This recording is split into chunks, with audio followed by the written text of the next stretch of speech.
मंत्री गेले। राज्य सरकार ह्या सगळ्या कामामध्ये फार बारकाईने लक्ष ठेवून आहे, ज्याचा उल्लेख मगाशी विशाळवाडीच्या बाबतीमध्ये देखील गिरीश महाजन साहेब किंवा मुख्यमंत्री तिथं वरपर्यंत त्या स्पॉटवर पोहोचलेले आपण सगळ्यांनी बघितलं।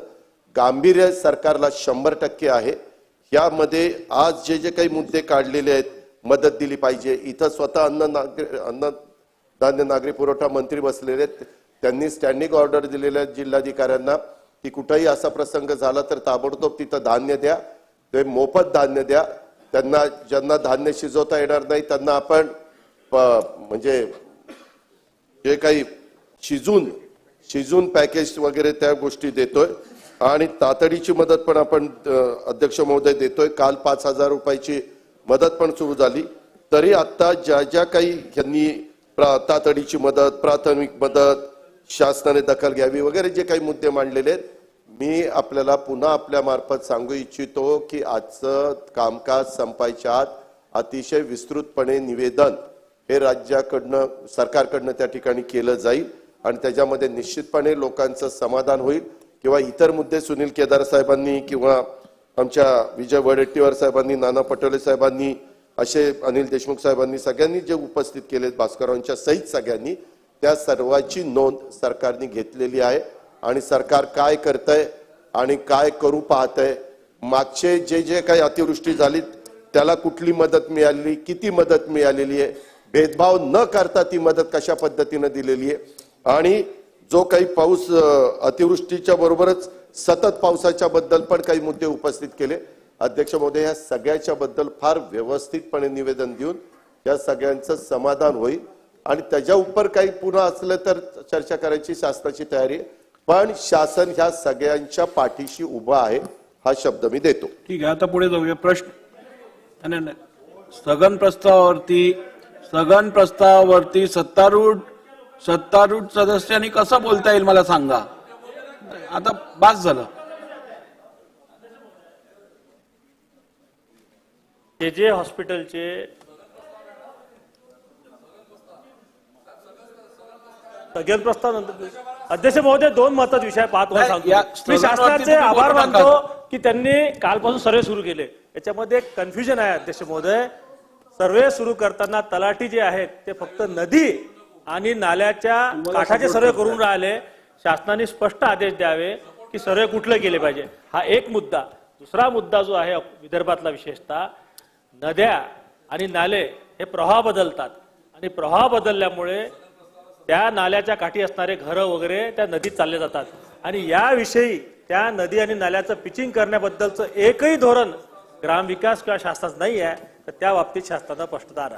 ठीक आहे, प्रश्न क्रमांक 1। प्रश्न क्रमांक 67,987 आपल्याप्रमाणे।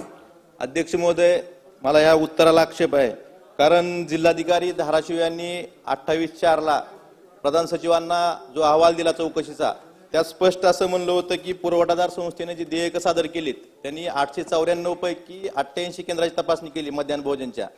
त्या 88 केंद्रांपैकी 4391 मजुराची त्यांनी देयक सादर केली होती। प्रत्यक्ष पाहणी केली असता तिथं फक्त 1520 मजूर उपस्थित होते। एवढं असताना देखील उत्तरात मंत्री महोदय जर म्हणत असतील की ह्यात अनियमितता नाही किंवा कुठला कोणाचाही दोष नाही, जिल्हाधिकाऱ्यांनी स्पष्ट त्यात अध्यक्ष महोदय उल्लेख केलेला आहे की ह्या अहवालामध्ये त्यामध्ये जी चौकशी समिती नेमली होती त्यांनी ह्या योजनेत अनियमितता झालेली आहे आणि ज्या मजूर संस्थेला 25 मजूर नोंदणी असते, 25 मजूर संख्या असते, त्या संस्थेने 2-2 हजार मजुरांचे प्रमाणपत्र दिलेले आहेत। अध्यक्ष महोदय, धाराशिवचं बांधकाम मंदार कार्यालय जे आहे हे दलालांचा अड्डा बनलेला आहे। अध्यक्ष महोदय, ह्या मध्यान्ह भोजन बरोबरच ज्या ठिकाणी शिष्यवृत्ती योजना आहे बांधकाम मजुराच्या कामगार कल्याण दिली जाते, त्यात मी एका वर्षाचं फक्त उदाहरण देतो अध्यक्ष महोदय। 3000 लोकांना शिष्यवृत्ती दिली, त्यातले जवळपास 1500 पेक्षा जास्त खाते नंबर हे जिल्ह्याच्या बाहेरचे होते। काही खाते नंबर हिमाचल प्रदेश, गुजरात, मध्य प्रदेश, मुंबईतल्या BKC मधले 443 खाते नंबर होते। अध्यक्ष महोदय, मला मंत्री महोदयांना एवढंच विचारायचं की जिल्हाधिकाऱ्यांनी जे अहवाल दिलाय त्यात अनियमितता झाली, मजुराच्या संख्येत तफावत आहे असं स्पष्ट असताना आपण अधिकाऱ्यावर आजपर्यंत कारवाई का केली नाही व करणार कधी? आणि धाराशिवच्या कार्यालयामध्ये शिष्यवृत्ती घोटाळा असेल, मध्यान्ह भोजन घोटाळा असेल, याची SIT मार्फत चौकशी करणार का? अध्यक्ष महोदय, हे खरं आहे की जिल्हाधिकाऱ्यांनी कमिटी नेमली गेली, कमिटीमध्ये त्याचा सर्वे झाला, चेक केलं, सगळं केलं.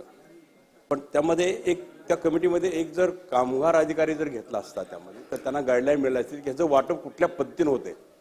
पण तसं काय झालेलं नाही आहे. हे जवळजवळ सेंटर आपल्याकडं जवळजवळ 608 आहेत तिथं धाराशिवच्या जिल्ह्यामध्ये. त्यांनी चेक केली 88. एक गोष्ट होती की अगोदर काही दिवसाच्या अगोदर, काही वर्षाच्या अगोदर आपण ही योजना चालू केली 6/6/2019 पासून, आणि 10/4/2020 पासून आपण हे स्कीम चालू केली. त्यामध्ये अध्यक्ष महोदय एक केलं की आपण हे त्याची मुदतवाढ दिली. आपण फक्त नोंदणीकृत कामगारांसाठी आपण ही योजना राबवली गेली. पण कोरोना आला, कोरोनाच्या माध्यमातून आपण ठरवलं की काही वर्षाच्या अगोदर ठरवलं की हे सगळ्यांना जेवण द्यायचं. आणि सगळ्यांना जेवण द्यायचं असताना त्यामध्ये बरेच कामगार असतील, ते ऊसतोडवाले कामगार असतील किंवा स्टोन कॅचरचे असतील किंवा हाती वीटभट्टीचे कामगार असतील, असे कामगारांना सगळ्यांना सरसकट, किंवा नाक्यावरचे कामगार असतील तर त्यांना सरसकट देऊन द्यायची व्यवस्था केली आपण. ज्यावेळी ह्यांची व्हिजिट झाली त्यावेळेला ह्या व्हिजिटमध्ये जे कामगार, जे स्टेशन्स आहेत त्या स्टेशनवरती गाडी येते आणि गाडी आल्यानंतर ते आपले डबे घेतात आणि ते आपापल्या भागात जाऊन तिथं जेवण करतात.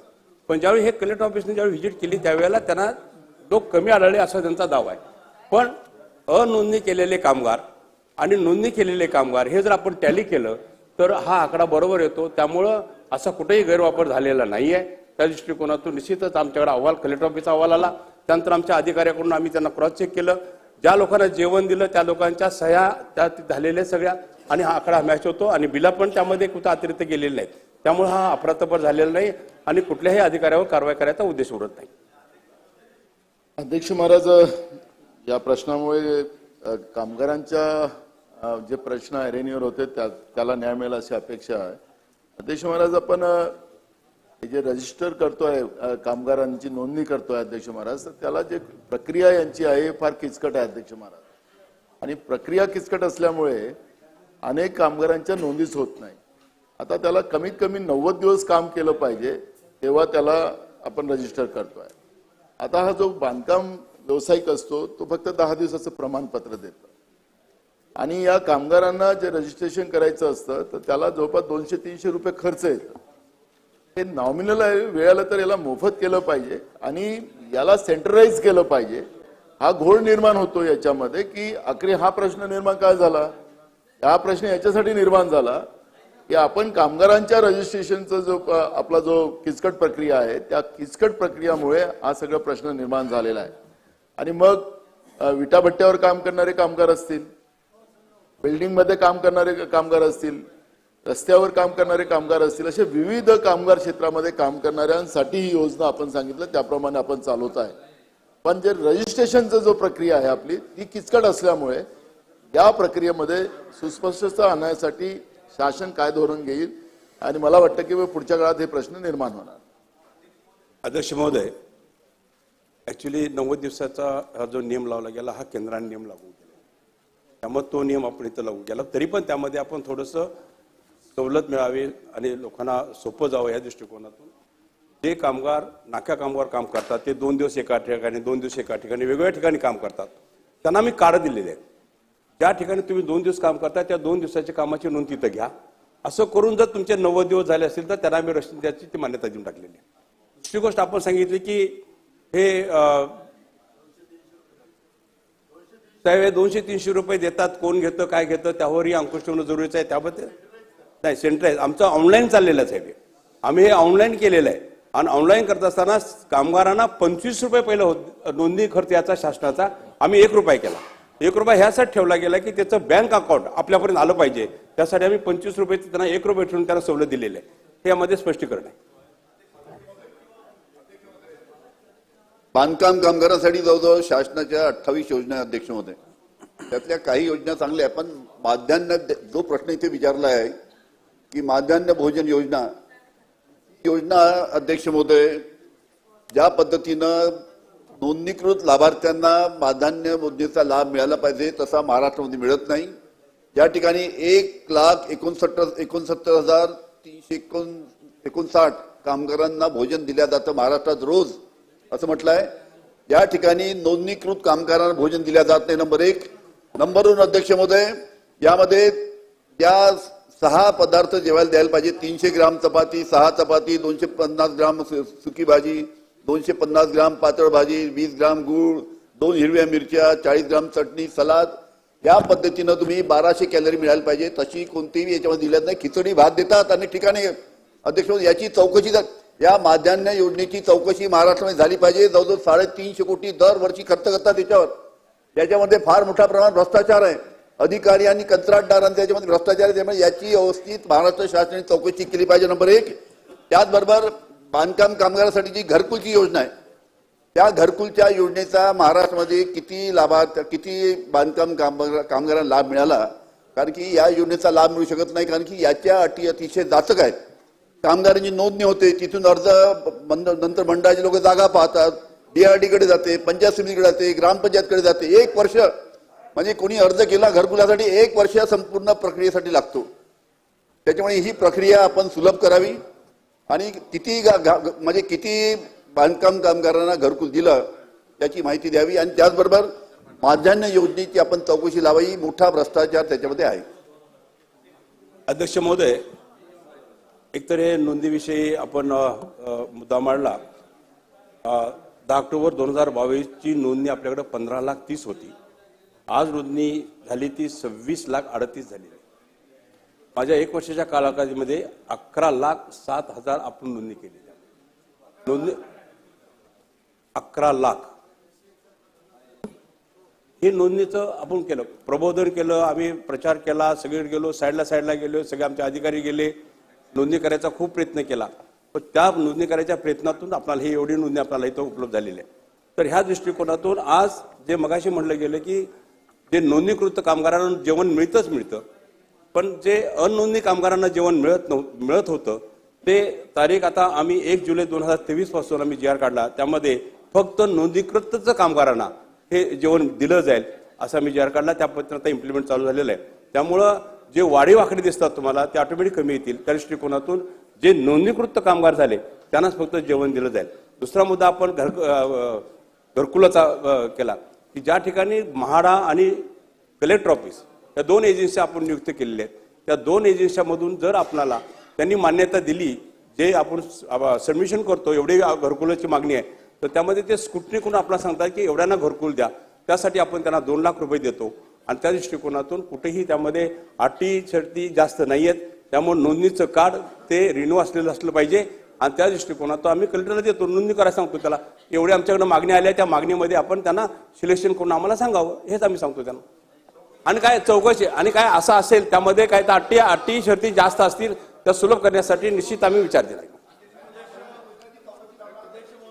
अध्यक्ष महोदय, सदर विषयावर सन्माननीय सदस्य आणि संबंधित कोण अधिकारी त्यामध्ये असतील त्यांच्यावर कारवाई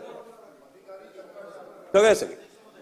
अध्यक्ष महोदय, सन्माननीय मंत्री महोदयांनी उत्तर देताना असं म्हटलं की 26 लाख नोंदणीकृत कामगारांना या मध्यान्ह भोजन पुरवठा योजनेमध्ये त्या ठिकाणी लाभार्थी आहेत. अध्यक्ष महोदय, उत्तरामध्ये माननीय मंत्री महोदय धाराशिवच्या बाबतीत म्हणताना असं म्हणतात दॅट इज अ प्रोसेस की धाराशिव जिल्ह्यासाठी मध्यान्ह भोजन पुरवठा करण्याकरता नियुक्त संस्थेने म्हणजे एक संस्था ज्याला ते काम दिलंय ते सर्वेक्षण करतं आणि मग निवड केलेल्या बांधकामाच्या ठिकाणी नोंदित व अनोंदित कामगारांना मध्यान्ह भोजन पुरवठ्याबाबत संबंधित विकासक ठेकेदार आस्थापनाचे सहमतीपत्र जिल्हा कार्यालयास सादर केल्यानंतर त्या यादीत त्यांना मंजुरी मिळते. याचा अर्थ अध्यक्ष महोदय, एक तर त्या संस्थेला ते काम दिलं पाहिजे, त्याने तिकडे असलेल्या नोंदित अनोंदित कामगारांचं कन्सेंट, ठेकेदाराचं सहपत्र आणि जिल्हा कार्यालयात ते दिलं पाहिजे, मग ते लाभार्थी होतात असं त्याचं उत्तर दिसतंय. ही प्रोसेस ज्या संस्थांनी राज्यात केल्या नसतील, योग्य वेळेत केल्या नसतील, तर त्यांच्यावर सरकार काय कारवाई करणार हा पहिला प्रश्न आहे. आणि दुसरा प्रश्न असा अध्यक्ष महोदय, माननीय मंत्री महोदय म्हणाले की नोंदित कामगारांना आता आम्ही देण्याचा GR काढला. मुंबई ठाण्यासारख्या शहरामध्ये हे जे बांधकाम कर्मचारी आहेत ते कॉन्ट्रॅक्टर घेऊन येतात आणि रजिस्टर कॉन्ट्रॅक्टर आहेत.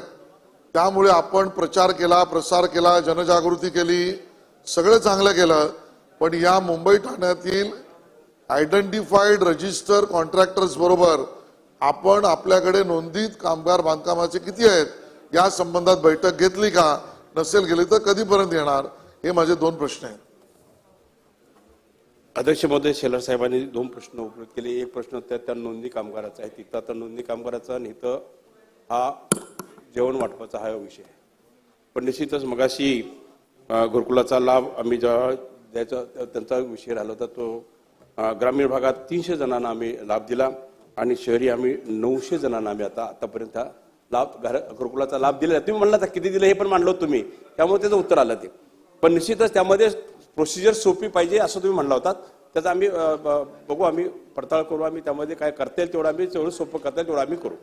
आता शेलार साहेबांनी सांगितलं की हे सगळं नोंदणी काय असेल किंवा शहरातल्या मुंबई शहरातलं असेल त्या पद्धतीनं त्यांचं एक मागणी आहे की आपण ताबडतोब बैठक टाकल का. पण अधिवेशन संपल्यानंतर ताबडतोब ही बैठक टाकू आणि जे विषय आहे ते आपण मार्गी लावू. धन्यवाद.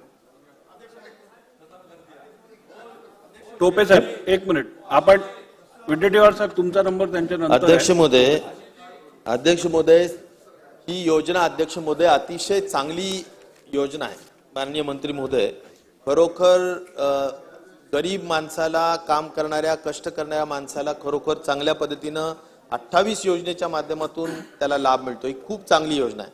मी मंत्री महोदयांना आणि मंत्री महोदय मला खात्री आहे की त्यात न्यायही देत आहेत.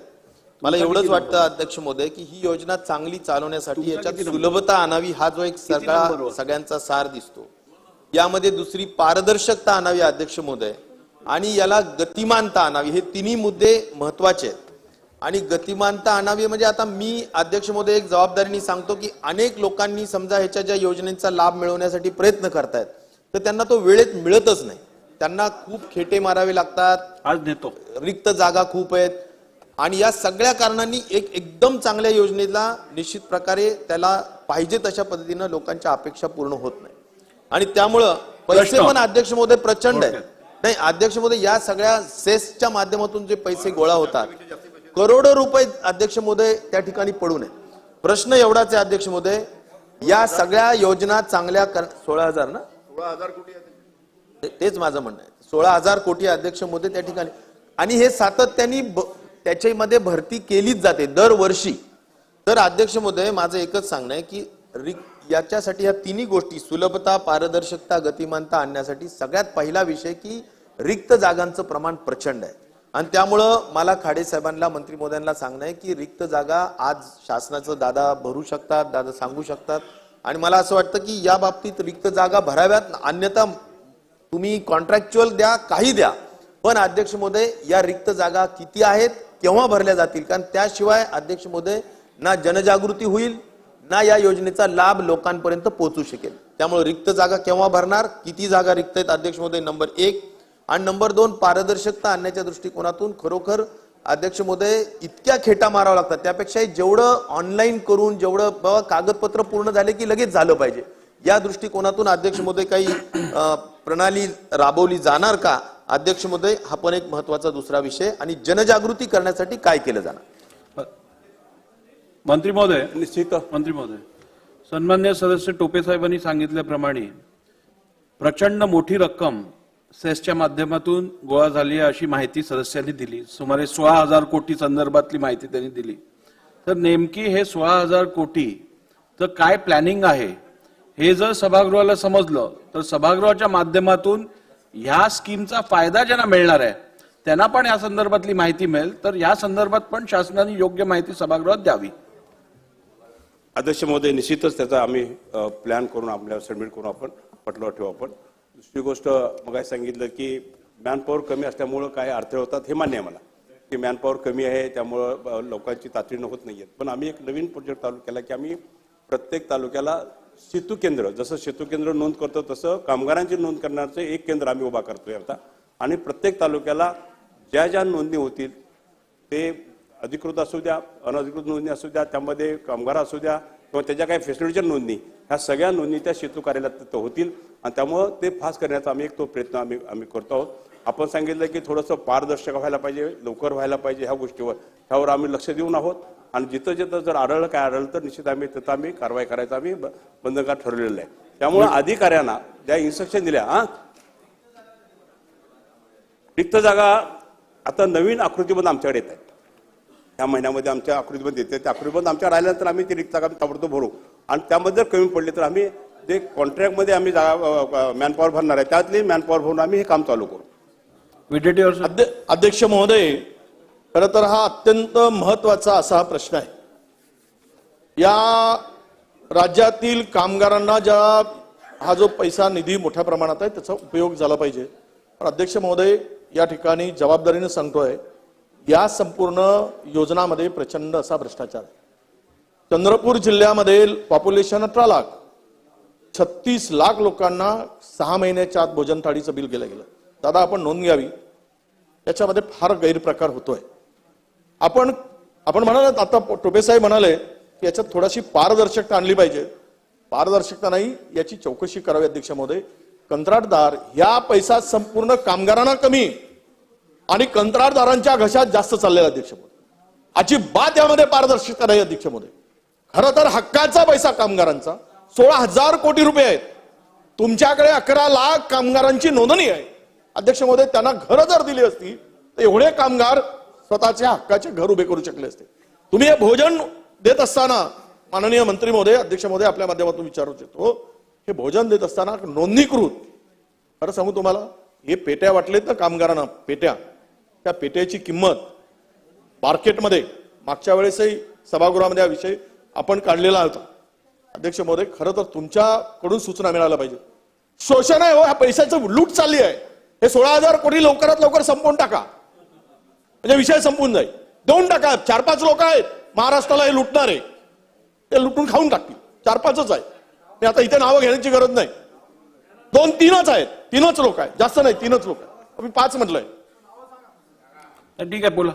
त्यांना माहित आहे की कंत्राटदारांची नावं त्यांना माहित नाही. मंत्री महोदय माझ्याकडे बघून बोला. अध्यक्ष महोदय, या संपूर्ण भोजनची, पेट्यांची, जी पेटीची किंमत 1,000-1,200 रुपये नाही, 8,000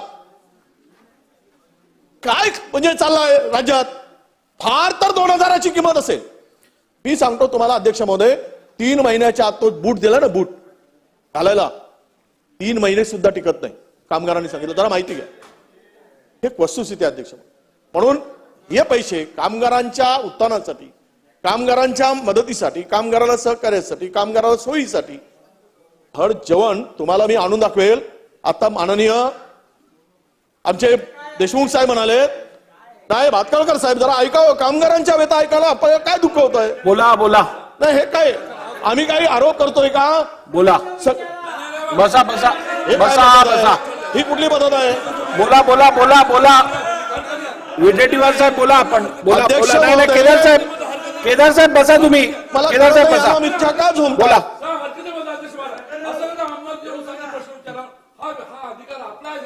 मी त्यांनी दिलेल्या सूचनाची दखल घेतली नाहीये. पुढे बोला. पुढे बोला. पुढे बोला. अध्यक्ष महोदय, नाही, हे बरोबर नाही. नाही, सागर साहेब खाली बसा. खाली बसा. सागर साहेब खाली बसा. अत्यंत नाही, असं नाही चालणार. महत्वाचा प्रश्न आहे आणि नाही, असं नाही चालणार. महत्वाचा प्रश्न आहे, त्यांना बोलू द्या याच्यावर. बोला बोला. अध्यक्ष महोदय, बोला. सभागृहाच्या पुढे, सर्वोच्च सभागृहाच्या पुढे महाराष्ट्रातील 11-12 लाख कामगारांचा विषय ज्यावेळेस येतो त्यावेळेस डिस्टर्ब करणं बरोबर नाही. अध्यक्ष महोदय, जेवणाच्या ठिकाणी जे आता जे दिलं ना मेनू, मी तुम्हाला जबाबदारी सांगतो, राजकारण सोडून द्याल तेवढं. या मेनू प्रमाणे जर जेवण दिलं असेल तर निवृत्त आहो आम्ही. अध्यक्ष महोदय, जी वस्तुस्थिती मांडायला नको, आपल्या निदर्शनाला आणून द्यायला नको, सर्वभौम सभागृहाच्या लक्षात आणून द्यायला नको आपल्या माध्यमातून. अध्यक्ष महोदय, म्हणून आम्ही मानतो त्या कामगारांचं शोषण चाललंय, लूट चालली आहे आणि सगळा पैसा चाललाय. म्हणून याची आपण सर्व चौकशी आवश्यक आहे. म्हणून माझा आपल्या माध्यमातून प्रश्न आहे, हे जे पेट्या वाटप झाले यांचा, भोजन थाळी दिली जाते, भोजन दिलं जाते यांचा, हे उच्चस्तरीय चौकशी नेमून आपण याची चौकशी करणार का, हा पहिला प्रश्न. अध्यक्ष महोदय, दुसरा प्रश्न कामगारांच्या घराच्या संदर्भात. 16,000 कोटी रुपये आहेत. अध्यक्ष महोदय, ते पैसे आपल्याकडे आहेत. अनेक कामगार घरापासून वंचित आहेत. म्हणून आपण जिल्हा स्तरावर जिल्हाधिकाऱ्यांच्या अध्यक्षतेखाली एक समिती करून तातडीनं त्यांच्याकडून अहवाल मागवून हजारो कामगारांना आता घरं देऊ शकतात. ते किती कालावधीमध्ये देणार, सुलभ करून त्या अटी शिथिल करून या लोकांना किती कालावधीमध्ये ही घरं आपण देणार आहात, हा दुसरा प्रश्न अध्यक्ष महोदय. आणि तिसरा प्रश्न की आता सांगितल्याप्रमाणे की ही नोंदणी करत असताना आणि हे वाटप करत असताना विशिष्ट मतदारसंघामध्येच वाटप केले जाते. सगळ्याच ठिकाणी कामगार आहेत, तर सगळ्या महाराष्ट्राचा विचार करून हे वाटप ठीक व्हावं आहे. हा माझा दुसरा प्रश्न. मंत्री महोदय, तर शेवटचे 2 प्रश्न आता पुढे जायचे आपल्याला. देतो, एक इकडे एक तिकडे. अध्यक्ष महोदय, आपले ज्येष्ठ सदस्यांनी प्रश्न केला की त्यांनी पुढचा तुम्हाला मुंबईवर आहे, मुंबई आहे पुढे. अध्यक्ष महोदय 11-12 लाख नोंद म्हणली नाही, 26 लाख नोंद आहे तिची. ते मी दुरुस्त करतो पहिलं. नाही दादा, 26 लाख, पण त्यांनी 11-12 लाख फक्त नोंद आहे असे म्हणले. तर ते म्हणजे थोडासा फरक होऊ नये त्यासाठी. आता हे जेवणाबद्दल त्यांनी म्हणलं, जेवणाबद्दल ऍक्च्युली जेवण हे क्वालिटी कंट्रोलकडून तपासूनच आपण ते पाठवतो. नाही, आमच्याकडे रिपोर्ट आहे साहेब, आम्ही रिपोर्ट सबमिट करतो. दुसरी गोष्ट आहे, त्या सेफ्टी किट देतो आपण, ते पीटी देतो आपण, ट्रंक देतो साहेब. ते टेंडर सिस्टीममध्येच आपण तयार केलेलं आहे. ते टेंडर्स काढले, त्या टेंडर प्रमाणे आले, त्या पद्धतीने आपण जे लोएस्ट आला त्याला आपण काम दिलं आणि त्याची आपण क्रॉस चौकशी केली की बाबा हे केवढलं मिळतं, काय मिळतं. पण बऱ्याच कंपन्याचे वेगवेगळे प्रोडक्ट त्यामध्ये आहेत, एकाच कंपनीचे प्रोडक्ट त्यामध्ये नाही आहेत. आणि आपण जर म्हणला तर हे चौकशी करायला पाहिजे. तर निश्चितच आम्ही उच्च स्तरावर आयुक्ताच्या लेवलला आमच्या चौकशीचे आदेश आम्ही देऊ आणि आदेश चौकशी करून जिथं जिथं काय प्रॉब्लेम असतील तिथं त्या अधिकाऱ्यावर आम्ही कारवाई करू. अतुल भाटकरजी. अध्यक्ष महोदय, हा अत्यंत महत्वाचा प्रश्न आहे. सन्माननीय सदस्य वडेट्टीवार फार तळमळीने तो प्रश्न मांडत होते, पण सदनाचं जो मी लक्ष वेधू इच्छितो, मुळामध्ये आपण बिल्डरांकडनं पैसे घेऊन हा फंड निर्माण केलेला आहे. 2014 पर्यंत हा फंड कधीही वापरला गेला नाही. मुंबई उच्च न्यायालयामध्ये पिटिशन दाखल झाली आणि मुंबई उच्च न्यायालयाच्या आदेशानंतर हा फंड वापरायला सुरुवात झाली आणि त्यावेळेला माननीय देवेंद्रजी मुख्यमंत्री होते, त्यावेळेला हा फंड वापरायला सुरुवात केली. हा पहिला मुद्दा. सदनाला योग्य माहिती असावी आणि आपल्याला पण असावी म्हणून मी हे सांगू इच्छितोय.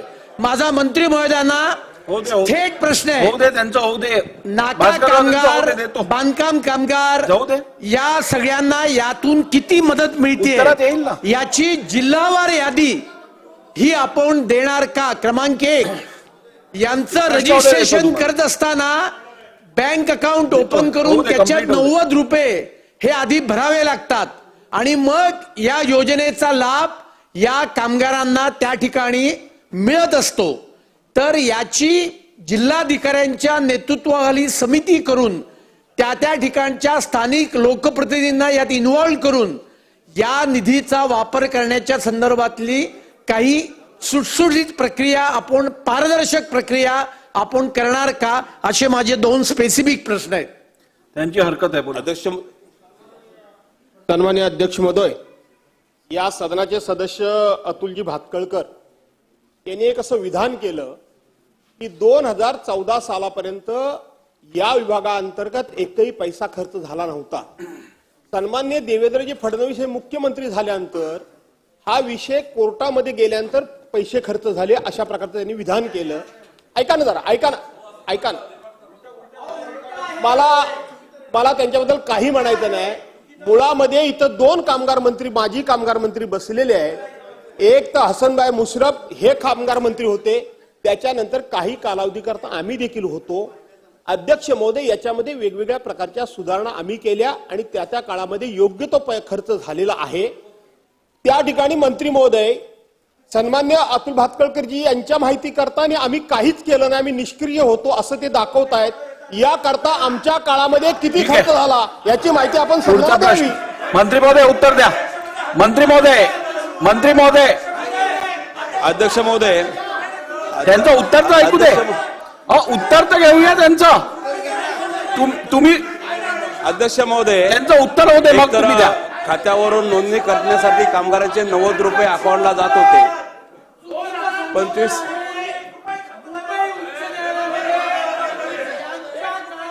1 रुपया खर्च केला नाही, पीएल दाखल झाली हे बघा, आणि त्यावेळेला आपलं सरकार आलं. आरोप प्रत्यारोप करण्यासाठी प्रश्न उत्तराचा तास वापर होऊ शकत नाही, अजिबात चालणार नाही. आरोप प्रत्यारोपासाठी आपण प्रश्न उत्तराचा तास चालवणार नाहीत. मंत्री महोदय तुम्ही उत्तर द्या, अजिबात चालणार नाही. खाली बसा, खाली बसा. अध्यक्ष महोदय, मी तपासून बघीन, मी तपासून बघीन आणि चुकीचं आलं असेल तर ते रेकॉर्ड होणं अध्यक्ष काढू. महोदय, अध्यक्ष महोदय, मी तपासून दोन्ही अध्यक्ष बाजू, महोदय, मला संरक्षण द्या. दोन्हीकडच्या सदस्यांनी मांडलेली बाजू मी तपासून घेईन. जर का काहीही त्याच्यात विपरीत असेल किंवा रेकॉर्डच्या विपरीत असेल तर रेकॉर्ड वरनं काढलं जाईल. पुढे बोला. अध्यक्ष महोदय, सदस्यांनी बांधकाम कामगारांची जिल्हास्तरीय आपण कमिटी नेमावी, कमिटीमध्ये प्रतिनिधींना तिथं बोलवावं, प्रतिनिधीच्या माध्यमातून हे जे पैसे उपलब्ध आपल्याला आहेत त्यामध्ये काहीतरी सुखसोयी उपलब्ध करण्यासाठी शेतकरी कामगारांसाठी आपण ते मांडावं. निश्चितच ही कमिटी नेमली जाईल आणि निश्चितच सगळ्या प्रतिनिधींना बोलवलं जाईल. त्यामध्ये कुठलाही पक्षपात न करता सगळ्यांच्या मतांना काय कामगारांना काय देता येईल त्या दृष्टीकोनातून तो प्रस्ताव तयार करता येईल. दुसरं मगाशी खात्यात नोंदणी करता मग सांगितलं की 90 रुपये त्याला बँकेत टाकावं. 90 रुपये नाही आहे, 25 रुपये होते, तेही बंद केले आम्ही आणि 1 रुपया फक्त आम्ही नोंदणीसाठी ठेवलेला आहे. हे आम्हाला उत्तर द्या. प्रणिती शिंदे. नाही बोला बोला बोला बोला. प्रणितीताई बोला. अध्यक्ष महोदय, थोडा प्रणितीताई आपण बोला. नाही बसा बसा. अध्यक्ष महोदय, थोडासा स्कोपच्या बाहेर आहे, पण प्रणितीताई बोला. कामगार मंत्री या ठिकाणी आहेत म्हणून मंत्री महोदय, जेवढे बांधकाम कामगार आपल्या महाराष्ट्रात आहेत त्याच्यापेक्षा जास्त यंत्रमाग कामगार आपल्या महाराष्ट्रात 40 लाख. अतुलजी प्लीज बसून बोलू नका. 40 लाख पेक्षा जास्त यंत्रमाग कामगार आपल्या महाराष्ट्रात आहेत. जसं तुम्ही बांधकाम कामगारांसाठी एक मंडळ स्थापन केलं तसं 1% सुतावर घेऊन मागच्या वेळेस जेव्हा आमचं सरकार होतं तेव्हा ते ऑलमोस्ट फायनलाइज झालेलं, मग परत बारगळलं. जेव्हा विरोधकांचं येतं तेव्हा त्यांना यंत्रमाग कामगारांबद्दल काही गांभीर्य नाही असं दिसून येतं. कारण का यंत्रमाग कामगार कल्याण मंडळ स्थापन करण्यास आपण कधीच पुढाकार घेतला नाहीये. तर कृपया मी आपल्याला विनंती करते की ह्या पुढच्या वर्षीच्या आधी यंत्रमाग कामगार कल्याण मंडळ हे महाराष्ट्रात अर्जंटली स्थापन झालं पाहिजे. ह्यासाठी आपण काही पावलं उचलणार आहात का? अध्यक्ष महोदय, आता आपण असंघटित कामगारांची जवळजवळ असंघटित कामगारांची 39 महामंडळ आपण स्थापन करतोय आणि त्यामध्ये निश्चितच त्याने सांगितल्या पद्धतीनं त्याबद्दल त्याचाही समावेश करता येईल आपल्याला. आणि 19 मंडळ स्थापन करतोय त्या मंडळामध्ये ह्या यंत्रमाग कामगारांचाही समावेश आहे. एवढं मला आपल्याला सांगायचं. चला प्रश्न क्रमांक 2. अध्यक्ष महोदय, जेव्हा 16,000 कोटी रुपये एका मंडळाकडे, राम बसाना, 16,000 कोटी रुपयामध्ये एका मंडळाकडे असते तर त्या अध्यक्ष महोदय आर्थिक शिस्त लागलीच पाहिजे. अध्यक्ष महोदय, माझा स्पेसिफिक प्रश्न आहे, या विषयामध्ये आपण आर्थिक निष्णात किंवा या मजुरी क्षेत्रामध्ये काम करणारे, लेबरच्या युनियनमध्ये काम करणारे जे एक्सपर्ट्स असतील, जे तज्ज्ञ असतील, त्यांना घेऊन अध्यक्ष महोदय एक यंत्रणा किंवा एक कमिटी स्थापन करण्याची आवश्यकता आहे. अध्यक्ष महोदय, नाही अध्यक्ष महोदय, माझं फालतू बोलणं नाही आहे, मला थांबू नका. इथे मी भाषण करायला नाही उभा आहे. बोला तर खरं. बोला लवकर. कामगारांचे आरोग्य विषय असतील, हो मंत्र्याशिवाय बराचदा, गुलाबराव मंत्र्यांशिवाय बराचदा हा बंद केलाय सभागृह.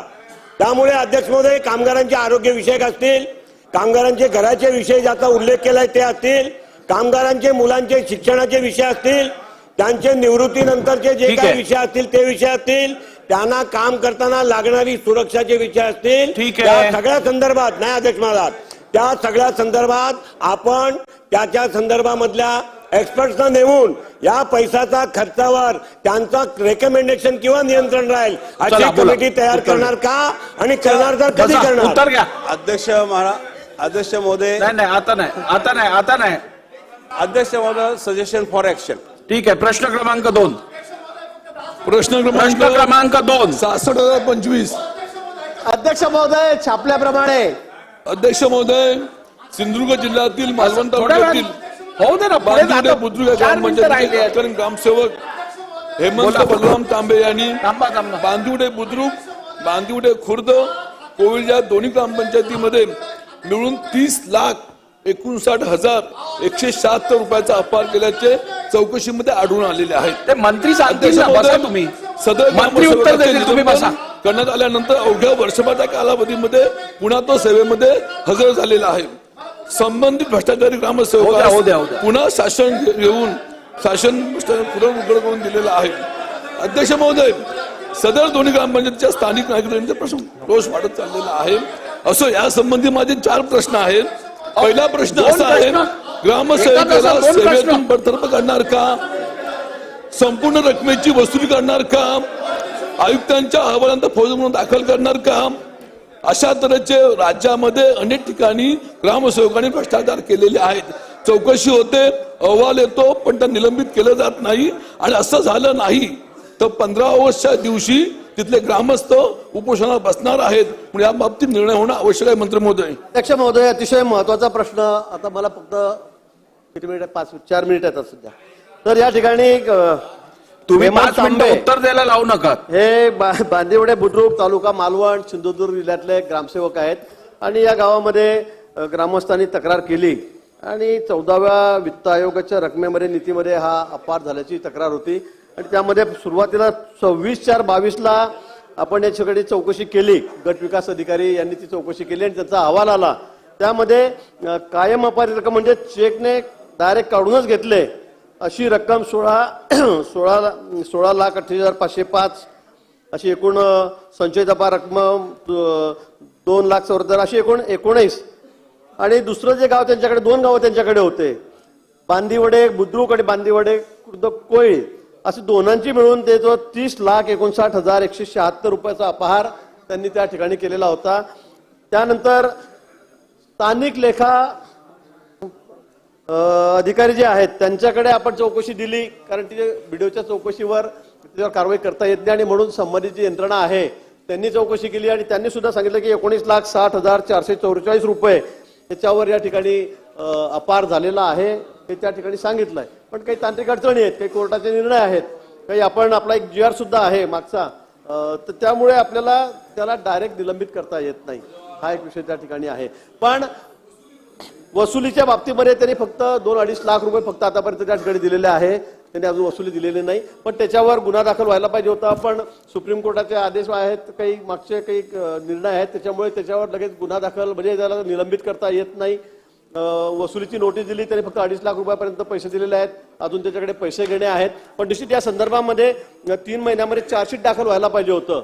ते चार्जशीट बीडीओनी त्या ठिकाणी दाखल केलेलं नाही, ते व्हायला पाहिजे होतं. आणि म्हणून निश्चित या संदर्भामध्ये आपल्याला जे अपेक्षित आहे की आपण त्याची तात्काळ एक 10 दिवसाची 15 दिवसाची वेळ त्याला देऊ. 15 दिवसाच्या आतमध्ये या ठिकाणी चौकशी करून त्या ठिकाणी कोण त्या ठिकाणी दोषी असेल, कोणी दिरंगाई केली असेल तर त्या अधिकाऱ्यावर सुद्धा आपण या ठिकाणी कारवाई करू. भास्कर जाधव साहेब बोला. सन्माननीय अध्यक्ष महोदय, सरकारच्या वतीनं मंत्री महोदयांनी हा 30,59,176 रुपयाचा भ्रष्टाचार मान्य केलेला आहे. वेळ कमी आहे. अध्यक्ष महोदय, हा भ्रष्टाचार कधी झाला? 2019-20 आणि 2021-22. 2019-20 ला भ्रष्टाचार झाला, 21-22 ला पुन्हा भ्रष्टाचार झाला. सुप्रीम कोर्टाचे अनेक दाखले त्यांनी दिले, असं नाहीये, परंतु मी त्याला चॅलेंज करत नाही. परंतु 14व्या वित्त आयोगातले पैसे हे एकट्या ग्रामसेवकाच्या सहीने खर्च होत नाही, तर त्याला ग्राम विकास डेप्युटी सीओ सुद्धा त्याला जबाबदार असतो, त्याला लेखापाल सुद्धा जबाबदार असतो, त्याला बीडीओ सुद्धा जबाबदार असतो. केवळ ग्रामसेवकाला याच्याशी जबाबदार धरून आपण त्यातून पळवाट काढतोय, त्यांना पळण्याची संधी देतोय. आणि म्हणून चौकशीमध्ये डेप्युटी सीओ तर मी धरत नाही, परंतु त्या ठिकाणी लेखापाल, बीडीओ आणि मग विस्तार अधिकारी ग्रामसेवक यांना जबाबदार धरून त्या चौकशीमधून त्यांच्यावर कारवाई करणार का? महोदय, यामध्ये पैसे डायरेक्ट आता ग्रामपंचायतीकडे जातात. आपल्याला माहिती आहे, आमच्या वरतून दिल्लीहून डायरेक्ट आले पैसे डायरेक्ट ग्रामपंचायतमध्ये. आधी सारखी परिस्थिती आता नाहीये की 1 रुपया पाठवला की 15 पैसे बाबा आपण राजीवजी गांधी आपले सांगत होते. आता तशी परिस्थिती नाहीये. आता डायरेक्ट बेनिफिट, डायरेक्ट पैसे सगळे खाली येतात. आणि त्यामुळे यामध्ये फक्त सगळा अधिकार जो आहे हा सरपंच आणि ग्रामसेवक यांना आहे. आणि या ग्रामविकास अधिकारी या ग्रामसेवकांनी लिहून दिलेलं आहे की यामध्ये यांनी कबूल केलंय, मान्य केलंय की हे पैसे मी काढलेले चेकने, याच्यामध्ये अपार मी केलेला आहे, हे त्यांनी लिहून दिलेलं आहे, त्यांनी मान्य केलेलं आहे. आणि म्हणून आपण त्याच्यावर या ठिकाणी या संदर्भामध्ये चौकशी केली, त्यांनी मान्य केलं, ती कारवाई सुरू आहे. प्रश्न क्रमांक 3 क्रमांक 65,014. अध्यक्ष महोदय छापल्याप्रमाणे. अध्यक्ष महोदय एकच प्रश्न उत्तराचा तास 2 मिनिटांसाठी वाढवण्यात येत आहे. चला. वा.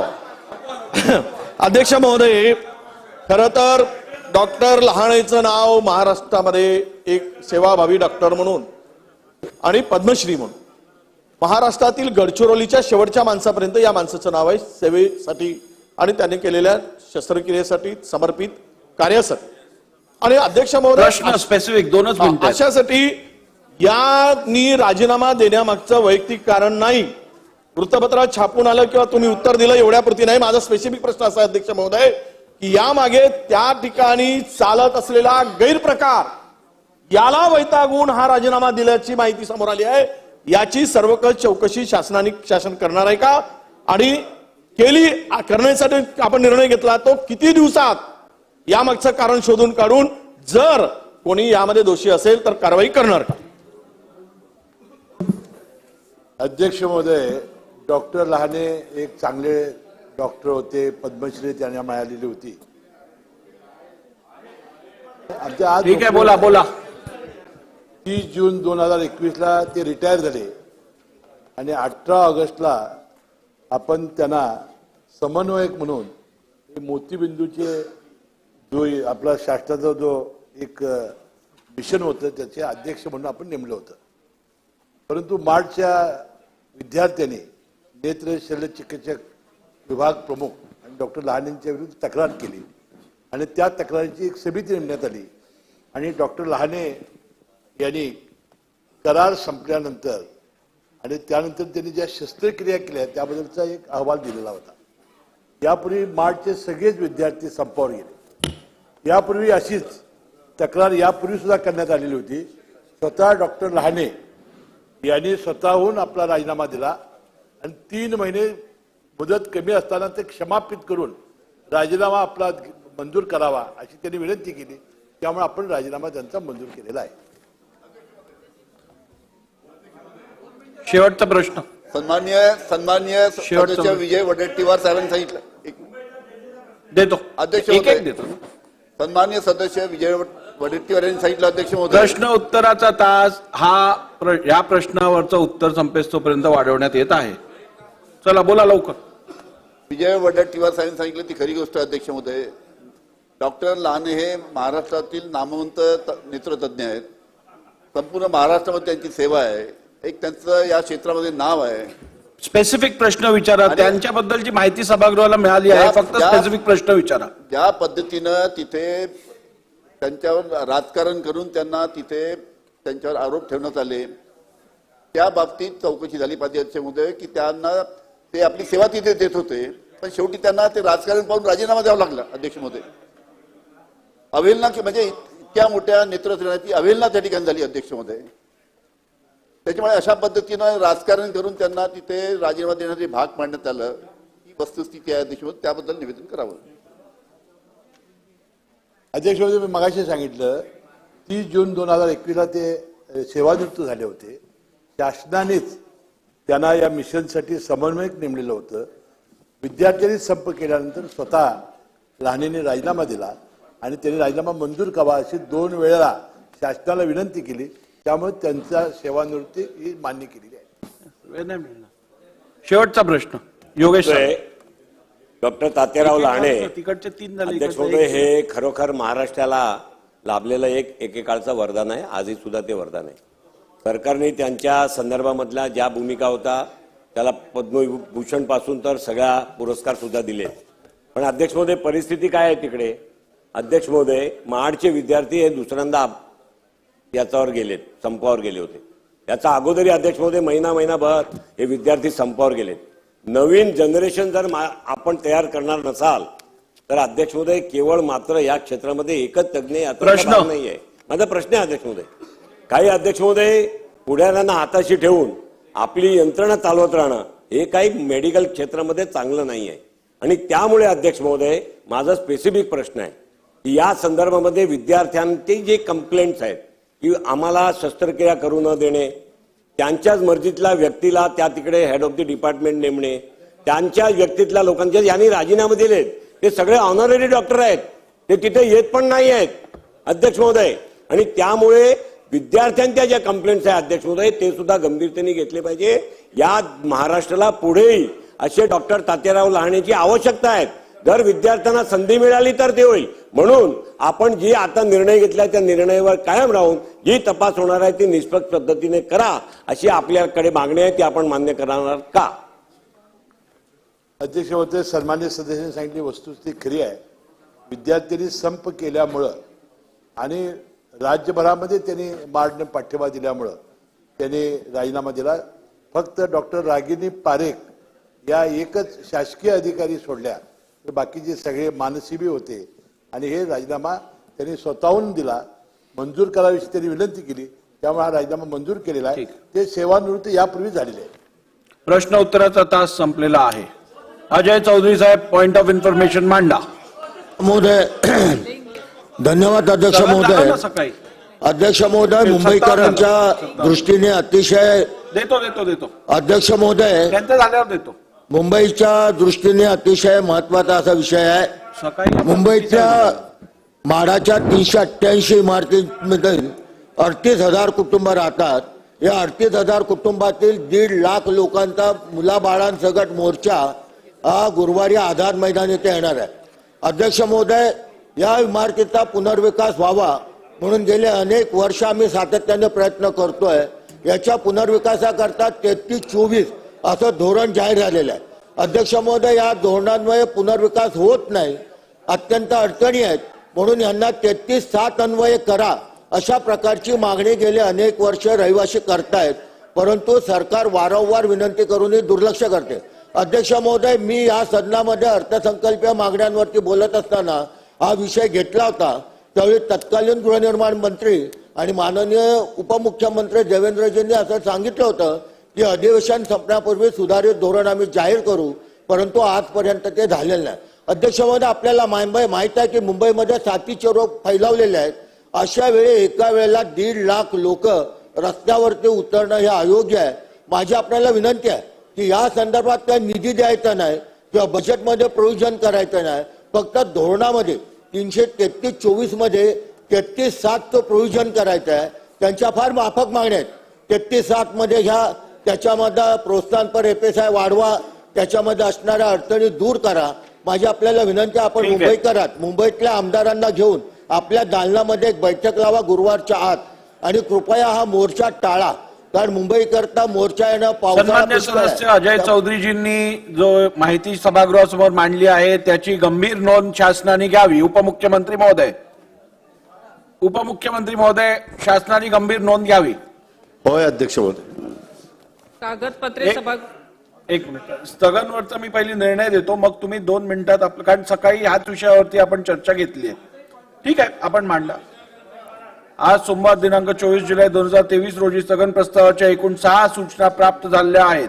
परंतु आज सन 2023-2024 या वर्षाच्या पुरवणी मागण्यांवर चर्चा व मतदान पहिला दिवस असल्याने महाराष्ट्र विधानसभा नियम 265 अन्वये स्थगन प्रस्ताव घेता येणार नाहीत.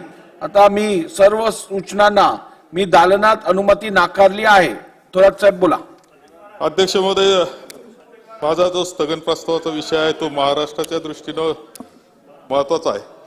आज आपण चर्चा केली ती अतिवृष्टीची चर्चा केली आणि विदर्भात आणि कोकणामध्ये मोठ्या भागामध्ये अतिवृष्टी झाली ही वस्तुस्थिती आहे. तिथे हलाखीची परिस्थिती नागरिकांची आहे.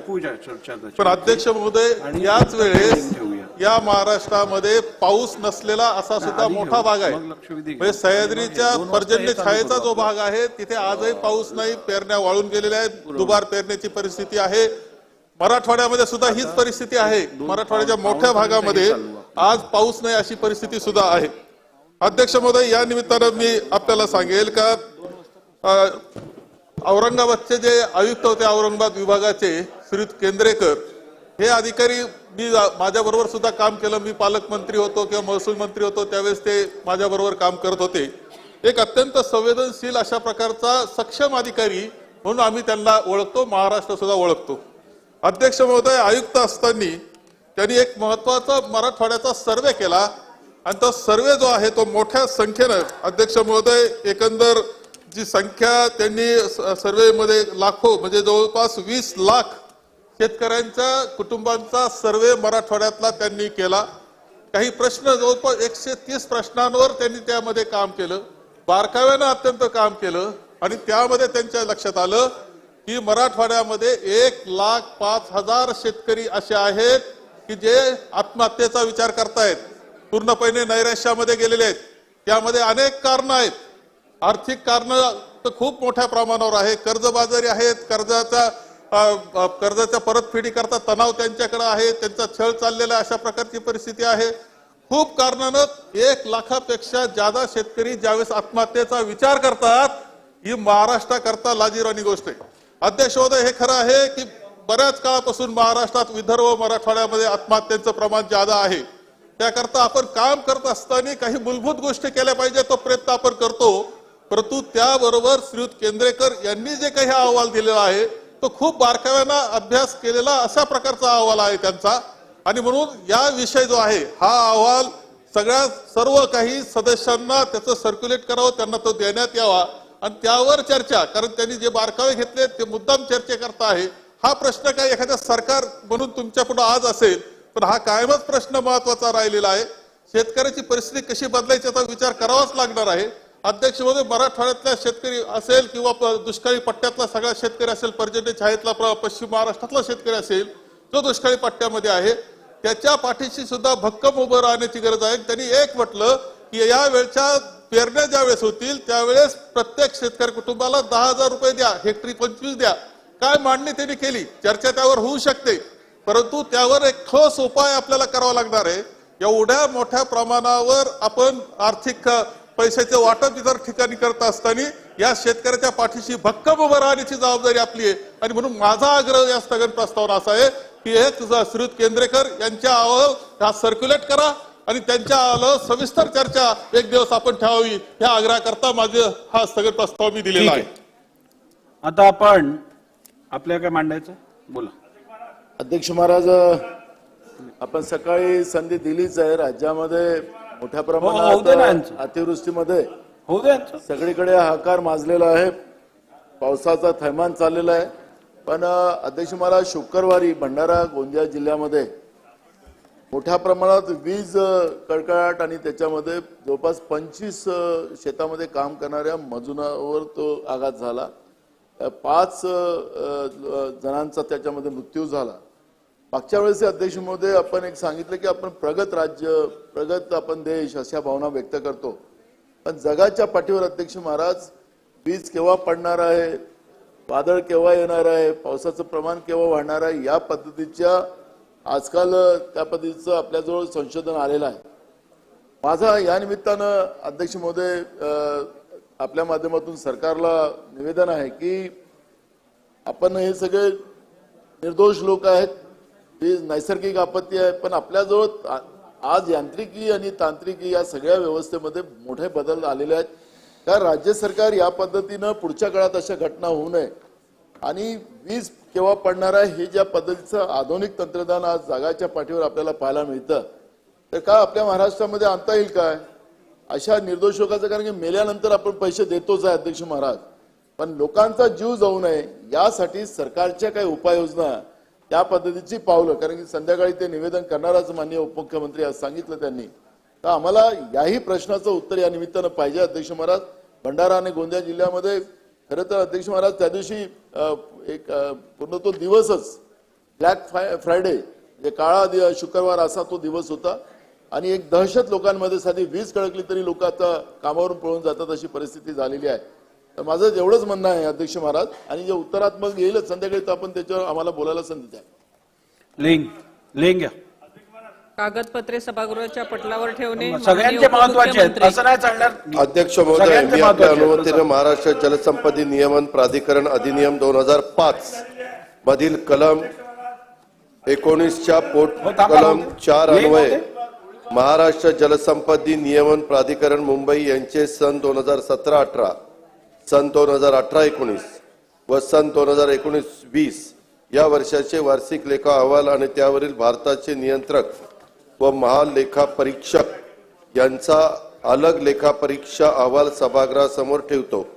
सदरून अहवाल विधानसभेच्या पटलावर ठेवण्यात आलेल्या विलंबाची कारणे देखील सोबत जोडलेली आहेत. अहवाल सभागृहासमोर ठेवण्यात आला. सदरू अहवाल विधिमंडळाच्या संकेतस्थळावर उपलब्ध करून देण्यात येतील.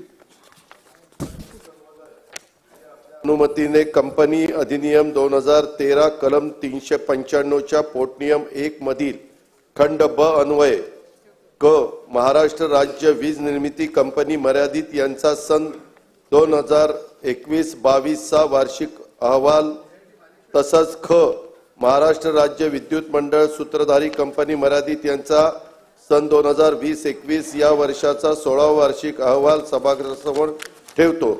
महोदय, मी आपल्या अनुमतीने विद्युत अधिनियम 2003 च्या कलम 104 च्या पोटनियम 4 अन्वये महाराष्ट्र विद्युत नियामक आयोग यांचा सन 2021-22 या वर्षाचा वार्षिक अहवाल सभागृहासमोर ठेवतो. सदरून अहवाल विधानसभेच्या पटलावर ठेवण्यात आलेल्या विलंबाची कारणे देखील सोबत जोडलेली आहेत. अहवाल सभागृहासमोर ठेवण्यात आले. सदरू अहवाल विधिमंडळाच्या संकेतस्थळावर उपलब्ध करून देण्यात येतील. अध्यक्ष महोदय, शासनाच्या नगर विकास विभागांतर्गत संस्थांनी दिनांक 1 एप्रिल 2022 ते दिनांक 31 मार्च 2023 या कालावधीत घेतलेले कर्ज व त्यावरील व्याजास देण्यात आलेल्या हमीविषयी विवरणपत्र सभागृहाच्या पटलावर ठेवतो. विवरणपत्र सभागृहाच्या पटलावर ठेवण्यात आले. माननीय अध्यक्ष महोदय, मी आपल्या अनुमतीने सन 2023 च्या पहिल्या अर्थसंकल्पीय अधिवेशनात दिनांक 27 फेब्रुवारी 2023 ते 25 फेब्रुवारी 2023 या कालावधीत माननीय मंत्री महोदयांनी विधानसभा सभागृहामध्ये दिलेल्या एकूण 531 आश्वासनांची यादी तसेच सन 2023 चे पहिले अर्थसंकल्पीय अधिवेशन संस्थगित झाल्यानंतर आतापर्यंत पूर्तता करण्यात आलेल्या एकूण 148 आश्वासनांच्या पूर्ततेचे विवरणपत्र यादीसह सभागृहाच्या पटलावर ठेवतो. यादी सभागृहाच्या पटलावर ठेवण्यात आली. आपण 293चा जो प्रस्ताव ऑनलाईन होते अशोक चव्हाण साहेब, तो आपण आता अर्ध्या तासात त्याच्यावरची चर्चा संपवून नंतर उत्तर घेऊ. अध्यक्ष महोदय, चव्हाण साहेब 1 मिनिट बोला. लक्षवेधी त्यानंतर मी असा काही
ठीक आहे. चला अशोक चव्हाण साहेब.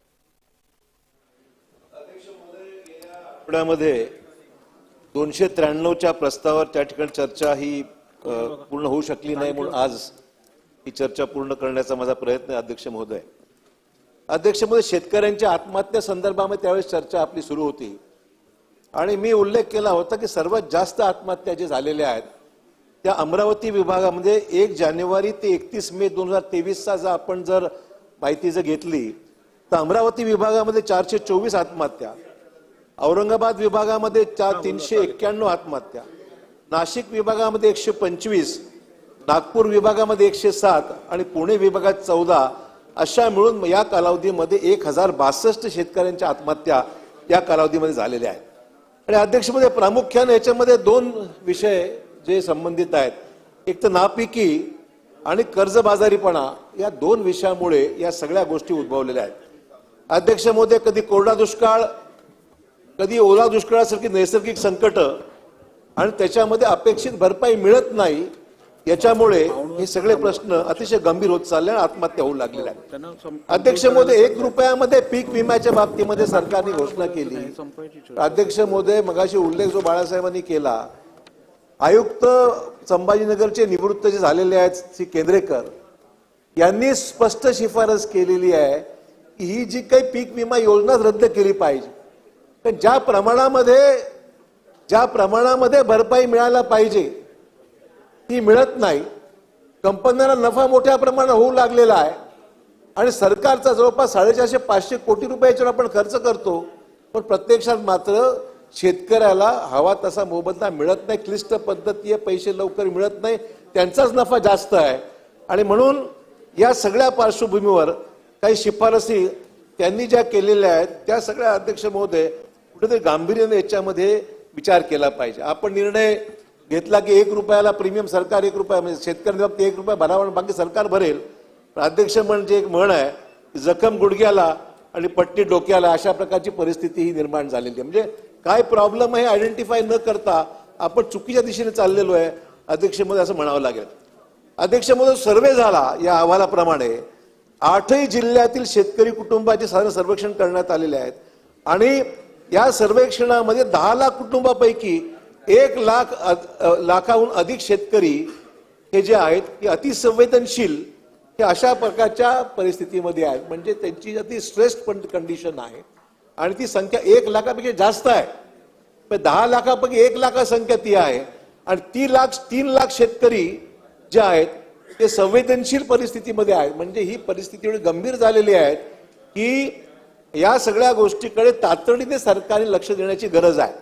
त्या दिवशी सन्मानित कृषी मंत्र्यांचं भाषण मी ऐकत होतो. सभागृहात सगळ्या योजनांचं ज्या ठिकाणी घोषणा ज्या झाल्या असतील किंवा केंद्र राज्य सरकारच्या या संदर्भात निर्णय घेतल्याबद्दल त्यांनी उल्लेख केला. पण वस्तुस्थिती काय आहे ती विसंगती ही सभागृहाला कदाचित कळली नसावी, म्हणून मी मुद्दाम या नजरेस आणत आहे की आपण एवढं करून सुद्धा जर मराठवाड्यातील 1 लाख शेतकरी जर अशा परिस्थिती अवस्थेमध्ये असतील तर हे मग आगामी काळामध्ये या कुटुंबाच्या आत्महत्या थांबवण्याच्या बाबतीमध्ये आपण काय करणार आहोत. अध्यक्ष महोदय, एकतर आपण पाहतोय की 1 लाख कुटुंबाच्या जे काही आत्महत्या संदर्भामध्ये जे विचार जे करत आहेत किंवा जे स्ट्रेस्ड आहेत ते पुढील काळात आत्महत्या करतील असं म्हणता येणार नाही. पण अवस्था मात्र त्यांची एवढी बिकट आहे की ते काही करू शकतात आणि हा अहवाल आता सरकारकडे सादर झालेला आहे. महसूल व वन विभागाकडे कदाचित बहुतेक तो केंद्रेकरांचा अहवाल सादर झाल्याचे वृत्तपत्रातल्या बातम्या ऐकलेल्या आहेत. अध्यक्ष महोदय, आमचं म्हणणं एवढंच आहे की त्यांच्या शिफारसीवर कुठेतरी गांभीर्य चर्चा झाली पाहिजे. ठीक आहे ना, जे चांगलं आहे ते सूचना मान्य करा ना. आमचं म्हणणं एवढंच आहे की त्या शिफारसी केंद्रेकर सारखा एक अतिशय हुशार अधिकारी, त्यांना खरं म्हणजे त्यांनी निवृत्ती मुदतीच्या आधी का घेतली ही काही आम्हाला कल्पना नाहीये. पण आम्हाला एवढंच म्हणायचं आहे की त्यांच्या शिफारसीचे निष्कर्ष आणि त्यातून शिफारसी नेमक्या जे करण्यात आलेल्या आहेत त्या बाबतीमध्ये सभागृहामध्ये हा रिपोर्ट टेबल झाला पाहिजे आणि त्या रिपोर्टच्या माध्यमातून या सभागृहात चर्चा व्हावी आणि मग सरकारला त्यातलं जे योग्य वाटतंय ते किमान ते निर्णय सरकारने घेतले पाहिजेत अशी किमान अध्यक्ष महोदय अपेक्षा आहे. त्यामुळे आपण पाहतोय की फार कमी अधिकारी असतात की चाकोरीच्या बाहेर जाऊन काहीतरी चांगलं करण्याचा विचार त्यांनी केलेला आहे आणि म्हणून मला वाटतंय की याची कुठेतरी सरकारने दखल घेतली पाहिजे आणि त्याची सकारात्मकता लक्षात घेऊन काहीतरी पॉझिटिव्ह निर्णय घेण्याच्या बाबतीमध्ये अध्यक्ष महोदय ज्या सूचना केल्या आहेत त्यात अतिशय महत्त्वाची सूचना जी अशी आहे ती म्हणजे रब्बी व खरीप हंगामापूर्वी 10,000 रुपये देण्याची शिफारस केंद्रेकर समितीने केलेली आहे, केंद्रेकरांनी केलेली आहे. तर मला वाटतंय की आपण नंतर जे पैसे खर्च करतो त्याच्यावर आपलं अन्नधान्य देतो, मदत करतो, पण अगोदर जर पेरणीच्या अगोदर जर 10,000 रुपये देण्याची शिफारस झाली असेल तर मला वाटते की काय हरकत नाही करायला.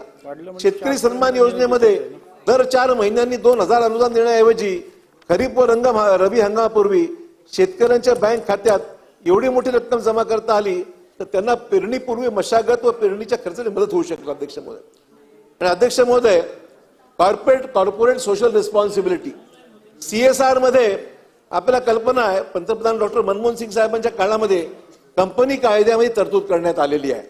आणि या आपल्याला कल्पना असेल की 2021चे आकडे जे आले समोर त्या वर्षामध्ये 26,210 कोटी रुपयाचा निधी या माध्यमातून खर्च करण्यात आला CSRच्या माध्यमातून. आम्हाला महाराष्ट्रामध्ये जो खर्च झाला हा त्याच पिरियडमध्ये 3,464 कोटी रुपये खर्च महाराष्ट्रात झालेला आहे. आम्हाला एवढंच फक्त म्हणायचं आहे की या सगळ्या निधीचा काही भाग आपण जर शेतकऱ्यांसाठी राखीव करता आला, CSR मध्ये अनेक गोष्टी करता येतात, पण आमचं म्हणणं एवढंच आहे की या निधीमधून शेतकऱ्यांसाठी CSRचा निधी जर वापरता आला तर कदाचित या आत्महत्येचं प्रमाण कमी करता येईल. तो स्ट्रेसमध्ये आहे, जो अतिशय अडचणीमध्ये आहे, अशा शेतकऱ्यांना अशा पद्धतीने मदत सुरुवातीला करता आली तर मला वाटतंय की याचं सार्थक, या गोष्टी सार्थक ठरेल. आणि CSRची खरी जी व्याख्या आहे सोशल रिस्पॉन्सिबिलिटीला आपण म्हणतो, ती सोशल रिस्पॉन्सिबिलिटी जास्तीत जास्त शेतकऱ्यांच्या बाबतीमध्ये लागू झाली पाहिजे. ही खात्रीची जबाबदारी सर्वांचीच आहे, शासनाची तर आहेच, पण एक सोशल रिस्पॉन्सिबिलिटी या नात्याने याचा कुठेतरी विचार झाला पाहिजे अशी अपेक्षा करायला काही हरकत नाही. आणि म्हणून CSRच्या बाबतीमध्ये सुद्धा कुठे धोरणात्मक निर्णय घेण्याच्या बाबतीमध्ये शासनाने विचार केला पाहिजे. अध्यक्ष महोदय, आपण पाहतोय की आता सुरुवातीला पाऊसच नव्हता, अजूनही राज्यामधल्या काही भागात पाऊस नाही आहे, परंतु बऱ्याच भागामध्ये एवढा प्रचंड पाऊस झाला की त्याच्यामुळे फार मोठं नुकसान झालेलं आहे. आणि अतिवृष्टीमध्ये आपल्याला कल्पना आहे जून ते ऑक्टोबर 22 या काळामध्ये जिरायतीला शासनाने अतिवृष्टीमध्ये नुकसान झालेल्या शेती पिकांना जिरायतीला प्रति हेक्टर 13,600 आणि बागायत पिकांना 27,000 प्रति हेक्टर मदत देण्याचा निर्णय 22 ऑगस्ट 22 मध्ये घेण्यात आला. आमचं म्हणणं एवढीच आहे की आता या प्रचलित दरांमध्ये दुपटीने वाढ झाल्याचा निर्णय घेण्यात आला NDRF मध्ये वगैरे. आमचं म्हणणं एवढंच आहे, आता जो बदल झालेला आहे तर नवीन निकषाप्रमाणे आता NDRFने जर बदल केलेला आहे, पण NDRFची मदत तेवढी कमीच आहे. पण NDRFने दिलेली मदत जी आहे ती जिरायतीसाठी 8,500 आणि बागायतीसाठी 17,000 रुपये. आमचं म्हणणं एवढंच आहे, आता शासन जी मदत करणारे अतिवृष्टीग्रस्तांना जे काही नुकसान झालं, शेतकऱ्यांचं नुकसान झालं आहे, ती 22 ऑगस्ट 2022चा निर्णय आहे, त्या निर्णयापेक्षा कमी राहणार नाही याची दक्षता शासनाने घेतली पाहिजे.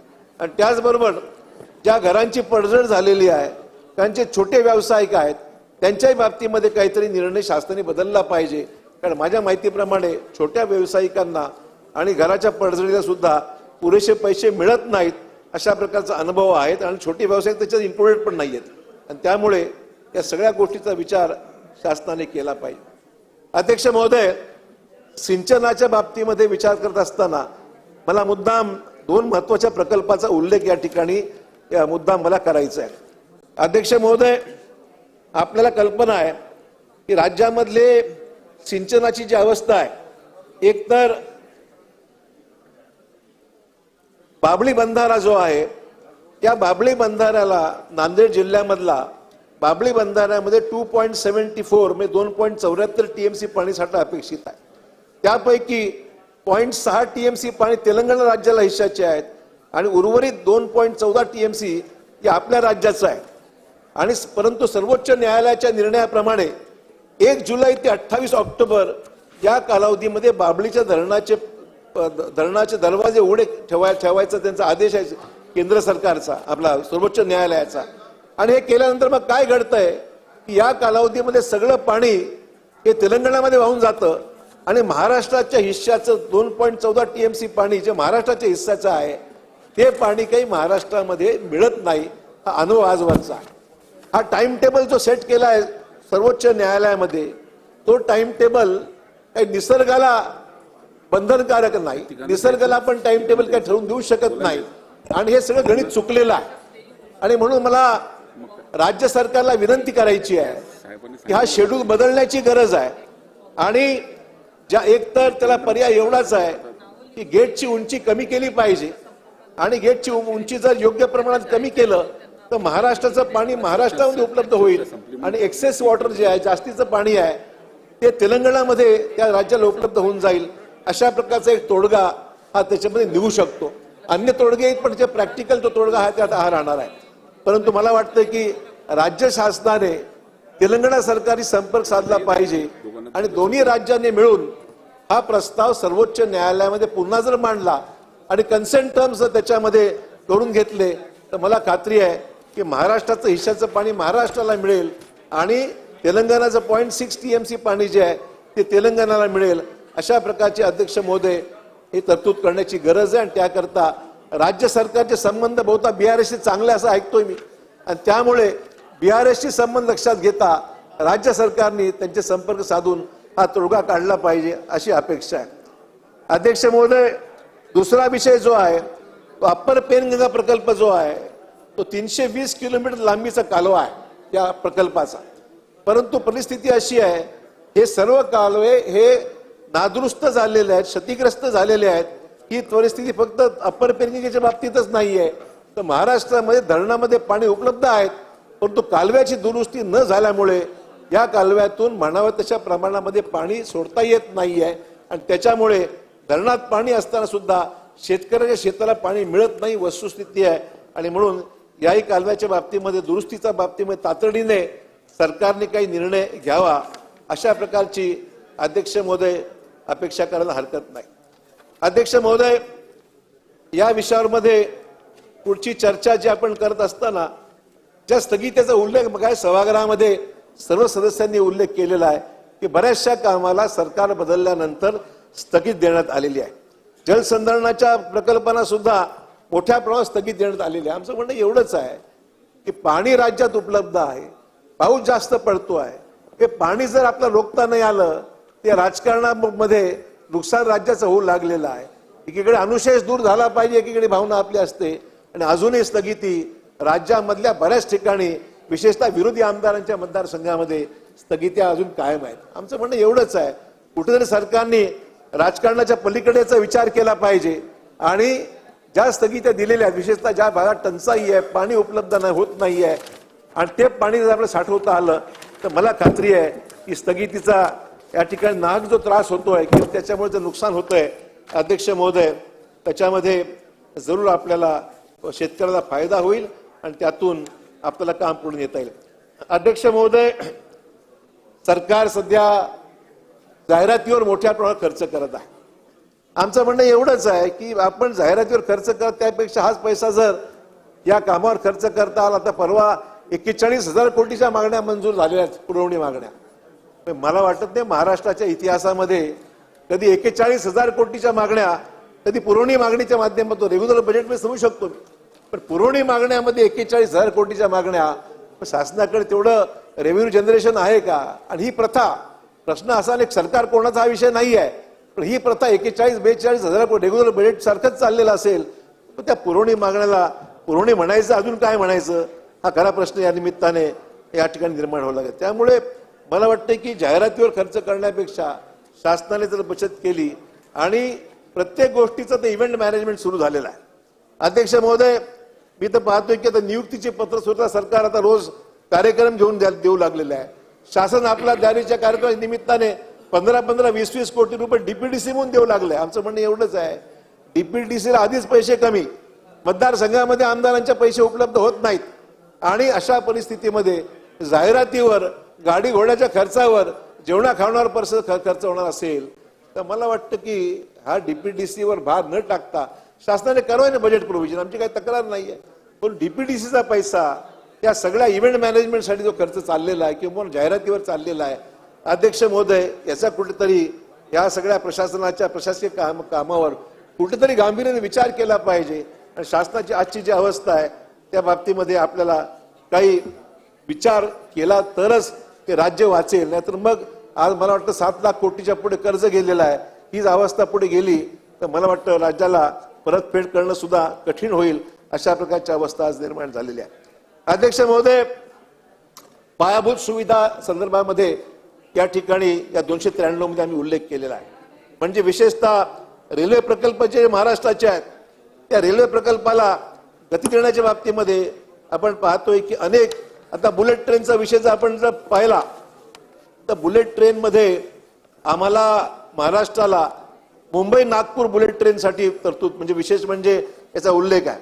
मुंबई अहमदाबाद, मुंबई नागपूर, मुंबई पुणे सोलापूर हैदराबाद, पुणे नाशिक असे अनेक प्रकल्प घोषित केलेले आहेत. पण अध्यक्ष महोदय, दुर्दैवाने मराठवाड्यातल्या कुठल्याही प्रकल्पाचा, म्हणजे या सरकारने मराठवाड्याला जणू काय सोडून दिले की काय, अशा प्रकारची परिस्थिती या त्यातून नजर येते आहे. अध्यक्ष महोदय, आपल्याला कल्पना आहे लातूर नांदेड थेट रेल्वेचा जो प्रस्ताव होता त्याच्यावर इथे लक्षवेधीच्या माध्यमातून चर्चा झाली होती. मुख्यमंत्र्यांनी या लक्षवेधीला उत्तर दिलं, परंतु मुख्यमंत्र्यांच्या उत्तरामध्ये अनेक आश्वासनं दिली गेली, पण अजूनही प्रस्ताव केंद्र सरकारकडे अध्यक्ष महोदय गेला नाही. म्हणजे आता प्रत्येक ठिकाणी निर्णय वेगवान, शासन गतिमान वगैरे घोषणा सुरू आहेत. आणि डबल इंजिन, आमचं म्हणणं महाराष्ट्रात डबल ट्रिपल इंजिन झालेलं आहे. आणि ट्रिपल इंजिन बरोबर शेवटच्या डब्यावर गार्ड आमचेच आहेत, म्हणजे दानवे साहेब आमच्या राज्याचे केंद्रातले राज्यमंत्री महाराष्ट्रातले मराठवाड्यातले आहेत. आमचं म्हणणं एवढंच आहे की ट्रिपल इंजिन गार्ड आमचा ट्रिपल इंजिन राज्यामध्ये, परंतु महाराष्ट्रातील विशेषतः मराठवाड्याचे प्रकल्प अजून काही मार्गी लागत नाहीत.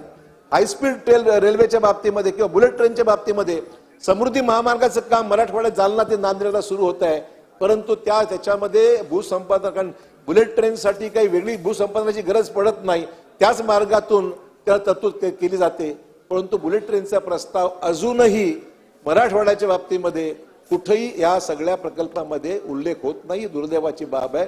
आणि म्हणून आमची मागणी आहे की महाराष्ट्रातले प्रकल्प, विशेषतः मराठवाड्यातले, जो मराठवाडा मुंबईपासून 600 किलोमीटर अंतरावर आहे, अनुशेष दूर करायचा असेल, मराठवाड्याचे प्रश्न मार्गी लावायचे असतील तर हे रेल नेटवर्क जे आहे, हाय स्पीड रेल्वे असेल, बुलेट ट्रेन असेल, या सगळ्या गोष्टीला आता शासनाने लक्ष दिलं पाहिजे.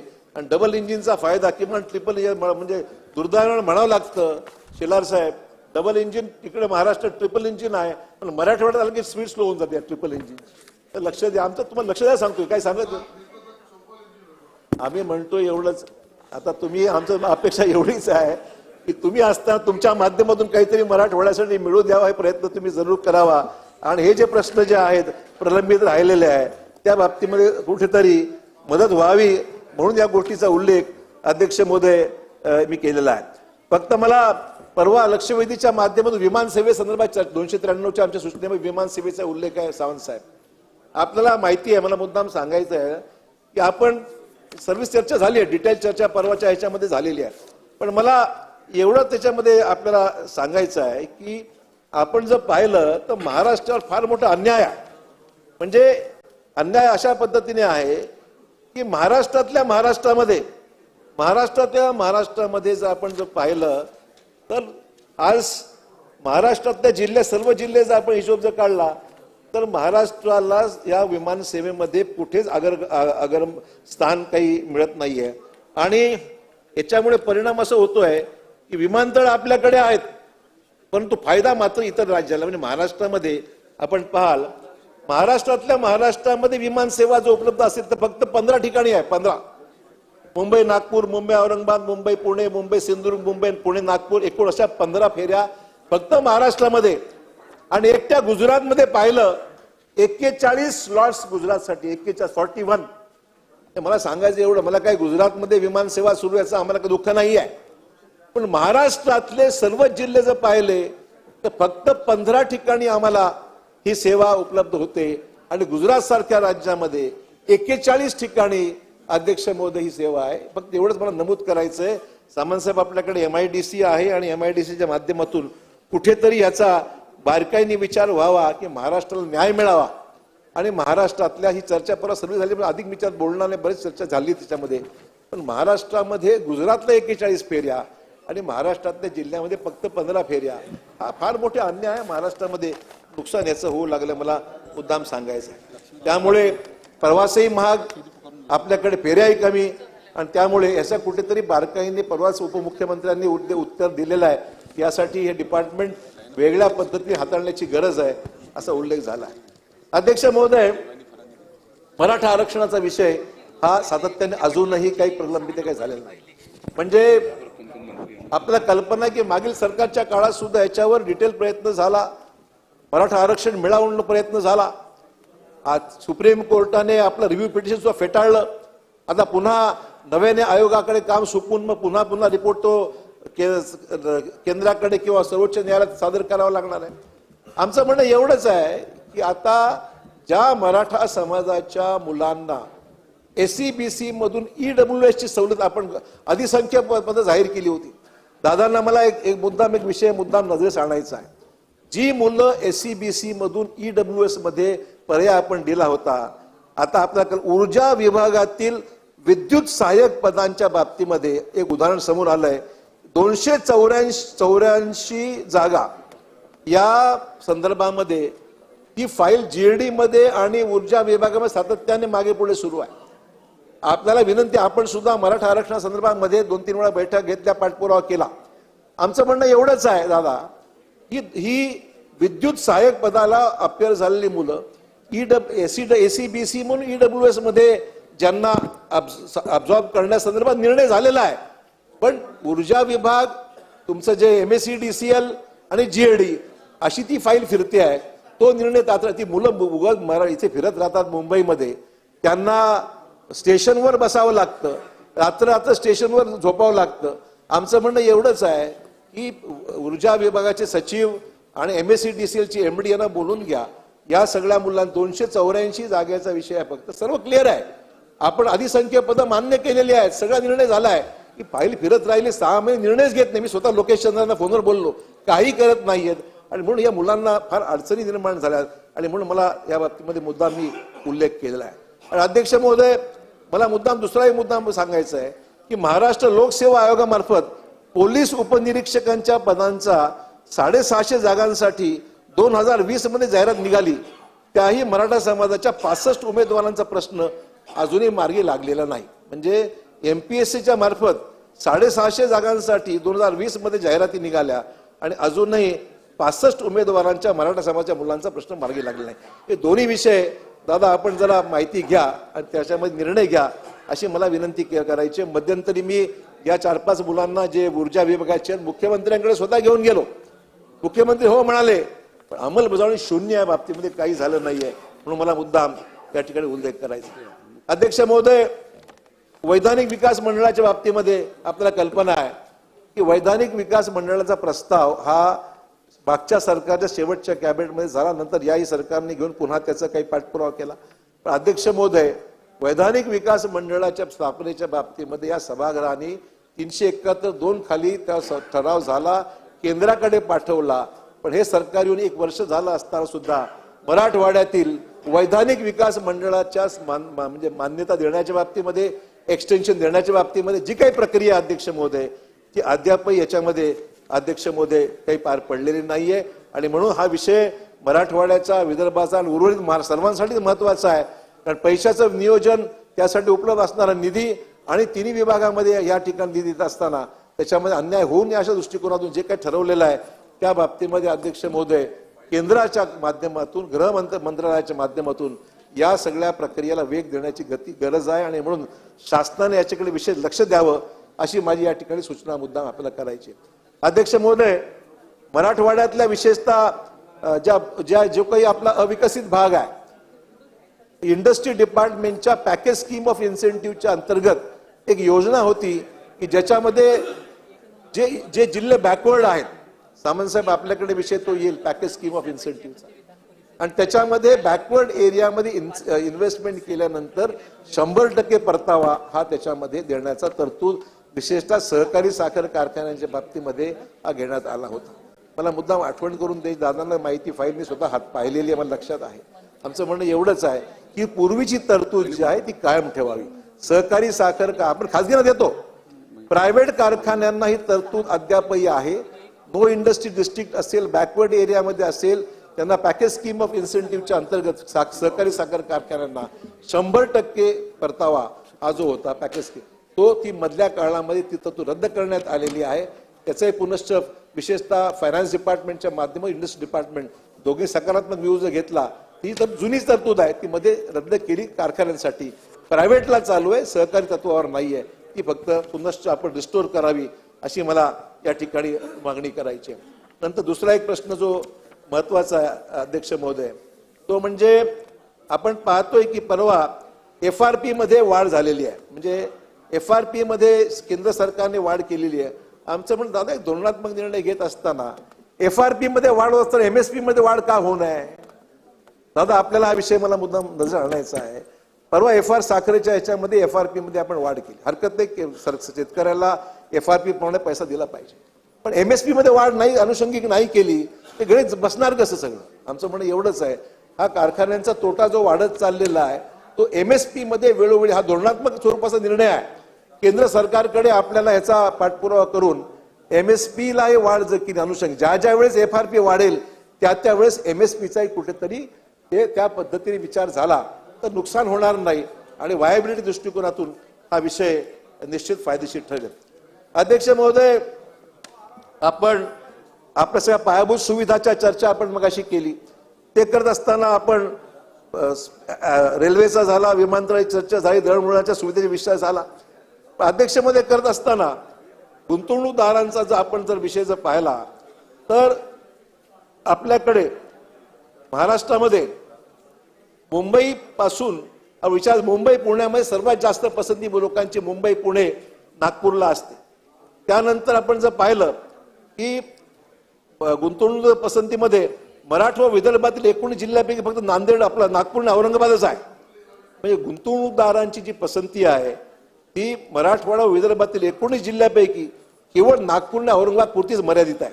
आमचं म्हणणं असे जे अनेक जिल्हे आहेत ते शेवटच्या पसंती जिल्हे मानले जातात. म्हणजे सिंधुदुर्ग, नंदुरबार, वाशिम, हिंगोली, गडचिरोली असे जे दुर्गम भागातले जिल्हे ते आपल्या पसंतीमध्ये अतिशय शेवटच्या क्रमांकात ते राहतात. आणि म्हणून अशाही आपण परवा दावोसला जाऊन आलात, दावोसला आपण जे निर्णय घेतले त्याच्यामध्ये बरेचसे जिल्हे घेतलेले आहेत. आमचं म्हणणं की ज्या जिल्ह्याला शेवटची पसंती दर्शवली जाते याही जिल्ह्यांचा विचार जर केला तर या शहराकडे येणारा लोंढा जो आहे लोकांचा, किंबहुना रोजगारासाठी जे लोक या ठिकाणी येऊ लागलेले आहेत, मला वाटतं याच्यामध्ये फार मोठ्या प्रमाणावर काही लक्ष देण्याची गरज आहे. कारण महाराष्ट्राचा जो डेव्हलपमेंट आहे ते लॉप साइडेड आहे. फक्त एकाच बाजूला होते, दुसऱ्या ठिकाणी इन्व्हेस्टमेंट दिसत नाही, किंबहुना त्याला मदत मिळत नाही आणि पायाभूत सुविधा उपलब्ध व्यवस्थित नाही आहेत. आणि म्हणून मग रेल्वे असेल, विमानसेवा असेल, रस्ते असतील आणि त्याबरोबरही गुंतवणूक अशा प्रकारची इन्व्हेस्टमेंट झाली तर मला खात्री आहे की महाराष्ट्रातल्या ह्या सगळ्या जे जिल्हे आहेत त्याला फायदा होईल. आणि दावोसमध्ये आपण जाऊन आलात, दावोसचे आपले सर्व करार माझ्या समोर आहे, ती काही त्या उल्लेख त्याचा करणार नाही. पण त्याच्यामध्ये ज्या बॅकवर्ड एरियाच्या डिस्ट्रिक्टमध्ये आहेत त्याला काही हातात पडलेलं नाही आहे हे मला सांगायचं. टीकेचा भाग म्हणून ते वास्तव जो आहे त्याचा कुठे विचार आपण केला पाहिजे. कारण MOU शेवटी MOU असतं, लेटर ऑफ इंटेंट आपण घेतो, पण प्रत्यक्ष MOU याच्यामध्ये आल्याशिवाय अध्यक्ष महोदय त्याचा काही फायदा होत नाही. आणि म्हणून अध्यक्ष महोदय, मी अधिक वेळ मी सभागृहाचा घेणार नाही. 293च्या सूचनेच्या माध्यमातून तिथे मांडलेल्या सर्व गोष्टीचा, विशेषतः जो अनुशेष आहे महाराष्ट्राचा, तो भरून काढण्याच्या बाबतीमध्ये या सगळ्या गोष्टीचा विचार व्हावा अशी अपेक्षा करतो. नमस्कार. आता आपण पुढे जातोय, चर्चा ही पुढे सुरू राहील. आता लक्षवेधी घेणार आहोत. लक्षवेधी नाही मगाशी विनंती आली होती म्हणून अशोक चव्हाण साहेबांना नाही आपण घेतोय ना. चर्चा संपलेली नाही, चर्चा संपलेली नाही. हो नाही आपण चर्चा आपण पुढे घेणार आहोत, पण लक्षवेधी दाखवलेल्या आहे आणि अध्यक्ष साहेबांनी सांगितलेलं आहे, त्यामुळे आता आपण लक्षवेधी घेऊ. लक्षवेधी घेतल्याच्या नंतर चर्चा पुढे चालू राहील. लक्षवेधी क्रमांक 6.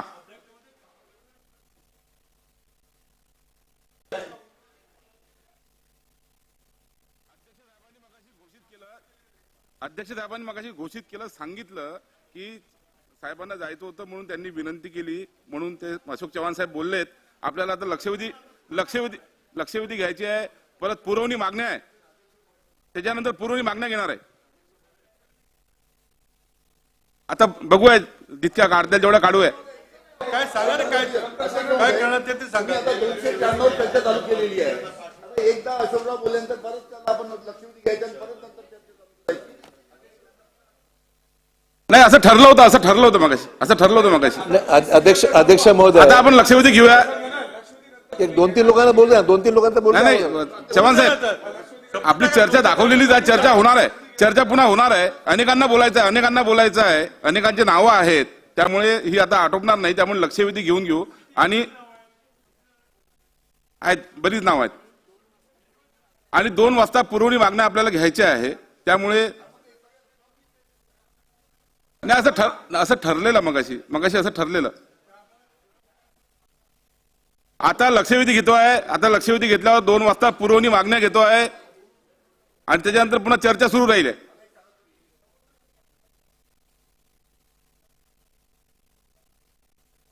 आता लक्षवेधी होईल. लक्षवेधी झाल्यावर 2 वाजता आपल्याला पुरवणी मागण्या घ्यायच्या आहे, आणि पुरवणी मागण्याच्या नंतर पुन्हा चर्चा आपली सुरू राहील, असं ठरलेलं आहे. आता बघूया ना काय किती होते तेवढं आपण घेऊया. थोडक्यात लक्षवेधी घेऊया. लक्षवेधी क्रमांक 6 आहेत का? अध्यक्ष महोदय, लक्षवेधी क्रमांक 6. अध्यक्ष महोदय वितरित केल्याप्रमाणे. अध्यक्ष महोदय, खरं म्हणजे पालघर जिल्ह्यामध्ये औद्योगिक क्षेत्र मोठ्या प्रमाणामध्ये आहे. त्याच्यामध्ये वसई आहे, पालघर आहे, बोईसर, आणि जास्तीत जास्त एरिया हा माझ्या मतदारसंघामध्ये येतो. आणि अध्यक्ष महोदय, इथे लाखो कामगार वर्ग आहे, आणि दररोज ह्या बोईसर MIDC मध्ये ऍक्सिडेंट होत असतात, आग लागत असते, आणि अनेक कामगारांचा होरपळून मृत्यू होत असतो, आणि अनेकाच्या छोट्या मोठ्या किरकोळ घटना घडत असतात. आणि त्यांच्यावर उपचार करण्यासाठी मुंबईला जावं लागते, प्रायव्हेट हॉस्पिटलमध्ये जावं लागते, मोठा खर्च होतो. आणि त्यामुळे ही जी गरीब लोक आहेत त्यांचा खर्च परवडत नाही. कंपनीवाले सुद्धा त्यांना व्यवस्थितरित्या कॉम्पेन्सेशन द्यायला तयार नसतात. आणि अशामुळे आमची सातत्याने मागणी आहे. आणि सन्माननीय मुख्यमंत्री महोदय पालघरला आले होते, त्यांनी सुद्धा हा विषय मान्य केला होता की पालघरला कामगार रुग्णालयाची आवश्यकता आहे, आणि ते आम्ही लवकर मंजूर करणार. परंतु आजपर्यंत तसं काही झालेलं दिसत नाही. आणि त्याच्यामुळे तिथे जो कामगार वर्ग आहे त्याच्यावर खूप मोठ्या प्रमाणामध्ये उपचाराअभावी होणारा खर्च मोठ्या प्रमाणामध्ये होतोय. अध्यक्ष महोदय, आपल्या मार्फत मंत्री महोदयांना मी एक प्रश्न विचारला, आणि त्याच्यामध्ये त्यांनी असं उत्तर दिलंय की पालघर जिल्ह्यातील स्थानिक जनते दृष्टीने हा खूप जीवन मरणाचा प्रश्न आहे, परंतु तो दीर्घकाळ प्रलंबित असून 21 पासून ह्या राज्य विमा कामगार मंडळाच्या प्रस्तावित रुग्णालयासाठी बोईसर क्षेत्रानजीक 5 एकर जागा उपलब्ध करून देण्याबाबत आम्ही पाठपुरावा सातत्याने करत आहोत. परंतु विभागीय आयुक्त कोकण विभाग यांच्या मार्फत परिपूर्ण प्रस्ताव सादर करण्याबाबत जिल्हाधिकारी पालघर यांना कळवण्यात आले आहे. या मागणीच्या अनुषंगाने जिल्हाधिकारी पालघर यांच्या मार्फत प्रस्ताव विभागीय आयुक्त कोकण विभाग यांच्याकडे सादर करण्यात आलेले आहे. यानंतर सदर प्रस्ताव शासनाला प्राप्त झाल्यानंतर महाराष्ट्र जमीन महसूल संहिता 1966च्या तरतुदीनुसार राज्य विमा कामगार रुग्णालयाकडे जमीन हस्तांतर करण्याच्या बाबतची कारवाई करण्याचे संकल्पित आहे. म्हणजे अजून संकल्पित आहे, त्याच्या बाबतीमध्ये ठोस कुठला निर्णय झालेला नाही. अशा प्रकारचे छापील उत्तर मंत्रिमंडळ आपण आम्हाला दिलेले आहे. परंतु ही खूप दुर्दैवाची अशी बाब आहे. प्रश्न हे जनतेच्या जीवन मरणाचा आहे. प्रश्न विचारतो अध्यक्ष महोदय. आणि त्याच्यामुळे जी जनतेची तिथल्या कामगारांच्या हेळसांड होते, या बाबतीमध्ये मंत्री महोदयांना माझा एक स्पेसिफिक प्रश्न असा आहे की ह्या रुग्णालयासाठी जागा लवकरात लवकर अथवा उशिरात उशिरा एक तारीख सांगा, ह्या तारखेला आम्ही ही जागा या रुग्णालयासाठी आम्ही हस्तांतरित करू. प्रश्न क्रमांक 1. दुसरा मुद्दा त्याच्यामध्ये आहे की पालघर जिल्ह्यामध्ये आदिवासी लोकवस्ती ही मोठ्या प्रमाणामध्ये आहे. त्याच्यामध्ये जव्हार आहे, पालघर आहे, डहाणू कॉटेज आहे, मनोर उपरुग्णालय आहेत, अशी अनेक रुग्णालय आहेत. परंतु इथे नोकर भरती नाहीत, डॉक्टर्स नाहीत, नर्सेस नाहीत, स्टाफ नाही. आणि अशा वेळेला ज्या काही केसेस तिथे जातात, रुग्ण जातात, ह्या रुग्णांना तिथून डायरेक्ट रेफर केलं जातं सेल्वासला, विनोबा भावे किंवा सुरतला. मुंबईला आदिवासी समाजाचे लोक यायला तयार नसतात. आणि इथे डॉक्टरांची कमतरता आहे. त्याच्यामध्ये एक लिहिलंय की पालघर आपण पहिले प्रश्न विचारायचे उत्तर घ्या. प्रश्न विचारू, मग ते उत्तर पण येणार नाही बरोबर. आपण इतकं जास्त मांडत आहे. नाही, एकदा उत्तर द्यायला बरं पडेल ना. कधीतरी आम्ही अध्यक्ष महोदय कधीतरी आम्ही बोलतो, खूप महत्वाचे विषय आहेत. पालघर जिल्हा आदिवासी जिल्हा आहे, आम्हाला बोलू द्या. आम्हाला एक तर कमी संधी बोलायला मिळते, एक आम्ही आयुध वापरतो लक्षवेधी, त्या अनुषंगाने आम्हाला बोलायला संधी प्रश्न आले तर बरं होईल. मिळते. तेही आम्हाला नाकारंद असेल तर चालणार नाही. अध्यक्ष महोदय, आमच्यावर थोडी कृपा करा. आपण एक जाणकार, आम्ही पहिल्यांदा इथे बोलतो सभागृहामध्ये. बोला बोला. तर इथे 18 पदं आहेत, त्याच्यापैकी 7 पदं भरण्यात आलेली आहेत असं उत्तर दिलेलं आहे. उर्वरित पदं कधी भरणार या बाबतीमध्ये मंत्री महोदयांनी उत्तर द्यावं. तिसरा प्रश्न आहे की वसईसाठी 100 खाटांचं हॉस्पिटल हे मंजूर आहे, परंतु जागेअभावी ते रखडलेलं आहे. तर ती जागा कधी लवकर उपलब्ध करून देणार, एक प्रश्न आहे. तिसरा आहे की बोईसर रुग्णालयासाठी संजय नगर येथे जागा उपलब्ध झाली, परंतु संजय नगरला जागा उपलब्ध करून देत असताना तिथे रुग्णालयासाठी अजून इमारतीसाठी निधी उपलब्ध झालेला नाही. तो एक शासनाच्या मार्फत लवकरात लवकर कधी करून देणार हा आहे. आणि सफाळी जे आरोग्य केंद्र आहे याचं श्रेणीवर्धन झालं पाहिजे, ते रुग्णालयामध्ये झालं पाहिजे, कारण सफाळीची लोकसंख्या खूप वाढायला लागलेली आहे. ते श्रेणीवर्धन कधी करणार, एवढे माझे 5 प्रश्न मंत्री महोदय आहेत. अध्यक्ष महोदय, हा प्रश्न मर्यादित स्वरूपामध्ये राज्य विमा कामगार मंडळाला जागा देण्यासंदर्भातला आहे. अन्य जे सन्माननीय सदस्यांनी जे आरोग्य विभागाच्या संदर्भात जे प्रश्न विचारले ते सगळे महसूलच्या संदर्भातले नाही आहे. ते जागा रिक्त किती आहे, श्रेणीवर्धन करायचं आहे, या सगळ्या बाबतीमध्ये निश्चित आपल्या ज्या भावना आहेत किंवा आपण जे प्रश्न विचारले ते आरोग्य मंत्र्यांच्या समेत एक बैठक घेण्याबद्दल त्यांना विनंती करू आपण, कारण तो त्या विभागाने निर्णय घ्यायचा असतो. अध्यक्ष महोदय, हा जो हॉस्पिटलला जागा देण्याच्या संदर्भाची कार्यवाही सुरू आहे त्याच्यामध्ये आता अंतिम टप्प्यात तो प्रस्ताव आहे आणि त्या बाबतीमध्ये शासन लवकर त्या बाबतीत निर्णय घेईल अध्यक्ष महोदय, आणि आवश्यक ती कार्यवाही लवकर करील. अध्यक्ष महोदय. सन्माननीय आशिष शेलारजी. अध्यक्ष महोदय, हे उत्तर काय बरोबर नाही. अध्यक्ष महोदय, सन्माननीय सदस्य पोटतिडकीने बोलतायत की पालघर जिल्हा अस्तित्वात झाला त्याला आता काही वर्ष झाली. खरं तर इतक्या वर्षामध्ये ते नियोजन होणं अपेक्षित होतं. जे ठरलंय ते आता देणं अपेक्षित आहे. त्यामुळे अध्यक्ष महोदय, सरळ एकच प्रश्न आहे की पालघर जिल्हा अस्तित्वात आल्यानंतर त्या ठिकाणी कुंभवली या ठिकाणी बोईसरला 5 एकर जागा देण्याच्या बाबतीतला प्रस्ताव संमत नाही म्हणून आपण त्याला पुढे गेलेला आहे. तो कुंभवलीला बोईसर या ठिकाणी 5 एकरची जागा राज्य विमा कामगार मंडळाच्या रुग्णालयाला आपण देणार का, नंबर 1. आणि त्या बाबतीतला जी काही आपल्याला अंतर्गत बैठक करायची, आरोग्य विभागाशी करा, MIDCशी, इंडस्ट्रीशी करा, कलेक्टरशी करा, आणि तो जो भूखंड आहे तो त्या राज्य विमा मंडळाच्या अस्पताळासाठी तो किती महिन्यात देणार, प्रश्न क्रमांक 2. अध्यक्ष महोदय, ही वस्तुस्थिती आहे की त्या भागातील आरोग्य विषयक सुविधा उपलब्ध करून देण्यामध्ये विलंब झालेला आहे आणि ती जमीन जी आहे ती MIDCच्या बाहेर ती गुरुचरण असल्यामुळे आवश्यक तो प्रस्ताव आता जिल्हाधिकारी विभाग आयुक्तांच्या सर्व्हर गेलेला आहे पर्यंत गेलेला आहे. मी म्हटलं पण अध्यक्ष महोदय, जे रुग्णालय उभं करायचं आहे हा राज्य कामगार विमा मंडळाच्या वतीने होणार आहे. बाकीच्या ज्या संदर्भातली मागणी जी सन्मान्य आमदार महोदयांनी केली किंवा सन्मान्य सध्या आशिष शेलार साहेबांनी केली त्या बाबतीमध्ये आरोग्य मंत्र्यांसमेत आपण बैठक घेऊ.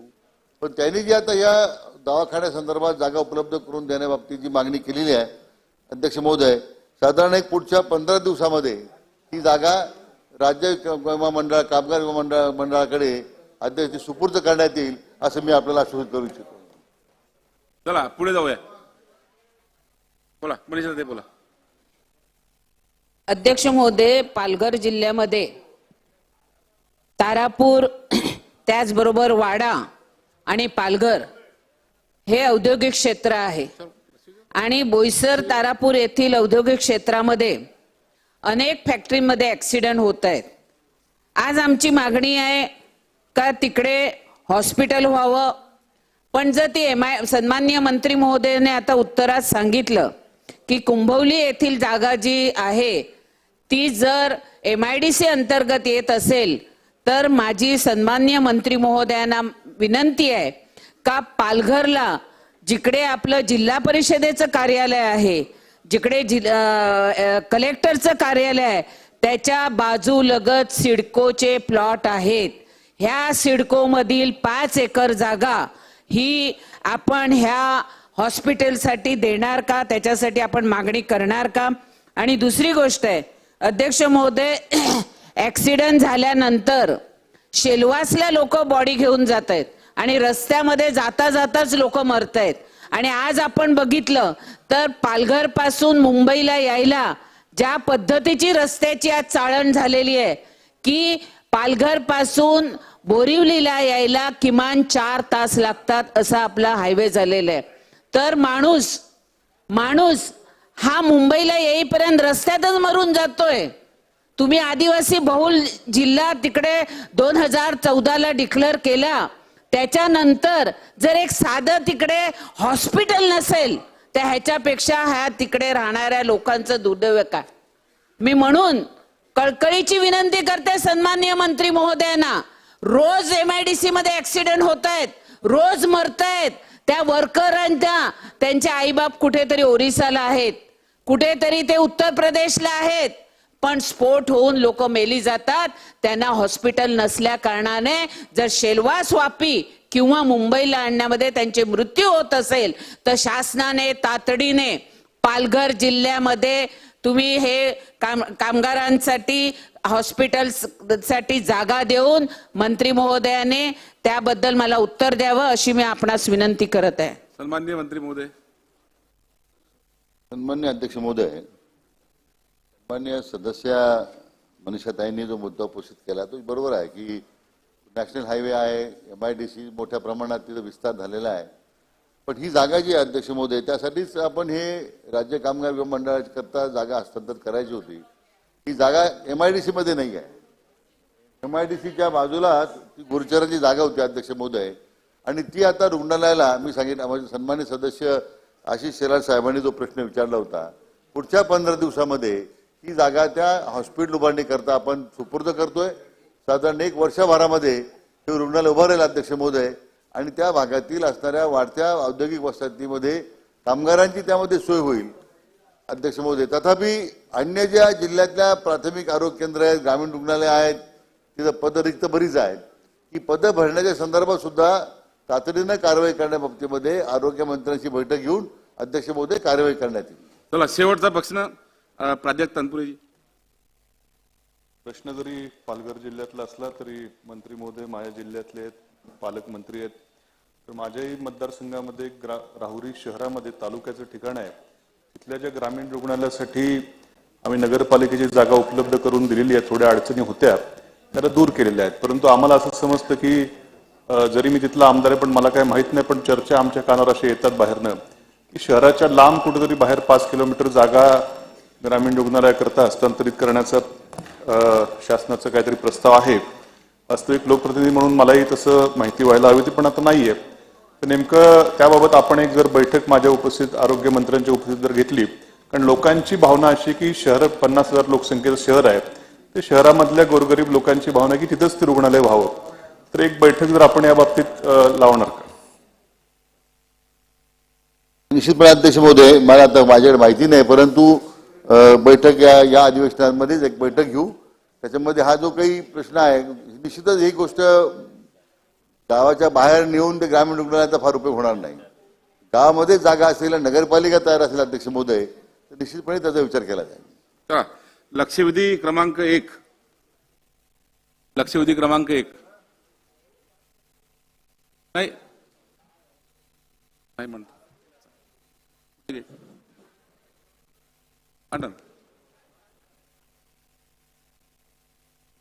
आली नाही ना, ती आली नाही. लक्षवेधी क्रमांक 1 अध्यक्ष महोदय वितरित केल्याप्रमाणे. अध्यक्ष महोदय, खऱ्या अर्थाने हा प्रश्न सर्व राज्यातल्या महानगरपालिकांशी संबंधित आहे. विविध सेवाभावी संस्था अध्यक्ष महोदय या सगळ्या महानगरपालिका क्षेत्रामध्ये व्यायामशाळा असो, अभ्यासिका असो, ध्यानधारणा केंद्र असो, या सगळ्याची मागणी करतात अध्यक्ष महोदय. आणि या सेवा सुविधा विकसित करून खऱ्या अर्थाने महानगरपालिकेची प्रायमरी ड्युटी आहे की या पद्धतीच्या सेवा सुविधा विकसित करून या त्या ठिकाणच्या महानगरपालिका क्षेत्रातील नागरिकांना त्यांच्या सेवा सुविधा देणार.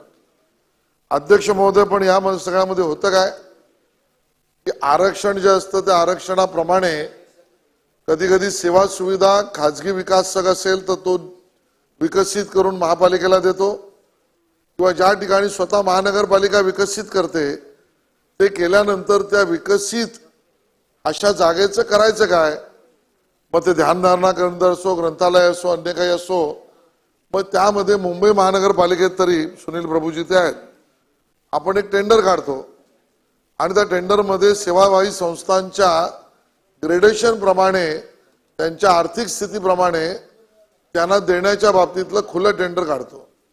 अध्यक्ष महोदय, पण बरेचदा असं होतं आणि नाशिकच्या बाबतीत सन्माननीय सदस्य देवयानी फरांदे यांनी जो प्रश्न उपस्थित केला त्यामध्ये कलम 89 प्रमाणे रेडी रेकनरच्या निर्धारित मूल्यांकनाच्या 8% प्लस दरमहा 2% व्याजासह आणि प्रचलित बाजारानुसार रेट लावले जातात. ते कधी कधी न परवडणारे असतात, कारण मुळात लक्षात घेतलं पाहिजे त्या सेवा सुविधा आहेत आणि त्यामुळे सेवा सुविधा जनतेचा अधिकार म्हणून आपण त्यांना देतो आहोत. आणि म्हणून माझा प्रश्न असा आहे की महानगरपालिका अधिनियम 89 मधील प्रावधानानुसार जे दर ठरवले आहेत त्यामध्ये वाजवी दर म्हणजे कमी दर करण्यासंदर्भामध्ये राज्य शासन विचार करणार का? नंबर 1.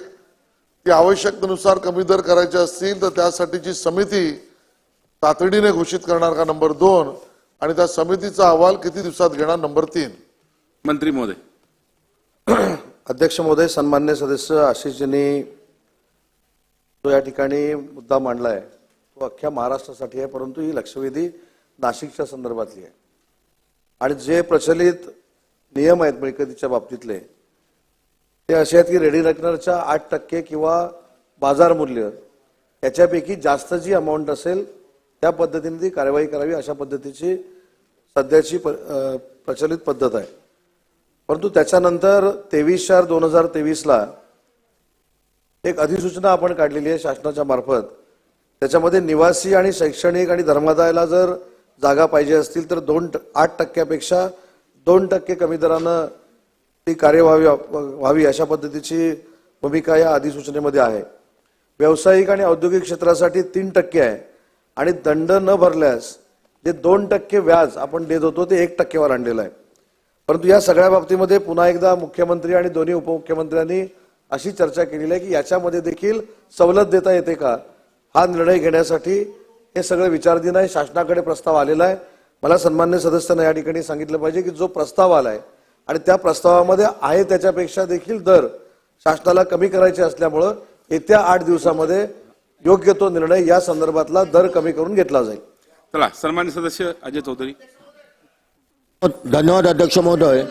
अध्यक्ष महोदय, अत्यंत महत्वाची अशी लक्षवेधी आहे. अध्यक्ष महोदय, मुंबईमध्ये आम्ही खासदार आमदार निधीतनं विविध संस्थांना त्यांच्या मागणीप्रमाणे कार्यालय असतील, समाज मंदिर असतील, अशा प्रकारचे, त्याचबरोबर व्यायामशाळा असतील, हे आम्ही खासदार आणि आमदार निधीतनं बांधून देतो. अध्यक्ष महोदय, ह्या संस्थांच्या वतीने ज्या सेवाभावी संस्था आहेत या त्या कार्यालयाचा व्यायामशाळेचा उपयोग विनामोबदला किंवा अल्प दरात नागरिकांना सुविधा देण्याकरता करतात. अध्यक्ष महोदय, मुंबई महानगरपालिका या सगळ्या वास्तूंना जे काय मालमत्ता कर लावते ते कमर्शियल कर लावते आणि त्यामुळे 22, 25, 30 लाख रुपये वर्षाला ह्या वास्तूंना कर लावला जातो. अनेक लोक कर भरू शकत नाही म्हणून महापालिकेचं असेसमेंट डिपार्टमेंट त्याच्या जप्तीची नोटीस काढते. आम्ही वारंवार हे मांडतोय. अध्यक्ष महोदय, खासदार आणि आमदारांच्या निधीतनं ज्या काय मालमत्ता बनवल्या जातात त्याच्या मालमत्ता कर लावण्यासंदर्भात एक नवीन धोरण मुंबई महापालिकेने आखायचं ठरवलं, परंतु ते आतापर्यंत आखलं जात नाही. या मालमत्तांना आपण कमर्शियल रेट न लावता निवासी रेट लावावा, निवासी त्यांना दर लावावे आणि त्यांना दिलासा द्यावा अशी मागणी या माध्यमातून करतो. आदरणीय मंत्री महोदय, आपण अशा प्रकारच्या सूचना या मुंबईच्या महानगरपालिका आयुक्तांना देणार का आणि लवकरात लवकर याबाबत सुधारित धोरण मालमत्ता कराचं किती काळामध्ये अंमलात आणणार कृपया आपण सांगावं. अध्यक्ष महोदय, सदर लक्षवेधी जी आहे ही नाशिक आणि त्याच्यानंतर नाशिक पुरता हा विषय नसल्यामुळं निवासी शैक्षणिक आणि धर्मादाय संस्थांना ज्या जागा आपण देतो त्याचा दर निश्चितीसाठी आहे, मिळकतीवरच्या दर निश्चितीसाठी आहे. तरी देखील अजय चौधरी साहेबांनी जो या ठिकाणी मुद्दा मुंबई महानगरपालिकेच्या आमदार निधी आणि खासदार निधीच्या संदर्भात मांडलेला आहे त्याच्यावर योग्य तो निर्णय घेतला जाईल. देवेंद्र महाराज, ही लक्षवेधी ह्या सभागृहाच्या पुढे मी आणलेली आहे आणि थोडं ट्रॅफिकमुळे मला पोचायला उशीर झाला. सन्माननीय अध्यक्ष महोदय, महाराष्ट्राच्या दृष्टिकोनातून अत्यंत महत्त्वाचा हा विषय आहे. महानगरपालिकेच्या माध्यमातून आपल्या आमदार निधीमधून आपण सर्व ठिकाणी एक कृपया शांतता ठेवा. आपण आपल्या आमदार निधीमधून सर्व ठिकाणी समाज मंदिरं असतील, अभ्यासिका असतील, इतर वास्तू असतील की ज्याच्या माध्यमातून अनेक सामाजिक उपक्रम, अनेक योगाचे क्लासेस असतील, हास्य क्लब असतील, ज्येष्ठ नागरिकांसाठी विरंगुळा केंद्र असतील, अशा सर्व गोष्टी ह्या आपण ह्या सभागृहामध्ये करण्यासाठी आपण सदर ठिकाणी शासनाच्या निधीमधून आपण आमदार निधी उपलब्ध करून देतो. परंतु सन्माननीय अध्यक्ष महोदय, महानगरपालिकाच्या कायद्याच्या अधिनियम 79 मध्ये मालमत्तेचा विनियोग कशा पद्धतीने करावा, तर ह्या कलम 79 मध्ये असं म्हटलेलं आहे की कलम 79च्या ड मध्ये सन्माननीय अध्यक्ष महोदय त्यांनी असं म्हटलेलं आहे की, इंग्लिश परत घेते जरा एकच मिनिट, डी मध्ये असं म्हटलेलं आहे 79च्या डी, मालमत्तेचा डिस्पोजल ऑफ प्रॉपर्टी म्हणजे मालमत्तेचा विनियोग. त्या डी मध्ये असं म्हटलेलं आहे, the consideration for which any immovable property और any right belonging to the corporation may be sold, leased or otherwise transfer shall not be less than current market value of such a premium rate, rent or other consideration. सन्माननीय अध्यक्ष महोदय, त्याच्यानंतर 2019 मध्ये सन्माननीय अध्यक्ष महोदय मंत्रालयामध्ये बैठक झाली. त्या बैठकीमध्ये काही नियमावली करण्यात आला. मध्यंतरी हायकोर्टामध्ये ह्याच्यावरती पिटिशन दाखल करण्यात आली आणि ती पिटिशन अशी दाखल करण्यात आली की ह्या ज्या काही मालमत्ता महानगरपालिकेच्या असतात त्या नाममात्र दराने दिल्या जातात. पण सन्माननीय अध्यक्ष महोदय, त्या पिटिशन जी होती, एखाद्या व्यक्तीने जर कायद्याचा भंग केला, जर त्याला नाममात्र दराने सामाजिक हेतूसाठी दिलेलं असेल आणि तो जर सामाजिक हेतू न करता त्या ठिकाणी ते पैसे कमवणे त्यांचं उद्दिष्ट असेल, सन्माननीय अध्यक्ष महोदय, तर महानगरपालिकेला ह्या कायद्याप्रमाणे त्याच्याकडनं ती वास्तू काढून घेण्याचा अधिकार आहे. सन्माननीय अध्यक्ष महोदय, ह्या पिटिशन झाल्यानंतर पूर्ण महाराष्ट्रामध्ये काय केलं गेलेलं आहे की पूर्ण महाराष्ट्रातल्या महानगरपालिका क्षेत्रामध्ये जेवढ्या वास्तू, अभ्यासिका आज बांधण्यात आलेल्या आहेत त्याला महानगरपालिकेच्या माध्यमातून मोठ्या प्रमाणामध्ये सील करण्यात आलेलं आहे. सन्माननीय अध्यक्ष महोदय, सील करण्यात आल्यामुळे आज काय होतंय की त्याच्यावरती आपण कोट्यवधी रुपये खर्च करून ह्या वास्तू बांधतो, समाज मंदिरं बांधतो, अभ्यासिका बांधतो. महानगरपालिका काय योगाचे क्लासेस घेऊ शकते का? अभ्यासिका चालवू शकते का? विरंगुळा केंद्र चालवू शकते का? ह्या सगळ्या जबाबदाऱ्या सामाजिक स्वास्थ्य सांभाळणं खऱ्या अर्थाने खरं बघितलं तर महानगरपालिकेचं काम आहे. पण सन्माननीय अध्यक्ष महोदय, वाढत्या लोकसंख्येमुळे आणि प्रशासनाच्या वरच्या आस्थापनाचा खर्च वाढत चालत असल्यामुळे आपण महानगरपालिका हे करू शकत नाही आणि त्यामुळे लोकप्रतिनिधी ह्या कामांमध्ये लक्ष देतात, एनजीओज ह्या कामांमध्ये लक्ष देतात आणि शहरी भागामध्ये सन्माननीय अध्यक्ष थोडी डेव्हलप करायला लागेल, कारण हा 4 वर्षांपासूनचा 5 वर्षांपासूनचा महाराष्ट्राच्या सन्माननीय अध्यक्ष मध्ये प्रलंबित प्रश्न आहे. आणि त्यामुळे काय होतं, शहरी भागामध्ये ज्या ठिकाणी फ्लॅटेड सिस्टीम मध्ये राहतात म्हाताऱ्या माणसांना, मी कायद्याच्याच कडे येते सन्माननीय अध्यक्ष महोदय, आज वास्तू सील केल्यामुळे सामाजिक आणि सांस्कृतिक स्वास्थ्य या पूर्ण शहरांमध्ये बिघडलेलं आहे. सन्माननीय अध्यक्ष महोदय, मध्यंतरी सरकारने या कायद्याच्यासाठी काही नियमावली केली. सन्माननीय अध्यक्ष महोदय, पिटिशन केली गेली, ती नाममात्र दराने देता येत नाही. नाममात्र दराने अभ्यासिका आणि वास्तू देता येत नाही, ह्या आपल्या महाराष्ट्राच्या अधिनियमामध्ये म्हटलेलं आहे. 79चा डी मी आता तुम्हाला वाचून दाखवला, त्याच्यामध्ये म्हटलेलं आहे नाममात्र दराने देता येत नाही. परंतु सन्माननीय अध्यक्ष महोदय, माझा राज्य सरकारला प्रश्न आहे, माझा राज्य सरकारला प्रश्न असा आहे सन्माननीय अध्यक्ष महोदय की ह्याचा जी जो आहे, ह्या 79च्या जी मध्ये असं म्हटलेलं आहे, जर महानगरपालिका क्षेत्रामध्ये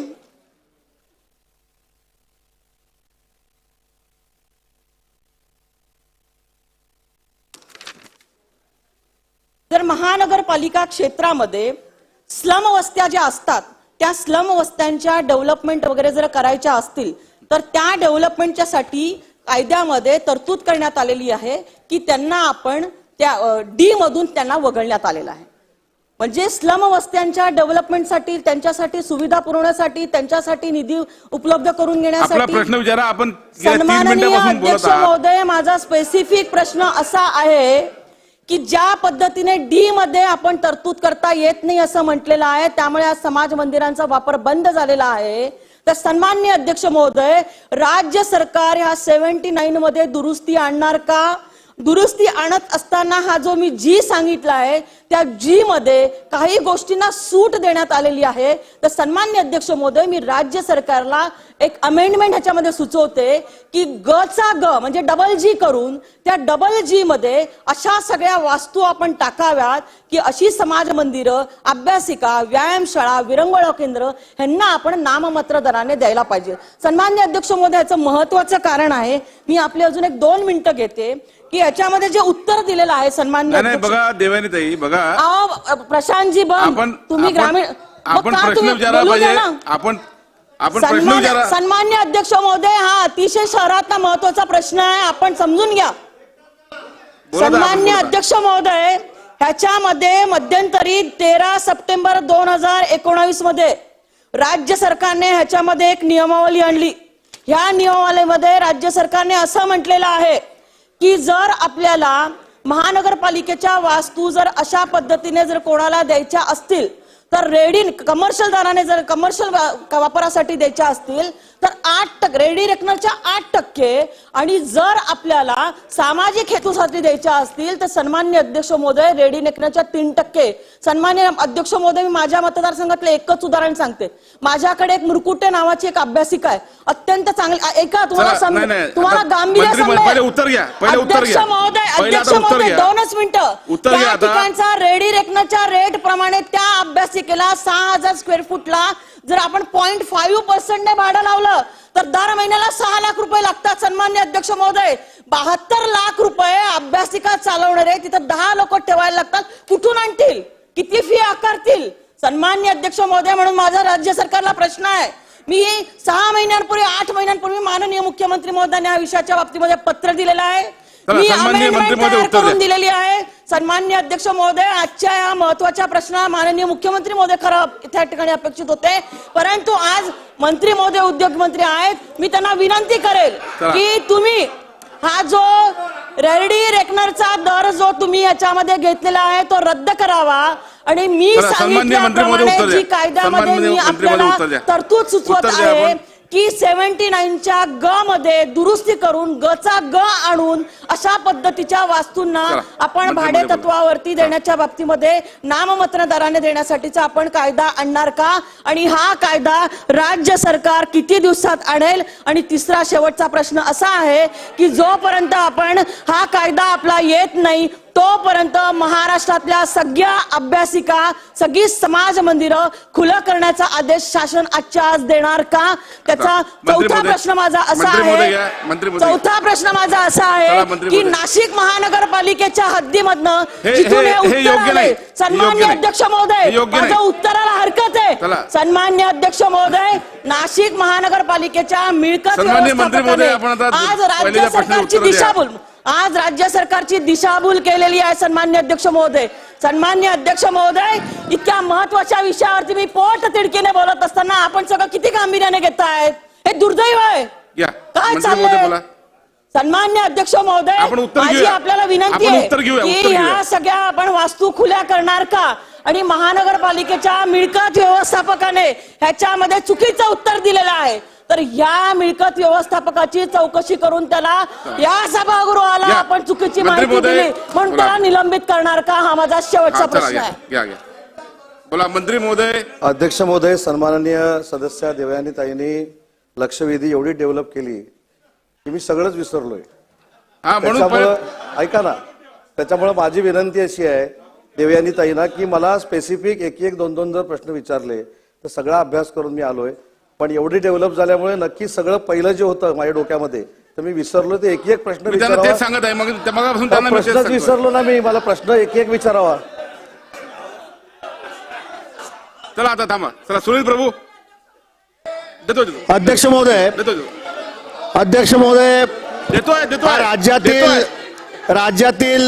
पॉइंटेड प्रश्न विचारा. पॉइंटेड महानगरपालिकेच्या पॉइंटेड मला बोलायला दिलंय. अरे मला बोलू दिलं ना. अरे बाबा अध्यक्ष महोदय, राज्यातील बरं सुनील प्रभू एक मिनिट. राज्यातील सुनील प्रभू एक मिनिट. चला बोला. चला घ्या चला. पॉइंटेड प्रश्न विचारा. सन्माननीय अध्यक्ष महोदय, एक मिनिट. हा बोला. मला संरक्षण द्यावं. हा मी Pointed बोलत प्रश्न विचारा. असताना पहिल्यापासून मला खूप या ठिकाणी डिस्टर्बन्सेस आले. माझा पहिला प्रश्न मंत्री महोदयांना अतिशय सरळ आणि साधा बसा. आहे की 79च्या डी प्रमाणे समाज मंदिर व इतर जे सामाजिक उपक्रम राबवतो त्यांना नाममात्र दराने आपल्याला देता येत नाही, तर कायद्यामध्ये आपण 79च्या ग मध्ये म्हटले की काही विषयांसाठी सूट देता येते, तर नवीन ग चा ग करून त्याच्यामध्ये अशा पद्धतीच्या सामाजिक वास्तूंसाठी आपण नवीन अमेंडमेंट आणणार का, ती किती दिवसामध्ये आणणार? जसं सांगितलं की रेडी रेकनर आणि बाजारभावाचं मूल्य हे आतापर्यंत मिळकतीला ग्राह्य धरलं जात होतं. त्याच्यानंतर अधिसूचना जारी झाली, त्याच्यामध्ये 8% निकष लावला गेला. आणि पुन्हा एकदा 2 स्पेसिफिक अमेंडमेंट जे आपण करतो त्या मी आपल्याला वाचून दाखवतो की 8% किंवा बाजारभावानुसार निश्चित होणारं जे भाडं आहे आणि त्याच्यातलं जास्त भाडं आहे त्याची अंमलबजावणी करावी अशी सध्या तरतूद आहे. पण मी त्याच्यामध्ये स्पष्ट असं सांगितलं की निवासी, शैक्षणिक, धर्मादाय आणि सार्वजनिक प्रयोजनासाठी बाजार मूल्याच्या 2% पेक्षा कमी असणार नाही अशा पद्धतीचं अमेंडमेंट होणार आहे. त्याच्यानंतर एक मिनिट व्यावसायिक आणि औद्योगिक प्रयोजनासाठी 3% पर्यंतची प्रोव्हिजन होणार आहे. आणि जो 2% व्याज घेतलं जायचं त्याचा आता दंड म्हणून 1% होणार आहे, याच्यामध्ये प्रोव्हिजन आहे. पण ताई सभागृहामध्ये उशिरा आल्यामुळं मी हे देखील सांगितलं की हे देखील जादा असल्याची जाणीव ही सरकारला झालेली आहे. लोकांना त्रास होणार नाही, सामाजिक संस्थांना त्रास होणार नाही, आमदार निधी, खासदार निधी दिल्यानंतर त्याचं मूल्यांकन वाढणार नाही, याची दक्षता घेण्यासाठी सरकार जे आता अधिसूचनेमध्ये तरतुदी करून ज्या काही हरकती मागवलेल्या आहेत त्याच्या सुद्धा कमी करण्याला सरकार तयार आहे. आणि तो निर्णय 8 दिवसामध्ये घेतला जाईल असं मी सुरुवातीलाच उत्तर दिलेलं आहे. चला सुनील प्रभू तुमचा थांबा. देतो आता याच्यानंतर घ्या. देतो. अध्यक्ष महोदय, या लक्षवेधीमध्ये राज्यातील महानगरपालिकेच्या विविध सेवाभावी सामाजिक संस्थांच्या महापालिकेच्या वास्तूमध्ये ग्रंथालय, अभ्यासिका, व्यायामशाळा, ज्येष्ठ नागरिक संग्रह, ध्यानधारणा इत्यादी ज्या गोष्टी आहेत त्याबद्दल मला एकच प्रश्न विचारायचा आहे की काही ठिकाणी मुंबई महानगरपालिकेने नाममात्र दराने काही ठिकाणी ग्रंथालय दिले आहेत, काही विशेष कामासाठी ज्या जागा दिलेल्या आहेत नाममात्र दराने, त्याचं असेसमेंट जे आहे ना ते कमर्शियल रेट प्रमाणे घेतलं जातं. जसं अजय चौधरी म्हणाले की खासदारांनी बांधलेली एखादी वास्तू असेल, आमदारांनी बांधलेली वास्तू असेल, त्याच्या व्यतिरिक्त देखील नाममात्र दराने ज्या काही आपण वास्तू दिल्या आहेत त्याचं असेसमेंट सेवाभावी काम करत असताना देखील कमर्शियल रेटने घेतलं जातं. माझी मंत्री महोदयांना ही विनंती आहे की हे कमर्शियल रेटने घेत जात असलेलं जे असेसमेंट आहे ते आपण निवासी दराने घ्या, जेणेकरून त्या संस्थेला त्या ठिकाणी काम करताना खूप मोठा दिलासा मिळेल. आणि याबाबत आपण किती दिवसात निर्णय घेऊ शका, पण याबाबत आम्ही सातत्याने पत्रव्यवहार मुख्यमंत्र्यांबरोबर केलाय, आपल्या नगरविकास विभागाबरोबर केलाय, परंतु यावर कुठचाच निर्णय झालेला नाही आणि सातत्याने चर्चा होती. तर आजच्या या लक्षवेधीला अनुसरून राज्याचा विषय आहे, त्यांच्या महानगरपालिकेतला वेगळा विषय आहे, परंतु मुंबईतील या सगळ्या वास्तूंसाठी आपण जो निर्णय घेणार आहात तो या अधिवेशन काळामध्ये घ्याल आणि या सभागृहामध्ये आपण घोषित कराल का, याबाबतचं उत्तर आम्हाला अपेक्षित आहे. या दृष्टीने आपण उत्तर द्यावं. अध्यक्ष महोदय, सन्माननीय सुनील प्रभू साहेबांनी जो मुद्दा मांडला तो मुंबई महानगरपालिकेचा आणि मुंबई महानगरपालिकेसह महाराष्ट्रामध्ये आपण ही अधिसूचना जारी करणार आहोत. आणि त्याच्यामुळं जे काही इथं कमी आपण दर करणार आहोत मिळकतीसाठी त्याची अंमलबजावणी ही मुंबई महानगरपालिकेमध्ये देखील होणार आहे. तरी देखील तुम्ही सांगितलेली जी सूचना आहे ती याच्यामध्ये इन्क्लूड करूनच अधिसूचना काढली जाईल. चला शेवटचे 2 प्रश्न. योगेश सागर. अध्यक्ष महोदय, मंत्री महोदय सकारात्मक उत्तर देत आहेत. अध्यक्ष महोदय, प्रश्न हा स्कोपचा बाहेर जरी असला तरी महानगरपालिका, अध्यक्ष महोदय, मंत्री महोदय, मुंबई महानगरपालिकेच्या एम्युनिटी स्पेसच्या अंतर्गत जवळजवळ 1 एकर जागा कांदिवली जसा शहरामध्ये उपनगरामध्ये महापालिकेच्या ताब्यात आहे. केवळ मात्र महानगरपालिकेच्या निवृत्त कर्मचाऱ्यांनी कोर्टामध्ये दाखल केलेल्या केसमुळे अध्यक्ष महोदय हा आणि त्यावरील भारताचे नियंत्रक व महालेखा परीक्षक यांच्या अलग लेखा परीक्षा अहवाल सभागृहासमोर ठेवतो. वार्षिक लेखा अहवाल आणि अलग लेखा परीक्षा अहवाल सभागृहासमोर ठेवण्यात आले. सन्माननीय सदस्यांना सदर्भ अहवाल विधानमंडळाच्या www.mls.org.in या संकेतस्थळावर ते उपलब्ध करून देण्यात येतील. याच्यानंतर उपमुख्यमंत्री तथा ऊर्जा मंत्री महोदय, मी आपल्या अनुमतीने कंपनी अधिनियम 2013च्या कलम 395(1) अन्वये महाराष्ट्र राज्य वीज निर्मिती कंपनी मर्यादित यांचा सन 2021-22 या वर्षाचा वार्षिक अहवाल सभागृहासमोर ठेवतो. अहवाल सभागृहासमोर ठेवण्यात आला. महाराष्ट्र राज्य विद्युत मंडळ ख तिन्ही मांडले का?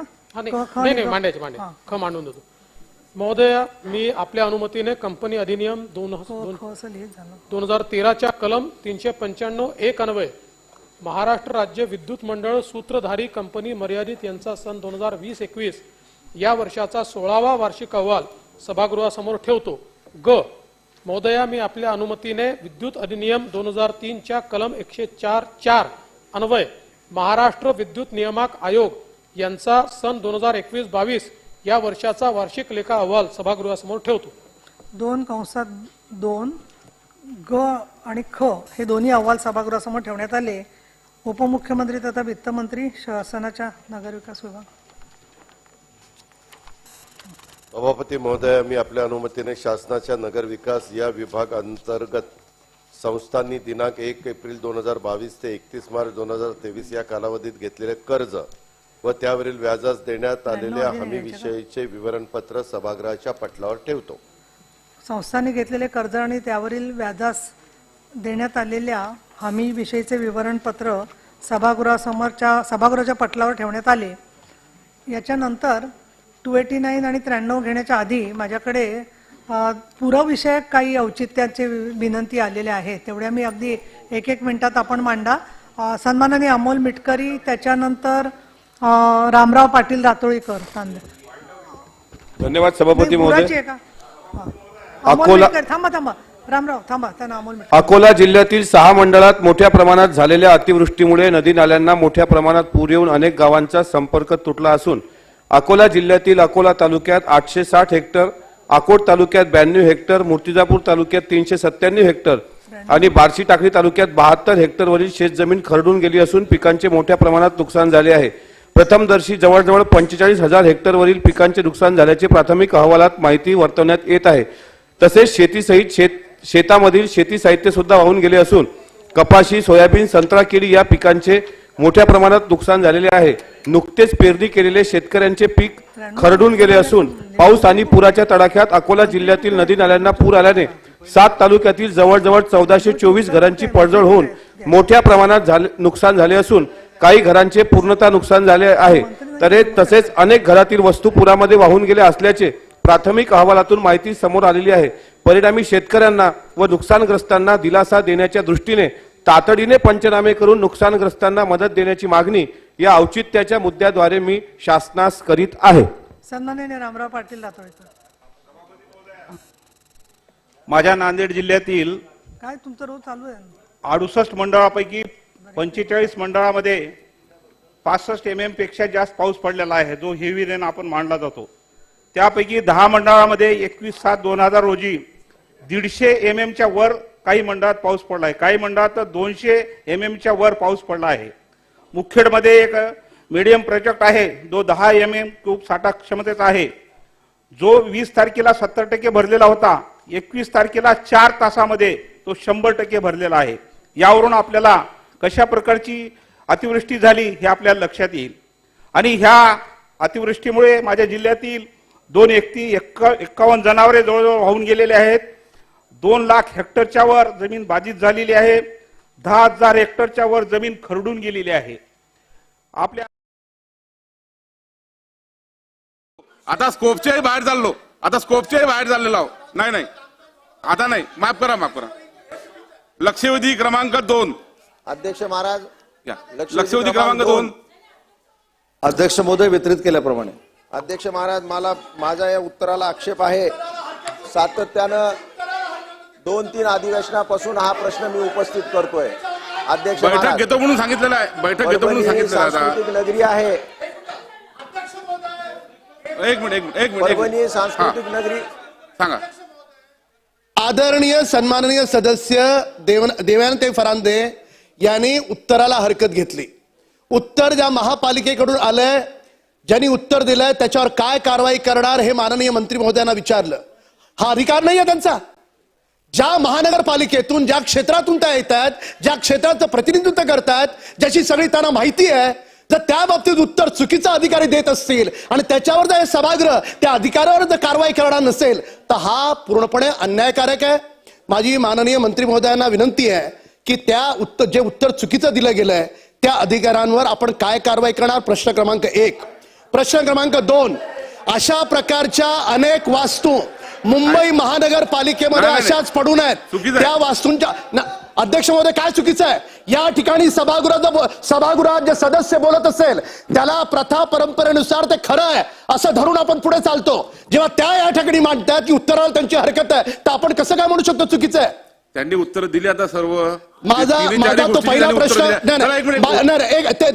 माननीय मंत्री अध्यक्ष महोदय, ही लक्षवेधी जर आपण बघितली तर नाशिक महानगरपालिकापुरती मर्यादित होती. त्याची देखील आकडेवारी माझ्याकडे आहे. पण हा मुद्दा फक्त नाशिक महानगरपालिकेपुरता मर्यादित नाही, तर मुंबई महानगरपालिकेसह ज्या 27 महानगरपालिका इतर त्यांच्याशी देखील निगडीत आहे. आणि मी एवढं सकारात्मक सांगितलं तिन्ही म्हणजे मुख्यमंत्र्यांशी उपमुख्यमंत्र्यांशी बोलून की अधिसूचनेमध्ये जे काही आकडेवारी आलेली आहे, जे काही दर ठरवले गेलेले आहेत त्याच्यापेक्षा देखील शासनाला दर कमी करून रिलॅक्सेशन द्यायचं आहे. तर मला असं वाटतं की एवढं सांगितल्यानंतर आणि त्याच्यावर परत असं सांगितलं की आर्थिक भार हा फायनान्सनं काही जे रिमार्क्स मारलेले आहेत त्याच्यासाठी उपमुख्यमंत्री अजितदादांना एक व्यापक बैठक घेण्याची विनंती देखील केली जाईल आणि अधिवेशन संपायच्या अगोदर या बैठकीचं आयोजन केलं जाईल. याच्यामध्ये जर नाशिक मधली आकडेवारी पाहिजे असेल तर 10,075 मिळकती आहेत, 195 मिळकती नाममात्र दराने दिलेल्या आहेत, 169 विनामूल्य दिलेल्या आहेत, 22 करारानं दिलेल्या आहेत, 75 अंगणवाडीला दिलेल्या आहेत, 59 धार्मिकला दिलेल्या आहेत. जसं ह्यांना हा बेनिफिट मिळणार आहे तसं महाराष्ट्राच्या कानाकोपऱ्यामध्ये महानगरपालिकेमध्ये असणारा सगळ्यांना मिळणार आहे. त्यांचं म्हणणं आहे उत्तर चुकीचं असं त्यांचं म्हणणं आहे. चला बरं, थोडक्यात मांडा. चला थोडक्यात मांडा. काय सन्मान्य अध्यक्ष महोदय, समजून घ्या. चला थोडक्यात मांडा. महिला लोकप्रतिनिधी बोलतात तेव्हा त्यांना आपण शांततेत बोलू द्यावं. आमच्या अधिकारांवरती आपण गदा आणू नये. सन्मान्य अध्यक्ष महोदय, एक मिनिट बोला. अध्यक्ष महाराज, मंत्री सगळेजण उत्तराची तयारी करून येतात. पहिली गोष्ट म्हणजे एक महापालिकेचा प्रश्न असल्यानंतर 27 महापालिकेचं उत्तर मंत्र्यांनी दिलं. काल परवाकडे 70 मिनिटं लक्षवेधी चालली, रेकॉर्ड झालंय. म्हणजे तुम्ही प्रश्न उत्तरामध्ये 2च प्रश्न झाले. आज सकाळी 2 प्रश्न झाले फक्त. हे काय लक्षवेधीला तुम्ही 50 वेळेस उत्तर द्यायला असाल ते चुकीचं आहे. याला सगळ्या सभासद, याच्या पुढचे ज्यांनी लक्षवेधी विचारले त्यांच्यावर हा अन्याय आहे. म्हणजे 2 विषय राहतो तो एका बाजूला राहून जातो आणि नंतर मग मंत्री व्यापक जर उत्तर दिलं नाही तर मग आणखी त्याच्यावर आरोप केले जातात. तर माझी आपल्याला विनंती आहे, नाशिक महापालिकेचा प्रश्न असल्यानंतर सुद्धा मंत्री महोदयांनी पूर्ण राज्याचं उत्तर दिलेलं आहे. त्यामुळे स्पेसिफिक प्रश्न विचारले पाहिजे. एवढं काय डेव्हलप करता की संपलंच मग सगळं. चला पुढे जाऊयात आपण. मंत्री महोदय, गुलाबराव पाटील साहेब, आपण अत्यंत आक्रमकरित्या भाषण करता. राज्यातील महानगरपालिकांनी विविध सेवाभावी सामाजिक संस्था ही लक्षवेधी मी राज्याची मांडलेली आहे. जे वाचत नाही आणि बोलतात ना सन्मान्य अध्यक्ष महोदय, त्यांना जरा शिकवा. चला बसा, पुढे जाऊया. लक्षवेधी क्रमांक 2, लक्षवेधी क्रमांक 2 घेऊयात. अध्यक्ष महोदय, उत्तर देत असताना नाशिक पुरतं मर्यादित उत्तर दिलेलं नाही. उत्तर देत असताना मुंबईचा विषय नसताना देखील मुंबईची अधिसूचना वेगळी काढली जाईल अशा पद्धतीचं देखील सांगितलं. आणि 27 महानगरपालिका ज्या आहेत त्याच्यावर जे काही मिळकतीवर दर निश्चित केलेले आहेत त्याच्यावर देखील 1180 ज्या काही हरकती आल्या आहेत त्यांचा अभ्यास केल्यानंतर जो प्रस्ताव तयार झालाय त्याच्यामध्ये सुद्धा शासनाला अजून दर कमी करायचे आहेत. याचा निर्णय 8 दिवसामध्ये घेतला जाईल. त्याच्यासाठी बैठक आयोजित केली जाईल. हे महाराष्ट्रावरच बोललो. चला लक्षवेधी क्रमांक 2 सुरू करूया. चला क्रमांक 2 या संदर्भात कोणाचं काही असेल तर त्यांनी लेखी मंत्री महोदयाकडे द्यावं. आता लक्षवेधी क्रमांक 2. अध्यक्ष महाराज, चला या मांडा मांडा. उत्तरावर हरकत आहे. अध्यक्ष महाराज, ही लक्षवेधी अतिशय महत्वाची लक्षवेधी आहे. परभणी महानगरपालिका किंवा परभणी शहर हे सांस्कृतिक शहर म्हणून संपूर्ण महाराष्ट्रामध्ये सुप्रसिद्ध आहे. आज परभणीची फ्लोटिंग पॉप्युलेशन जवळपास 4 लाख लोकसंख्येचे शहर, एवढं मोठं लोकसंख्येचं शहर आहे.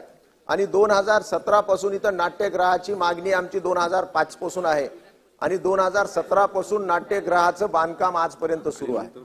आणि ज्यावेळेस तत्कालीन मंत्री मुनगंटीवार साहेब होते त्यावेळेस सुद्धा त्यांनी सभागृहात घोषणा केली होती की आम्ही या नाट्यगृहाला 20 कोटी रुपये मंजूर करू म्हणून. आणि गेल्या मी 2-3 मागच्या अधिवेशनामध्ये हा प्रश्न उपस्थित करतोय विविध माध्यमातून. आणि गेल्या वेळेस उत्तर जर तुम्ही पाहिलं मंत्री महोदय तर त्याच्यामध्ये स्पष्ट सांगितलेलं आहे की मंजूर अर्थसंकल्प निधी प्राप्त मागण्या यांचा विचार करून निधी वितरणाची कारवाई करण्यात येईल म्हणून. आणि यावेळेचं उत्तर जर तुम्ही पाहिलं तर यामध्ये स्पष्ट असं उल्लेख करण्यात आलेला आहे की महानगरपालिकेने स्वनिधीतून खर्च करण्यात यावा म्हणून. आमची महानगरपालिका आहे ड ग्रेडची आणि आज महानगरपालिकेकडे 1 रुपया सुद्धा नसताना महानगरपालिकेनं एवढा मोठा खर्च कसा सहन करायचा. आणि महाराष्ट्रामध्ये अशी कोणती महानगरपालिका आहे की त्यांनी स्वनिधीतून नाट्यगृह उभा केलेला आहे. म्हणून असं आमच्या महानगरपालिका परभणीसाठी दुजाभाव कशासाठी. त्यावेळेस गेल्या वेळेस तुम्ही सकारात्मक असता गेल्या अधिवेशनामध्ये आणि या अधिवेशनामध्ये तुम्ही एकदम युटर्न मारता आणि या प्रश्नावर तुम्ही एकदम गुमजाव करता आणि महानगरपालिकेच्या म्हणजे त्यांच्या खांद्यावर एवढं ओझं टाकण्याचा प्रयत्न करता की ते नाट्यगृह अजून 50 वर्ष सुद्धा पूर्ण होणार नाही. म्हणून माझी मंत्री महोदयाला कळकळीची विनंती आहे हे जे काही टेक्निकल मुद्दा यामध्ये उपस्थित केलेला आहे या टेक्निकल मुद्द्यापेक्षाही महत्वाचं नाट्यगृह आहे. नाट्यगृहाची निर्मिती झाली पाहिजे यासाठी आपण सकारात्मक असलं पाहिजे. शेवटी हा पैसा जनतेचा आहे. आपण आज पाहिलं तर जवळपास 1000 कोटी रुपये आपण फक्त भौतिक सुखसुविधेसाठी डेव्हलपमेंटसाठी खर्च करतोय. गेल्या अधिवेशनामध्ये सुद्धा किंवा गेल्या अर्थसंकल्पामध्ये सुद्धा जवळपास 10,000 कोटी रुपये आपण नगर विकास खात्यासाठी दिलेला आहे. आमच्या परभणीचा 10 कोटीचा सुद्धा अधिकार नाही का आपल्यावर. एवढंच माझं आपल्याला म्हणणं आहे आणि आपली विनंती आहे माझी की आपण आजच्या आज या 10 कोटी रुपये आपण देणार अशा प्रकारची घोषणा या सभागृहात करावी. अध्यक्ष महोदय, सन्मान्य सदस्य राहुलजी पाटील साहेबांनी नाट्यगृहाच्या संदर्भामध्ये जी लक्षवेधी या ठिकाणी मांडलेली आहे त्याच्यामध्ये सन्माननीय मंत्री सुधीर मुनगंटीवार साहेबांचा त्यांनी या ठिकाणी जो उल्लेख केला तो योग्य आहे. परंतु याच्यामध्ये तांत्रिक जी अडचण आहे, हा जो प्रस्ताव 16 कोटी 75 लाखाचा होता हा पर्यटन आणि सांस्कृतिक विभागाकडे पाठवलेला होता आणि त्याच्यामधनं पर्यटन आणि सांस्कृतिक विभाग म्हणजे सांस्कृतिक विभाग त्याला पैसे देईल अशा पद्धतीची भूमिका सुधीर मुनगंटीवार साहेबांनी घेतली होती. परंतु जे पैसे मूलभूत सुविधेतनं 10 कोटी रुपये 2018ला परभणी महानगरपालिकेला दिले गेले ते सगळेच्या सगळे नाट्यगृहामध्ये वापरण्याचा निर्णय तिथल्या जिल्हाधिकाऱ्यांनी घेतला आणि तो शासनाकडे प्रस्ताव पाठवला. शासनानं ते किती असणे सभागृह आहे नाट्यगृह आहे हे बघितलं नाही. जी मागणी होती जिल्हाधिकाऱ्यांनी तशा पद्धतीनं 10 कोटी रुपये नाट्यगृहासाठी मंजूर झाले. 10 कोटी रुपये मंजूर झाल्यानंतर सांस्कृतिक संचालनानं जे पैसे द्यायचे होते ते या नाट्यगृहासाठी उपलब्ध करून दिले नाहीत. त्याच्यानंतर एसी साठी आणि इलेक्ट्रिफिकेशनसाठी अजून निधीची आवश्यकता लागली. त्याच्यामुळं याचं इस्टिमेट हे जवळजवळ 21 कोटी 70 लाख किंवा 75 लाखापर्यंत गेलेला आहे. अधिकचा 11 कोटी 75 लाखाचा निधी हा सांस्कृतिक संचालनानं देतो म्हणून सांगितलं. त्याची नोंद मागच्या लक्षवेधीमध्ये नक्की आहे. आणि म्हणून मी राजेश पाटील साहेबांना आश्वस्त करतो की जरी सांस्कृतिक मंत्री सुधीर मुनगंटीवार साहेब या सभागृहामध्ये नसले तरी तातडीनं त्यांच्या अध्यक्षतेखाली बैठक घेतली जाईल आणि सकारात्मक भूमिका घेतली जाईल. वरपुडकर साहेब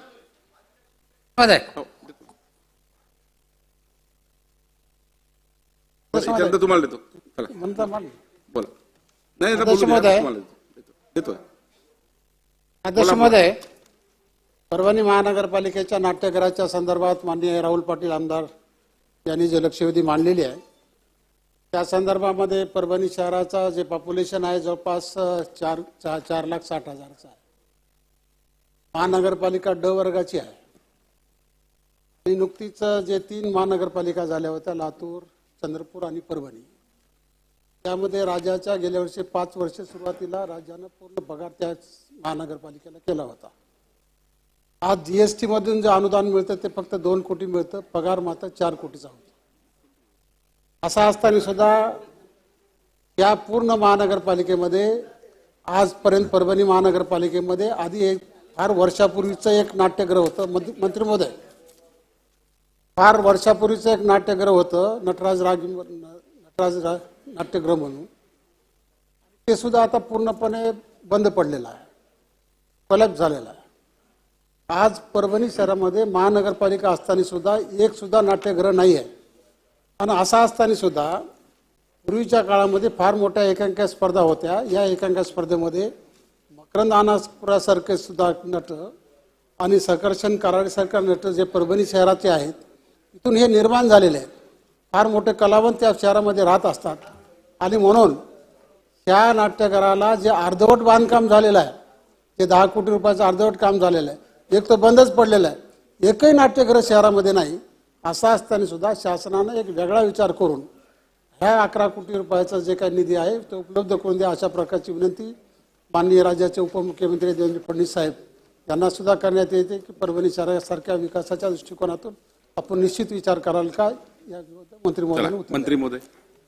अध्यक्ष महोदय, सन्माननीय वरपुडकर साहेबांनी जो मुद्दा मांडला तो तपासून बघितला जाईल आणि त्याच्यावर योग्य निर्णय घेतला जाईल. राहुल पाटील. सभागृहामध्ये मुनगंटीवार साहेब ज्यावेळेस फायनान्स मिनिस्टर होते त्यावेळेस घोषणा झालेली आहे. आणि त्यावेळेस घोषणा अशी झाली होती, त्यानंतर एकनाथ शिंदे साहेबांनी सुद्धा आम्हाला आश्वासन दिलं होतं की नगर विकास खात्यातून याला पैसे दिले जातील. शेवटी खातं कोणचंही असेल मंत्री महोदय, नाट्यगृह होणं महत्वाचं आहे. आपल्याला परत एकदा विनंती करतो की ज्या वेळेस आपलं नगर विकास खात्याचं 10-10 हजार कोटी रुपये आपण महाराष्ट्रासाठी मंजूर करतो, मग आमच्या परभणीचा 10 कोटीचा सुद्धा अधिकार नाही का? आपण या सभागृहामध्ये 10 कोटी सुद्धा डिक्लेअर करू शकत नाहीत का? यामध्ये बैठक घेऊन काय होणार आहे अध्यक्ष महाराज? बैठक घेऊन नवीन काहीच होणार नाही अध्यक्ष महाराज. यामध्ये 2017 पासून तर नाट्यगृह बंद आहे. ते जर असंच जर राहिलं तर ते परत कधीही होणार नाही. म्हणून माझी आपल्याला विनंती आहे, जसं आत्ताच आमच्या वरपुडकर साहेबांनी सुद्धा सांगितलं की सांस्कृतिक नगरी म्हणून परभणी आमचे सुप्रसिद्ध आहे. राजाराम बापू गोंधळी असतील, बी रघुनाथ असतील, असे मोठे मोठे साहित्यिक आमच्या परभणीतून झालेले आहेत. म्हणून आपण आम्हाला न्याय देणार नाहीत का? नुसतं टोलमटोली करून आम्हाला जाऊ देणार बाहेर? माझी तुम्हाला अजून एक क्लिअर विनंती आहे की आजच्या आज आपण इथंच घोषणा करावी की 10 कोटी रुपये या सभागृहामध्ये मी घोषणा करतो आणि अर्थसंकल्पामध्ये त्यामध्ये त्याचा समावेश होईल, अशा प्रकारची माझी तुम्हाला कळकळीची विनंती आहे. आपण अशा प्रकारची घोषणा आता करावी. मंत्री महोदय. अध्यक्ष महोदय, मी सुरुवातीला सांगितलं की सुधीर भाऊ ज्यावेळी अर्थमंत्री होते त्यावेळी घोषणा झालेली होती, पण हा प्रस्ताव जो आहे हा सांस्कृतिक विभागाकडे मंजुरीसाठी गेलेला होता 16,75,00,000चा. आणि ज्याचा उल्लेख आता राहुलजीने या ठिकाणी केला ते 10 कोटी रुपये मूलभूत सुविधेतनं तत्कालीन नगरविकास मंत्री आणि विद्यमान एकनाथ शिंदे साहेबांनी 10 कोटी रुपये दिले होते, पण ते विविध कामाला दिले होते. आणि लोकप्रतिनिधी एक मिनिट ना, त्यांची इच्छा अशी होती की नाट्यगृह व्हावं, म्हणून लोकप्रतिनिधी म्हणून त्यांनी शिफारस केली आणि जिल्हाधिकाऱ्यांनी 10 कोटीचं नाट्यगृह बांधण्याचा निर्णय घेतला. त्याच्यानंतर जे पैसे वाढले, नाट्यगृह कुठेही अपूर्ण ठेवण्याची शासनाची इच्छा नाही, त्याला पैसे दिले जातील. परंतु सविस्तर प्रस्ताव जो आला होता तो सांस्कृतिक कार्यालयाचा पहिल्यांदा होता. त्याच्यामुळे मी राहुल पाटील साहेबांना सांगितलं की या संदर्भात बैठक घेऊन ते नाट्यगृह अपूर्ण राहणार नाही, ही दक्षता शासन म्हणून आम्ही घेऊ. शेवटचा प्रश्न नाना पटोले साहेब. अध्यक्ष महाराज, माझं आपल्याला एक छोटासा सविस्तर उत्तर दिलाय. एक मिनिट बाबा. ओ पाटील साहेब, सविस्तर उत्तर दिलेलं आहे त्यांनी. आता अध्यक्ष महाराज, याच्यामध्ये छोटा आणि सोपा प्रश्न आहे. अध्यक्ष महाराज, अध्यक्ष महाराज, या छोटा आणि सरळ प्रश्नाचं उत्तर माननीय मंत्री महोदय मगापासून फिरवतात. सुधीर भाऊ मुनगंटीवार ज्यावेळेस वित्तमंत्री होते त्यावेळेस त्यांनी घोषणा केली. आता राज्याच्या वित्तमंत्र्यांनी घोषणा करायची आणि त्याला इतके वर्ष होऊन सुद्धा त्याचं नाट्य सभागृह होणं न, सरकारचा विश्वास काय करायचा? आखरी मंत्री महोदय, तुम्ही जे मला माहिती आहे तुमचं अडचण काय की मंत्री नाही आहेत ते संबंधित तुम्ही त्याच्यामुळे बैठक घेऊ वगैरे ते उत्तर देताय, ते तुमची अडचण आहे. पण आता तुमची संयुक्त जबाबदारी म्हणून जे वित्तमंत्र्यांनी त्या काळामध्ये बजेटमध्ये घोषणा केलेली होती त्याला आता 16 कोटीनं होणार नाही. आता तर CSR रेट वाढले तुमचे. आताच्या तारखेला आताच्या याच्यामध्ये त्याला कमीत कमी 25 कोटी रुपये लागतील. 21 कोटी तुम्ही तातडीनं ती निधी उपलब्ध करा. नगर विकासमध्ये तुमच्याजवळ किती पैसे देण्याचा तुमच्याजवळ अधिकार आहेतच, महानगरपालिका एरियामध्ये आहे. त्याच्यामुळे आज आपण घोषणा करून येणाऱ्या आठवड्यामध्ये कुठल्याही सांस्कृतिक विभागातून करा किंवा नगर विभागातून करा, पण परभणीमध्ये नाट्य सभागृह तयार होईल याची ग्वाही आपण सभागृहाला द्यावी. वित्तमंत्र्यांनी घोषणा करून समजा सभागृहात होत नसेल काम, चला ज्येष्ठ सदस्य नानासाहेबांनी जो या ठिकाणी विषय मांडला, मी कुठेही असं म्हटलं नाही. मी उलट सकारात्मक या ठिकाणी बोललो. या सगळ्या संबंधित अंदाजपत्रकांचा अभ्यास करून परभणीतलं नाट्यगृह अपूर्ण राहणार नाही याची दक्षता शासन घेईल. आता मुद्दा असा आहे की नाट्यगृहाला 5 कोटी रुपये द्यायचा निर्णय झाला, पण त्यावेळी 10 कोटी रुपये दिले गेले. अपेक्षित असं होतं की 10 कोटीमध्येच हे नाट्यगृह पूर्ण करावं, पण त्याचं इस्टिमेट वाढलं, एसीची यंत्रणा काही नवीन बसवायची होती किंवा इलेक्ट्रिफिकेशनचं काम होतं. म्हणून हे सगळे ह्या सगळ्या ज्या गोष्टी आहेत ह्या सगळ्या तपासून बघायला लागतील. आणि मी पुन्हा एकदा आश्वस्त करतो की परभणीचं नाट्यगृह अपूर्ण राहणार नाही याची पूर्ण दक्षता शासन घेईल. आता पूर्ण उत्तर आलेलं आहे. एक मिनिट, त्यांनी लक्षवेधी मांडली, त्यांना साहेब इथं फायनान्स मिनिस्टर होते त्यावेळेस त्यांनी घोषणा केली होती की 10 कोटी यावेळेस देतो आणि 10 कोटी मी पुढच्या वेळेस देतो म्हणून. अशा प्रकारची घोषणा इथं सुद्धा झाली होती. विभागीय कार्यालय औरंगाबादला जेव्हा छत्रपती संभाजीनगरला बैठक झाली त्यावेळेस सुद्धा अशाच प्रकारची घोषणा झाली होती. तत्कालीन आयुक्त राहुल रेखावर होते, मी तिथं होतो, तिथला आमदार. आणि त्यावेळेस मंत्री महोदयानं घोषणा केली होती की 20 कोटी रुपये शासन देणार आणि सांस्कृतिक विभागाकडनं देणार नव्हते, ते नगर विकास खात्याकडनं आणि फायनान्स डिपार्टमेंटकडनं अशा प्रकारची आम्हाला निधी मंजूर करणार होते. माझं मंत्री महोदयाला एवढीच विनंती आहे की आपण या अधिवेशन संपण्यापूर्वी याच्यावर बैठक आयोजित करणार का आणि या नाट्यगृहाला निधी उपलब्ध करून देणार का. अध्यक्ष महोदय, एक अनुभव असा आहे की 10 कोटी रुपयाच्या अगेन्स्ट जवळजवळ 21 कोटी रुपयाचं अंदाजपत्र घेऊन 11.75 कोटी रुपये शासनाला द्यावे लागतात असं चित्र आहे. आणि म्हणून म्हटलं की आता 10 कोटी 15 कोटी 50 कोटी रुपये जाहीर करायचे आणि ते अंदाजपत्रकच नाही, तर ते अंदाजपत्रक घेऊ दे, नक्की त्या कामाला किती पैसे लागणार आहेत ते बघू. पण मी स्पष्ट सांगितलं की परभणीचं नाट्यगृह अपूर्ण राहणार नाही. चला शेवटचा प्रश्न वायकर साहेब. महोदय, प्रामुख्याने एक मिनिट आता त्यांनी सविस्तर उत्तर दिलेलं आहे. पाटील साहेब, शेवटचा प्रश्न वायकर साहेब. हो अध्यक्ष महोदय, शासनाच्या माध्यमातूनच 27 मार्च 2018 रोजी शासनाने 1000 आसनाचं नाट्यगृह मंजूर केलं. याच्यामध्ये त्यांनी जवळजवळ 10 कोटी सांगतायत, पण 15 कोटी तिथे लागलेले आहेत. म्हणजे वातानुकूलित यंत्रणा त्या ठिकाणी 7.50 कोटीची बसवण्यात आलेली आहे. ज्या वेळेला एखादं नाट्यगृह आपण बांधतो त्यावेळेला त्याला एसी लागणारच आहे, 1000 माणसं तिथे बसणार आहेत, असं कसं तुम्ही पास करता. अशाच पद्धतीने चिपळूणच्या येथील देखील नाट्यगृह कित्येक वर्ष, म्हणजे मला वाटतं 8-10 वर्ष बंद पडलेलं आहे. म्हणजे त्यांना त्याचा फायदा झाला नाही, कारण निधी अपुरा झाला तर देणं गरजेचं आहे. आता या ठिकाणी माझा मुख्य मुद्दा असा आहे की बजेट पुरवणी मागण्या आपल्या चालू आहेत. पुरवणी मागण्यामध्ये 41,242 कोटीच्या पुरवणी मागण्या आज चालू पास होणार आहेत सभागृहामध्ये. याच्यामध्ये नगर विकास हा मुद्दा, आता नगर विकासावरती चर्चा होणार आहेत आणि त्याच्या इथं देखील तो पैसा आपण पास करतोय. तर आजच्या दिवशी आपण दादांना भेटून किंवा उपमुख्यमंत्री आपण देखील आजच्या दिवसामध्ये त्यामध्ये 10 कोटीचा फक्त प्रश्न आहे, आजच्या तो देऊ शकतात. 41,000 कोटीच्या आपण मागण्या नगर विकास आणि बाकीच्या ठिकाणी करतोय. अनेक ठिकाणी पुरवणी मागण्यामध्ये 6.7% आपण जास्त आहे यावर्षी. तर या 10 कोटी काही फरक पडणार नाही. माझी आपल्याला विनंती आहे, आजच्या बजेटमध्ये नगर विकासमध्ये त्याचे ऍड करून ती मान्य करून द्या. हे फक्त होय म्हणून उत्तर द्या. तुम्ही दादांना भेटा. अध्यक्ष महोदय, मी वायकर साहेबांनी सांगितले त्या गोष्टीशी सहमत आहे. ज्यावेळी हे एस्टिमेट झालं त्यावेळी हे परिपूर्ण एस्टिमेट होण्याची आवश्यकता होती.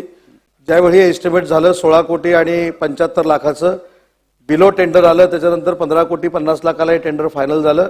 पण त्या टेंडरमध्ये एसी यंत्रणा आणि इलेक्ट्रिफिकेशन नव्हतं. ते त्याच वेळी आराखडा करताना पहिल्यांदा करून घ्यायला पाहिजे होतं.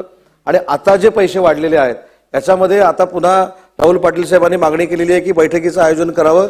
या संदर्भामध्ये बैठकीचं आयोजन केलं जाईल. चला बैठकीचा आता दिलेला आहे. चला लक्षवेधी क्रमांक 3. लक्षवेधी क्रमांक 3 लक्षवेधी क्रमांक 3 लक्षवेधी क्रमांक 3 वितरित केल्याप्रमाणे. माननीय अध्यक्ष महोदय, आज या ठिकाणी आपण पाहतोय उत्तर दिलंय की लोहगाव येथे Pune police, Maharashtra police, mega city सहकारी गृहरचना संस्था ही पोलिसांसाठी बांधण्यात येणारी गृहरचना संस्था करावी अशी पुणे आयुक्ताने 25/2/2009 साली या ठिकाणी एक परिपत्रक जारी केलं. तदनंतर त्याच्यामध्ये जवळपास 7,200 पोलीस आजी माजी कर्मचारी अधिकारी यांनी त्याच्यात नोंदणी केली. त्यानंतर त्या अनुषंगाने सन 2010 साली मध्ये Pune Maharashtra police mega city सहकारी गृहरचना संस्था महाराष्ट्र शासन सहकार कायदा 1966 नुसार नोंदणी करण्यात आली आणि त्यामध्ये आपल्या पोलिसांना स्वस्त दरामध्ये घरं मिळावी त्यासाठी ही जाहिरात करण्याची गरज होती. पण तसं न करता सदर गृहरचना विकसित करताना कलम 147 कायदा 1960 कलम 147 प्रमाणे ही जाहिरात देऊन 3 निविदा प्राप्त करून ती कॉन्ट्रॅक्ट देण्यात यायला हवं होतं. पण त्या संचालक मंडळाने तसं न करता या ठिकाणी डायरेक्ट एक कंपनीला BE बिलिमोरिया या कंपनीला डायरेक्ट कॉन्ट्रॅक्ट देणार. सगळ्यात पहिला गैरव्यवहार या ठिकाणी त्यांच्याकडनं करण्यात आला. तदनंतर या ठिकाणी सदर गृहरचना विकासाची निवड करताना जी चूक केली, सर्वसाधारण सभेमध्ये सुद्धा त्यांचा करारनामा करताना ती कायदेशीर बाबींची तपासणी न करता त्यांना ते कॉन्ट्रॅक्ट त्यांच्या पद्धतीने त्यांना सोयीस्कर असा करारनामा करण्यात आला. ही त्यांची दुसरी फसवणूक होती.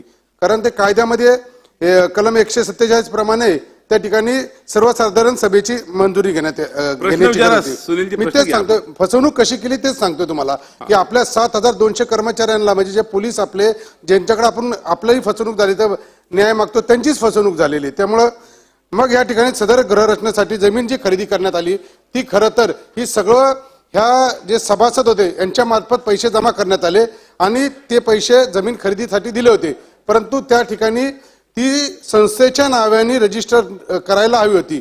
तसं न करता संचालक मंडळ व त्या बिल्डर यांच्या स्वतःच्या संचालक मंडळाच्या नावाने आणि विकसकाच्या संचालकाच्या नावाने खरेदी करण्यात आली. हा सगळ्यात मोठा घोळ तिथे 117 एकरचा त्यांच्या मार्फत करण्यात आला आणि 2009 पासून तर आजपर्यंत त्यांना ती घरं तिथं मिळू शकलेली नाहीत.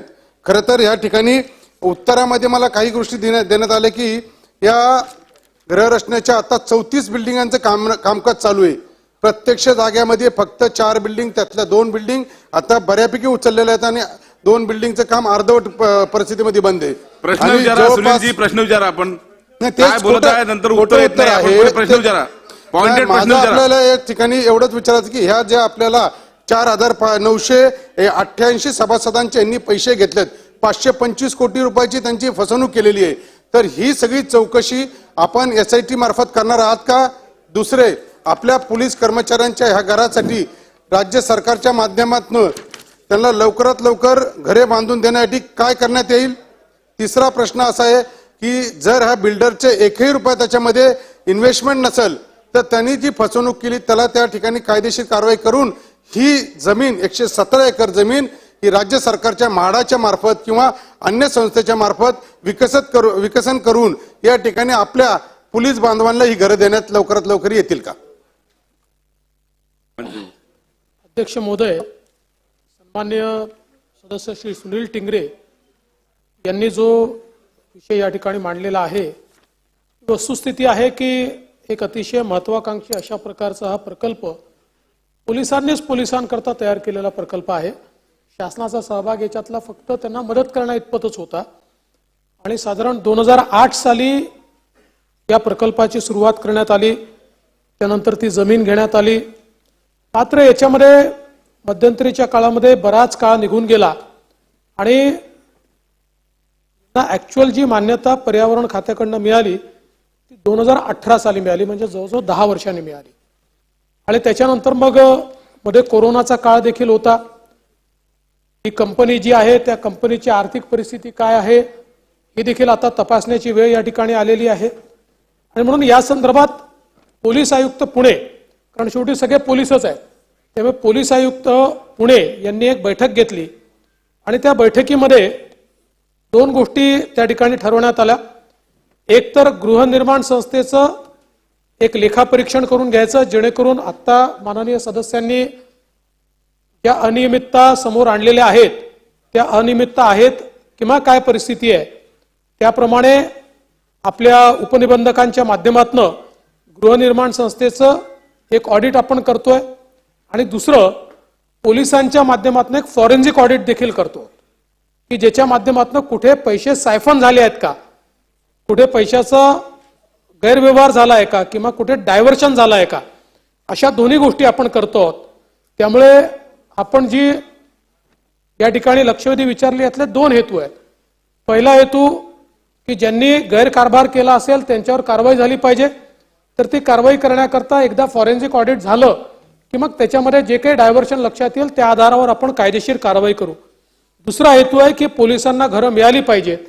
तर या दृष्टीने ही जी बिलिमोरिया कंपनी आहे यांनी आता त्या ठिकाणी मशीन्स लावलेल्या आहेत, काम चालू केलंय, पण आपण सांगता ही वस्तुस्थिती आहे. मी देखील माहिती घेतली, अतिशय संथ गतीनं हे काम चाललेलं आहे. या गतीनं हे काम चाललं तर हे काम पूर्ण होईल असं वाटत नाही. अशी देखील माहिती माझ्याकडे आलेली आहे की आता ही बिलिमोरिया कंपनी जी आहे किंवा याची जी सब कंपनी हे काम करते ती टेक ओव्हर करण्याचं काम देखील दुसऱ्या कंपनीच्या माध्यमातून चाललेलं आहे. आता हा सगळा व्यवहार एक प्रकारचा खासगी व्यवहार आहे, तथापि शासनाच्या वतीनं तात्काळ याच्यामध्ये एक बैठक आयोजित करण्यात येईल. संबंधितांना त्या ठिकाणी बोलवून यातनं मार्ग निघतोय का तो प्रयत्न केला जाईल. आणि जर असं लक्षात येत आहे की ही कंपनी हे काम करू शकत नाही तर ज्या काही कायदेशीर आपल्याकडे विकल्प आहेत त्या कायदेशीर विकल्पांचा अवलंब करून म्हणजे मग भाड्याला ते घेता येईल का तर तेही आपण तपासून बघू. मात्र नॉर्मली जिथे थर्ड पार्टी इंटरेस्ट क्रिएट झालेला असतो अशा ठिकाणी म्हाडा एंटर होत नाही. त्यामुळे यातनं जो काही कायदेशीर मार्ग काढता येईल तो काढण्याचा प्रयत्न करू. या संदर्भात मी माझ्याकडे स्वतःकडे याची बैठक पुढच्या महिन्याभराच्या आत घेईन आणि त्यातनं मार्ग काढण्याचा आपण प्रयत्न करू. चला, सन्माननीय सदस्य मकरंद जाधव.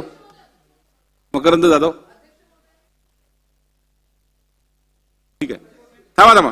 आदित्य ठाकरे देतोय, नंतर देतोय, माझं पण आहे, देतोय नंतर, माझं पण आहे, याच्यानंतर देतोय, आपल्या सगळ्यांचं नाव आहे. देतोय. अध्यक्ष महोदय, जरी विषय थोडा स्कोपचा बाहेर असला तरी मी विचारण्याचं इथे हे करत आहे, कारण हा विषय आहे पॉलिसी बेस्ड आणि पोलीस हाऊसिंग बद्दल आहे. सन्माननीय उपमुख्यमंत्री महोदय हे गृहमंत्री देखील असल्यामुळे माझ्या मतदारसंघात एक पोलीस हाऊसिंगचा विषय आहे, तो म्हणजे वरळी बीडीडी. तसं वरळी बीडीडी आहे, नायगाव बीडीडी आहे आणि नामजोशी बीडीडी आहे. मागच्या सरकारने पोलीस हाऊसिंगसाठी एक मोठा निर्णय घेतला होता. या सरकारने देखील 15 लाखापर्यंत त्याची एक हे निश्चित केली होती.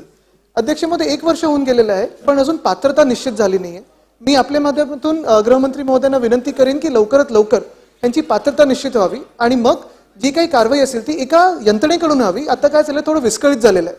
मी गेल्या वर्षी देखील सीपी साहेबांना जाऊन भेटलेलो, पण आपल्या माध्यमातून जर एक बैठक लागली गेली आणि ह्या सगळ्या पोलीस जे फॅमिलीज आहेत, कुटुंब आहेत, त्यांची जर पात्रता निश्चित झाली वेळेत तर हे काम अधिक वेगाने पुढे जाऊ शकेल. मंत्री महोदय, पात्रता लवकरात लवकर निश्चित करण्याची कारवाई करण्यात येईल. चला, श्वेता महाले.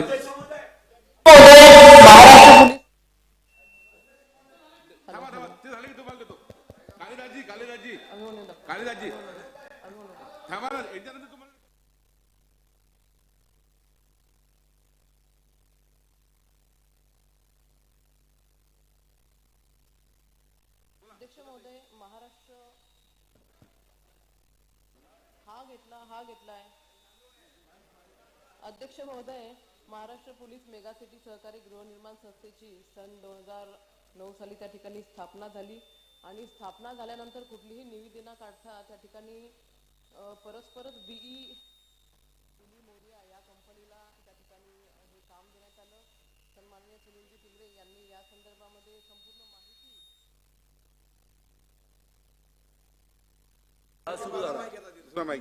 सुरू झाला बोलू.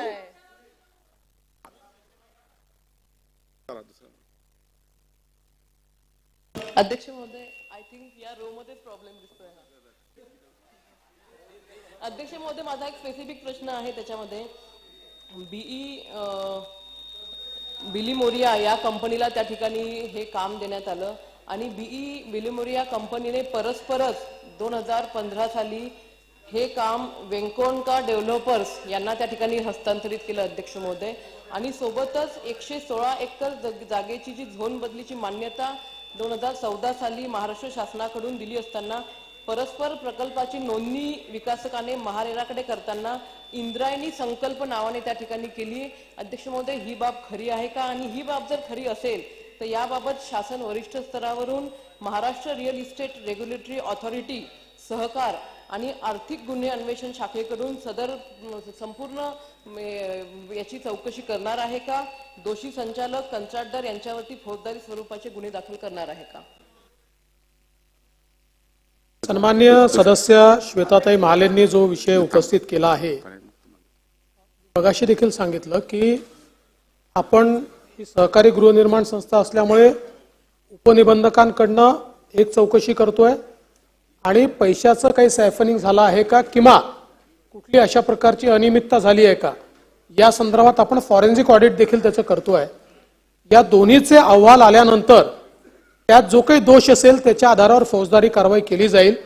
त्यामुळे एकीकडे ही फौजदारी कारवाई करणं तर गरजेचं आहे, पण त्याचवेळी 5,000 पोलिसांचे पैसे अडकले आहेत, त्यामुळे त्यांनाही घर मिळालं पाहिजे. म्हणून याच्यामध्ये बैठक घेऊन त्यांना घर कसं देता येईल आणि हा प्रोजेक्ट सुरू कसा करता येईल, कारण आता या स्टेजला प्रोजेक्ट आला पहिल्यांदा की त्याच्या सगळ्या परमिशन आहे, त्यामुळे आता तो सुरू केला जाऊ शकतो. तर तो प्रोजेक्ट सुरू कसा करता येईल या दोन्हीकडे सरकार लक्ष देईल. चला, कालिदासजी कोळंबकर नंतर अध्यक्ष महोदय, आपणाला एक विनंती आहे. डेप्युटी सीएम ह्या बाबतीमध्ये ह्या विषयाच्या बाबतीत त्यांनी अत्यंत उत्तम अशी तयारी केली आहे आणि त्या दिवशी 15 लाखामध्ये 500 कार्पेटचं घर देण्याचं सुद्धा मान्य केलं आहे. परंतु 2011 पासून मिनिमम 200 पोलीस हे 2011 पासून तिथे राहत आहेत, त्यांनाही तिथे हक्क मिळावा ही माझी एक विनंती आहे. आणि दुसरं 15 लाखाचं तुम्ही जे घराचं हे केलंय, जाहीर केलंय 500 कार्पेटला, त्याचा GR जास्तीत जास्त लवकर काढावं ही माझी विनंती आहे. अध्यक्ष महोदय, जो दुसरा प्रश्न आपण मांडलेला आहे तसा आपण त्याचा निर्णय केलेला आहे, पण आपल्याला जो स्पेसिफिक GR पाहिजे तो तात्काळ काढण्यात येईल, त्या संदर्भात कुठलाही प्रॉब्लेम नाही. पहिला जो प्रश्न आपण मांडलेला आहे त्याच्यात आपल्या पोलिसांना आपण घर दिलंच पाहिजे, त्यात काही प्रश्न नाहीये. BDDचा शेवटी आपण एक वेगळा निर्णय का घेतला? 30 वर्ष त्या ठिकाणी संघर्ष चालला होता की अतिशय वाईट अवस्थेमध्ये हे पोलीस 30 वर्ष तिथे राहिले आणि म्हणून जर BDDतल्या सामान्य माणसाला आपण त्या ठिकाणी हक्काचं घर देतोय तर पोलिसांना देखील दिलं पाहिजे. हा अपवाद आहे, हा अपवाद म्हणून आपण त्या ठिकाणी स्वीकारलाय.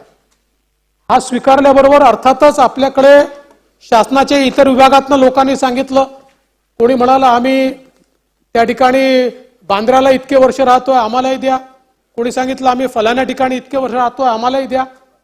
त्यामुळे BDDचा विचार करताना आपण माननीय उच्च न्यायालयामध्ये, सुनील राणेंना माहिती आहे, आपण माननीय उच्च न्यायालयामध्ये आणि आपल्याला माहिती आहे की आपण माननीय उच्च न्यायालयामध्ये ॲफिडेव्हिट दिलं होतं की 30 वर्षापासून हे लोक अतिशय वाईट स्थितीत तिथे राहिले आणि जर BDDतल्या इतर लोकांना आम्ही त्या ठिकाणी घर देतो आहोत तर यांना देखील आम्ही घर देऊ, आणि म्हणून आपण ते ऑनर केलं. पण आता त्याच्यामध्ये आपण जशी मागणी 200 लोकांची केली आहे अशी अनेक लोकांची मागणी तिथे आली आहे. त्यामुळे याचा विचार करताना आपल्याला भविष्यातलं दायित्व याचा विचार करावा लागेल, इतर कर्मचारी यांचा विचार करावा लागेल, आणि म्हणून या संदर्भात आजच आपल्याला आश्वासन देणं मला शक्य नाहीये, पण आपण हा विषय मांडलाय, मी जरूर आपल्याशी या संदर्भात चर्चा करेन. झालं ना, उत्तर दिलं ना. त्याला 10 वर्षापूर्वी काही लोकांना तिथे अधिकाऱ्यांनी देतो म्हणून सांगितलं होतं, पण काही अधिकारी म्हणतात आम्हाला 500 म्हणजे जास्तीत जास्त मोठी जागा पाहिजे, इथे छोटी जागा नको आहे. त्यावेळी ही माणसं 200 पोलीस हे तयार झाले तिथे जायला, पण ज्यावेळी इतरांना सांगत होते ते जायला तयार नव्हते. मग माझं एवढंच मत आहे, अशा परिस्थितीत हे पोलीसवाले तिथे गेल्यानंतर त्यांना प्राधान्य द्यावं ही माझी मनापासूनची इच्छा आहे. हे तपासून पाहिलं जाईल. चला, लांडे साहेब देतो. माझ्या विभागात साकेनाका पोलीस स्टेशन वसाहत आहे. 17-18 पासून ते धोकादायक परिस्थितीत होते. 18-19 मध्ये काही इमारती कोसळल्या. त्या ठिकाणी राहणाऱ्या पोलीस वसाहतीमध्ये त्यांचं कुटुंब हे धोकादायक परिस्थितीमध्ये होते आणि त्या ठिकाणी काही बिल्डिंग खाली करून घेतल्या. परंतु अध्यक्ष महोदय, आजपर्यंत महाराष्ट्र शासनाने त्या बिल्डिंग पाडून नवीन बांधण्याबद्दल किंवा त्या बिल्डिंग दुरुस्त करण्याबद्दल कुठलीही निर्णय घेतला नाहीये, कुठलीही पाहणी केलेली नाहीये. त्यामुळं त्या ठिकाणी असणाऱ्या इमारत आणि आता शेजारी राहिलेल्या इमारत याही धोकादायक परिस्थितीमध्ये आहे. कधीही कोसळून त्या ठिकाणी राहणारे पोलीस आणि त्यांचे कुटुंब हे अतिशय धोकादायक परिस्थितीमध्ये आहे. त्यामुळे अध्यक्ष महोदय, तुमच्या माध्यमातून आदरणीय उपमुख्यमंत्री आणि गृहमंत्री यांचं मी लक्ष वेधतो की त्या ठिकाणी असणाऱ्या वसाहत ज्या काही इमारत शिल्लक आहेत याची तातडीने दुरुस्ती करणार आहात का? ज्या इमारती तोडलेल्या आहेत या इमारती महाराष्ट्र शासनाच्या जागेवर आहेत, म्हाडाने बांधलेल्या आहेत. त्यामुळे त्या इमारती पाहणी करून महाराष्ट्र शासन तातडीने बांधण्याची उपाययोजना करणार आहे का? सन्माननीय दांडे साहेबांनी जो या ठिकाणी विषय मांडलेला आहे, आत्ता माझ्याकडे तसं ब्रीफिंग नाही आहे कारण या लक्षवेधीच्या स्कोपमध्ये नव्हता, पण त्यांनी अतिशय गंभीर बाब निदर्शनास आणून दिली आहे. त्यामुळे साकी नाक्याच्या संदर्भात देखील तात्काळ निर्देश देण्यात येतील आणि तिथे जे काही रिपेअर्सची आवश्यकता आहे ते रिपेअर्स करण्याकरता किंवा तिथे काही ऍडिशनल बांधकाम करायचं असेल तर त्या संदर्भातलं निर्देश हे तात्काळ दिले जातील. सन्माननीय अमीन पटेल. अध्यक्ष महोदय, ये पुलिस को लेके लक्ष्यवेधी पुनः गए, मगर उप मुख्यमंत्री देवेंद्र फडणवीस जी और गृह मंत्री यहाँ पर बैठे हुए, तो हम मुंबई वाले भी उस लक्ष्यवेधी का फायदा लेना चाहते हैं. अध्यक्ष महोदय, मेरे मतदार संघ में Mumbai central BIT, Mandvi police quarter, Dongri police quarter, Nagpada police quarter और Imambada police quarter, MT police quarter, इनकी हालत बहुत ज्यादा खराब है. इनकी रिपेयरिंग की जरूरत है. इस वक्त आप इसका उत्तर नहीं दे पाएंगे, मगर मेरी आपके माध्यम से आपसे निवेदन है कि जो मुंबा देवी असेंबली कॉन्स्टिट्यूंसी में पुलिस क्वार्टर है जिनकी हालत बहुत खराब है, जो जर्जर हालत में, उनको इमीडिएटली रिपेयर करना चाहिए. एक मेरा पहला प्रश्न है. दूसरा प्रश्न अध्यक्ष महोदय ये है कि आप पिछली मर्तबा भी एक महिला डेलीगेशन जो पुलिस पत्नी महासंघ के लोग हैं, बीआईटी चाल के, वो आपको मिले थे. अध्यक्ष महोदय, जो पुलिस वाले 25 साल से सर्विस में है, 25 साल उनके पूरे हो गए, उनको जगह अगर रीडेवलपमेंट होती है, जैसे मुंबई सेंट्रल बीआईटी का रीडेवलपमेंट होता है, तो उनको उनके मालकी हक का घर एक लिमिटेड पैसा लेके उनको देना चाहिए. ऐसी पुलिस पत्नी महासंघ का एक रिक्वेस्ट है. आपसे भी मिले थे. मेरी आपसे यही रिक्वेस्ट है कि जहां कहीं रीडेवलपमेंट होगा, 33(7) में होगा, 9 में होगा, 24 में होगा, तो वहां पर जो पुलिस के क्वार्टर्स है जिनको अपने सर्विस में 25 साल हो गए, उनको उनके मालकी हक का घर लिमिटेड प्राइस पे देना चाहिए. ऐसा एक निवेदन है. आप सरकार उसके ऊपर क्या विचार करती है, आप मेहरबानी करके उसको बताइए. माननीय अमीन पटेल साहेबांनी दोन गोष्टी उपस्थित केल्या. पहिले तर ज्या क्वार्टरच्या रिपेअर्सच्या संदर्भात आपण प्रश्न उपस्थित केला आहे, तात्काळ त्याचे आदेश देण्यात येतील आणि तिथे रिपेअर्सचं जे काम आहे ते सुरू करण्यात येईल.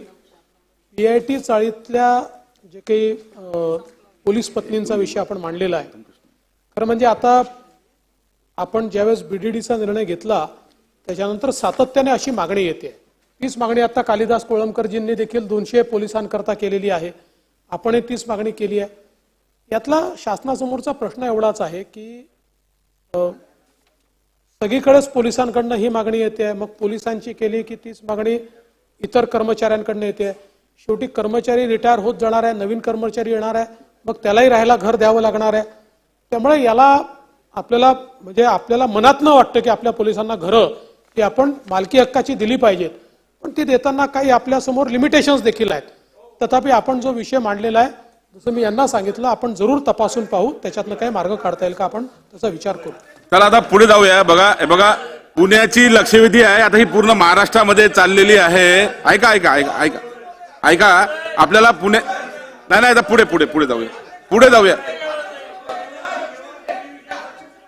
चला एक काम करा शेवट नाही, तर शेवटचा प्रश्न नमिता मुंदडा. नाही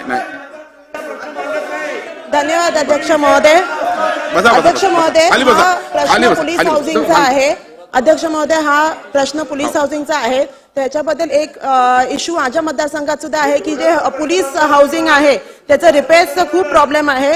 24 तास पोलिसांना कॉलवर राहायला लागतं, त्यांना खूप हाल होतात. तर नेकनूर, अंबाजोगाई आणि युसुफ पडगाव इकडे एकदम खराब परिस्थिती झाली. बघा पुण्याची लक्षवेधी आता पूर्ण महाराष्ट्रामध्ये याच्यामध्ये एक तासभर अजून चर्चा होऊ शकते. बघा ऑलरेडी लिस्ट मध्ये भेटलेला नाहीये त्यांना. तर ते आणि बाकीचे एकनूरचं राहिलेलं जर लवकरात लवकर राहता येईल तर बीड जिल्ह्याच्या पोलिसांना सक्षम करण्यासाठी खूप महत्वाचा प्रश्न आहे. प्लीज आपण याच्यात लक्ष घातलं तर धन्यवाद. याची प्राधान्य यादी आपण तयार केलेली आहे. प्राधान्य यादीत हे असेल तर काम लवकर सुरू होईल, नसेल तर प्राधान्य यादीमध्ये घेण्याच्या सूचना द्या. किशोर पाटील शेवटचा. किशोर पाटील. धन्यवाद अध्यक्ष महोदय. अध्यक्ष महोदय, माझ्या मतदारसंघामध्ये मी 2014 पासून आमदार आहे. विशेष म्हणजे मी पोलीस खात्याचा राजीनामा देऊन झालेला आमदार आहे. त्याच्यामुळे ही लक्षवेधी माझ्याकरता अत्यंत महत्वाची आहे. मी आपल्याला विनंती करेल की पाचोरा आणि भडगाव मतदारसंघातला जो विषय आहे तो पोलीस क्वार्टरचा आहे. अध्यक्ष महोदय, मी माननीय मंत्री महोदयांना या निमित्तानं विनंती करेल की इंग्रजांच्या काळापासूनचे कौलारू क्वार्टर माझ्या पाचोरा आणि भडगाव तालुक्यामध्ये आहेत. मी 2014 पासून हे विषय मांडतोय. दोघही वेळा आदरणीय शंभूराज देसाई साहेब होते, आदरणीय केसरकर साहेब राज्यमंत्री होते. कदाचित त्यांना अधिकार होते का नाही हा माझ्या समोरचा प्रश्न आहे. सगळे विषय मंजूर झालेले पण निधी अभावी ते क्वार्टर होऊ शकले नाही. आता अजूनपर्यंत गृहराज्यमंत्री आलेले नाहीत. मला माहिती आहे की आमचे सक्षम काम करणारे आदरणीय गृहमंत्री देवेंद्रजी फडणवीस साहेब आहेत. माझी विनंती आहे की एका पोलिसाला पोलिसांच्या नातेवाईकांसाठी असलेले पोलिसांचे जे क्वार्टर आहेत, आता ह्या निमित्तानं विनंती करतो की आदरणीय गृहमंत्री महोदयांनी आताच मंजूर आहे, फक्त निधी विना थांबलेला आहे. जर निधी नसेल तर तो स्पॉट असा आहे की तो तुम्ही बीओटीवर सुद्धा देऊ शकता. तो त्या ठिकाणी जर का आपण तसा निर्णय घेतला तर आजच्या आज तो निर्णय होऊ शकतो. आणि म्हणून माननीय मंत्री महोदयांना विनंती करेल की 24 तास ड्युटी करणारा कॉन्स्टेबल जेव्हा घरात जातो तर त्याच्या घरात पाऊस वरून पण पाणी आहे आणि खालून पण पाणी जात आहे आणि त्याला झोपेची सुद्धा व्यवस्था नाही आहे. तर माझी माननीय मंत्री महोदयांना विनंती आहे की आपण माझा आलेला मंजूर झालेला प्रस्तावावर एक तर निधी मंजूर करणार का किंवा बीओटीवर देणार का हा माझा स्पेसिफिक प्रश्न आहे. मंत्री महोदय, जसा पोलीस मधला राजीनामा मंजूर करून जनतेने तुम्हाला आमदार बनवलं तसंच तुमचा प्रस्तावही प्राधान्याने मंजूर करण्यात येईल आणि त्याला निधी देण्याकरता प्राधान्य यादीमध्ये समाविष्ट करायला सांगण्यात येईल. चला शेवटचा प्रश्न योगेश सागर आणि पुढे जाऊ. प्रश्न आहेत, धोरणात्मक प्रश्न. अध्यक्ष महोदय, माननीय उपमुख्यमंत्री व गृहमंत्री ते उपस्थित आहेत. अध्यक्ष महोदय, मुंबई शहरामध्ये ज्या ज्या जागेमध्ये पोलीस स्टेशन आणि पोलीस क्वार्टर्स आहेत त्या जागेची मालकी हे वेगवेगळ्या एजन्सीजकडे आहेत. काही म्हाडामध्ये आहेत, काही बीडीडी मध्ये आहेत, काही बीआयटी चाळीमध्ये आहेत, काही अध्यक्ष महोदय पोलीस खात्यांच्या किंवा सार्वजनिक बांधकाम विभागाच्या अंतर्गत असलेल्या रेव्हेन्यू डिपार्टमेंटच्या अंतर्गत असलेल्या जमिनीवरती आहेत. माझा स्पेसिफिक प्रश्न असा आहे, या संदर्भामध्ये आपण वास्तुशास्त्री त्या संदर्भामधले जे पैसे लागणार आहे किंवा ज्या आपल्याला उभं करायचं आहे ते वास्तू, त्यासाठी फायनान्शियल डिपार्टमेंटची लोक, रेव्हेन्यू डिपार्टमेंटचे कोणतरी वरिष्ठ अधिकारी, त्या विभागाचे अध्यक्ष महोदय लॉ डिपार्टमेंटचे अधिकारी किंवा असे अधिवक्ते जे लँडच्या रेव्हेन्यू आणि लँडच्या संदर्भामध्ये काम करत असतील, अशा लोकांची एक समिती करून मुंबई शहरामध्ये वेगवेगळ्या ठिकाणी असलेल्या पोलीस स्टेशनच्या आवारात किंवा पोलीस लाईनच्या विकासासाठी आपण ती फिजिबिलिटी रिपोर्ट तयार करण्यासाठी समिती करणार का? एक. आणि दुसराचा कायमचा प्रश्न संपवायचा असेल तर आपण विकास नियंत्रण नियमावलीमध्ये बदल करण्याची आवश्यकता आहे. ज्या पीएपी किंवा ज्या अशा जागा जनरेट होतात ज्या ऍडिशनल एफएसआयच्या आणि किंवा घनताच्या पेक्षा अधिक जागा जर अवेलेबल असेल आणि ते ऑथॉरिटीला हँडओव्हर करावी लागते, त्यातून काही पर्सेंटेजच्या रिझर्वेशन, कारण पोलीस लागणारी व्यवस्था आहे अध्यक्ष महोदय, आणि त्यामुळे त्या लोकांना त्या व्यवस्थेमधले डीसीआर मध्ये चेंज करून ते रिझर्वेशनची जागा पोलीस डिपार्टमेंटला मिळेल अशा पद्धतीचा डीसीआर आपण चेंज करणार का? असे दोन प्रश्न आहेत. सन्माननीय योगेश सागर साहेबांनी जी सूचना केली आहे, मागच्या काळामध्ये आपण डीसीआर मध्ये बदल केला आहे आणि पोलिसांना जर त्या ठिकाणी घरं दिली तर आपण वाढीव एफएसआय त्या ठिकाणी देतो, अशा प्रकारचा निर्णय आपण ऑलरेडी केलेला आहे. तो बदल आपल्या डीसीआर मध्ये झालाय. दुसरं, आपण मुंबईच्या DCR मध्ये काही जागा या राखीव ठेवलेल्या आहेत की ज्याच्यामध्ये पोलिसांना जर घरं बांधून दिली तर आपण अकोमोडेशन रिझर्वेशन सारख्या योजनांचा फायदा हा त्या ठिकाणी देतो. आपल्याला कल्पना आहे गोरेगाव सारख्या भागामध्ये आता आपल्याला 4000 क्वार्टर हे त्या माध्यमातून मुंबईमध्ये मिळत आहेत. त्यामुळे या संदर्भात आता कायदेशीर अशा प्रकारची तरतूद आपल्याकडे आहे. याच्यात जेवढ्या मोठ्या प्रमाणात विकासक यायला पाहिजे ते काही समोर येताना अद्याप तरी दिसत नाही आहेत. पण जो पहिला प्रश्न आपण मांडला, आता आपण प्रयत्न असा करतोय की कुठलंही पोलीस स्टेशन ज्यावेळेस आपण बांधतो किंवा रिडेव्हलप करतो त्यावेळी अशा प्रत्येक ठिकाणी जेवढा FSI उपलब्ध असेल किंवा जेवढा पूल करता येईल तेवढा FSI तिथे घेऊन तिथेच क्वार्टर्स देखील तयार करायचे, अशा प्रकारचा निर्णय देखील आपण घेतलेला आहे. त्यामुळे एकतर पोलिसांचा जो काही दळणवळणातला वेळ आहे तो देखील कमी होईल आणि पोलीस ठाण्याच्या भागातच जर क्वार्टर्स असले तर त्यातनं त्यांचा जो रिस्पॉन्स टाइम आहे तो देखील त्या माध्यमातून आपल्याला वाढवता येईल. त्यामुळे आपण जी सूचना दिली आहे निश्चितपणे त्याचा विचार राज्य सरकार करेल. चला, लक्षवेधी क्रमांक 4. लक्षवेधी क्रमांक 4. अध्यक्ष महोदय, लक्षवेधी क्रमांक 4 वितरित केल्याप्रमाणे. सन्माननीय अध्यक्ष महोदय, मी सुरुवातीलाच सन्माननीय उपमुख्यमंत्री महोदय यांना, देवेंद्रजी यांना धन्यवाद देतो. मी सकाळपासून बघत होतो, तुम्ही मला कुठे दिसतच नव्हता. काही खात्यांचे मंत्री कामचालाऊ मंत्र्यांकडनं कामकाज चालवतायत. मला वाटलं आपण असं कामचालाऊ मंत्र्यांकडनं काही खातं म्हणजे काम चालवणार की काय. देवेंद्रजी, थोडं जरा लक्ष तुम्ही देणं गरजेचं आहे. कालिदासजी, मी लक्षवेधी विचारले आणि त्याचं आपलं जे उत्तर आहे ते इतकं विस्तृतपणे आहे आणि ते जर उत्तर वाचलं तर आपला गेल्या तुमचा आमचा अनेक वर्षांचा अनुभव आहे, याच्यावर एकही प्रश्न उपस्थित होऊ शकत नाही, इतकं विस्तारनं उत्तर आहे. परंतु देवेंद्रजी, मला तुम्हाला विनंती करायची आहे की मी जे मुद्दे मांडेल तिकडे थोडं बारकाईने लक्ष द्या. या उत्तरामध्ये खूप मोठी लबाडी आहे. हे जे बांधारे जे 1983 सालापासून जे निर्माण झाले किंवा ते दुरुस्तीचे प्रस्ताव का पुढे आला तर 2021 साली चिपळूण तालुक्यातलं तिवरे धरण फुटलं आणि 23 माणसं मेली. आणि मग 23 माणसं मेल्यानंतर मग ते खेकड्यांनी फोडलं. मग ते खेकडे तुमच्याच मंत्रिमंडळामध्ये होते, बारीक सारीक खेकडे तुम्हाला समर्थन देणारे होते. तो गमतीचा भाग सोडून द्या. त्या संदर्भातला रिपोर्ट अद्यापपर्यंत आला नाही, त्यातला दोषी कोण तुम्ही धरलात नाही, तो जाहीर केलात नाही. काय झालं, अधिकाऱ्यांनी हेच कारण शोधलं आणि अशा प्रकारचे जुने जे MI टँक आहे ते दुरुस्तीची टेंडर काढली. त्यातलं हे कळवंड्यामधलं माझ्या मतदारसंघातलं टेंडर आहे देवेंद्रजी. इथं आपल्याला त्यांनी उत्तर काय दिलंय की आम्ही 1.5 कोटीपर्यंत जे काम निघतं ते काम विदाउट टेंडर किंवा क्वालिफिकेशन किंवा बीड कॅपॅसिटी न बघता दिलं जातं. हा GR कुठला वापरला तर हा GR वापरला PWDचा. परंतु ही धरणातली अर्थवरची कामं असतात, ही टेक्निकल कामं असतात. याच्याकरता म्हणून जर त्यांचं म्हणणं असेल तर आपण याच्यामध्ये बदल केला पाहिजे. हा धोरणात्मक आपल्याला एक निर्णय करावा लागेल आणि म्हणून तो कराल काय, हा एक प्रश्न आहे. दुसरं, अध्यक्ष देवेंद्रजी, या धरणाला गळती लागली त्यावेळेला मी तिथं स्वतःहून गेलो होतो. जे 500 मायक्रॉन जाळीचं जे प्लास्टिक तिथं टाकलं गेलं होतं, 1 मीटर माती आम्ही खोदली आणि टाकलं म्हणून सांगितलं. मी नाना तऱ्हेने प्रयत्न केला. माझ्याबरोबर AC होते, माझ्याबरोबर म्हणजे एक्झिक्युटिव्ह इंजिनियर होते आणि त्याच्या खालचे सगळे अधिकारी होते. कुठेही हे 500 मायक्रॉनचं हे प्लास्टिकचं कापड कुठेही दिसलं नाही, कुठेही 500 मीटर दिसलं नाही. आज ते तुम्हाला काय सांगतायत की आम्ही इथं वरती सिमेंटच्या बॅगा सगळ्या टाकल्या. मी त्यांना म्हटलं टेंडर कोणाला दिलं तुम्ही, हे टेक्निकल काम आहे, टेंडर कोणाला दिलं. तर त्यांनी माझ्या समोर आणून एक माणूस उभा केला. मी त्याच्याकडे बघितलं, अरे तू तर म्हटलं माझ्या घराच्या पुढच्या बाजूला 200 मीटरवर झोपडीत राहतोस ना रे. माझ्या घराच्या समोर साहेब 200 मीटरवर तो झोपडपट्टीत राहतो, त्याला उभा केला. त्यांनाच मी उद्देशून बोलतोय आणि म्हणून उभा केला. आणि मी त्याला सांगितलं, तू कधीपासून हे काम करायला शिकलास, तू तर मुकादम म्हणून काम करतोस. काम कोणाच्या तरी नावावर घेतलं, काम करणारा हा, पण ही कामं अधिकाऱ्यांनीच घेतलेली आहेत. हे लक्षात घ्या. आपण हे शोधा. आणि खाली प्लास्टिक नाही. दुसरी गोष्ट काय सांगितलं आपल्याला, फोटो काय दिलेत ते फोटो माझ्याकडे पण आहेत की इथं आता आम्ही खोदाई केलेली आहे, प्लास्टिक टाकलेलं आहे, वरती मातीच्या आणि वाळूच्या बॅगा भरून तुम्हाला टाकलेल्या आहेत आणि आता इथं पॅक केलेलं आहे. देवेंद्रजी, हे 1.9 दशलक्ष घनमीटरचं हे धरण आहे.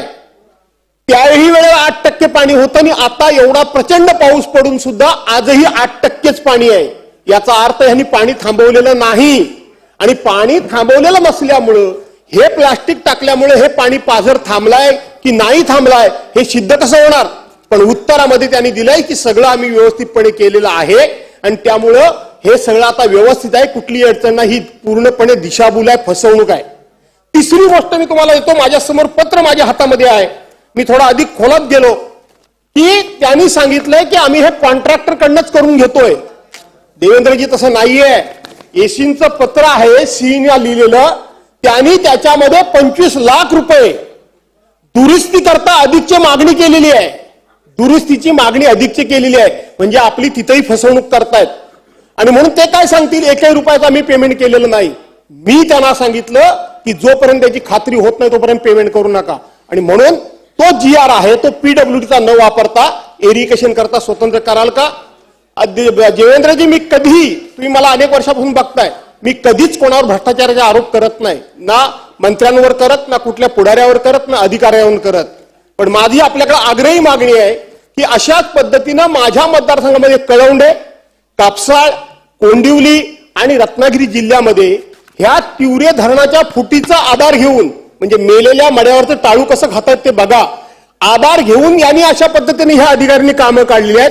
याकरता म्हणून आपण एक स्पेशल त्या ठिकाणी स्क्वॉड नेमाल का, व्हिजिलन्स स्क्वॉड नेमाल का, चौकशी कराल का.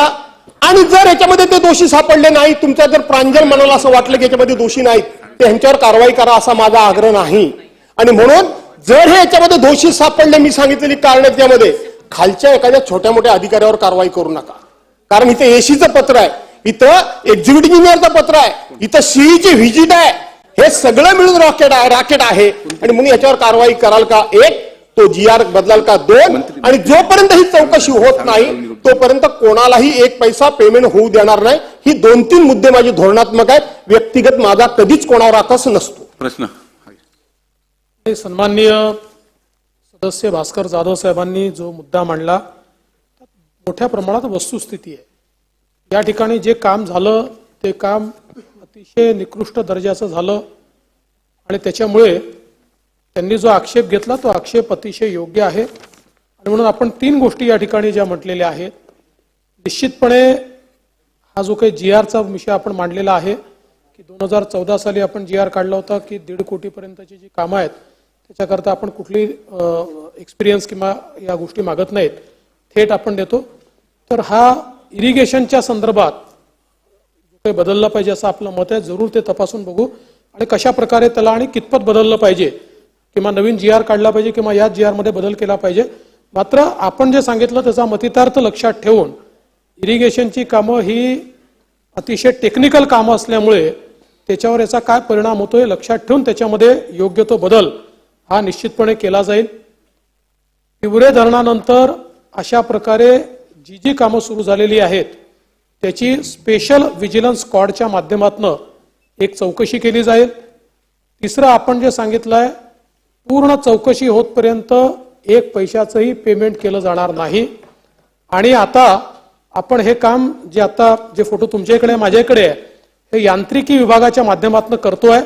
आणि जो काही खर्च याच्यामध्ये लागेल यांत्रिकी विभागाला, उद्या सगळी चौकशी झाल्यानंतर त्यांचं जर उर्वरित पेमेंट करायचं असेल तरी यांत्रिकी विभागाचा खर्च वजा केल्यानंतरच त्या ठिकाणी पेमेंट केला जाईल. तोपर्यंत कुठलंही पेमेंट केलं जाणार नाही. चला बोला. नाही, आणि निश्चितपणे आता डेप्युटी इंजिनियर आणि जेई दोघांनाही शोकॉज दिलेले आहेत. त्यांचा खुलासा मागवण्यात येईल.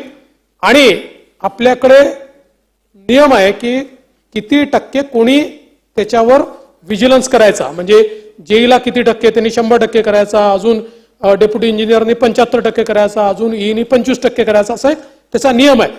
त्या नियमाच्या अनुसार ज्याने त्याच्यावर पर्यवेक्षण करण्याची आवश्यकता होती आणि केली नाही अशा प्रत्येकावर कारवाई केली जाईल. चला बोला.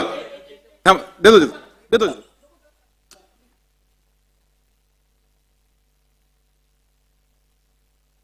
बोला. महोदय, आपण माझ्या प्रश्नाचा किंवा माझी भावना पूर्णपणे समजून घेतली. माझं व्यक्तिगत काय नाही हे तुमच्या लक्षात आलं. परंतु आपण आता असं म्हणालात की जेई आणि डेप्युटी इंजिनियरला शोकॉज दिलेली आहे. ही जी सगळी नंतरची 1 मीटर खोदाई करून त्याच्यामध्ये प्लॅस्टिक नाही 500 मायक्रॉनचं वगैरे वगैरे आणि नंतर जे बिल पाठवलेलं आहे तुमच्याकडे, जी माझ्याकडे कॉपी आहे, संबंधित खात्याकडे आणखीन वसुली करता, याला स्वतः सीईने व्हिजिट केलेली आहे. मी स्वतः 28 सालात 6 वाजता 28 जून 2023ला मी स्वतः गेलो. त्यावेळेला माझ्याबरोबर एसी सुद्धा होते, माझ्याबरोबर एक्झिक्युटिव्ह इंजिनियर पण होते. आणि म्हणून तुम्ही खालच्या लोकांना जसे शोकास दिले तसंच वरच्या अधिकाऱ्यांनी व्हिजिट करून सुद्धा ह्या चुका कशा होऊ शकतात. नंतरचं खोटं बिल पाठवणं, त्या ठिकाणी खोटं रिपोर्ट देणं की आम्ही 1 मीटर खोदाई केलेली आहे आणि त्या ठिकाणी 500 मायक्रॉनचं प्लॅस्टिकचं हे कापड जाडं टाकलेलं आहे, ते अजिबात कापड नसणं आणि त्याच्यामुळेच ते धरणात पाणी साठवलं नाहीये. आता कोकणात धोधो पाऊस पडतोय मंत्री महोदय, पण त्याच्यामध्ये पाणी साठवत नाही, कारण त्यांना माहिती आहे पाणी साठलं की ताबडतोब या ठिकाणी पाणी तिथून बाहेर म्हणजे पास व्हायला सुरुवात होईल. लिकेज थांबलेलं नाही आहे, ही बाब गंभीर आहे. का पाणी थांबवलंय तर खाली तिवऱ्यासारखी बाकीच्या लोकांना धोका होऊ नये म्हणून तूर्त थांबवलेलं आहे. म्हणून वरिष्ठ अधिकाऱ्यांना सुद्धा याच्यामध्ये कुठेतरी जबाबदार धरा, एवढी माझी आग्रही मागणी राहील. भास्करराव, आता त्याच्यामध्ये 20% पाणी थांबलेलं आहे. नाही, आता 20%, माझ्याकडे जी माहिती आहे त्यानुसार 8% आधी होतं, आता 20% पाणी त्या ठिकाणी आहे. आणि जसं आपण या ठिकाणी सांगितलं, बघा शेवटी नियमानुसार प्रत्येकाने किती सुपरविजन करायचं हे ठरलेलं आहे. त्याच्यामध्ये कुठल्याही स्तराच्या अधिकाऱ्यांनी जर दिरंगाई किंवा चूक केली असेल तर मी त्याच्यावर कारवाई करायला मागे पुढे पाहणार नाही. कारण अशा प्रकारे काम घ्यायचं आणि लोकांच्या जीवाशी खेळायचं हे आपल्याला मान्यच होणार नाही. त्यामुळे मी आपल्याला एवढंच आश्वस्त करतो, शेवटी काय आहे, कोणावर अन्याय देखील होऊ नये हे देखील आपल्याला बघावं लागेल आणि ज्याचा दोष आहे त्याला सोडता देखील कामा नये. त्यामुळे याच्यामध्ये नियमानुसार ज्यांनी पर्यवेक्षण करायचं होतं आणि ज्यांनी केलेलं नाही अशा प्रत्येकावर कारवाई केली. चला शेवटचा प्रश्न. तिवरे धरणाचा विषय आणि त्या अनुषंगाने भास्कर शेटने जो विषय मांडला तो आमच्यासाठी गंभीर आहे. कारण आम्हाला मोठ्या धरणाची गरज नाही, छोट्याच बंधाऱ्यांची खूप मोठी गरज आहे. आणि यामध्ये जसं तिवरे धरण फुटून आज जवळजवळ 4-4.5 वर्ष झाली, परंतु त्याचा दुरुस्तीचा प्रस्ताव नसल्यामुळे खालच्या गावांना पाण्याचा प्रश्न आहे. आणि ज्या पद्धतीने दुरुस्ती केली जाते त्यामध्ये राजेवाडीचं असेल, उमऱ्याचं असेल किंवा अन्य धरणं असतील, ही धरणामध्ये दुरुस्ती केली जाते परंतु पाणी साठा हा कधीच केला जात नाही आणि त्या अनुषंगाने खालच्या गावांना भीषण पाणी टंचाईचा तोंड द्यावं लागतं. तर या निमित्ताने दादाही आहेत, फडणवीस साहेब पण आहेत, माझी विनंती आहे की तिवरे धरणाला त्या भागातल्या लोकांना न्याय देण्यासाठी ते धरण तातडीने मंजूर करण्यात यावं, ज्याचं इस्टिमेट देखील येऊन झालेलं आहे.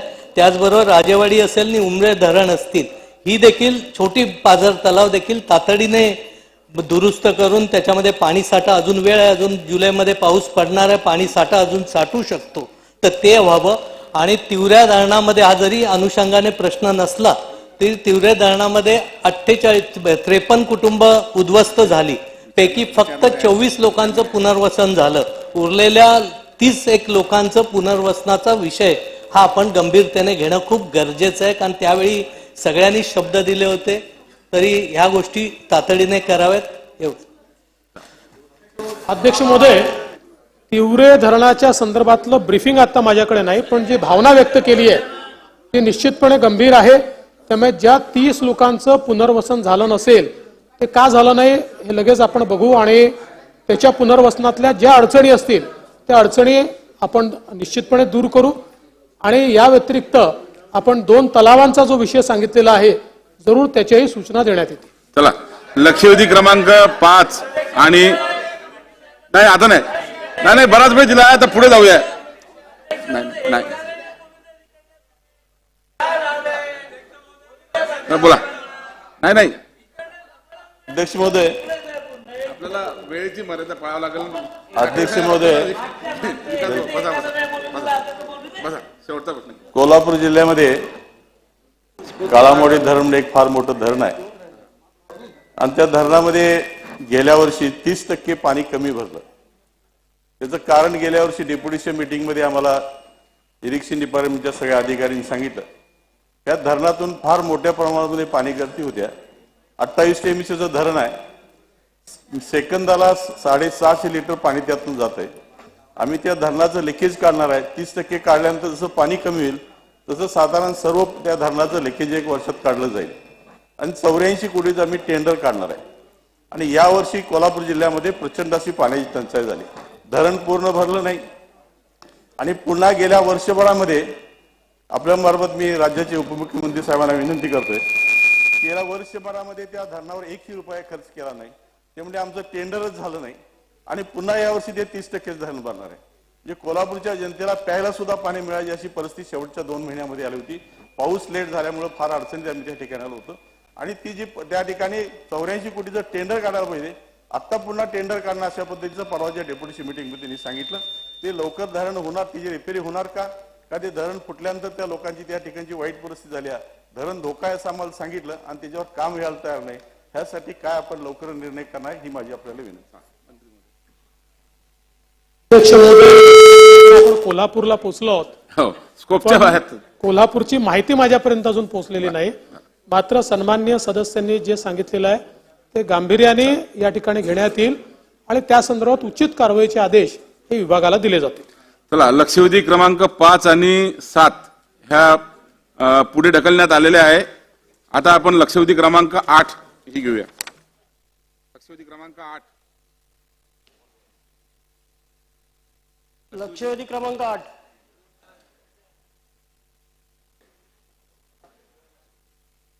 वितरित केल्याप्रमाणे माननीय अध्यक्ष महोदय, इतर मागास बहुजन विभागाच्या अंतर्गत राज्यभरात 977 प्राथमिक माध्यमिक आश्रमशाळा चालवल्या जात आहेत. आश्रमशाळेतील विद्यार्थ्यांसाठी दरवर्षी शासन भोजन अनुदान मार्च अखेर 40% व जून अखेर शाळा सुरू होताना जूनच्या पहिल्या आठवड्यात 60% भोजन अनुदान शासन देते. 21-22-23 वर्षात या वर्षात राज्यातील बहुतांश शाळांना भोजन अनुदान मिळालेले नाही. पुणे जिल्ह्यात एकूण 28 शाळा आहेत, त्यापैकी 24 शाळेला अद्याप भोजन अनुदान प्राप्त न झालेल्या संस्था चालकांनी शाळा कशा चालवायचा हा प्रश्न निर्माण झालेला आहे.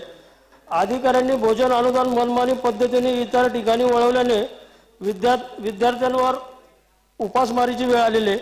अध्यक्ष महोदय, अशा मनमानी कारभार करणाऱ्या अधिकाऱ्यांवर शासन कारवाई करणार का हा माझा एक प्रश्न आहे.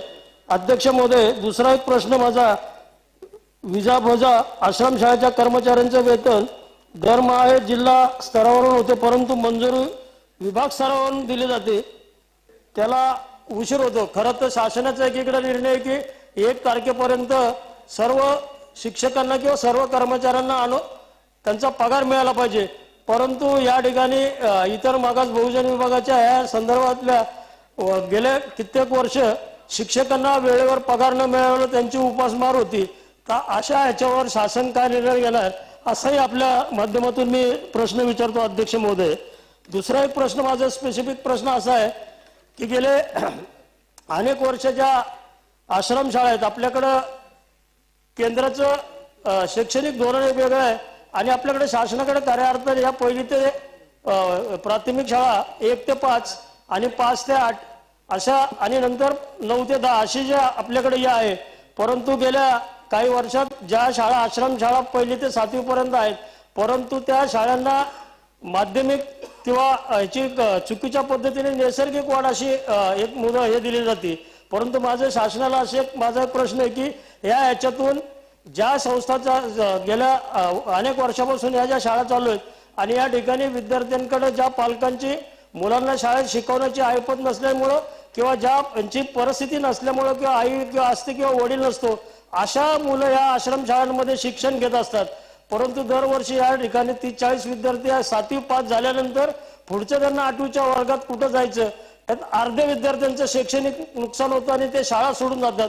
तर या ठिकाणी माझा मंत्री महोदय आपल्याला आपल्या माध्यमातून एक शासनाला प्रश्न आहे की या ठिकाणी ज्या 1ली ते 7वी पर्यंत ज्या आश्रमशाळा आहेत, अशा आश्रमशाळांना आपण माध्यमिक शाळा देण्याचं धोरण आता या ठिकाणी खरं तर शासनाला मी प्रश्न उत्तर दिले, त्या उत्तरात हे चुकीचं उत्तर दिलं की आपल्याकडून असं धोरण नाही.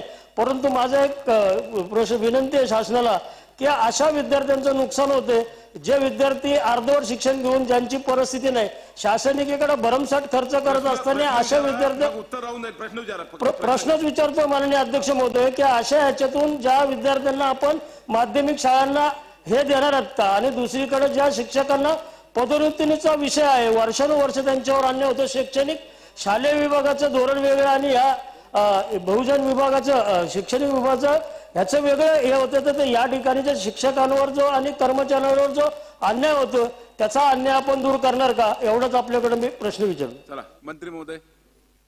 अध्यक्ष महोदय, सन्माननीय सदस्यांनी लाईनीने 8-10 प्रश्न विचारले. मी एक एक प्रश्नाचं उत्तर सदस्यांच्या याला देतो. पहिला प्रश्न असा होता त्यांचा की जे आश्रमशाळांना परिपोषण अनुदानमध्ये जे 1500 रुपये एकूण 10 महिन्यासाठी देण्यात येतात, याशिवाय वेतनदान अनुदान शाळेतील निवासी विद्यार्थ्यांसाठी नियुक्त असलेल्या कर्मचाऱ्यांच्या वेतनाचं प्रमाणपत्र. या ठिकाणी सांगू इच्छितो की वर्ष वेतन 8% व 12% इतका अनुदान दिला जातो.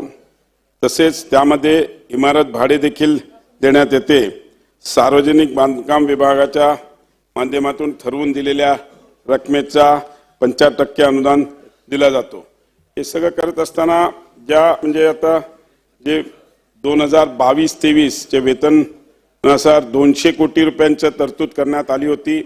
राज्यातील सर्व आश्रमशाळेच्या वेतन दर अनुदानाची मागणी जवळजवळ 219 कोटी इतकी होती. वित्त विभागाने 60 कोटी रुपयांचा थोडंसं 30% कपात केल्यामुळे उर्वरित 140 रक्कम ऑलरेडी वितरित करण्यात आलेली आहे.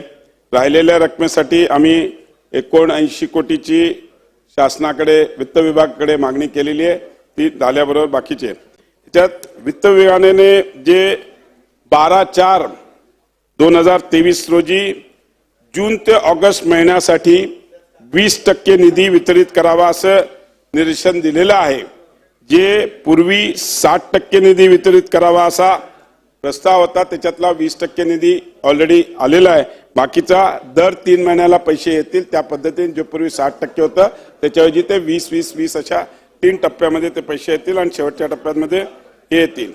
दुसरा जो प्रश्न होता तो आश्रमशाळा व शिक्षक व कर्मचारींचा वेतनचा होता, पण त्याला मंजुरी विभागा आज वेतन मंजुरी जिल्हा स्तरावरून दिली जाते व वेतनचा वितरण देखील जिल्हा स्तरावरूनच केलं जाते. वेतन या वर्षामध्ये एकूण 376 कोटी रुपये दिले जातात. दरमहा जवळजवळ 95 कोटी रुपये दिले जातात. 3 महिन्याचं ऑलरेडी वेतन वितरित झालेलं आहे. आपला तिसरा प्रश्न होता की ओबीसी विभागातील शिक्षक कर्मचारी विभागातील 12 वर्षांनी कालबद्ध पदोन्नती दिली जात नाही. मी याबाबत शालेय शिक्षण विभाग व इतर मागासवर्गीय विभागाच्या वेतनामधील तफावत असल्याचे दिसून आले आहे, हे मान्य करतो. पण ही तफावत दूर करण्यासाठी वित्त विभागाकडे प्रस्ताव सादर केलेला आहे. वित्त विभागाच्या वेतन त्रुटी समितीचा अभिप्राय प्राप्त झाल्यानंतर पुढील कारवाई करण्यात येईल असं त्यांचा तिसऱ्या प्रश्नाचं उत्तर आहे. चौथा प्रश्न होता तो प्राथमिक आश्रमशाळेच्या 9वीच्या वर्गाच्या नैसर्गिक वाढीच्या बद्दल.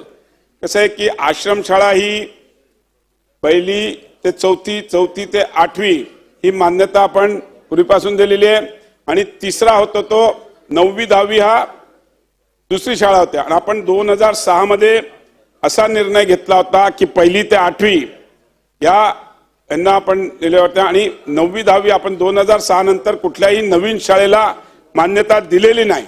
त्याच्यामुळे 9वी 10वी वर्ग जर करायचा असेल ती नवीन मान्यता आहे. तर तो प्रस्ताव आपल्याला कॅबिनेट समोर मांडावा लागेल आणि कॅबिनेटने जर मंजूर केला तरच आपण तो मान्यता देऊ शकतो. नाहीतर 9वी आणि 10वी वर्गाला आपण नवीन ह्याला मान्यता देऊ शकत नाही. आम्हा विना अनुदानात आपण त्यांना देतो कारण की नैसर्गिक ज्यांना चालवायचं असेल तर. पण अशा पद्धतीने आपण 9वी 10वी साठी मान्यता देऊ शकत नाही. मी सन्मान्य सदस्यांची भावना समजू शकतो की नैसर्गिक वाढीमुळे ती मिळाली पाहिजे, पण हा प्रस्ताव आपण वित्त विभागाकडे आणि कॅबिनेट समोर मांडू. जर त्याच्यातून परवानगी मिळाली तर नक्कीच त्याच्यामध्ये विचार करून या म्हणजे 9वी 10वी म्हणजे ती एक नवीन शाळाच होईल, त्याची मान्यता द्यायचा आम्ही प्रयत्न करू. 5वा प्रश्न साहेबांचा होता तो प्राथमिक व माध्यमिक आश्रमशाळांच्या क्यूडायस क्रमांक वेगवेगळे असणे आवश्यक आहे. याबाबत शालेय शिक्षण विभागाचे अभिप्राय घेऊन कारवाई केली जाईल असं मी त्यांना सांगतो. त्यांचा 6वा प्रश्न होता शालेय साहित्य वाटपाचा. तो माझ्या मते त्यांनी ह्याच्यामध्ये दिलाय पण त्यांच्या मागणीमध्ये त्यांनी केला नाही. पण त्याचा उत्तर देऊ का नको देऊ सन्माननीय सदस्य साहेब? कारण की तो तुमच्या लेखी तुम्ही प्रश्नामध्ये मांडला होता पण तुम्ही आता विचारताना विचारला नाही. शालेय साहित्य वाटप करताना विद्यार्थ्यांना 4x6 आकारचा स्मार्ट डिजिटल बोर्ड देण्यात यावा. मी आपल्याला सांगू इच्छितो की यापूर्वी शालेय म्हणजे शाळांमध्ये आपण डिजिटल प्रोजेक्टर्स दिलेले आहेत आणि डिजिटल प्रोजेक्टर्स दिल्यानंतर परत स्क्रीन देणं माझ्या मते तरी, कारण की डिजिटल प्रोजेक्टर आपण कुठेही शिफ्ट करू शकतो आणि ऑलरेडी जवळजवळ 1 लाख टॅब आपण सगळ्या आश्रमशाळेच्या विद्यार्थ्यांना वाटलेले आहेत, ज्या माध्यमातून आज त्याच्यावर सगळं ग्लोबली त्या टॅबमध्ये सगळ्या शैक्षणिक जेवढे काही हे आहेत ते अपलोड केलेले आहेत. त्याच्यामुळे त्याचं काही गरज नाही माझ्या मते. माझ्या मते अजून कुठला प्रश्न राहिला असेल आता त्यांनी एवढे लाईनीत विचारले तेवढे. चला एक मिनिट. नाही नाही आता झालं ना. ओ कांबळेजी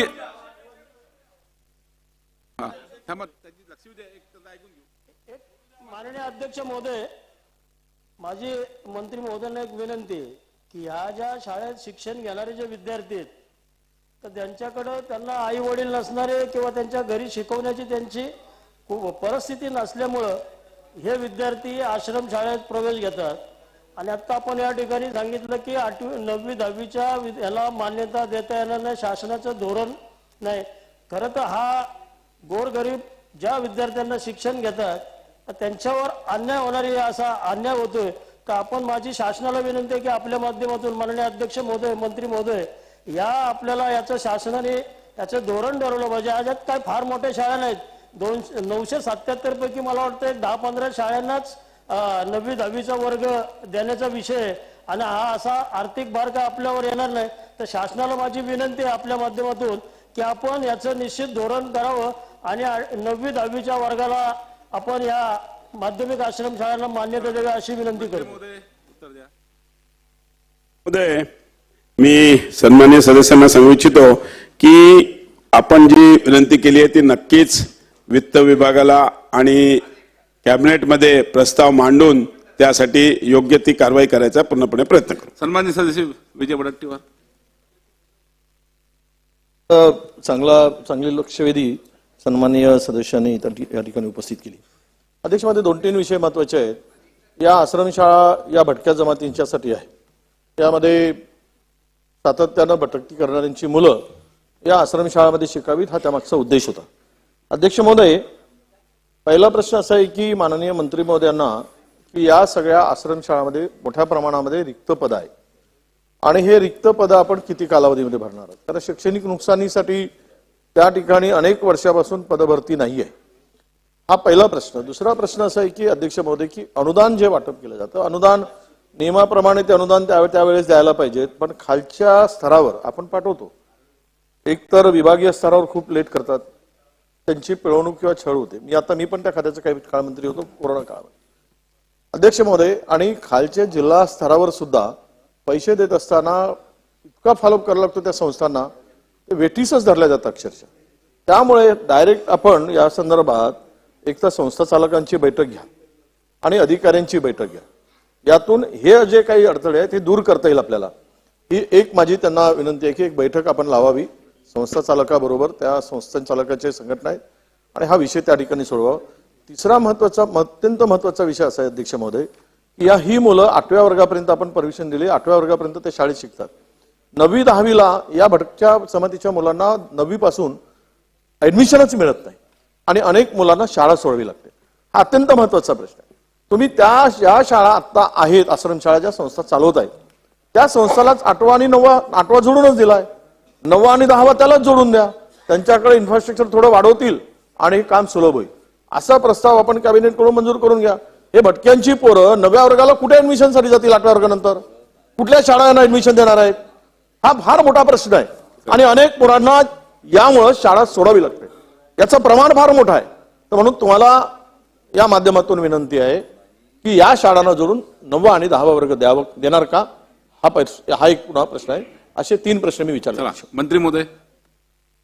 अध्यक्ष महोदय, सन्माननीय सदस्य नंदीवार साहेबांनी जो प्रश्न विचारला होता, एक तर सर्वात पहिला की रिक्त पदांचा जो विषय आहे, साहेब मला आपल्याला सांगायला म्हणजे आनंद आहे की रिक्त पदाची फाईल वित्त विभागाने आणि यांनी मंजूर केलेली आहे. ती आता कॅबिनेट समोर येईल आणि रिक्त पदं जी आहेत ती 2-2 पदं प्रत्येक याची म्हणजे सायन्सची आणि याची ती लवकरात लवकर त्याला मान्यता मिळून ती आम्ही कॅबिनेट समोर पुटअप करून ती मान्यता आल्याबरोबर करू. म्हणजे दुसरा प्रश्न आपण विचारला की खाली विभागीय स्तरावर जे अनुदान मिळण्याकरता त्रास होतो, तर नक्कीच लवकरात लवकर सर्व संस्था चालक आणि विभागीय स्तराचे आणि जे खालचे जे अधिकारी आहेत त्यांची एक मीटिंग घेऊन त्यामध्ये पिरियड कसा शॉर्ट करता येईल आणि एक टाइम बाउंडेड कसा करता येईल याच्याकरता आम्ही पूर्णपणे इम्प्लिमेंटेशन करू. आणि तिसरा जो आपण तो ऑलरेडी माननीय सदस्यांनी पण विचारला होता, आपण पण तो विचारतायत, रोज आमच्याकडे त्याकरता बरेचसे संस्था चालक येतात, तो आहे तो 9वी आणि 10वी वर्गाची नैसर्गिक, आपण 8वी वर्गाला नैसर्गिक वाढ म्हणून आपण देतो. पण कसं होतं की 9वी आणि 10वी म्हटलं तर ती एक सेपरेट शाळा किंवा अनुदान त्याचा विषय येतो. तर आम्ही तो प्रपोजल पण मागे कॅबिनेटमध्ये आलो होतं, त्यावेळेस पण त्याच्यावर विचार झाला होता, पण अनफॉर्च्युनेटली त्याला मान्यता मिळालेली नाही आहे. पण पुन्हा एकदा आपल्या म्हणण्याप्रमाणे तो प्रस्ताव आम्ही सरकार वित्त विभागाला पहिले मान्यतेसाठी देऊन तो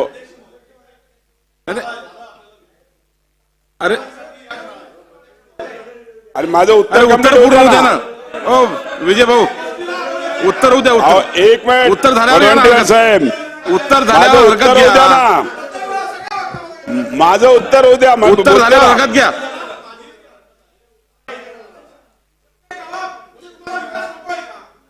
वडंटीवार साहेब, मान्य सन्मान्य सदस्य साहेब, माझं पहिले उत्तर ऐका, त्याच्यानंतर तुम्ही बोला ना. माझं उत्तर चालू आहे ना, माझं उत्तर संपलं नाहीये. माझं उत्तर संपल्यावर तुम्ही बोला. माझं उत्तर संपल्यावर तुम्ही बोला, मी तुम्हाला पूर्ण उत्तर देईन. उत्तर होऊ द्या. उत्तर झाल्यावर तुम्ही हरकत मांडा. कसं आहे वडंटीवार साहेब, माझी सन्मान्य सदस्यांना एकच विनंती आहे की कसं आहे की आपण मागे प्रस्ताव तो वित्त विभागाकडून मान्यता न घेता पाठवला होता. त्याच्यामुळे त्यांनी आपल्याला सांगितलं की तो तुम्ही वित्त विभागाकडून मान्यता घेऊन आमच्याकडे पाठवा, म्हणून आपण आता तो वित्त विभागाला पाठवतोय आणि तिकडून मान्यता मिळाल्यावर कॅबिनेटमध्ये घेऊन तो मंजूर करू. तर मग तुम्हाला तेच सांगू लागलो, तुम्ही ऐकायला तयार नाही. मंत्री महोदय पॉझिटिव्ह आहेत, माननीय दादा इथे उपस्थित आहेत. ही सगळे भटक्यांसाठी शाळा आहे दादा, आपल्याला सगळ्यांना माहिती. 8व्या वर्गापर्यंत आपण परवानगी दिली, 9व्या वर्गासाठी ऍडमिशनला त्या पोरातील 50% गळती आहे. माहिती घ्या, सर्वे करून घ्या, माहिती घ्या. 50% गळती आहे सागर साहेब.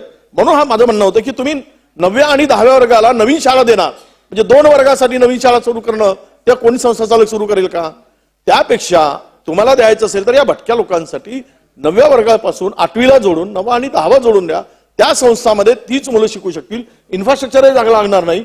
2 रूम वाढवलेत की त्यांचे क्लास सुरू होतील आणि त्या मुलांना शिक्षणाची सोय होईल.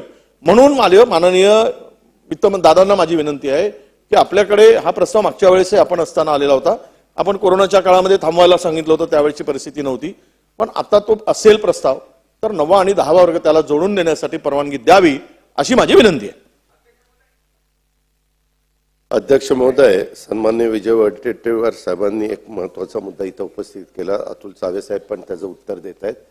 मी एवढंच सांगू इच्छितो की वित्त विभागाकडे त्यांनी उल्लेख केला की तशा प्रकारचा प्रस्ताव त्यांनी सावेसाहेब ज्यांनी जे सांगितलेलं आहे की 8वी पर्यंतची शाळा आहे त्यालाच 9वी 10वी जोडली तर ते जास्त सोयीचं आहे. 2 वर्ग वाढवले की ते होईल. तर त्या प्रस्ताव त्या पद्धतीनं पाठवा, आपण त्याला मंजुरी देऊ आणि कॅबिनेट पाठवू. चला शेवटचा प्रश्न.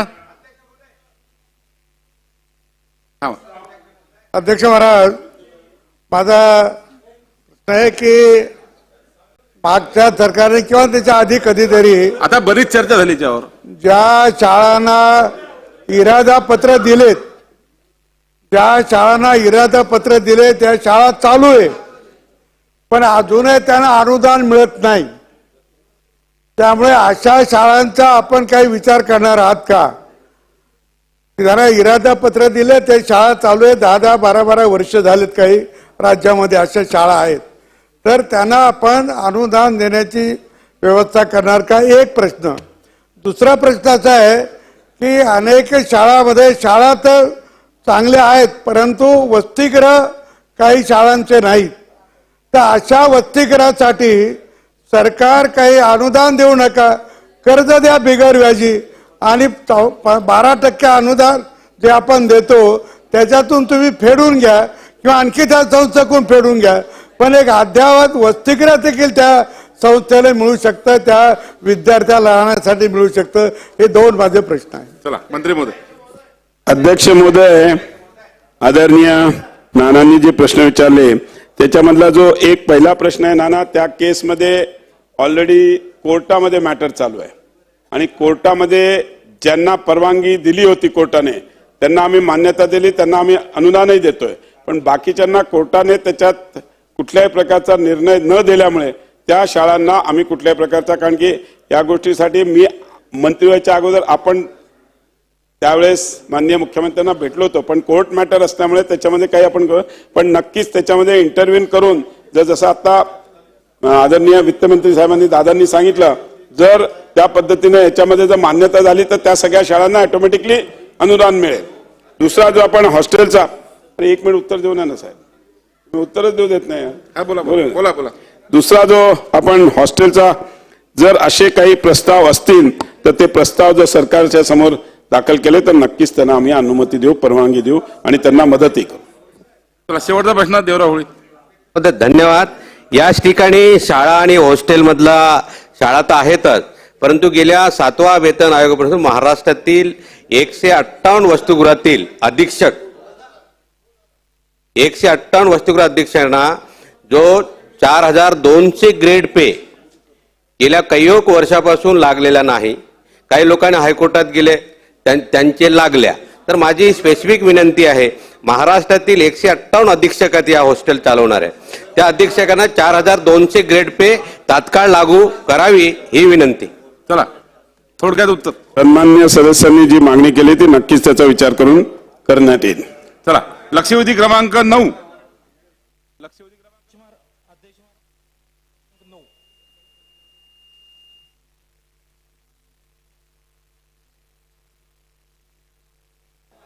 अध्यक्ष महाराज,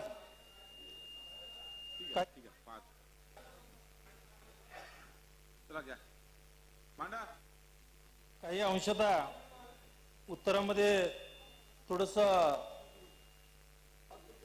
बरोबर वाटत नाही, परंतु अध्यक्ष महाराज, माझ्या मतदारसंघामध्ये, माझ्या मंगळवेढा तालुक्यामध्ये आज आपण बघतोय, मंगळवेढा तालुका ही संतांची भूमी म्हणून आज प्रसिद्ध आहे. छत्रपती शिवाजी महाराजांच्या पदस्पर्शाने पावन झालेली ही भूमी आहे. पण अध्यक्ष महाराज, मंगळवेढा तालुक्यातला दक्षिणेतला भाग हा कायमस्वरूपी आतापर्यंत दुष्काळी भाग म्हणून आज त्या ठिकाणी कायमस्वरूपी दुष्काळी आज आहे. अध्यक्ष महाराज, आज आपण बघतोय की आज सकाळपासून मी ऐकतोय की प्रत्येक ठिकाणी महापूर आहे, प्रत्येक ठिकाणी मोठ्या प्रमाणात पाऊस आहे, परंतु माझ्या तालुक्यामध्ये अद्याप अध्यक्ष महाराज पाऊस नाही आणि कायमस्वरूपी हा तालुका दुष्काळी तालुका म्हणून आज गणला जातोय. आणि अध्यक्ष महाराज, या इथल्या शेतकऱ्यांनी, मंगळवेढा तालुक्यातील शेतकऱ्यांनी शेतीसाठी पाणी नसल्यामुळे आज त्यांनी जोड व्यवसाय म्हणून दुग्ध व्यवसाय या ठिकाणी आज केलेला आहे. अध्यक्ष महाराज, जवळजवळ 2019ची जी पशुगणना झाली तर त्यामध्ये जवळजवळ 19,000 लहान जनावरं आहे असं त्यावेळेच्या निष्कर्षारच होतं, परंतु आता ती मोठी झालेली असून जवळपास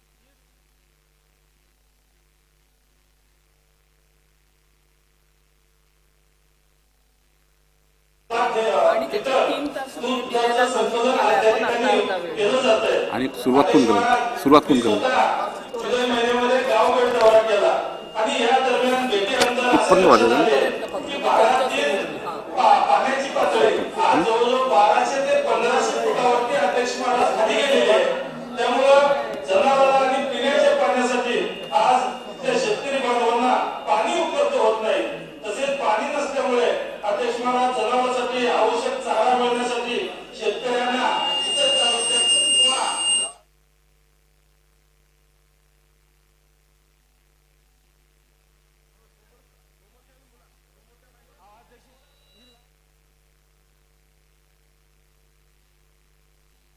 अध्यक्ष महाराज आज या ठिकाणी शेतकऱ्यांना जवळजवळ 4 ते 4.5 हजार रुपये प्रति टनाने आज इतर भागातून चारा त्या ठिकाणी न्यावा लागतोय.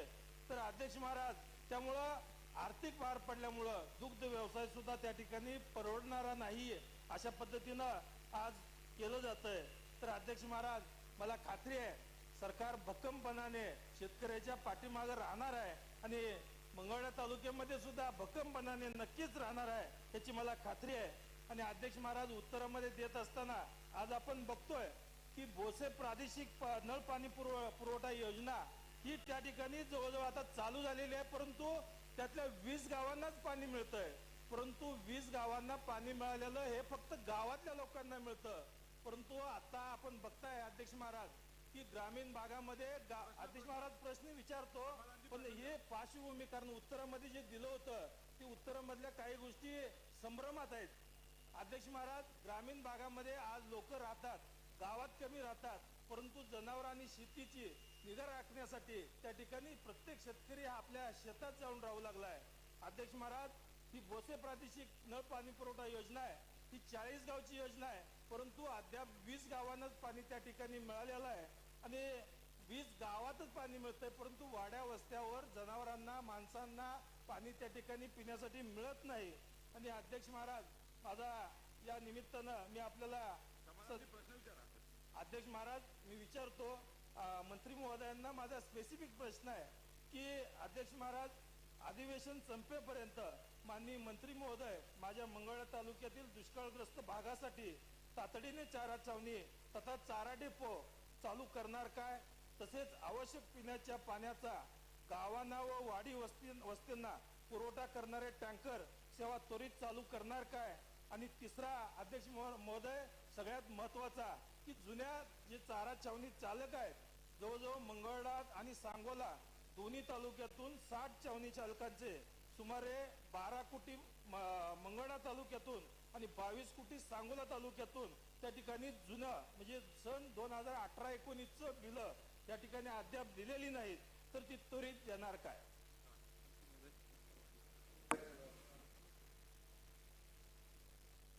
सन्माननीय सदस्यांनी विचारलेला प्रश्न बऱ्यापैकी लंबी चौडी लाईन होती ती.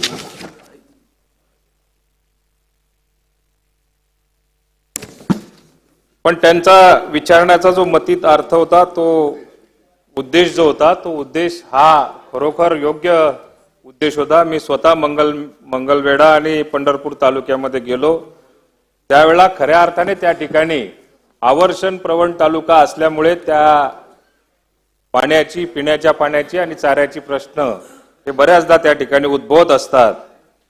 पंढरपूर मतदारसंघातील मंगळवेढा तालुका जुलै 2023 पर्यंत अध्यक्ष महाराज पर्जन्यमानाची जी परिस्थिती आहे ते 60 मिलीमीटर पर्यंत आता पाऊस झालेला आहे.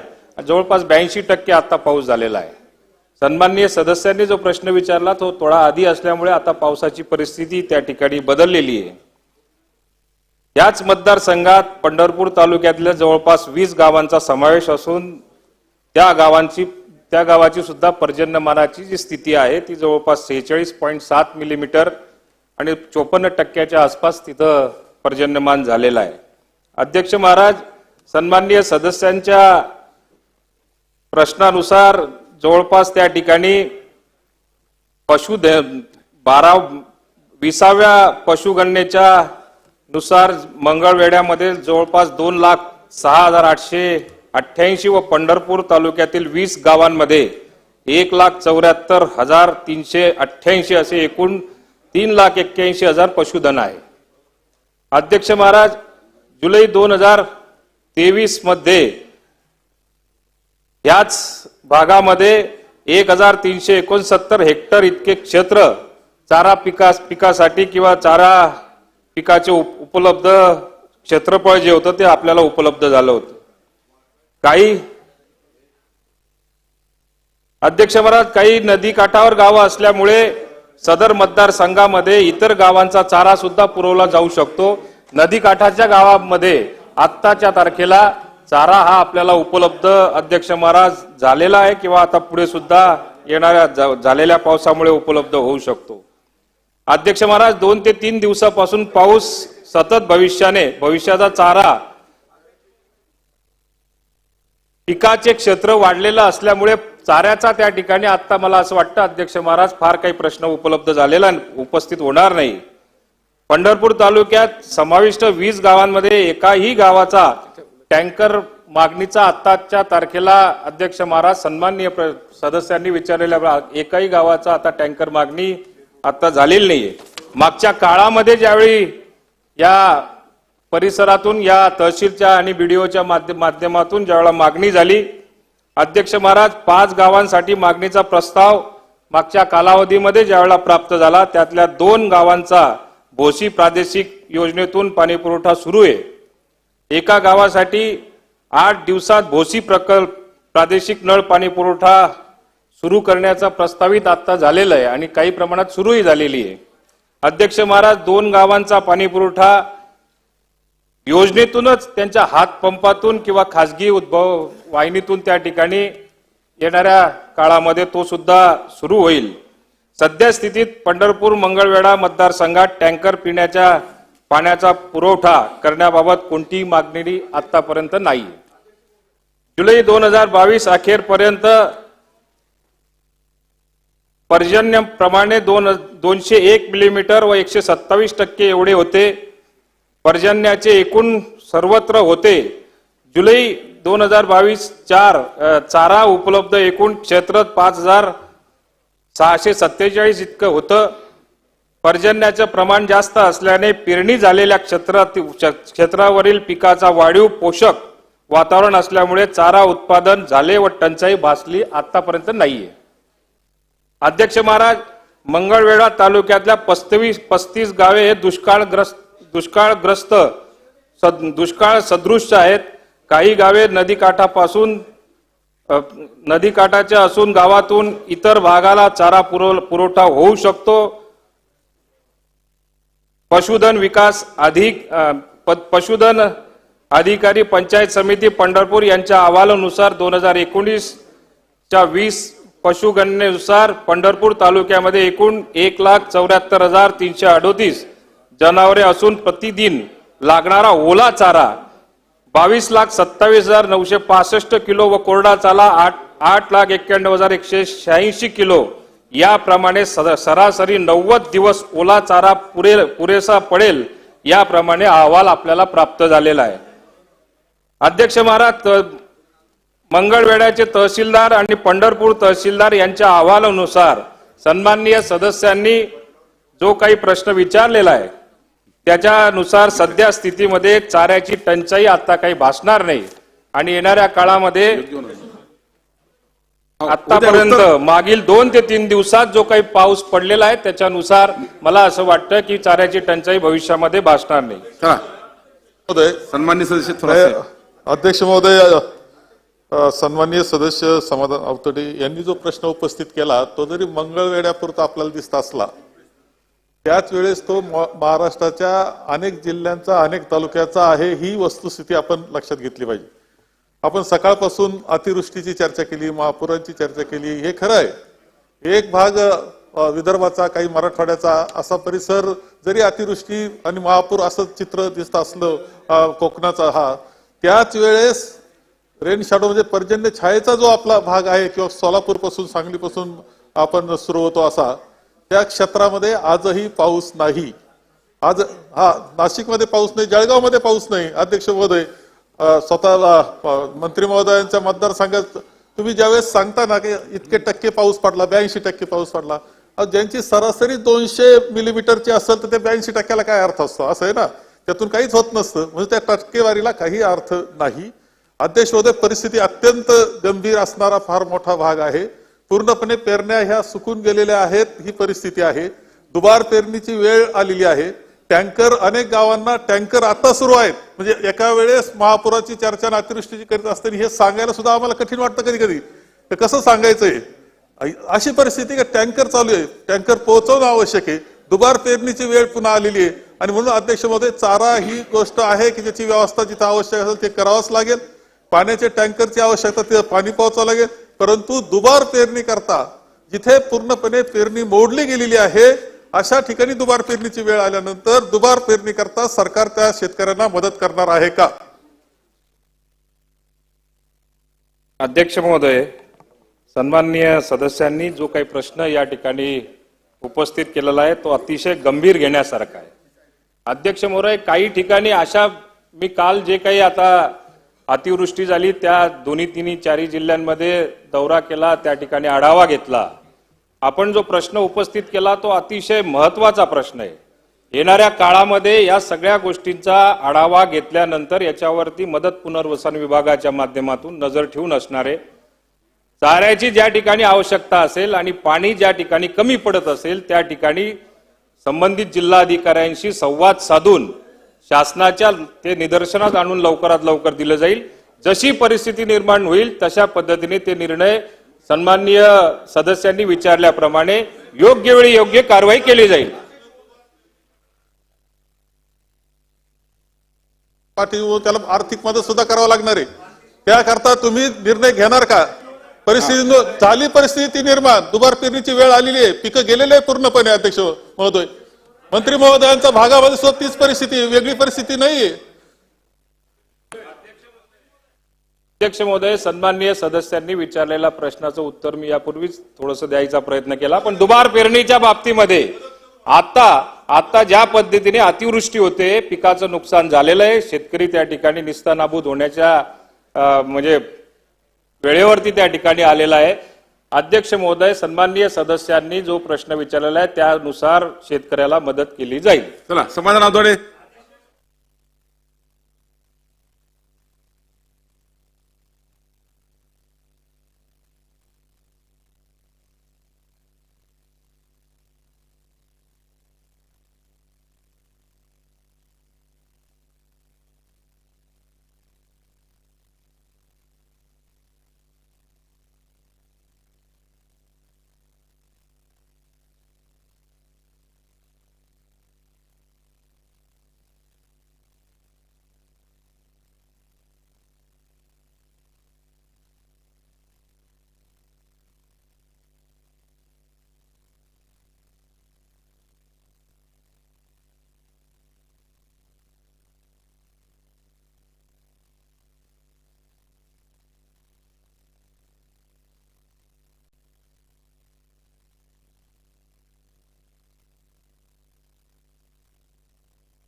महोदय, सन्माननीय सदस्यांनी जो काही प्रश्न विचारला, एक तर सुरुवातीचा प्रश्न जो होता त्याच्यामध्ये मागच्या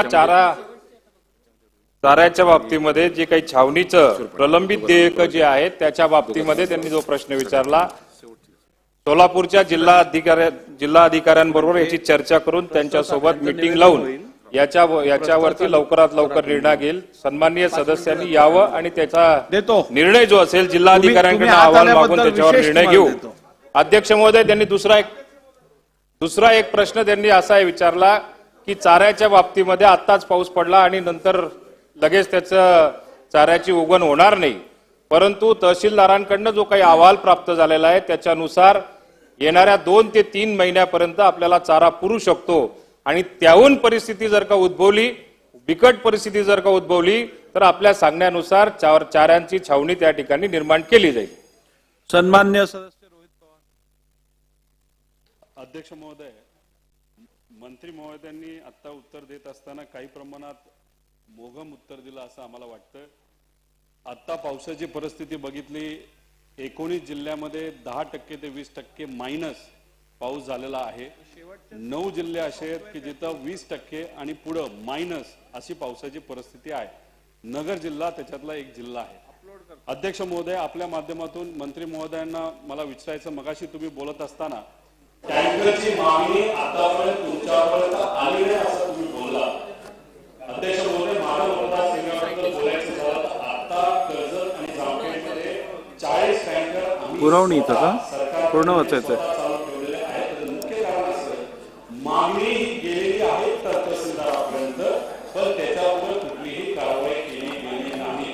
आदरणीय अजितदादा इथं आहेत, मला आपल्या माध्यमातून दादांना आपल्याला विनंती करायची की महाराष्ट्रामध्ये आता टँकरच्या बाबतीत काय परिस्थिती आहे त्याचा अहवाल काय, त्याची लवकरात लवकर बैठक ही घेण्यात यावी, हा माझा पहिला मुद्दा असेल. आणि दुसरा माझा प्रश्न असा आहे की आता दुबार पेरणी अनेक ठिकाणी होण्याची परिस्थिती आहे. उडीद, मूग हे पीक गेलेलं आहे पण लावता सुद्धा येणार नाही.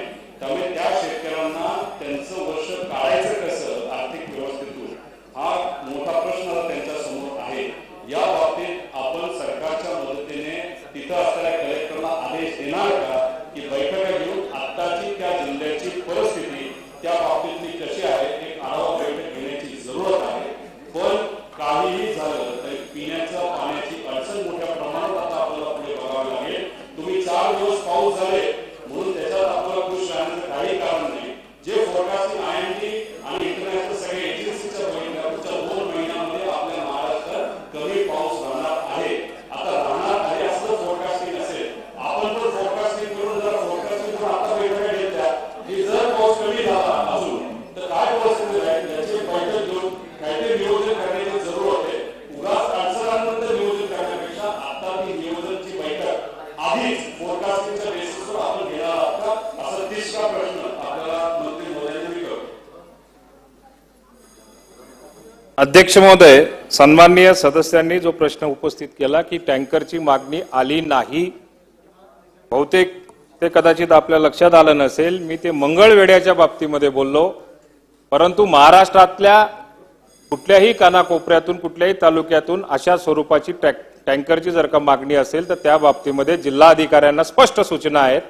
जरी आता जास्त पाऊस पडला आणि पाणी जरी खराब झालेलं असेल, डगूळ झालेलं असेल तर त्या ठिकाणी विहीर अधिग्रहण करावी लागेल किंवा वेगळ्या पद्धतीने टँकरने त्या ठिकाणी पाणी पुरवावं लागेल. या स्पष्ट सूचना प्रत्येक जिल्हाधिकाऱ्यांना काल परवाच्या मीटिंगच्या माध्यमातून, दौऱ्याच्या माध्यमातून दिल्या गेलेल्या आहेत. अध्यक्ष महोदय, अशा स्वरूपाच्या कुठल्याही शेतकऱ्याच्या बाबतीमध्ये आता जे काही नुकसान होतंय, भविष्यामध्ये जे काही आता पाऊस पडेल किंवा नाही पडेल, हा सगळा अंदाज घेऊन मदत पुनर्वसन विभागाची बी प्लॅन ज्याला म्हटलं जातो, पाऊस अधिक पडला तर काय केलं पाहिजे आणि पाऊस नाही पडला तर काय केलं, याच्या बाबतीमध्ये आमची चर्चा झालेली आहे आणि बी प्लॅन सुद्धा तयार आहे. आता तुम्ही जो स्पेसिफिक प्रश्न विचारला, शेतकऱ्यांना तशा पद्धतीची ज्या ज्या ठिकाणी नुकसान झालं असेल त्या त्या ठिकाणचे अहवाल हे विभागीय आयुक्तांकडनं मागून मदत केली जाईल. चला, शेवटचा प्रश्न किशोरप्पा. धन्यवाद अध्यक्ष महोदय. अध्यक्ष महोदय, विषय 2019चा आहे. अध्यक्ष महोदय, माझ्या मतदारसंघामध्ये भडगाव तालुक्यातले जवळपास 250 हेक्टर केळी ही जून महिन्यामध्ये पार आडवी पडली. त्या केळीची किंवा त्या पिकाची परिस्थिती पाहिल्यानंतर जवळपास 2-3 शेतकरी बांधवांना जागेवर अटॅक आले. अशी परिस्थिती असताना तो पूर्ण एरिया तत्कालीन पालकमंत्र्यांसह कलेक्टर पासून सर्व अधिकाऱ्यांनी त्या ठिकाणी पाहणी केली. त्या पद्धतीचा अहवाल देखील राज्य सरकारकडे आला. परंतु राज्य सरकारकडून जून महिन्यामध्ये असं कुठलंही नुकसान होत नाही किंवा तो कायद्यामध्ये बसत नाही किंवा तसं परिपत्रक नाही किंवा तसा GR नाही. माझी या लक्षवेधीच्या निमित्तानं माननीय मंत्री महोदयांना विनंती आहे की आपण आता जर का संपूर्ण महाराष्ट्रातली आणि देशातली परिस्थिती पाहिली तर केव्हा वादळ येईल केव्हा पाऊस येईल याचा आता भरोसा नाही. आणि अशा परिस्थितीत जून महिन्यामध्ये आलेला वादळ किंवा पाऊस हा कायद्यात बसत नाही. माझी विनंती माननीय मंत्री महोदयांना आहे की आपण फक्त कायदा हा शेतकऱ्यांच्या हिताच्या आड येत असेल तर आपण हा कायदा बदलणार का आणि झालेल्या नुकसानाची मदत आपण त्या शेतकरी बांधवांना करणार का, असा माझे स्पेसिफिक 2 विषय आहेत. अध्यक्ष महोदय, सन्माननीय सदस्यांनी जो प्रश्न उपस्थित केलेला आहे तो जून 2019चा आहे. त्याच्या बाबतीमध्ये आता मला या ठिकाणी माहिती नसल्यामुळे ते काही स्पष्ट बोलता येणार नाही. परंतु सन्माननीय सदस्यांबरोबर येणाऱ्या या अधिवेशनाच्या अगोदर संपण्याच्या अगोदरच बैठक लावू आणि याच्यावरती योग्य ती कारवाई केली जाईल. राहिला कायदा तयार करण्याच्या बाबतीमध्ये त्याही बाबतीमध्ये येणाऱ्या काळामध्ये मदत पुनर्वसन विभागाकडनं याच्यावर विचार केला जाईल. ठीक आहे. निवेदन. माननीय अध्यक्ष महोदय, एका अत्यंत महत्वाच्या बाबीवरती या ठिकाणी मला व्यक्तिगत निवेदन या ठिकाणी करायचं आहे. राज्याच्या शासनाच्या वतीनं निवेदन मंत्री म्हणून करायचं आहे. सन्मान्य अध्यक्ष महोदय, देशाचे माननीय पंतप्रधान नरेंद्रजी मोदी साहेबांनी काल एक ट्विट करून महाराष्ट्राचे गतिशील आणि कष्टाळू मुख्यमंत्री एकनाथ शिंदे आणि त्यांच्या कुटुंबियांना भेटून मला आनंद झाला. महाराष्ट्राच्या प्रगतीसाठीची त्यांची तळमळ आणि विनम्र स्वभाव कौतुकास्पद आहे असे माननीय पंतप्रधान श्री नरेंद्र मोदी यांनी ट्विट करून या ठिकाणी सांगितलेलं आहे. माननीय पंतप्रधान महोदयांचं हे ट्विट हे जसं माननीय मुख्यमंत्री एकनाथजी शिंदे साहेबांचं कौतुक करणारं, त्यांच्याबद्दल आपुलकी व्यक्त करणारं असं आहे, तसंच त्याच्यामुळं आपल्या महाराष्ट्राची सुद्धा मान देशामध्ये या ठिकाणी अभिमानानं उंचावलेली आहे. यासाहेब कर्तबगार मुख्यमंत्री त्यांचं कौतुक देशाचे माननीय पंतप्रधान महोदय करतात आणि त्यांचा निश्चितपणानं माननीय पंतप्रधान महोदयांच्या बद्दल या त्यांच्या ट्विट बद्दल ऋण व्यक्त करणं हे माननीय शिंदे साहेबांच्या मंत्रिमंडळातल्या आम्हा सर्व मंत्र्यांचं निश्चितपणानं कर्तव्य आहे. महाराष्ट्र राज्याचे लोकप्रिय मुख्यमंत्री आणि आमचे नेते आदरणीय श्री एकनाथजी शिंदे साहेब यांचे मी मनापासून अभिनंदन करतो. माननीय पंतप्रधान श्री नरेंद्र मोदी यांची मुख्यमंत्र्यांनी अलीकडे सहकुटुंब भेट घेतली होती. त्यानंतर अशा पद्धतीचं ट्विट हे माननीय पंतप्रधान महोदयांनी केलेलं आहे. या ट्विट बद्दल आम्ही माननीय पंतप्रधान महोदयांचे आभार तर मानतोच, परंतु त्यांच्याबद्दल ऋण देखील या ठिकाणी व्यक्त करतो.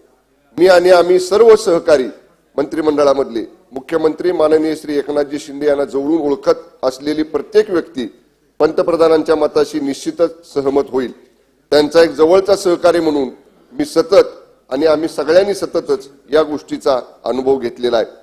शिवसेना प्रमुख स्वर्गीय बाळासाहेब ठाकरे आणि धर्मवीर आनंद दिघे यांच्या केवळ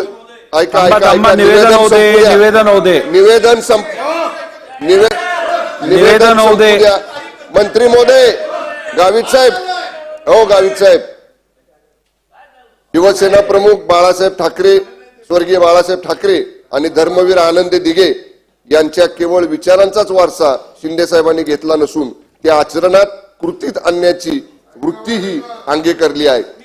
सामान्य माणसावर संकट आले की त्यांच्यातला कार्यकर्ता कसा जागा होतो याचा अनुभव आपण घेऊ नका. आपण गेल्याच आठवड्यात दुर्घटनेच्या वेळी घेतला.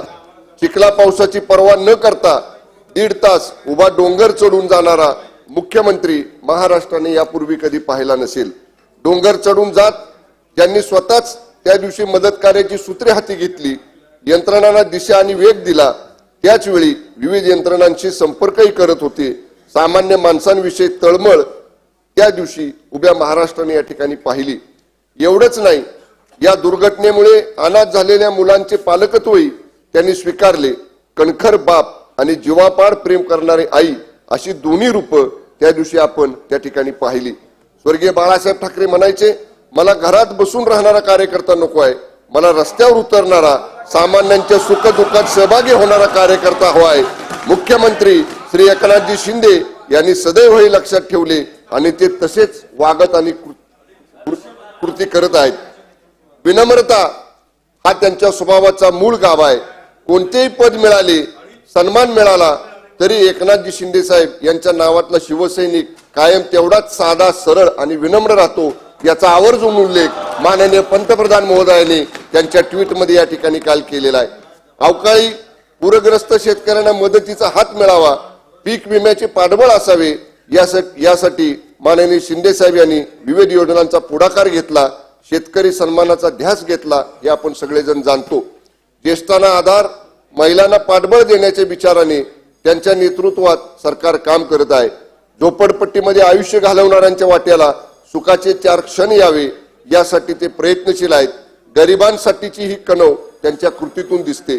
कोरोना काळात नेते मंडळी घरात बसलेली असताना धोक्याची पर्वा न करता कार्यकर्त्याच्या खांद्याला खांदा लावून ते रस्त्यावर उतरले होते.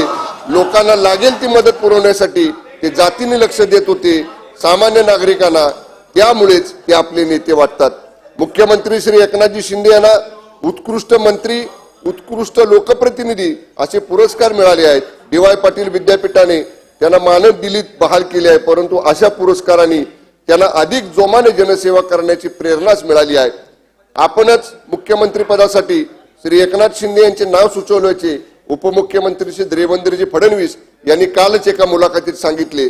ज्यांना मुख्यमंत्री पदाचे प्रमुख दावेदार मानले जात होते, अशा व्यक्तीने दिलदारपणा दाखवून शिंदे साहेबांचे नाव सुचवावे. यावरून श्री शिंदे साहेब यांच्याविषयी सर्वसामान्यांमध्ये किती आपुलकी आहे हे दिसून येते.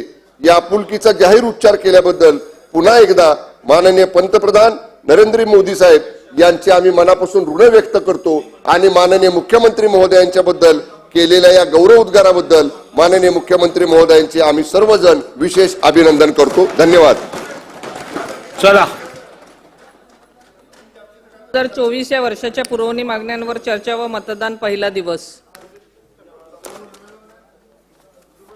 अध्यक्ष महोदय,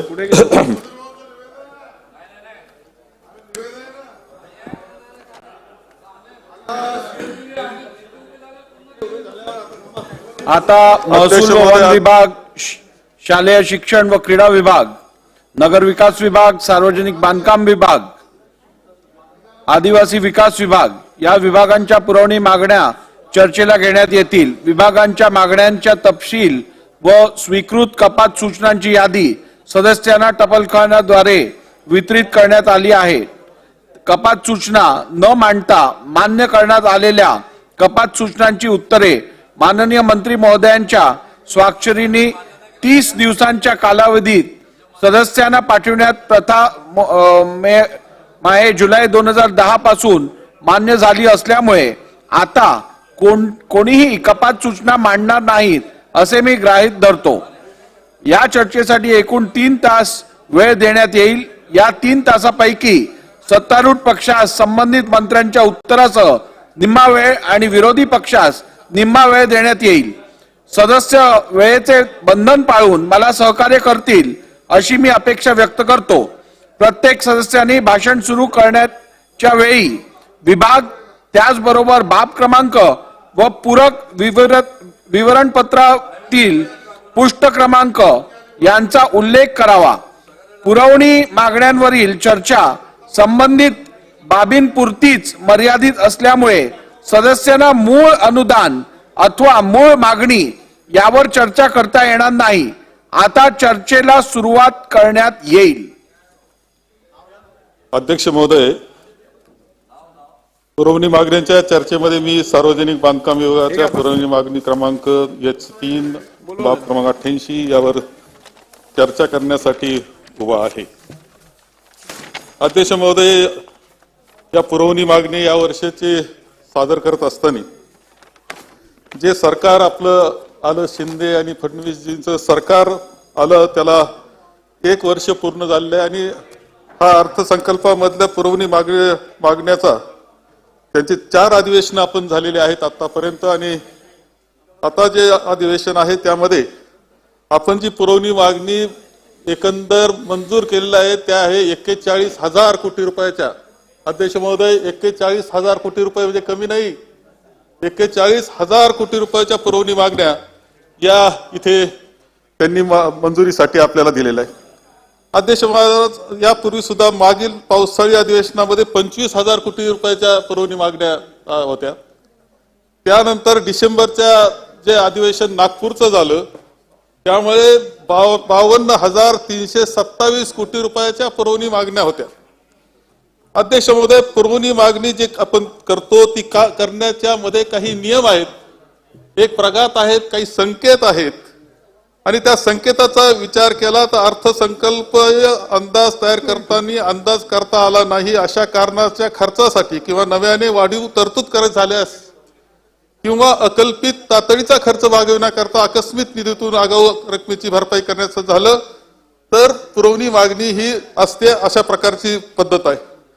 अध्यक्ष महोदय, एकंदर किती टक्केवारीपर्यंत असावी पुरवणी मागणी याचं सुद्धा पद्धती 5 ते 10% पुरवणी मागणीने तुम्ही वाढीव खर्चाला मंजुरी घेऊ शकतात. हा एक प्रकारचा प्रघात आहे, संकल्प आहे. अध्यक्ष महोदय, हे असताना या पुरवणी मागण्या ज्यावेळेस आपण पाहतो त्याची टक्केवारी पाहतो आणि मागील वर्षी आणि आताच जर पुरवणी मागण्यांचाच विचार निवळ केला तर आपल्याला असं दिसतं की 1,20,000 कोटी रुपयाच्या पुरवणी मागण्या निवळ. आपण अर्थसंकल्प मांडतो पण 1,20,000 कोटी रुपयाच्या पुरवणी मागण्या मांडणं हे काय तसं फार शोभून दिसतं असं काही समजायचं कारण नाही. आणि अध्यक्ष महोदय, ह्या सगळ्या याच्यामध्ये मला एक दिसतं आहे की पुरवणी मागण्या करत असताना आम्ही एवढं 1,20,000 कोटीच्या पुरवणी मागण्या, परंतु आम्हाला ज्यावेळेस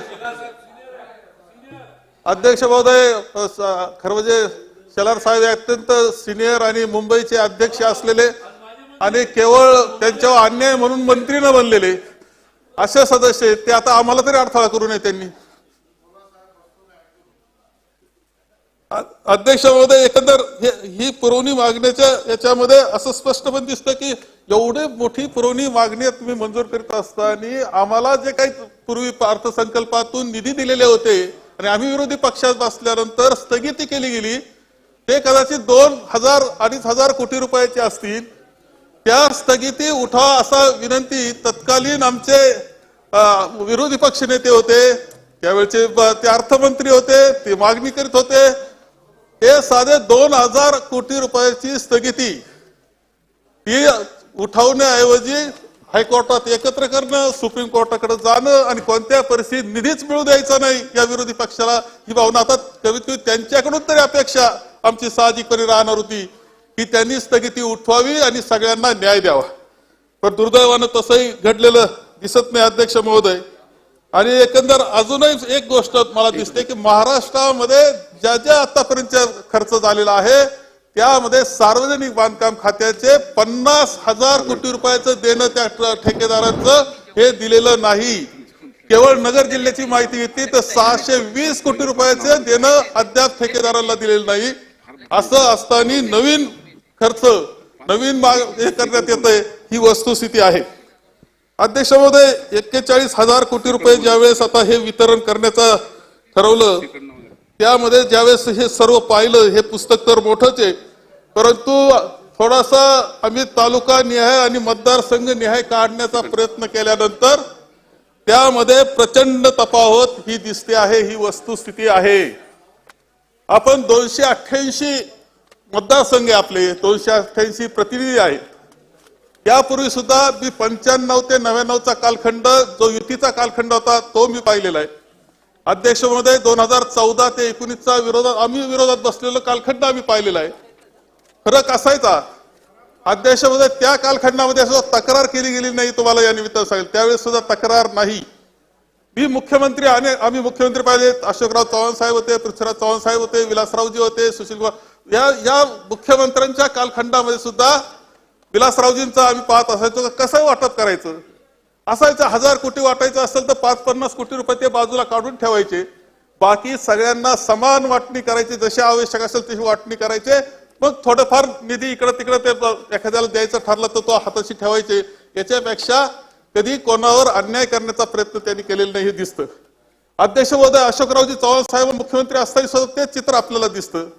अध्यक्ष महोदय, आपल्याला असंही दिसतं की पृथ्वीराज चव्हाण साहेब होते, भाऊ सुद्धा कधी मी बोललो 14 ते 19 आम्ही तक्रार केली का?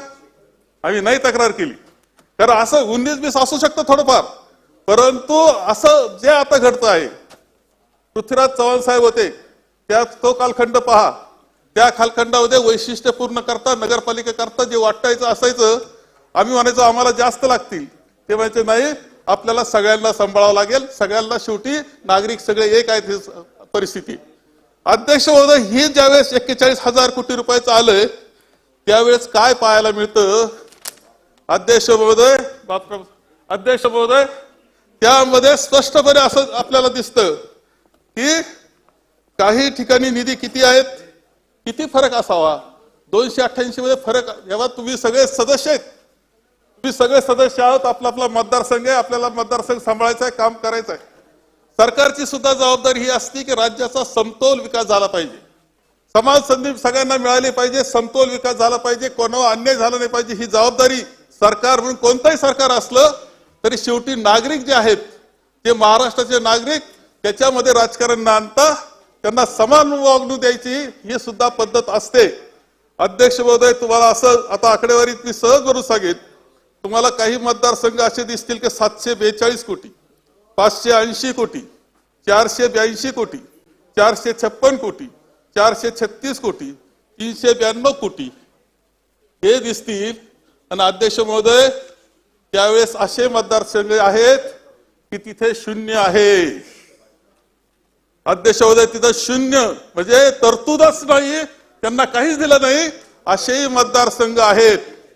अध्यक्ष महोदय, मी आपल्याला या निमित्ताने हे सांगेन की मग साधारणतः 288 मध्ये किती मत कोणाला किती मिळालं हे सगळे आहेत ना, ज्याला आता आलेत. म्हणजे एकंदर असं आहे की दोनदा सरकार असं बनलं, फुटून सरकार दोनदा बनलं, एकदा शिवसेना फुटली, एकदा राष्ट्रवादीची आता परिस्थिती आहे. हे जे आलेत सगळेजण, यांना ज्यांना मंत्रिपद देता आलं नाही त्यांना निधी भरपूर मिळाला. जो मंत्रिपद मिळालं नाही म्हणून नाराज झाला त्याला निधी भरपूर मिळाला, ही वस्तुस्थिती आहे. त्याला अशा पद्धतीने सांभाळलेले.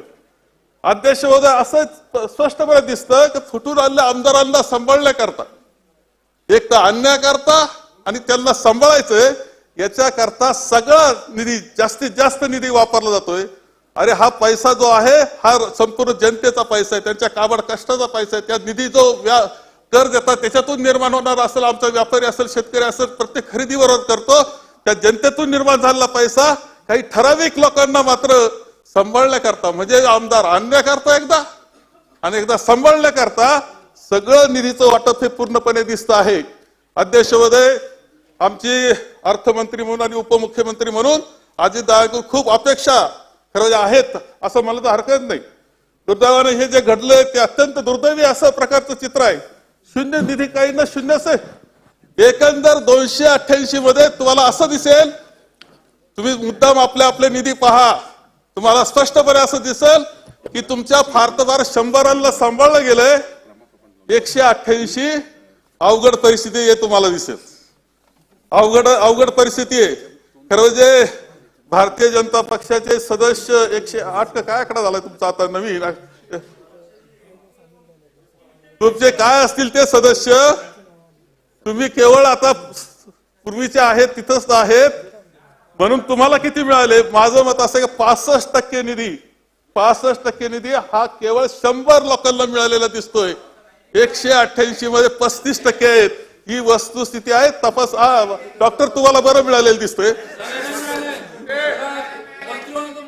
अरे बसून बोलू नका, बसून बोलू हा नका. फरक या सरकारकडून कोणतंही सरकार असो, हा फरक बिलकुल योग्य नाही.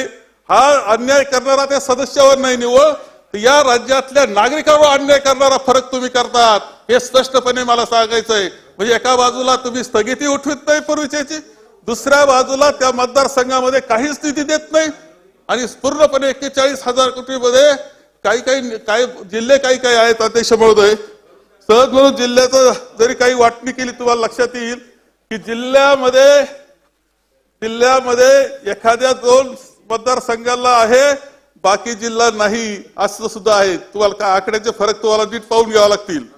तुमच्या लक्षात येईल, सगळं लक्षात येईल. तर उशीर झालेला असेल हे तुम्हाला सांगतो, परंतु ज्या पद्धतीनं हा फरक आहे हा बिलकुल योग्य नाही आणि आपल्या राज्याच्या दृष्टीनं अशा पद्धतीचा अर्थसंकल्प हा 41,000 कोटीचा हा किंवा पुरवणी मागण्या हे मान्य करणं सुद्धा योग्य होणार नाही. आणि म्हणून हे सगळं काही जो काही निधीचं वाटप झालंय ते मी अमान्य करतो आहे त्याला या निमित्तानं. आणि या निधीच्या वाटपामध्ये अशा प्रकारचा अन्याय सरकार म्हणून आणि कधी अजितदादा म्हणून तरी इथून पुढच्या काळात काय आता काही भरपाई करता आली तर आनंदच आहे.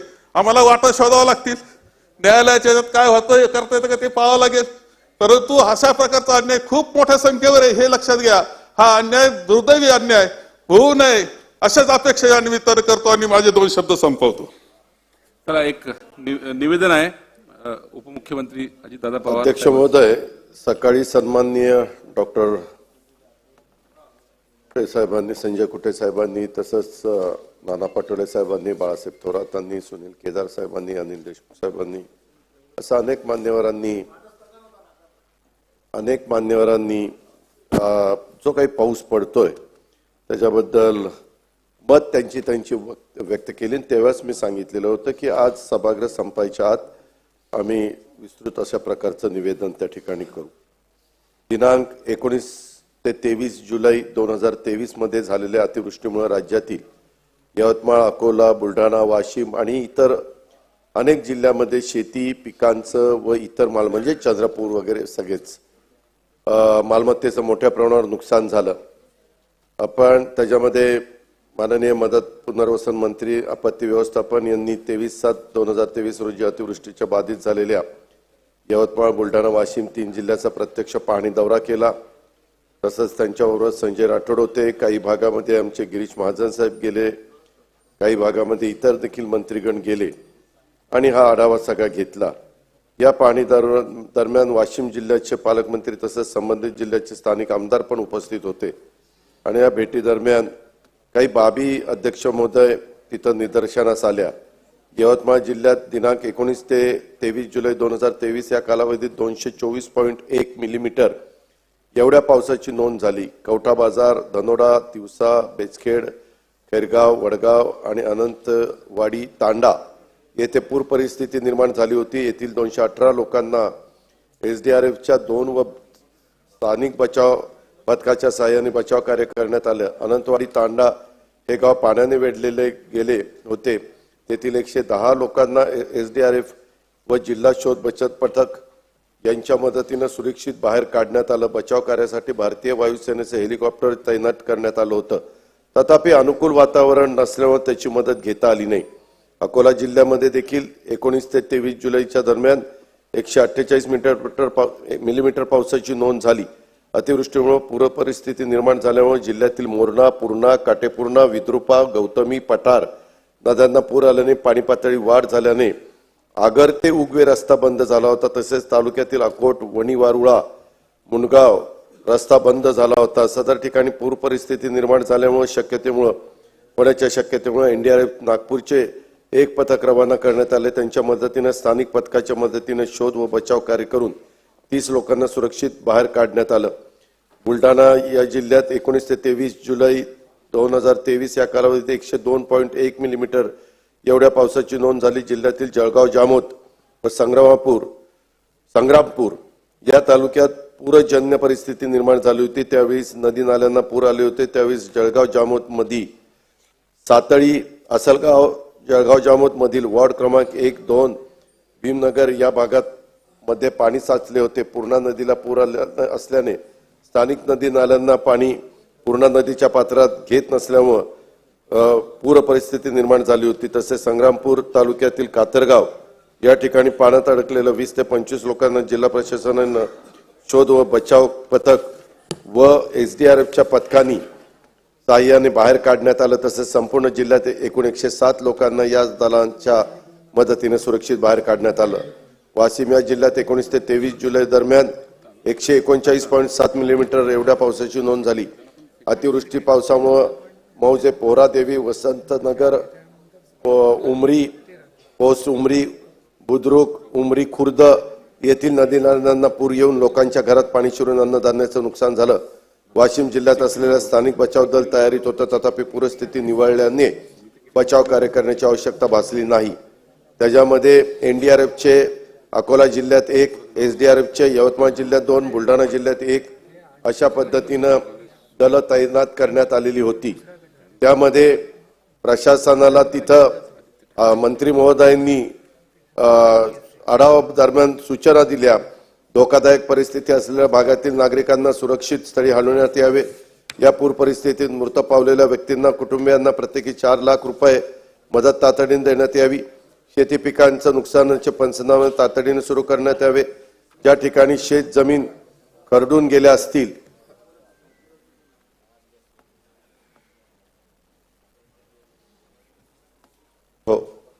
ज्या ठिकाणी जमीन खरडून गेल्या असतील त्या ठिकाणी देखील पंचनामे त्वरित सुरू करावेत. बाधित व्यक्तींना स्वस्त धान्य दुकानातून धान्याचे वाटप तातडीनं आजच होईल. याकरता प्रशासनाने स्वस्त धान्य दुकानांना पुरेसा धान्याचा पुरवठा करण्यात यावा. ज्या घरांचं पुराचं पाणी शिरलं त्या सध्याच्या दरात 5,000 सानुग्रह अनुदान देण्याची कारवाई सुरू करावी. आत्ताच मुख्यमंत्र्यांनी सांगितलं ते 5,000च्या ऐवजी 10,000 रुपये देण्याचा निर्णय आत्ताच सरकारने घेतला आणि मुख्यमंत्र्यांनी तो आत्ता इथं सांगितला. रोगराई पसरू नये याकरता स्वच्छता करणे, औषध फवारणी करणे यासारख्या प्रतिबंधात्मक उपाययोजना तातडीने करण्यात याव्या. ज्या ठिकाणी पाणी दूषित झाले त्या ठिकाणी स्वच्छ पाणी पुरवठा होण्यासाठी आवश्यकतेनुसार विहिरी अधिग्रहित करण्यात याव्यात. तसंच गरज असेल त्या ठिकाणी टँकरद्वारे पाणी पुरवठा करण्यात यावा. ज्या ठिकाणी अतिवृष्टीमुळे रस्त्यांची हानी झालेली, गावांचा संपर्क तुटलेल्या अशा रस्त्यांची बांधकाम विभागाने तातडीने दुरुस्ती करावी. पुरामुळे ज्या शालेय विद्यार्थ्यांचे शैक्षणिक साहित्य खराब झालेले त्यांना शिक्षण विभागाने शैक्षणिक साहित्य उपलब्ध करून द्यावे. राज्यात उद्भवलेल्या अतिवृष्टी व पूर परिस्थितीमुळे झालेल्या नुकसानीकरता बाधित नागरिकांना मदत करण्यास शासन तत्पर असून मागील पावसाळी हंगामामध्ये अतिवृष्टी, पूर, गोगलगाय व सततचा पाऊस यामुळे शेती पिकांच्या झालेल्या नुकसानीकरता ₹8,677 कोटी रुपये मार्च एप्रिल 2023 मध्ये अवेळी झालेल्या पावसामुळे झालेल्या शेती पिकांच्या नुकसानाकरता 513 कोटी रुपये इतकी मदत देण्याकरता निधी वितरणास शासनाने मान्यता दिली असल्याने मी सभागृहाच्या निदर्शनास आणू इच्छितो. शासनाने मागील पावसाळी हंगामामध्ये सततच्या पावसामुळे झालेल्या शेती पिकांच्या नुकसानीकरता देखील विशेष बाब म्हणून 1,500 कोटी रुपयाची मदत करण्याचा निर्णय घेतला. डीबीटी प्रणालीद्वारे आतापर्यंत 600 कोटी रुपये इतकी रक्कम जिल्हाधिकारी यांनी संगणकीय प्रणालीमध्ये मंजूर केली असून उर्वरित शेतकऱ्यांच्यासाठी रक्कम तातडीने मंजूर करण्याच्या सूचना जिल्हाधिकारी यांना देण्यात आलेल्या आहेत. त्यामुळे शेतकऱ्यांनी ई-केवायसी केल्यानंतर 7 दिवसाच्या आत शेतकऱ्यांच्या बँक खात्यात थेटरित्या मदतीची रक्कम जमा होईल. चालू पावसाळी हंगामामध्ये बाधित नागरिकांना पुरेशी मदत व्हावी याकरता पुरेसे पाणी घरात शिरल्यामुळे दिल्या जाणाऱ्या ₹5,000 प्रति कुटुंब इतक्या मदतीमध्ये आत्ताच मुख्यमंत्र्यांनी सांगितलं तशी वाढ करून 10,000 रुपये प्रति कुटुंब इतकी करण्यात आली. तसंच राज्य आपत्ती प्रतिसाद निधीच्या बाबतीत दुकानांच्या झालेल्या नुकसानीसाठी मदत आणून नाही. तथापि चालू हंगामातील अतिवृष्टी व पुरामुळे दुकानांचे नुकसान झाल्यास अधिकृत दुकानाकरता नुकसानीच्या प्रमाणात 50,000 रुपये मर्यादित व अधिकृत टपरीचे नुकसान झाल्यास 10,000 रुपये मदत आणून करण्यात आली. या कालखंडात भंडारा जिल्ह्यातील वीज पडून मृत पावलेल्या व्यक्तींच्या कुटुंबियांना उद्यापर्यंत मदत दिली जाईल. एकंदरीत राज्यात सुरू असलेल्या अतिवृष्टीमुळे निर्माण झालेल्या परिस्थितीवर नियंत्रण ठेवण्यासाठी शासन सज्ज असून बाधितांना योग्य मदत करण्यासाठी शासन कटिबद्ध आहे. अशा प्रकारची ग्वाही सरकारच्या वतीने मी देतो. तसंच चंद्रपूर शहरामध्ये देखील इथं स्वतः पालकमंत्री बसलेले आहेत. त्याच्यामध्ये देखील खूप नुकसान झालेले आहे. दरवर्षीच वर्धा नदीला पूर आल्यानंतर त्याचा फुगवटा चंद्रपूर शहराच्या मध्ये शिरतो आणि त्याच्यातनं नुकसान होतं. खरं तर दोन्ही बाजूच्या सन्माननीय सदस्यांनी एक गोष्ट लक्षामध्ये घेतली पाहिजे. आपण कधी बांधकामाला प्रोत्साहन देत असताना, मदत करत असताना मोठ्या प्रमाणावर ओढे, नाले ह्याच्यामध्ये अतिक्रमण केली जातात, त्याच्यामध्ये बांधकामं केली जातात आणि त्याचा फार मोठा फटका अशा प्रकारचा पूर आल्यानंतर काही विशिष्ट भागामध्ये सातत्याने बसतो. त्याही वेळेस तिथं कोणत्याही प्रकारे राजकारण न करता तिथं अतिशय कडक भूमिका सरकारला घ्यावी लागणार आहे. अशा प्रकारची भूमिका घेत असताना दोन्ही बाजूच्या सन्माननीय सदस्यांनी त्या बाबतीमध्ये सहकार्याची भूमिका घ्यावी, जेणेकरून अशा प्रकारचं ज्यावेळेस नैसर्गिक संकट येतं त्यावेळेस राज्य सरकार अतिशय मजबूतीनं परवा पण जे काही इशावाडीमध्ये झालं तेव्हाही आपण बघितलं, स्वतः मुख्यमंत्री वरपर्यंत तिथं डोंगरावर गेलेले होते, 1.5 तास चालायला लागला होता. स्वतः गिरीश महाजन साहेब गेलेले होते, महेश बालदी साहेब गेलेले होते. असे अनेक मान्यवर तिथं जाऊन, प्रशासन तर राबतच होतं, परंतु ज्यावेळेस राज्याचा मुख्यमंत्री स्वतः तिथं जातात, मंत्रिमंडळ तिथं जातं, त्यावेळेस अशा सगळ्या यंत्रणेला एक गती मिळते.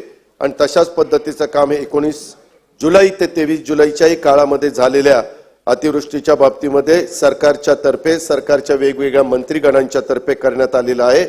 काही भागामध्ये आज समाधान अवताडे साहेबांनी जो मुद्दा उपस्थित केलेला होता, काही सदस्यांनी उपस्थित केलेला होता, काही ठिकाणी पाऊस कमी असताना तिथं टँकर द्यावा लागतोय, तिथं चाऱ्याची मागणी येते, तिथं इतर अडचणीला सामोरं जावं लागतं. इतका विरोधाभास आपल्या महाराष्ट्रामध्ये चांद्यापासून बांद्यापर्यंत पाहायला आपल्याला मिळतो. परंतु जिथं पाऊस पडलेला नाही अशा जिल्ह्यांचा उल्लेख मगाशी सन्माननीय सदस्य बाळासाहेब थोरातांनी केला, इतर मान्यवरांनी केला. त्याही बाबतीमध्ये सरकार बारकाईने लक्ष ठेवणं आणि उद्याच त्याच्या संदर्भामध्ये व्हीसीच्या द्वारे सगळ्या जिल्हाधिकाऱ्यांची बैठक घेऊन त्यांना तिथली भौगोलिक परिस्थिती कशी आहे आणि त्या भौगोलिक परिस्थितीला कशा पद्धतीनं तुम्ही सामोरं जायचंय ह्या स्टँडिंग ऑर्डर दिलेल्याच आहेत. परंतु अजून काही नवीन काही गोष्टी उद्भवल्या तर त्याही बद्दल शासन हे निश्चितपणे त्यांना डायरेक्शन देईल आणि अडचणीमध्ये असणाऱ्या महाराष्ट्रातल्या तमाम शेतकरी बांधवांना जे पूरग्रस्त परिस्थिती झालीत, काहींच्या जमिनी खरडून गेल्यात, काहींची पिकं गेलेली आहेत, मगाशी उल्लेख करण्यात आला, दुबार पेरणी करावी लागणार आहे, त्याही बद्दल मी सभागृहाला आश्वासित करू इच्छितो की ह्याही बाबतीमध्ये सरकार कुठेही निधीची चणचण भासू देणार नाही. निश्चितपणे त्या आपल्या शेतकऱ्याला त्याच्यातनं पुन्हा ताटमानेनं उभं राहण्याच्या करता जे करता येईल ते करण्याचा प्रयत्न मुख्यमंत्र्यांच्या नेतृत्वाखाली हे राज्य सरकार निश्चित करेल, ही ग्वाही ह्या निवेदनाच्या द्वारे.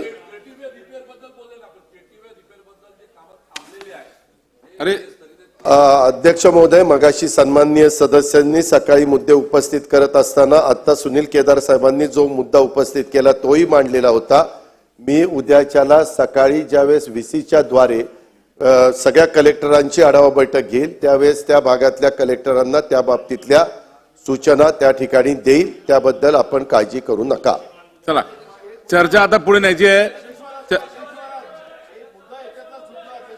नाही,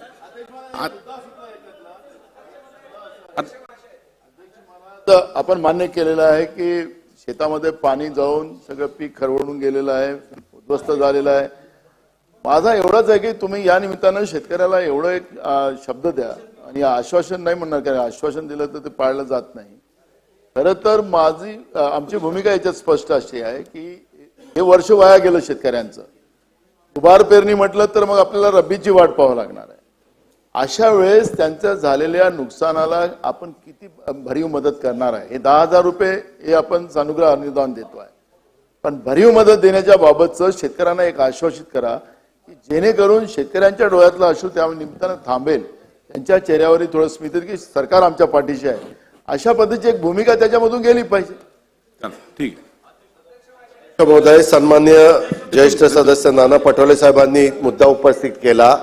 खरं तर आपल्याला सगळ्यांना माहिती आहे की देशाचे पंतप्रधान नरेंद्र मोदी साहेबांना आम्ही मागच्या वेळेस एक निवेदन दिलेलं होतं. त्यावेळेस एनडीआरएफ आणि एसडीआरएफचे नॉर्म हे फार पूर्वीचे होते, त्याच्यामध्ये वाढ करा अशा पद्धतीनं पुऱ्या भारतातनं सगळ्या राज्यांनी मागणी केलेली होती आणि त्याच्यानंतर ती मागणी देशाचे पंतप्रधान नरेंद्र मोदी साहेबांनी मान्य केली आणि नेहमीच्या नॉर्म्सपेक्षा ते नॉर्म्स वाढवले. अध्यक्ष महोदय, मागच्या वेळेस अशाच प्रकारचा प्रसंग आलेला होता. त्यावेळेस एकनाथराव शिंदे आणि देवेंद्र फडणवीस साहेबांच्या नेतृत्वाखालच्या सरकारने एनडीआरएफ आणि एसडीआरएफच्या 1.5 रक्कम ती वाढवली. म्हणजे त्यांचे होते त्याच्यापेक्षा जास्तीचे नॉर्म्स का, तर महाराष्ट्रातल्या शेतकऱ्याला मदत झाली पाहिजे. आता सन्माननीय नाना पटोले साहेबांनी जे सांगितलं, जमिनी खरडून गेल्यानंतर त्याचं पीक आता त्याला पुन्हा त्याच्यात माती भराई इतर सगळ्या गोष्टी ह्याच्यात त्याचा खरीप पण वाया जाणार आणि रब्बी पण वाया जाणार. त्याच्यामुळं त्या शेतकऱ्यांना देखील त्याच अँगलने मी पण बघितलं, यवतमाळमध्ये काही काही ठिकाणी 10-10 एकर त्या बिचाऱ्या शेतकऱ्याची जमीन ज्या म्हणजे ओढ्याच्या जवळ किंवा नदीच्या जवळ आहे त्यांची वाया गेलेली आहे.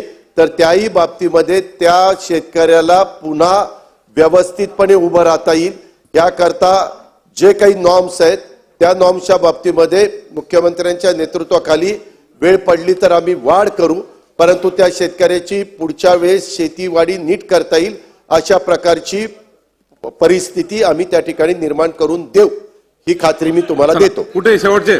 नाही. अध्यक्ष महोदय, मी सर्वप्रथम अध्यक्ष महोदय यावर चर्चा होऊ शकत नाही, निवेदनावर चर्चा होऊ शकत नाही. मगाशी कुठे साहेबांनी प्रश्न मांडला. अरे अध्यक्ष महोदय, माननीय मुख्यमंत्री, माननीय उपमुख्यमंत्री आणि महाराष्ट्र शासनाचं मी मनापासून आभार मानतो की त्यांनी 5,000 रुपये जे सानुग्रामध्ये 10,000 केली. मी हा विषय एवढ्यासाठीच घेतला होता की 5,000 फार तुटपुंजी मदत होती, 10,000 जास्त नाही आहे, परंतु 5ची 10 केली त्याबद्दल आभार मानतो. आणि दुसरं अध्यक्ष महोदय एवढंच सजेशन देणार आहे अध्यक्ष महोदय, खरडून जाणाऱ्या जमिनीचं आपण विश्लेषण केलं की त्याला 1 वर्ष 6 महिने त्याला आपण रिस्टोर करायला व्यवस्थित करायला लागतो. त्याचा लॉंग टर्म आपल्याला व्यवस्थित त्याला किती पैसे द्यायचं हे ठरवावं लागेल.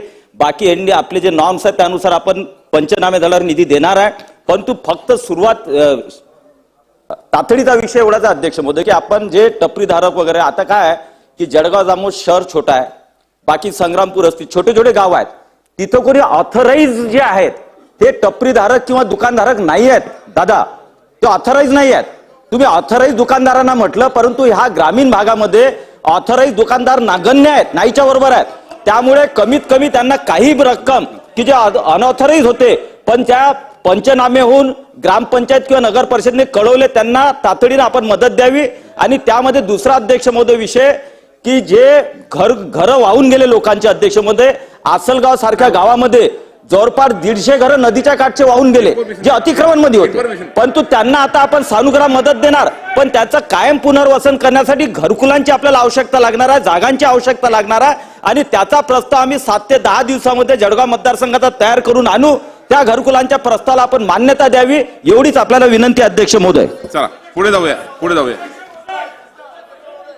चला सदा सरवणकर. हे बघा पॉइंट ऑफ इन्फॉर्मेशन आणि हे आपण नंतर देऊ. चर्चेला सुरुवात झालेली आहे. अध्यक्ष सरवणकर साहेब तुम्ही मांडा. अध्यक्ष महाशय, बाकी काय अध्यक्ष महाशय, अतिशय गंभीर अशा विषयावरती मी पॉइंट ऑफ ऑर्डर मागतोय. अध्यक्ष महाशय, आजच महाराष्ट्र टाइम्स मध्ये अतिशय गंभीर अशा विषयावरती बातमी आलेली आहे. अध्यक्ष महाशय, बातमी काय आहे की मुंबई शहरामध्ये ज्या म्हाडाने पुनर्रचित इमारती केलेल्या आहेत, ह्या इमारती साधारणतः 388 आहेत. इमारती सगळ्या धोकादायक स्थितीत आलेल्या आहेत आणि ह्या धोकादायक असलेल्या इमारतींचा पुनर्विकास होत नाही. आणि त्याचं कारण असं आहे, शासनाने या इमारतींसाठी 3324 हा जो काही अधिनियम लावला, या अधिनियमांमुळे या इमारतींचा पुनर्विकास होऊ शकत नाही. म्हणून ह्या ज्या काही 388 इमारती आहेत, ज्या इमारतींमध्ये 1,500 कुटुंब राहतात आणि या कुटुंबांचं जीवन हे अतिशय विस्कळीत आहे, धोकादायक स्थितीत आहे. आणि म्हणून अध्यक्ष महाशय, या 388 इमारतींसाठी त्यांच्या पुनर्विकासासाठी 33-7 मध्ये जशा बेनिफिट आहेत 33-7 मध्ये त्याचा समाविष्ट करावा आणि 33-24 रद्द करा, अशा प्रकारची मागणी ही कृती समितीने केलेली आहे. एकनाथ राजपुरे यांच्या नेतृत्वाखाली ही समिती काही दिवसानंतर आंदोलन करणार आहे. आम्हाला मुंबईतल्या सगळ्या आमदारांना सुद्धा त्या आंदोलनामध्ये सहभागी व्हावं लागणार आहे. आम्ही या आंदोलनात जाऊन उपोषण करणार आहोत जोपर्यंत या सगळ्या इमारतीमधील रहिवाशांना शासन न्याय देत नाही, तोपर्यंत हे आंदोलन थांबणार नाही. अध्यक्ष महाशय, माझी आपल्याला विनंती आहे, शिंदे साहेब हे गोरगरिबांचे कैवारी आहेत.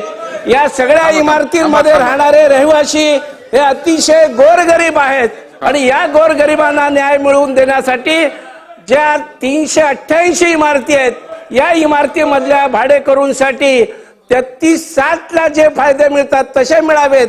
33/7 याचाच अर्थ असा आहे ज्या उपकर प्राप्त इमारती आहेत. अध्यक्ष महाशय, अध्यक्ष महोदय, एक मिनिट. अध्यक्ष महोदय, बोला. आता हा जो चर्चा आता दुसरीकडे गेलेली असताना देखील विषय महत्वाचा आहे. 33/7चा आणि 388 इमारती आपले चौधरी पण आहे तिकडे आणि सदा सरवणकर नाही मुंबईतले जेवढे आहेत 388 इमारती ज्या 33/7 प्रमाणे त्यांना फायदे मिळाले पाहिजे अशा प्रकारची जी मागणी होती आहे ती वस्तू सुनील प्रभू पण आहे. वस्तुनिष्ठ खरं म्हणजे त्यामुळे पुनर्विकासामध्ये अडथळे निर्माण झालेले आहेत ही वस्तुस्थिती आहे. त्यामुळे अध्यक्ष महोदय हा सारासार विचार करता 388 इमारतीमध्ये हजारो रहिवासी राहत आहेत आणि जवळपास सरकार या बाबतीमध्ये 33/7 प्रमाणे त्यांना फायदे देण्याचा निर्णय घेतोय. चला चर्चा पुढे नेऊया. सन्माननीय राम कदम नाही नंतर अध्यक्ष महोदय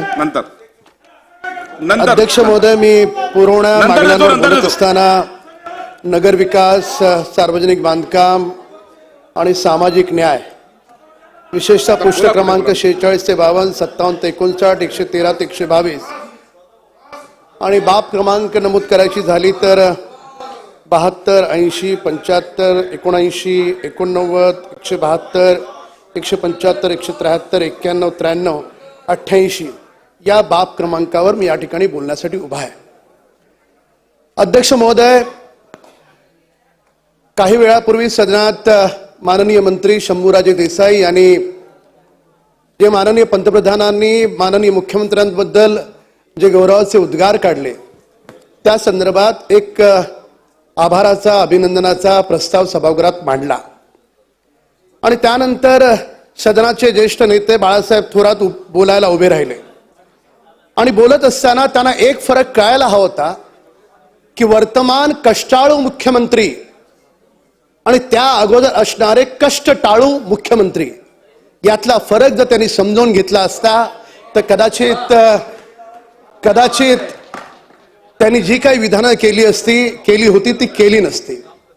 बोलत असताना सदनाला विशेषतः वर बसलेल्या प्रेक्षक म्हणण्यापेक्षा पत्रकार गॅलरीला काहीतरी संवेदनशील वाटेल, काहीतरी बातमी व्हावी या दृष्टिकोनातून बोलले की निधी या वर्षभराच्या कालखंडात कोणत्या सदस्यांना मिळाला नाही. 2019 पासून 2.5 वर्ष या ठिकाणी असणाऱ्या नाही एक मिनिट ऐकावं लागेल 2019 पासून 2000 मिरची लागण्याचं कारण काय? मिरची लागण्याचं कारण काय? 2019 ते 2.5 वर्षाच्या कालखंडात महाराष्ट्रानं असा मुख्यमंत्री पाहिला जो घराच्या बाहेर कधी पडला नाही, असं सरकार पाहिलं त्या सरकारनं बाकीच्या सगळ्या सदस्यांना कुठलाही निधी दिला नाही. त्यावेळेस तुम्हाला नाही आठवलं? त्यावेळेस आज जे तुम्ही बोलत होतात ती विधानं तुम्हाला त्यावेळेस का आठवली नाहीत? वडेट्टीवार साहेब ते दिवस आठवा. सुनील केदारजी आपणही मंत्री होतात, असलम शेख आपणही मंत्री होतात, ते दिवस आठवा. विरोधी पक्षातले आमदार ते ज्यावेळेस पत्र घेऊन तुमच्याकडे यायचे त्या पत्राला काय न्याय दिलात तुम्ही? त्या पत्राला न्याय काय दिलात? अध्यक्ष महोदय हरकत काय बघून घेऊ. हरकत सांगा. अध्यक्ष महाराज,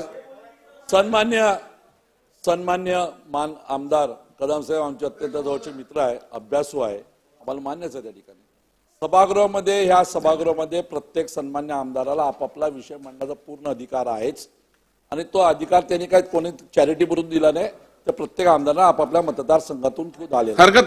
माझी हरकत एवढीच आहे की ह्या पुरवणी मागण्याच्या बाब क्रमांक जे विषय ते करा माझी एवढंच वेळ की एकामेकाला हे राजकारण करण्याचा विषय नाही, हा राज्याच्या विकासाचा आहे. चला.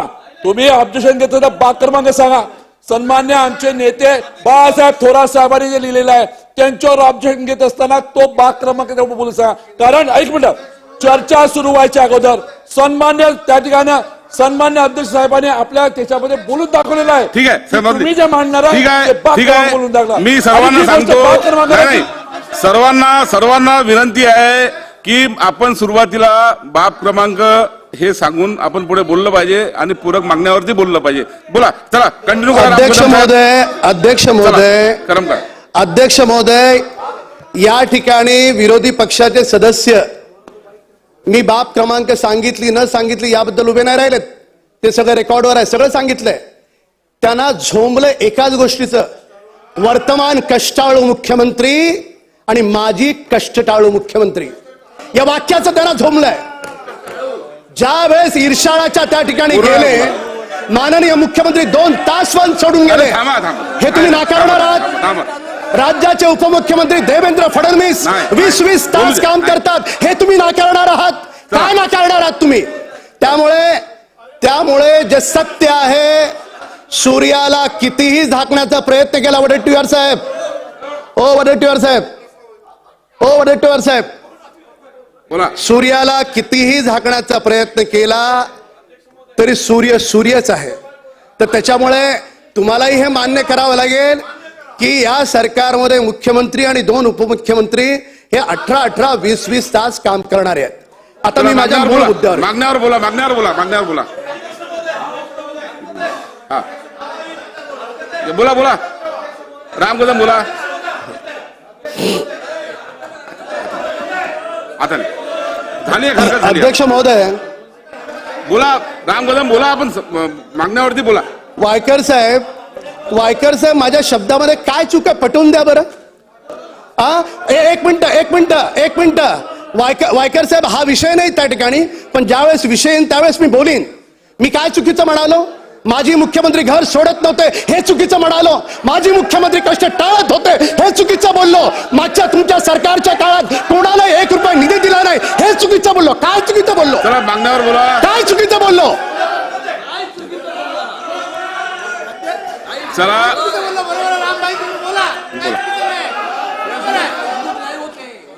अध्यक्ष महोदय, मगाशी मी माननीय अध्यक्ष महोदयांच्या परवानगीनं सभागृहामध्ये माननीय पंतप्रधान महोदयांनी राज्याच्या मुख्यमंत्र्यांच्या बद्दल आणि राज्यातील जनतेच्या बद्दल जे ट्विट केलं त्याच्याबद्दलचं निवेदन मी या ठिकाणी सभागृहासमोर सादर केलं.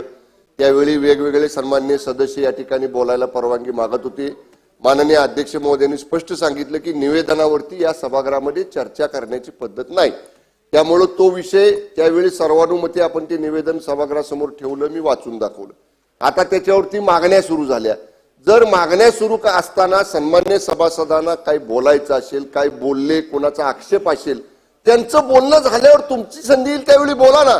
तुम्ही त्यांना का अडवताय बोलायला? त्यांना त्यांचं बोलणं पूर्ण करू द्या ना. जसा तुमचा अधिकार आहे तसा त्यांचाही अधिकार आहे.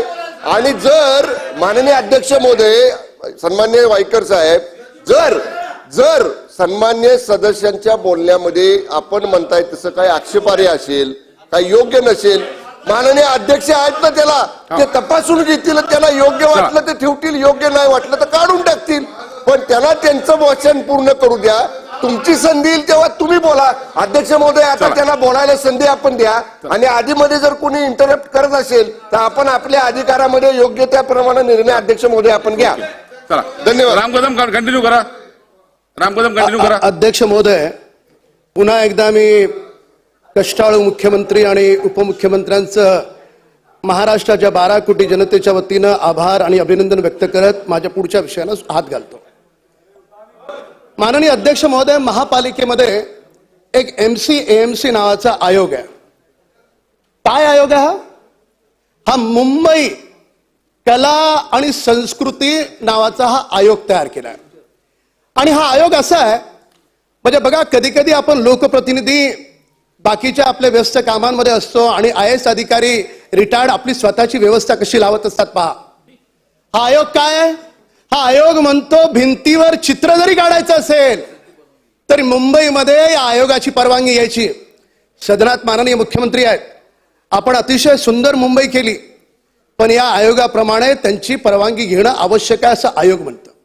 आयोगात कोणाची वर्णी लागली? आयोगामध्ये परवानगी देण्याचा अधिकार मुंबईमध्ये जे 28 असिस्टंट म्युन्सिपल कमिशनर आहेत त्यांचा असतात, मला हरकत नव्हती. डीएमसीचा असता हरकत नव्हती, ऍडिशनल एमसीचा असता हरकत नव्हती, आयुक्तांचा असता तरी हरकत नव्हती. एवढे सगळे असताना केवळ आणि केवळ रिटायर्ड अधिकारी घरी बसलेत, त्यांचं घर आणि संसार कसं चालेल याच्यासाठी ह्या आयोगाची स्थापना केली.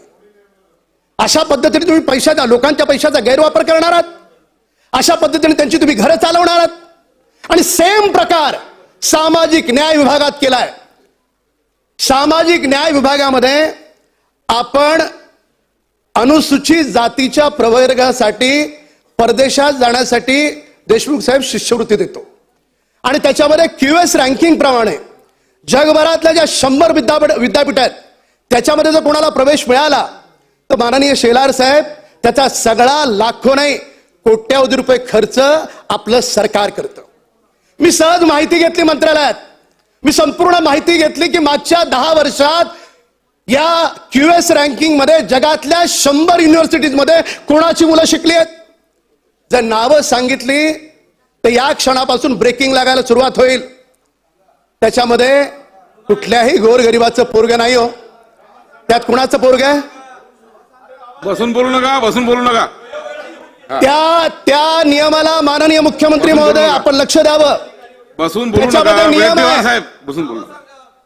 नाही, नितीनजी, हा अतिशय खरंच गंभीर मुद्दा आहे की जेव्हा आपण अनुसूचित जातीच्या मुलाला परदेशी पाठवतो, क्यूएस रँकिंगचे जे 100 विद्यापीठ आहेत त्यात पाठवतो, तर त्यात उत्पन्नाची अट असली पाहिजे ना.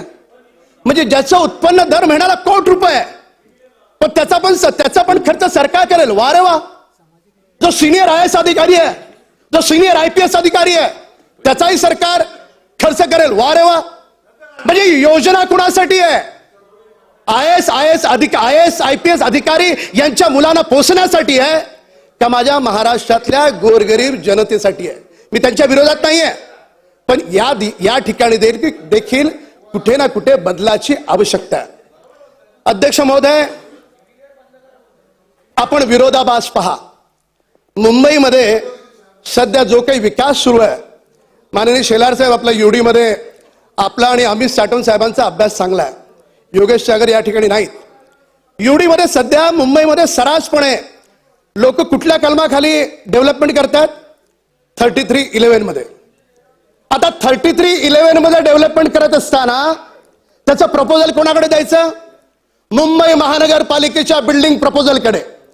बिल्डिंग प्रपोजलला ते स्वीकारायचं. त्याच्यामध्ये विशेषतः धोकादायक परिस्थिती असलेल्या भागातील लोकांना, नागरिकांना सुरक्षित स्थळी हलवण्यात यावं.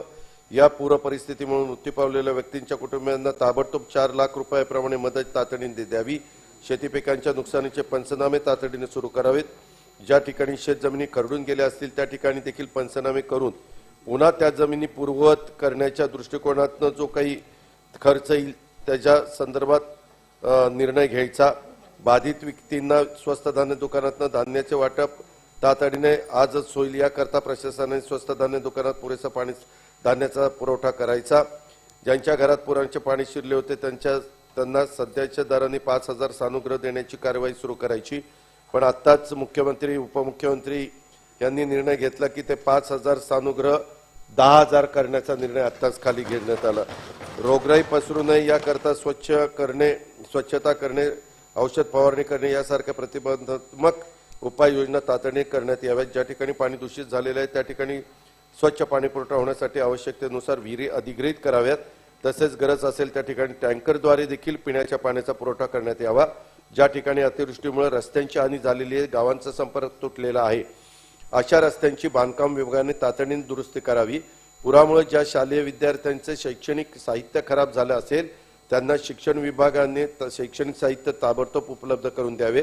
राज्यात उद्भवलेल्या या अतिवृष्टीमुळे व पूर परिस्थितीमुळे झालेल्या नुकसानीकरता बाधित नागरिकांना मदत करण्यास शासन तत्पर असून मागील पावसाळी हंगामामध्ये अतिवृष्टी, पूर, गोगलगाय व सततचा पाऊस यामुळे शेतकऱ्यांच्या शेती पिकांच्या झालेल्या नुकसानीकरता 8,677 कोटी रुपये, मार्च एप्रिल 2023 मध्ये अवेळी झालेल्या पावसामुळे झालेल्या शेती पिकाच्या नुकसानीकरता 513 कोटी रुपये इतकी मदत देण्याकरता निधी वितरणास शासनाने मान्यता दिली आहे. हे पण मी सभागृहाच्या निदर्शनास आणून देऊ इच्छितो. शासनाने मागील पावसाळी हंगामामध्ये सततच्या पावसामुळे झालेल्या शेती पिकांच्या नुकसानीकरता देखील विशेष बाब म्हणून 1,500 कोटी रुपयाची मदत करण्याचा निर्णय घेतला. डीबीटी प्रणालीद्वारे आतापर्यंत 600 कोटी रुपये रक्कम जिल्हाधिकारी यांनी संगणकीय प्रणालीद्वारे मंजूर केली असून उर्वरित शेतकऱ्यांच्या करता रक्कम तातडीने मंजूर करण्याच्या सूचना सर्व जिल्हाधिकाऱ्यांना देण्यात आलेल्या आहेत. त्यामुळे शेतकऱ्यांचे KYC केल्यानंतर 7 दिवसाच्या आत शेतकऱ्यांना बँक खात्यात थेटरित्या मदतीची रक्कम जमा होईल. चालू पावसाळी हंगामामध्ये बाधित नागरिकांना पुरेशी मदत व्हावी याकरता देखील पुराचे पाणी घरात शिरल्यामुळे दिल्या जाणाऱ्या 5,000 रकमेमध्ये वाढ करून ती 10,000 रुपये करण्यात आलेली आहे. राज्य आपत्ती प्रतिसाद निधीच्या बाबतीत दुकानांच्या झालेल्या नुकसानीसाठी मदत आणून देत नाही. तथापि चालू हंगामात अतिवृष्टी व पुरामुळे दुकानाचे नुकसान झाल्यास अधिकृत दुकानाकरता नुकसानीच्या प्रमाणात 50,000 रुपये मर्यादित व अधिकृत टपरीचे नुकसान झाल्यास 10,000 रुपये मदत आणून देण्यात करण्यात आली. या कालावधीत भंडारा जिल्ह्यामध्ये वीज पडून मृत्यू झालेल्या व्यक्तींच्या कुटुंबियांना उद्यापर्यंत मदत दिली जाईल. एकंदरीत राज्याच्या सुरू असलेल्या अतिवृष्टीमुळे निर्माण होणाऱ्या परिस्थितीवर नियंत्रण ठेवण्यासाठी राज्य सरकार प्रशासन सज्ज असून बाधितांना योग्य मदत करण्याचं शासन कटिबद्ध असल्याची ग्वाही देखील मी या निवेदनाद्वारे देतो. सभापती महोदय, तसंच चंद्रपूर आणि इतर पण काही जिल्ह्यामध्ये अशाच प्रकारची परिस्थिती निर्माण झाली. तिथले पालकमंत्री मुनगंटीवार साहेब असतील किंवा वेगवेगळ्या जिल्ह्यातले पालकमंत्री आहेत, ते सगळेजण तिथं लक्ष ठेवून आहेत. आजच कोल्हापूरला पण तिथले पालकमंत्री दीपक केसरकर तेही तिथं गेलेले आहेत. अशा पद्धतीनं शासनाचं फार बारकाईने ह्या सगळ्या गोष्टीकडे लक्ष आहे. तिथं कुठेही शेतकरी अडचणीत येता कामा नये. काही ठिकाणी दुबार पेरणी करण्याची गरज आहे, त्यांना पण दुबार पेरणीच्या करता बियाणं उपलब्ध करून देणं आणि इतर बाबतीमध्ये देखील त्यांच्या ज्या काही मागण्या आहेत त्या मागण्यांची स्पष्टता लक्षामध्ये घेऊन त्याला मदत करणं याकरता शासन कटिबद्ध आहे. मागच्या काळामध्ये देशाचे पंतप्रधान नरेंद्र मोदी साहेबांनी SDRF NDRFचे नॉर्म्स हे वाढवून दिले. सभापती महोदय, मागच्या वेळेस मुख्यमंत्री उपमुख्यमंत्र्यांनी आपले जे NDRF SDRFचे नॉर्म्स होते त्याच्या 1.5 मदत त्या ठिकाणी केली. का तर शेतकऱ्याला किंवा या बाधित लोकांना मदत झाली पाहिजे. तशाच पद्धतीनं आम्ही उद्याच सगळ्या व्हिडिओ कॉन्फरन्सिंगच्या द्वारे सगळ्या जिल्हाधिकाऱ्यांशी संपर्क साधून वेगवेगळ्या जिल्ह्यामध्ये वेगवेगळी परिस्थिती आहे. काही ठिकाणी पाऊस प्रचंड झालाय. सभापती महोदय, विरोधाभास असा आहे की काही ठिकाणी आत्ताच पंढरपूरचे आमदार समाधान अवताडे सांगत होते मंगळवेढ्याचे की त्यांच्याकडे टँकरची मागणी आहे, पिण्याच्या पाण्याच्या करता टँकर नाही, त्यांच्याकडे चाऱ्यांची मागणी. अशी परिस्थिती राज्याच्या वेगवेगळ्या भागामध्ये नाशिक जिल्हा, सांगली जिल्हा, सोलापूर जिल्हा, सातारा जिल्ह्याचा विशेषतः दुष्काळी भाग अशा वेगवेगळ्या भागामध्ये आहे. त्याच्यामुळं जिथं पाऊस नाहीये तिथं ताबडतोब तिथं टँकर उपलब्ध करून देणं आणि तिथल्या अडचणी सोडवणं अशा पद्धतीनं तिथं काम करणं. जिथं अतिवृष्टी झाली तिथं त्या अतिवृष्टीतनं शेतकऱ्याला बाहेर काढण्याच्या करता राज्य सरकारने मदत करणं अशा दुहेरी हेतूने राज्य सरकार काम करतंय. स्वतः मुख्यमंत्री, उपमुख्यमंत्री आणि त्यांच्या मंत्रिमंडळातले सगळेच सहकारी याकडे बारकाईनं लक्ष ठेवून आहेत, सतत प्रशासनाशी संपर्क ठेवून आहेत आणि सगळ्यांना स्टँडिंग ऑर्डर दिलेले आहेत. कुठल्याही बाबतीमध्ये हलगर्जीपणा खपवून घेतला जाणार नाही. या बाबतीमध्ये शेतकऱ्याला सर्व प्रकारची मदत झालीच पाहिजे, हाच दृष्टिकोन ह्या सरकारचा आहे. हे निवेदनाद्वारे मी सभागृहाच्या लक्षात आणून देऊ इच्छितो. धन्यवाद. आता विधेयक घेऊ आपण.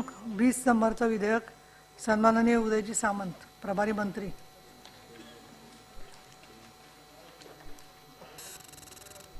सभापती महोदया, होणार. महाराष्ट्र विधानसभेने संमत केलेले सन 2023 से 20 क्रमांक 20 महाराष्ट्र प्रादेशिक नियोजन व नगर रचना सुधारणा विधेयक 2023 मी आपल्या अनुमतीने मांडतो. विधेयक मांडण्यात आले. तू उद्या सकाळी या. सभापती महोदया, महाराष्ट्र विधानसभेने संमत केलेले सन 2020 से 20 क्रमांक 20 महाराष्ट्र प्रादेशिक नियोजन व नगर रचना सुधारणा विधेयक 2023 विचारात घ्यावे असा प्रस्ताव मी आपल्या अनुमतीने मांडतो.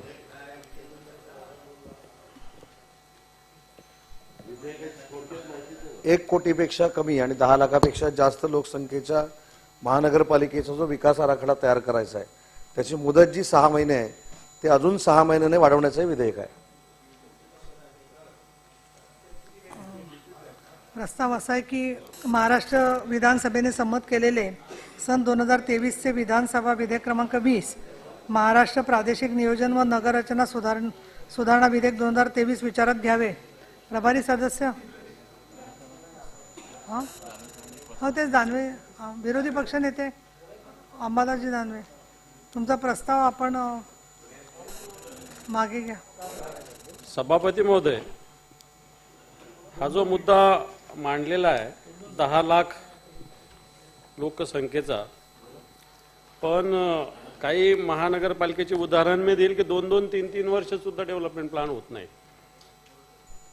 आता आमच्या संभाजीनगरचंच सर्वोच्च न्यायालयाने सांगून सुद्धा सगळ्या गोष्टी होऊन सुद्धा मागच्या 3 वर्षापासून डेव्हलपमेंट प्लॅन कंप्लीट होत नाही ना. अनेक नगरपालिकेचे असं पेंडिंग आहे. आपण 6 महिन्याची 1 वर्ष करता ठीक आहे, पण 6 महिन्यातच कोणता कधीच झाला नाही तर 1 वर्षात तरी होईल का, हा एक प्रश्न याच्यातून आपण ठीक आहे आता विधेयक आणलं ते होईल मंजूर करू आपण, त्याच्याविषयी काही ऑब्जेक्शन असायचं काही कारण नाही, पण 1 वर्षाचं कंपल्शन तरी देणार आहे का आपण त्यात, 1 वर्षात तरी होईल का हे, हा एक प्रश्न. कारण याचे कित्येक ठिकाणी आपले युनिटच नाही आहे.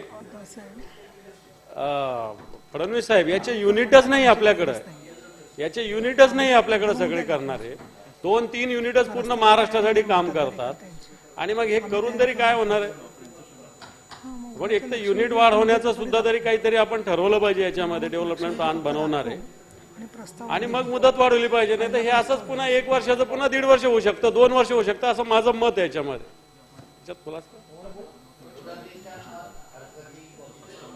महोदय, युनिट वाढवण्याच्या संदर्भामध्ये वेगळ्या पद्धतीने त्याचा विचार केला जाईल, परंतु ज्या महानगरपालिकेचा उल्लेख विरोधी पक्षनेत्यांनी केलाय, या 6 महिने वाढवल्यामुळे छत्रपती संभाजीनगर, नागपूर, नाशिक आणि पुणे या महानगरपालिकेला याचा फायदा होणार आहे. आणि तुम्ही जो या ठिकाणी मुद्दा मांडला की वर्षभराच्या आत हे सगळं पूर्ण झालं पाहिजे, तशा देखील सूचना विभागामार्फत दिल्या जातील. परंतु आज काही कार्यप्रणाली किंवा काही अडचणी येत असल्यामुळे 6 महिन्यात ही विकास योजना होत नाही, म्हणून हे 6 महिने वाढवण्याचं विधेयक आहे.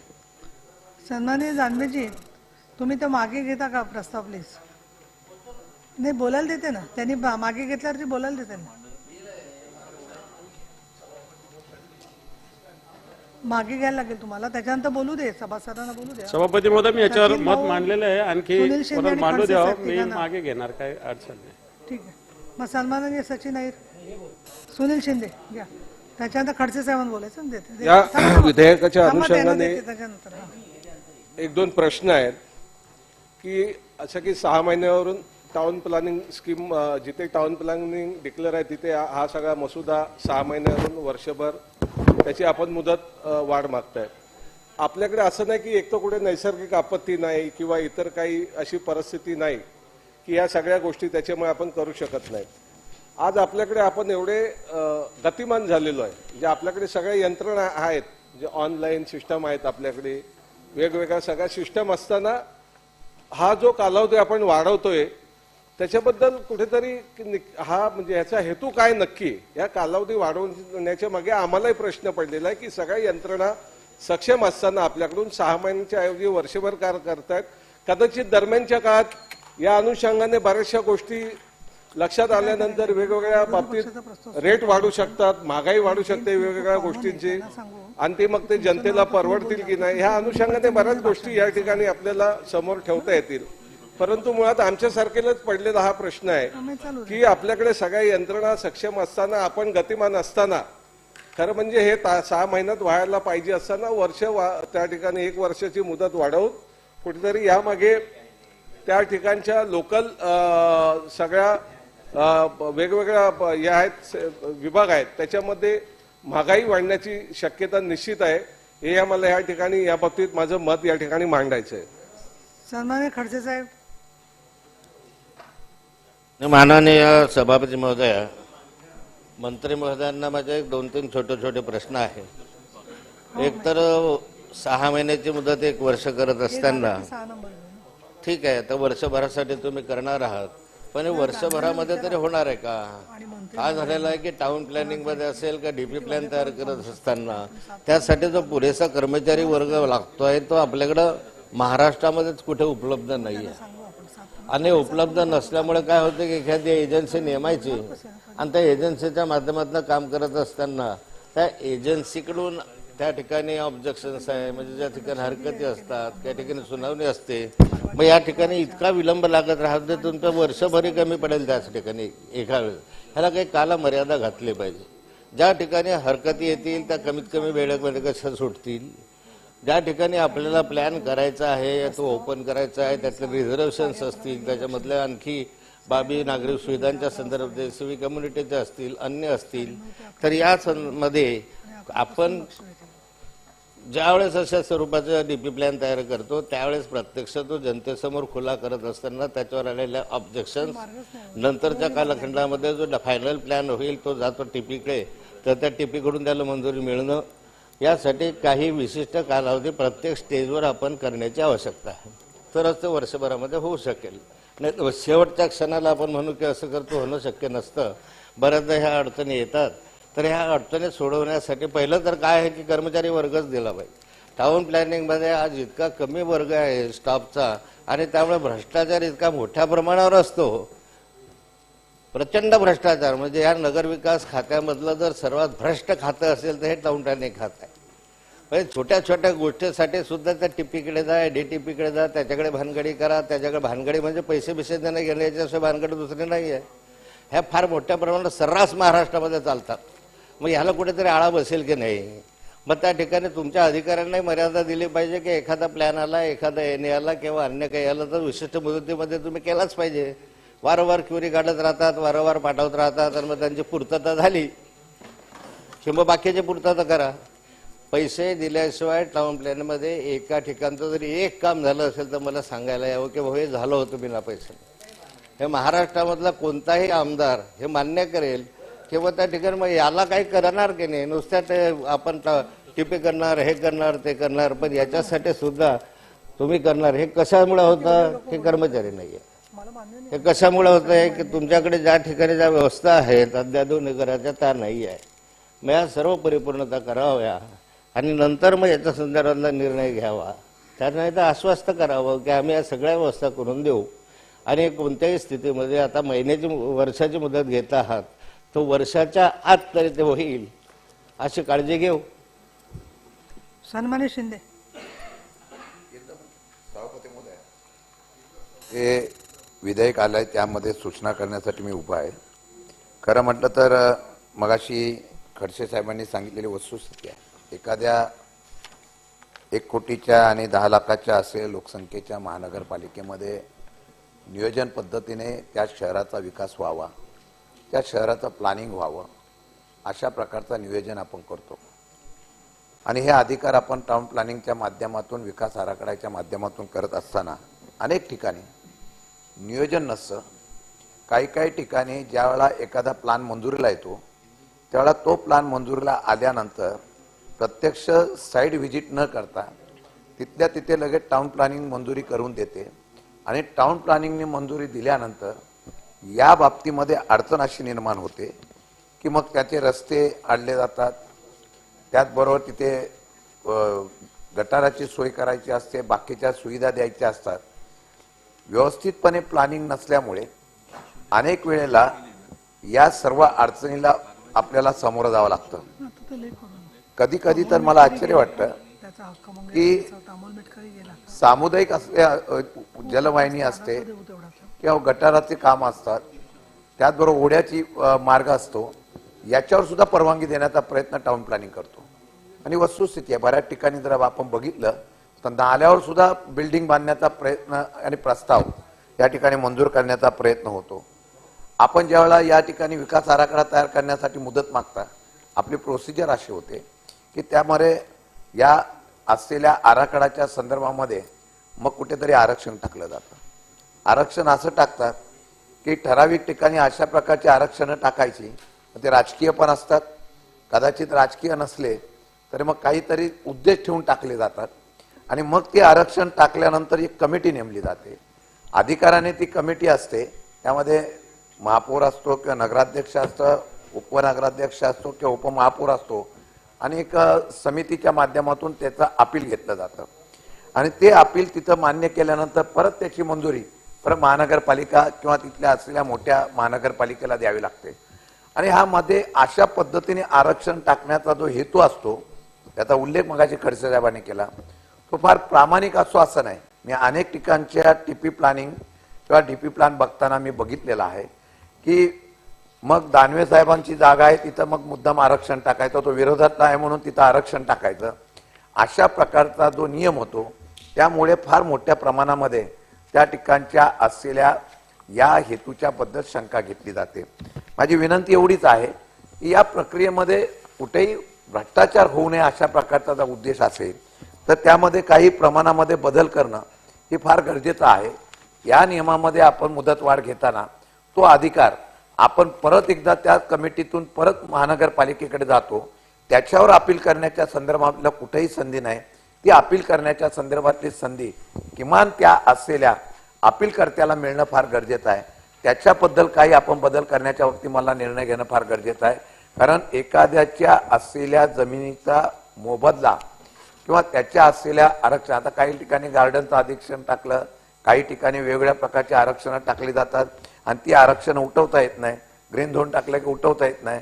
आणि अशा पद्धतीचं ठरवून जर काय होत असेल तर त्याला एखाद्याची त्यामुळे जमीन जी कोट्यावधी रुपयाची असते तो तिथला स्थानिक असतो आणि त्याच्या जमिनीवर अशा प्रकारचं आरक्षण पडलं तर तो अन्यायकारक. मला कल्पना आहे की ज्यावेळेला आपण आराखडा तयार करतो त्यावेळेला लोकसंख्येच्या निकषाप्रमाणे त्या असलेल्या आरक्षणाचा जो निकष आहे त्याप्रमाणे आपण आरक्षण करत असतो. पण हे करत असताना ज्या काही त्रुटी आहेत त्या त्रुटी दूर करणं फार गरजेचं आहे. कारण अनेक ठिकाणी हा अनुभव येतो. मगाशी सांगितलं टाउन प्लॅनिंगच्या बाबतीमध्ये मी सरसकट कुठेही आरोप करणार नाही, परंतु सर्रास सगळ्यांना अनुभव असा येतो की टाउन प्लॅनिंगने प्रत्यक्ष त्या ठिकाणी हा प्लॅन तयार करताना किंवा कुठल्याही प्रकारच्या प्रकल्पाला मंजुरी देताना त्या ठिकाणचे रस्ते कुठे अडथळीत येणार नाही, कुठल्याही प्रकारच्या सार्वजनिक त्या ठिकाणच्या असलेल्या सुविधा देताना अडथळा निर्माण नाही, याचा अभ्यास करून खरं म्हटलं तर प्लॅनिंग करून मंजुरी देणं फार गरजेचं आहे. या संदर्भामध्ये आजच्या ह्यामध्ये आपण बदल करून काय निर्णय घेणार आहात का याचा खुलासा करा. सन्माननीय अभिजित वंजारी, सचिन भाऊ नाही बोलायचं. हा, Maharashtra regional town planning act 1966च्या सेक्शन 30 प्रमाणे प्रत्येक शहरामधनं डीपी प्लॅन तयार करून तो दरवर्षी 6 महिन्याच्या आत तो त्या ठिकाणी राज्य सरकारच्या कन्सिडरेशन करता पाठवला जातो. परंतु हे असताना प्रत्यक्षामध्ये किती शहरामधनं दरवर्षी 6 महिन्यामध्ये तो डीपी प्लॅन राज्य शासनाच्या कन्सिडरेशन करता येतो. माझ्या माहितीप्रमाणे 8-10 वर्षापासून जो जुना डीपी प्लॅन आपल्या शहरामध्ये आहे तोच कायम राहतो. त्याच्यामध्ये कोणता आपण बदलही सुचवत नाही आणि समजा बदल सुचविला राज्य शासनाकडे आपण सबमिट केला तर राज्य शासन काही त्याला मंजुरी देत नाही. दुसरी अशी गोष्ट आहे की प्रत्येक शहराचा समतोल विकास झाला पाहिजे. या उद्देशाने डेव्हलपमेंट प्लॅन कसा असला पाहिजे याची त्या ठिकाणी जबाबदारी ही लोकल 2 ऑथॉरिटी आहे. आमच्या शहरामध्ये 2 ऑथॉरिटी आहे, एक नागपूर सुधार प्रन्यास आहे, एक नागपूर महानगरपालिका आहे. तर याचं दोघांचंही कॉर्डिनेशन करून त्या ठिकाणी कशा पद्धतीने विकास झाला पाहिजे याच्यामध्ये त्याचा सुतोवाच असला पाहिजे. परंतु होते काय की नागपूर शहराचंच मी उदाहरण सांगतो तुम्हाला की कंपोस्ट डेपो असेल, रिंग रेल्वे रिझर्वेशन असेल, गार्डनचं रिझर्वेशन असेल, सिवरेज ट्रीटमेंट प्लांट असेल, अशा वेगवेगळ्या पद्धतीचे रिझर्वेशन गेल्या अनेक वर्षांपासून नागपूर शहरामध्ये आहे. आता 30 वर्षापासून हे रिझर्वेशन आहे. आज त्या ठिकाणी ते रिझर्वेशन हटणार आहे किंवा डिलीट होणार आहे हे माहीत आहे, पण तरी कागदोपत्री आपण कारवाई न केल्यामुळे तिथे आता पक्क्या स्वरूपाचे घर झाले आहेत. आपण पक्क्या स्वरूपाचे घर झाल्यानंतर तिथे कोणीही बुलडोजर घेऊन त्या लोकांची घरं तोडणार आहे का? तो उत्तर नाहीच आहे. आम्ही कोणतेही लोकप्रतिनिधी ते घरं तोडू देणार नाही आहे. परंतु आपल्या शासनाची भूमिका काय असते की जनतेला जे काही द्यायचं आहे ते रडवत द्यायचं. आपण सरसकट त्या डीपी प्लॅनच्या माध्यमातून जे रिझर्वेशन डिलीट करण्यासारखे आहे ते आपण तत्काळ डिलीट केले पाहिजे.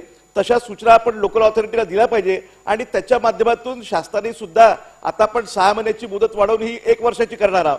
तर या वर्षभरामध्ये त्याच्या डीपीवर आपण विचार करून त्याचा अंतिम निर्णय घेतला पाहिजे आणि जेणेकरून पुढच्या वर्षी त्या शहराचा तो समतोल विकास साधण्यासाठी आणि लोकांना रिलीफ मिळाला पाहिजे. मुख्य म्हणजे कारण नुसतंच काही त्या ठिकाणी नाही, लोक राहतात आणि म्हणून रहिवासी लोकांना त्याचा फायदा झाला पाहिजे या उद्दिष्टाने तो डीपी प्लॅन वारंवार तो सबमिट करून त्याची मंजुरी सुद्धा मिळाली पाहिजे. आणि माझा मेन त्याच्यामध्ये फोकस आहे की ज्या ज्या शहरामध्ये जे जे प्रकारचे काही रिझर्वेशन असतील आणि ते त्या योजना आता रद्द झाल्या असतील तर त्या ठिकाणी त्या योजना रद्द झालेल्या तशी सूचना स्टेट गव्हर्नमेंटच्या माध्यमातून येईल का असा माझा प्रश्न होतं.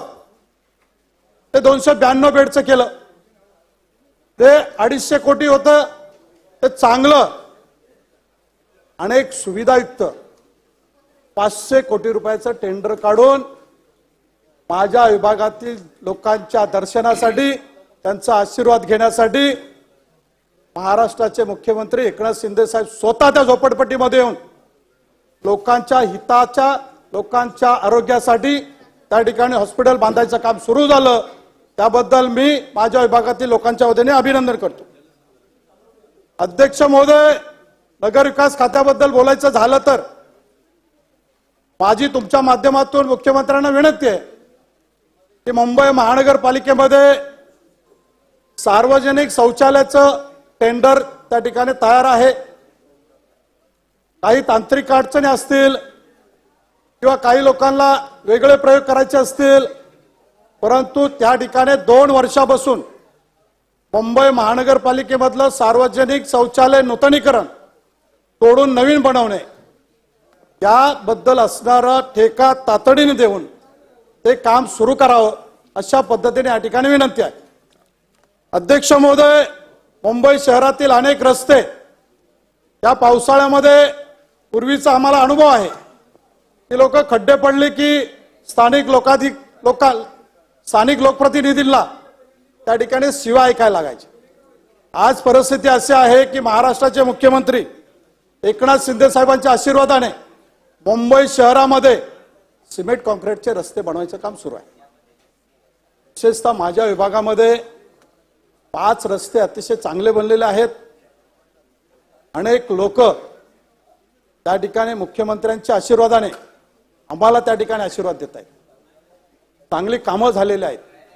अशाच पद्धतीने आदरणीय मुख्यमंत्र्यांना विनंती आहे की काही ठेकेदारांकडे कामचुकारपणा आहे त्याची चौकशी करून, त्याची पाहणी करून तातडीने अशा ठेकेदारांवरती कारवाई करून लोकांच्या हितासाठी चांगलं काम आणि लवकरात लवकर होईल काम अशा पद्धतीने त्या ठिकाणी चौकशी करण्यात यावी.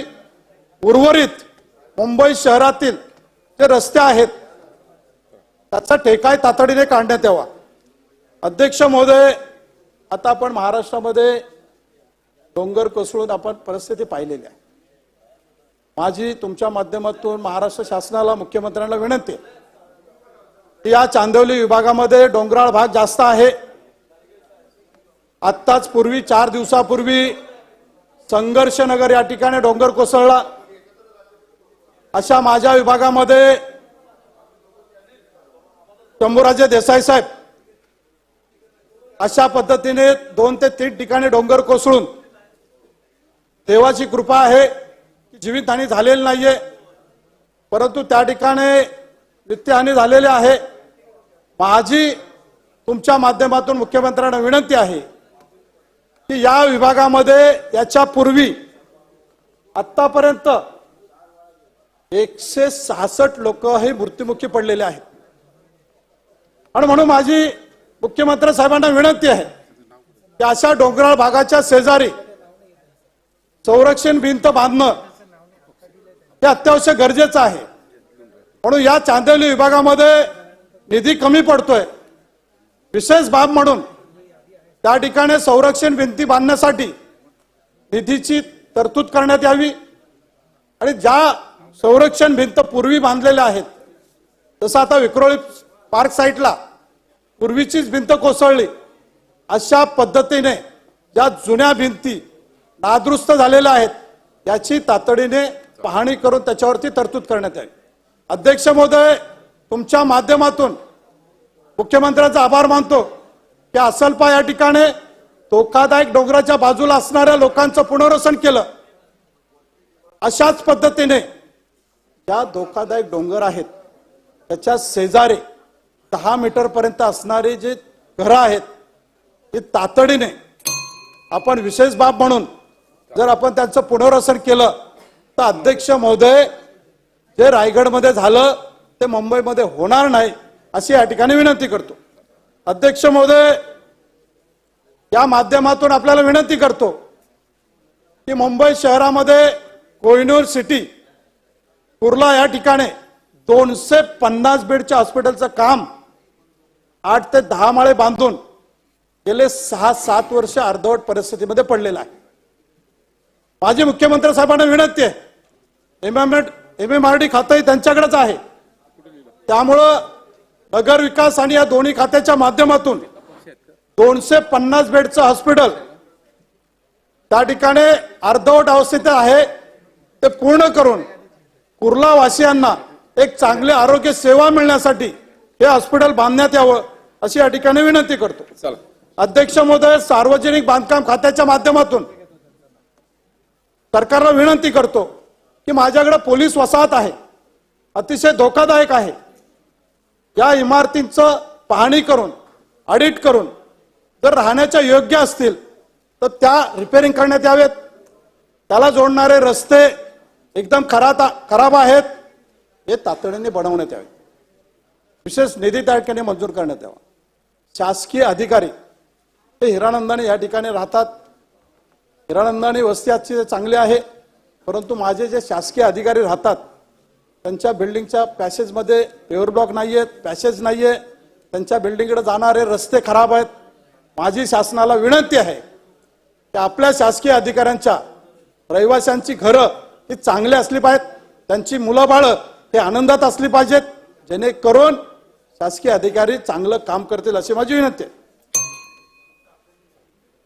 अध्यक्ष महोदय, शालेय शिक्षणाच्या माध्यमातून आपल्याला विनंती करतो की माझ्या विभागामध्ये अतिशय शाळा कमी आहेत. झोपडपट्टी विभाग आहे, एअरपोर्ट प्राधिकरणाच्या जागेवरती असल्यामुळे त्याची उंची घेता येत नाहीये. त्यामुळे काही गोष्टी नियमामध्येच बसवून महाराष्ट्राचे माजी मुख्यमंत्री कैलासवासी वसंतदादा पाटील सांगायचे ते कायद्यात बसत नाही. ते कायद्यात बसण्यासाठी त्या ठिकाणी महाराष्ट्र शासन आहे. म्हणून माझी मुख्यमंत्र्यांना विनंती आहे की या ठिकाणी ज्या शाळा आहेत त्या एक मजली करून त्या ठिकाणी महानगरपालिकेच्या विद्यार्थ्यांना बसायला जागा नाहीये. मोठ्या प्रमाणात विद्यार्थी आहेत, काही भागामध्ये विद्यार्थी मिळत नाही, शाळा बंद आहेत. पण माझ्या विभागामध्ये महानगरपालिकेच्या शिक्षणावरती विश्वास ठेवून विद्यार्थी मोठ्या प्रमाणामध्ये प्रवेश घेत आहेत. त्या ठिकाणी त्या शाळा बांधण्यात याव्यात. अध्यक्ष महोदय, गेले 20 वर्ष समाजाच्या नावावर मतं मागितली, धर्माच्या नावावर मतं मागितली, पण अध्यक्ष महोदय, नानांना माझी विनंती आहे की 20 वर्षामध्ये समाजाच्या नावावरती मतं मागितली, धर्माचा वास्ता दिला, त्या धर्माची भाषा टिकण्यासाठी, त्या धर्माच्या लोकांना, विद्यार्थ्यांना उर्दू शिकण्यासाठी एकही उर्दू शाळा नाही चांदिवलीमध्ये. एक उर्दू शाळा बनवू शकले नाहीयेत. माझे अध्यक्ष महोदय, मुख्यमंत्र्यांना विनंती आहे, तुम्ही जे माझ्या विभागातील लोकांना सांगितलं ना जात पे ना पात पे बोर लगाइए दिलीप मामा के नाम पे, लोकांनी विश्वास ठेवलाय. लोक भरभरून आशीर्वाद देत आहेत. माझी तुमच्या माध्यमातून मुख्यमंत्री साहेबांना विनंती आहे की गैबंशा दर्गा असेल, 90 फूट रस्त्यावरती महानगरपालिकेची उर्दू शाळा आहे. ती उर्दू शाळा उर्दू भाषा टिकण्यासाठी, उर्दू भाषा शिकण्यासाठी ती 1+1 करावी एवढीच विनंती. अध्यक्ष महोदय, शेवटचा मुद्दा घ्या. हिंदी शाळा अशाच पद्धतीने करून मिळावी अशी या ठिकाणी विनंती करून एकच मुद्दा आपला आदेश पाळतो. माझ्या विभागामध्ये आदिवासी पाड्या आहेत. अध्यक्ष महोदय, आई जेवायला देत नाही, बाप भीक मागून देत नाही. शासन मुंबई शहरामध्ये आदिवासी पाडे नाहीत असं सांगतायत. शासनाचा निधी मिळत नाहीये. मी गेले 3 वर्ष संबंधित मंत्र्यांकडे गेलो, त्यांनी सांगितलं की मुंबई शहरामध्ये महानगरपालिका काम करेल. महानगरपालिकेच्या माध्यमातून आदिवासी विभागासाठी तुटपुंजा निधी असतो. माझ्या विभागामध्ये मोठ्या प्रमाणामध्ये आदिवासी पाडे आहेत, पूर्वीपासूनचे आहेत. माजी अध्यक्ष महोदय, तुमच्या माध्यमातून मुख्यमंत्री साहेबांना विनंती आहे की माझ्याकडे जे 6 आदिवासी पाड्या आहेत, या विभागासाठी पाणी पुरवठा असतील, रस्ते असतील, पॅसेज असेल, नाले असतील, यासाठी आदिवासी विभागातून निधी द्यावा एवढी या ठिकाणी विनंती करतो. आपण मला बोलण्याची संधी दिलीत त्याबद्दल आपलं आणि महाराष्ट्र शासनाचा आणि मुख्यमंत्र्यांचा आभार मानतो. जय हिंद, जय महाराष्ट्र. सन्माननीय सदस्य श्री आशिष जयस्वाल.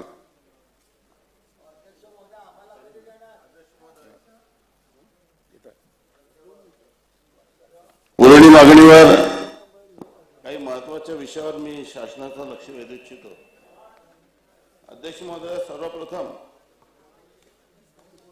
वन विभागाच्या दृष्टीने जे काही मागण्या या ठिकाणी आलेल्या आहेत त्याच्या संदर्भामध्ये मी एक बाब परत माननीय वन मंत्र्यांच्या लक्षात आणून देऊ इच्छितो. माननीय वन मंत्री आमच्या विदर्भाचे आहेत आणि याच सभागृहामध्ये त्यांनी काही आश्वासनं दिली होती, त्यांची व्यक्तिगत चर्चेमध्ये दिलं होतं आणि माननीय मुख्यमंत्री महोदय देखील या ठिकाणी आहे. आपल्या राज्यामध्ये राज्याच्या सर्वांगीण विकासासाठी, महाराष्ट्राचा समतोल विकास साधण्यासाठी वन क्षेत्रात राहणाऱ्या लोकांचा विकास खूप आवश्यक आहे. ही बाब सत्य आहे की सरकारने डोंगरी भागासाठी डोंगरी विकास निधी काढला. ही बाब सत्य आहे की खनिज विकास निधी आपण काढलं खनिज बाधित क्षेत्राच्या लोकांसाठी आणि वेगवेगळ्या समाजाच्या लोकांसाठी आपण तशा पद्धतीने ते जे ज्या ज्या कारणामुळे बाधित आहेत त्यांना समाजाच्या प्रवाहात आणण्यासाठी आपण मोठ्या प्रमाणामध्ये विशेष निधीची तरतूद केली. थोडसे माईक मध्ये प्रॉब्लेम आहे, 2-3 माईक मध्ये प्रॉब्लेम, या सर्व 2-3 तिकडे लाभापासून वंचित राहत होते, विकासाच्या प्रवाहात मागे राहत होते. हाऊस झाल्याशिवाय त्या लोकांना न्याय देण्यासाठी हाऊस झाल्याशिवाय कसं रिपेअर अध्यक्ष महोदय संरक्षण. चला बोला बोला बोला. माझी माननीय मुख्यमंत्री महोदयांना आणि माननीय वनमंत्र्यांना विनंती आहे की आमच्या विदर्भाचा बहुतांश भाग हा जंगलाने व्याप्त आहे. आज आपण पूर्ण महाराष्ट्राचा पर कॅपिटा इन्कम जर काढला तर आपल्या लक्षात येईल की वन क्षेत्रात राहणाऱ्या लोकांच्या दरडोई उत्पन्न खूप कमी आहे. मोठ्या प्रमाणामध्ये मजुरांचं स्थलांतर होत आहे. त्या भागामध्ये औद्योगिक प्रगती होऊ शकत नाही कारण की त्या भागामध्ये वन आहे. पर्यावरणाची अनुमती आपल्याला मिळत नाही. सिंचनाच्या सुविधा आपल्याला निर्माण करता येत नाही कारण की वन कायदा आळवा येतो. धरण आपल्याला करता येत नाही, कॅनल आपल्याला करता येत नाही. वरच्या पावसावर शेतकरी अवलंबून असतो. आणि आता मी मागच्या 2 दिवसापूर्वी आपल्या भाषणात बोलल्याप्रमाणे परत ही बाब लक्षात आणून देतो की आपण मागील अनेक वर्षामध्ये जे कायदे केले त्या कायद्यामुळे माननीय सुधीर भाऊ आमच्या भागात लोकांनी शेती सोडून दिली आहे. हजारो एकर वन क्षेत्रात राहणाऱ्या शेतकऱ्यांनी शेती सोडून दिलेली आहे. याचं कारण असं आहे की जर निसर्गाने साथ दिली आणि जर सुदैवाने एखाद्या वर्षी जर पीक आलं तर एका रात्री रानडुक्कर आणि नीलगाय हे सर्व पीक उद्ध्वस्त करून टाकतात आणि त्यामुळे आता लोकांनी शेती सोडून दिलेली आहे. आणि मग त्या भागाचे सर्व मजूर महिला सकाळी 6 वाजता माननीय सुधीर भाऊ स्वयंपाक करून कामाला जातात. 50 किलोमीटर दूर एका गाडीमध्ये 20-20 महिला बसून दिवसभर काम करतात. रात्री 10 वाजता घरी येतात, स्वयंपाक करतात आणि जाण्या येण्यामध्ये त्यांचा 100 ते 150 रुपये खर्च येतो कारण की वन क्षेत्रामध्ये राहणाऱ्या लोकांना रोजगार नाही आहे. आपण देखील वन भागाचा असलेल्या क्षेत्राचा प्रतिनिधित्व करत आहात. माझी विनंती आपल्याला राहणार आहे की जशा पद्धतीने आपण मागे सभागृहात सांगितलं होतं की कॅबिनेटमध्ये नोट पाठवू. आपण टायगर फाउंडेशनच्या मीटिंगमध्ये मला सांगितलं की आपण कॅबिनेटमध्ये जाऊ आणि डोंगरी विकास निधीच्या धर्तीवर किंवा खनिज विकास निधीच्या धर्तीवर आपण वन क्षेत्रामध्ये जे लोक बाधित झाले आहे वन कायद्यामुळे या लोकांच्या उत्थानासाठी, या लोकांच्या प्रगतीसाठी एक वित्त विभागाकडून, नियोजन विभागाकडून आपण एक विशेष निधीची तरतूद करू आणि या लोकांना पर्यायी रोजगार देण्यासाठी, यांचा पर कॅपिटा इन्कम वाढवण्यासाठी आपण काम करू. अशा पद्धतीचं आपण सभागृहात सांगितलं होतं, या मीटिंगमध्ये सांगितलं होतं. परंतु दुर्दैवाने आपल्या सर्वांच्या वेगवेगळ्या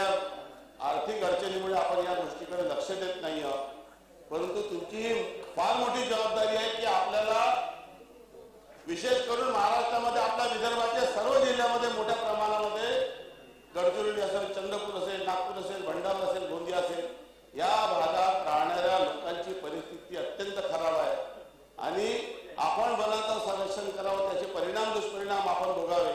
मात्र त्याच्यातून जे काही नुकसान त्या शेतकऱ्यांचं उत्पन्नाचं होत आहे किंवा लोकांचं होत आहे, मजुरांचं होत आहे, या लोकांना साठी आपल्याला निर्णय करण्याची गरज आहे. वन विभागामार्फत जे कामं राबवले जातात ते देखील ठेकेदारी पद्धतीने मोठ्या मोठ्या लोकांना दिलं जाते.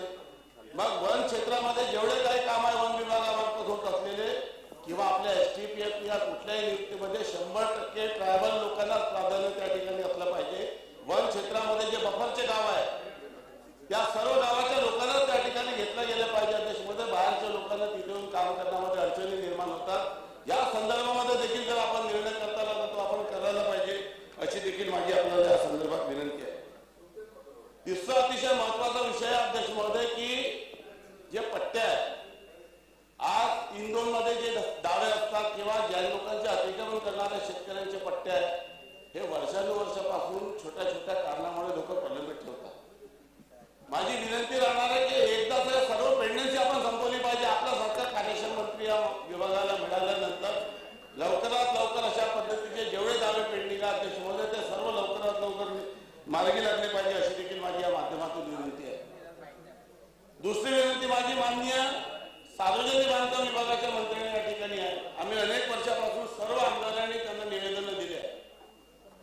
आज महाराष्ट्रामध्ये सार्वजनिक बांधकाम विभागाचे रस्ते आपण अत्यंत उत्तम करतो, याच्याबद्दल काही दुमत नाही, परंतु आपल्यालाही माहिती आहे की वर्षानुवर्ष आपल्याला त्याच रस्त्यावर वारंवार पैसे खर्च करावे लागत आहे. आज आपण जर विचार केला की आपण हा राज्य मध्ये जे काम आपण करतो ते उत्तम रस्ते असले पाहिजे, आपल्या सर्वांची भावना आहे. परंतु जेव्हा शासनाने उत्तम रस्ते करण्यासाठी कॉन्ट्रॅक्टर चांगला असला पाहिजे याच्यासाठी जेव्हा नियमक केले, तेव्हा कॉन्ट्रॅक्टरची लॉबी वेगवेगळ्या पद्धतीने सरकारकडे निवेदन देतात आणि आपण ज्या अटी शर्ती टाकतो त्या रिलाइज करण्यासाठी ते आपल्याला दबाव आणतात आणि शेवटी आपल्याला तो निर्णय विड्रॉल करावा लागतो. मी आपल्याला आपलं लक्ष वेधू इच्छितो अध्यक्ष महोदय की माननीय पृथ्वीराज चव्हाण साहेब मुख्यमंत्री असताना रस्त्याची कामं कशी करावी याच्या संदर्भामध्ये 26 मे 2014 शासनाने जी आर काढला. 75 लाख पेक्षा जास्तीचं काम असेल तर कसं करावं, 75 पेक्षा कमी असेल तर कसं करावं, स्काडा प्रणाली कुठे कुठे लावावी, काय काय कुठे कुठे करावं, कुठं बॅटरी प्लांट करावं, कुठं हार्टबीट प्लांट करावं, या सर्व अटी शर्ती टाकल्यामुळे अत्यंत चांगले काम झाले असते. परंतु लगेच अनेक संघटनेने दबाव आणलं आणि दबाव आणून आपण 7/8/2014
निश्चितपणे वाटते की ते वेळेवर तो रस्ता दुरुस्त होईल, लोकांची प्राणहानी टळेल आणि जो रस्ता पुन्हा आपल्याला दुरुस्त करावा लागत होता तो वेळेवर त्याचा मेंटेनन्स झाल्यामुळे. परंतु होतो काय, जेव्हा आपण प्रोग्राम मंजूर करतो त्याच्यानंतर 33% सुबे, 33% सोसायटी, 33% टेंडर आणि त्या नॉन प्लॅनचा प्रोग्राम एकंदरीत पूर्ण मंजूर होईपर्यंत आणि जेव्हापर्यंत टेंडर वर्कआउट होईल तोपर्यंत तो रस्ता पूर्ण उधळलेला असतो. म्हणजे ज्या रस्त्याला 10 लाख रुपयात काम होऊ शकतो त्या रस्त्याला 1 कोटी रुपये लागतात आणि त्यामुळे सरकारचे पैसे वाया जातात. माझी विनंती आहे की प्रत्येक जिल्ह्यामध्ये प्रत्येक तालुक्याने आहे जर आपण स्क्वेअर मीटर प्रमाणे किंवा स्क्वेअर फूट प्रमाणे पॅचेसचे रेट ऍग्रीमेंट करून एम्पेल करून जर ठेवलं तर आपल्याला मोठ्या प्रमाणामध्ये तात्काळ रस्ते दुरुस्त करता येईल आणि वेळेवर काम झाल्यामुळे आपल्याला नुकसानी होणार नाही आणि त्याचा मोठा फायदा या ठिकाणी लोकांना देता येईल. एवढंच या निमित्ताने सांगायचा. शेवटचा मुद्दा माझा आदिवासी विकास विभागाच्या संदर्भात. माननीय विजयकुमार गावित साहेबांना आणि माननीय फडणवीस साहेबांना आणि माननीय मुख्यमंत्री साहेबांना मी धन्यवाद देतो की त्यांनी गोंडवाना संग्रहालय नागपूरला करण्याचा आणि माझ्या मतदारसंघात करण्याचा एक मोठा निर्णय घेतला. मोठ्या प्रमाणामध्ये आदिवासींसाठी घरकुलच्या योजना त्यांनी या ठिकाणी मंजूर केल्या आणि महाराष्ट्राच्या इतिहासात कधी नाही झाला एवढं मोठं घरकुल दिलं. एक गावामध्ये 200-200 लोक घरं मागत होते, परंतु त्यांनी इतक्या मोठ्या प्रमाणामध्ये माझ्या मागणीला प्रतिसाद देऊन घराच्या योजना मंजूर केल्या की त्याला निश्चितपणे मी त्यांचा मनापासून अभिनंदन करतो.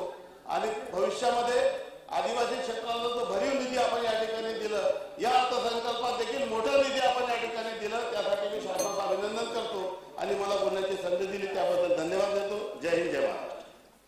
सन्माननीय सदस्य नाना पटोले.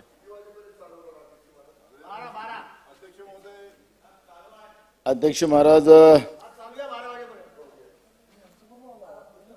सन 2023-2024 या वर्षाच्या पुरवणी मागण्यावर चर्चा. अध्यक्ष महाराज, आज महसूल, वन विभाग, शालेय शिक्षण क्रीडा विभाग, नगर विकास विभाग, सार्वजनिक बांधकाम विभाग, आदिवासी विकास विभाग अशा या महत्त्वपूर्ण विभागाची चर्चा या पुरवणी मागण्याच्या माध्यमातून या ठिकाणी आपण करतोय. अध्यक्ष महाराज, सर्वप्रथम तर मी पहिले या पुरवणी मागण्यांना विरोध करतो अध्यक्ष महाराज, कारण की आपण पाहतोय की अध्यक्ष महाराज की ज्या पद्धतीनं हे सरकार आल्यापासून आपल्या राज्यामध्ये जे काही ह्या सरकारच्या काळामध्ये जे अधिवेशनं झाली त्या अधिवेशनामध्ये, पावसाळी अधिवेशनामध्ये 25,836 कोटीची पूरक मागण्या त्यावेळेस केल्या. डिसेंबर महिन्यात 2022 मध्ये अध्यक्ष महाराज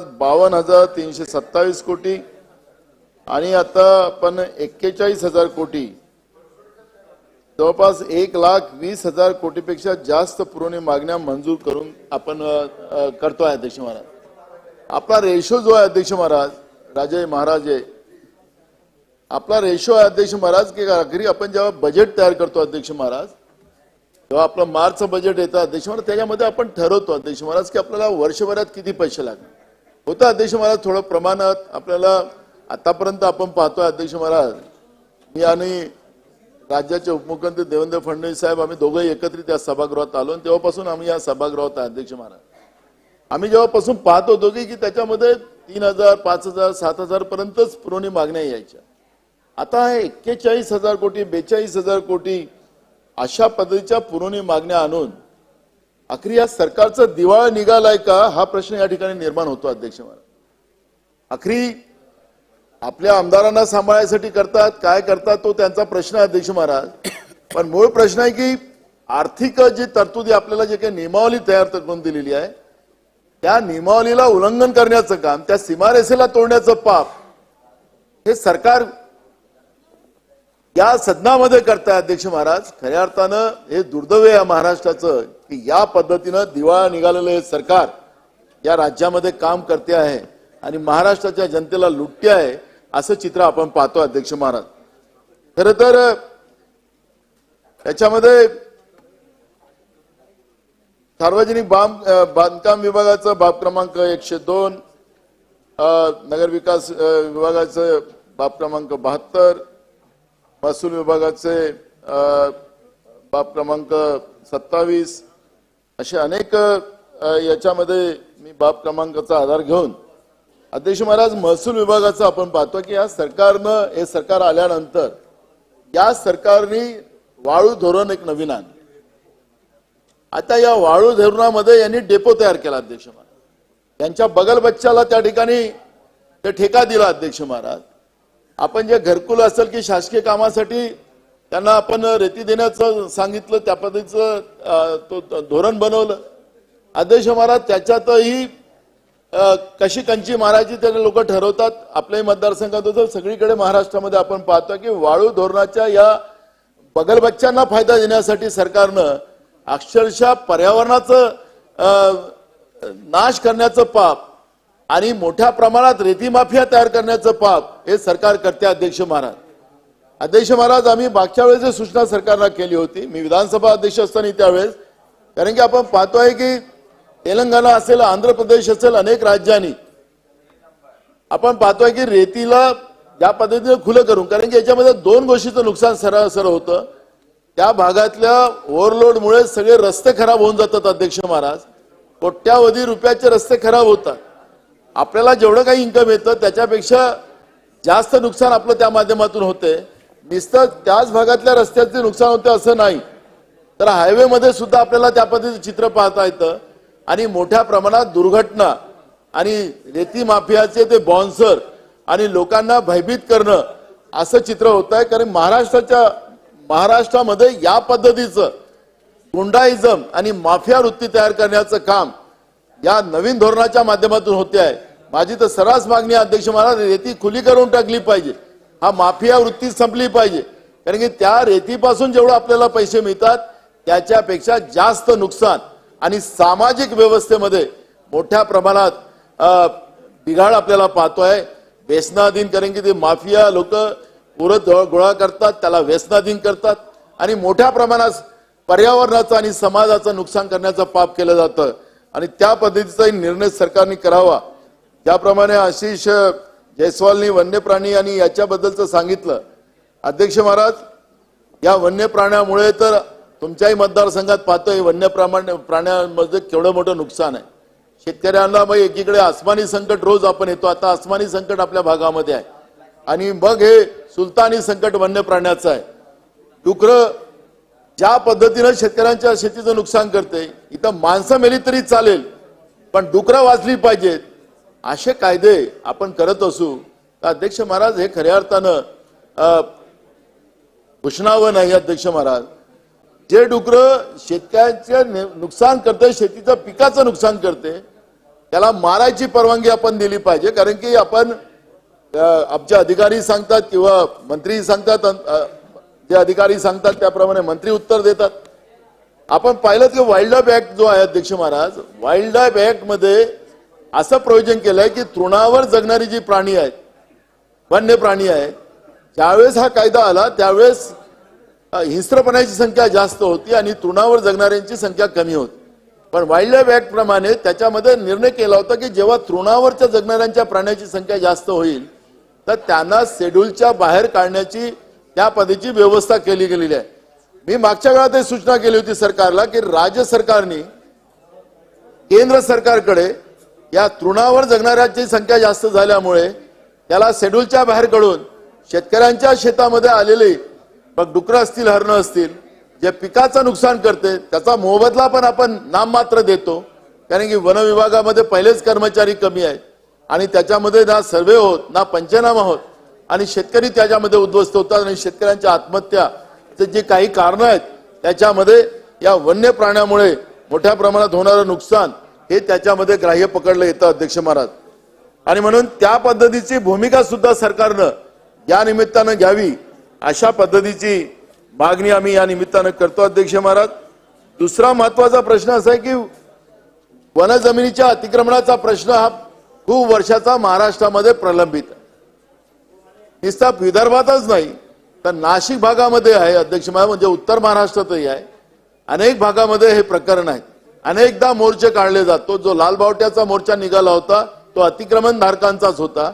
आणि म्हणून या जमिनी ज्या आहेत या जमिनी एकदा ज्यांचं अतिक्रमण आहे त्यासाठी जो आपण जो काय घटना दुरुस्ती झाली त्या घटना दुरुस्तीच्या आधारावर वन विभाग आणि महसूल विभागाने आणि आदिवासी विभागाने त्या पद्धतीची कारवाई करून एकदा घराचे पट्टे असतील किंवा जमिनीचे पट्टे असतील हे त्या पद्धतीनं देऊन टाकले पाहिजेत.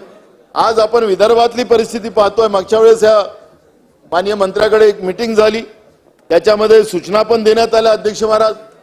पण त्याच्यामध्ये आपण पाहतोय की जे आपण जे गरिबांना आपण घरं देतो त्या गरिबांच्या जे अतिक्रमण आहेत ते अनेक वर्षापासून आहे, पिढ्यानपिढ्या त्या ठिकाणी राहतात, पण त्या ठिकाणी त्याला पट्टा नाही म्हणून त्याचं घरकुल वापस जात. आणि घरकुल वापस गेल्यानंतर गावामध्ये एक मोठ्या प्रमाणात यादवी येतं. ग्रामपंचायतच्या सदस्य सरपंचाला लोक शिवा घालतात की आमचं आलेलं गरिबाचं घर. आपण गावात जेव्हा जातो तर गरीब माणूस आपलं घर दाखवतं आणि ते तुमच्या आमच्या हातात राहत नाही. आणि म्हणून हे जे अतिक्रमण आहे गरीब लोकांचं, त्यांच्या घराचे पट्टे असतील की जमिनीचे पट्टे असतील, त्या दृष्टिकोनातला प्रयत्न केला पाहिजे. आणि या सगळ्यांना पट्टे देऊन एकदा त्या ठिकाणी न्याय दिला पाहिजे, ही मागणी या ठिकाणी करतो अध्यक्ष महाराज. अध्यक्ष महाराज, शिक्षण विभागाचा तर वेगळाच गोंधळ चाललेला आहे. आज राज्यामध्ये जवळपास 75,000 शिक्षक कमी आहे अध्यक्ष महाराज. परवा पण मी या पद्धतीची भूमिका मांडली अध्यक्ष महाराज. पण सरकारला काय मला माहिती नाही, कारण की राज्याचे शिक्षण मंत्री बाहेर सांगतात की मी आता 35,000 शिक्षकांची भरती करणार आहे. मग दुसराच एक अफलातून जी आर काढला जातो की आता रिटायर झालेल्या शिक्षकांना 20,000 रुपये मानधनावर आम्ही देऊ. आखरी या सरकारमध्ये चाललं काय? एकीकडे जिल्हा परिषदेच्या शाळा बंद केल्या, या परवा दरड कोसळून ज्या पद्धतीनं पूर्ण आदिवासी गावाचं एक गावच संपलं आणि महाराष्ट्राच्या नकाशातून ते गाव संपलं, रायगड जिल्ह्यातलं. अध्यक्ष महाराज, त्या गावात शाळा होती, पण तिथं पटसंख्येचा आधार घेऊन अनेक वर्षापासून ती शाळा बंद आहे. मला आठवतं अध्यक्ष महाराज, जेव्हा 99 मध्ये आम्ही पहिल्यांदा आमदार बनून आलो त्यावेळेस विलासराव देशमुख साहेबांच्या सरकारमध्ये एक विद्यार्थी असेल तरी एक शिक्षक देण्याचा निर्णय आम्ही केला होता. काय एवढं आभाळ कोसळलं? शिक्षण हे आमचं अधिकार आहे, पण राज्यातलं सरकार विद्यार्थी 10 आहेत म्हणून शिक्षक देता येत नाही, शाळा बंद केली जाते. मग गरिबांच्या असाच बोलू नका. जे जंगलापाळामध्ये लोक राहतात अध्यक्ष महाराज, जंगलापाळामध्ये जे लोक राहतात अध्यक्ष महाराज, त्या लोकांनी शिकू नये असं काही व्यवस्था केली आहे का सरकारने?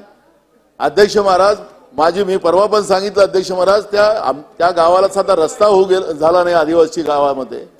साधं त्या गावामध्ये लाईट आम्ही पोहोचू शकलो नाही, त्या गावामध्ये शाळा आम्ही देऊ शकलो नाही.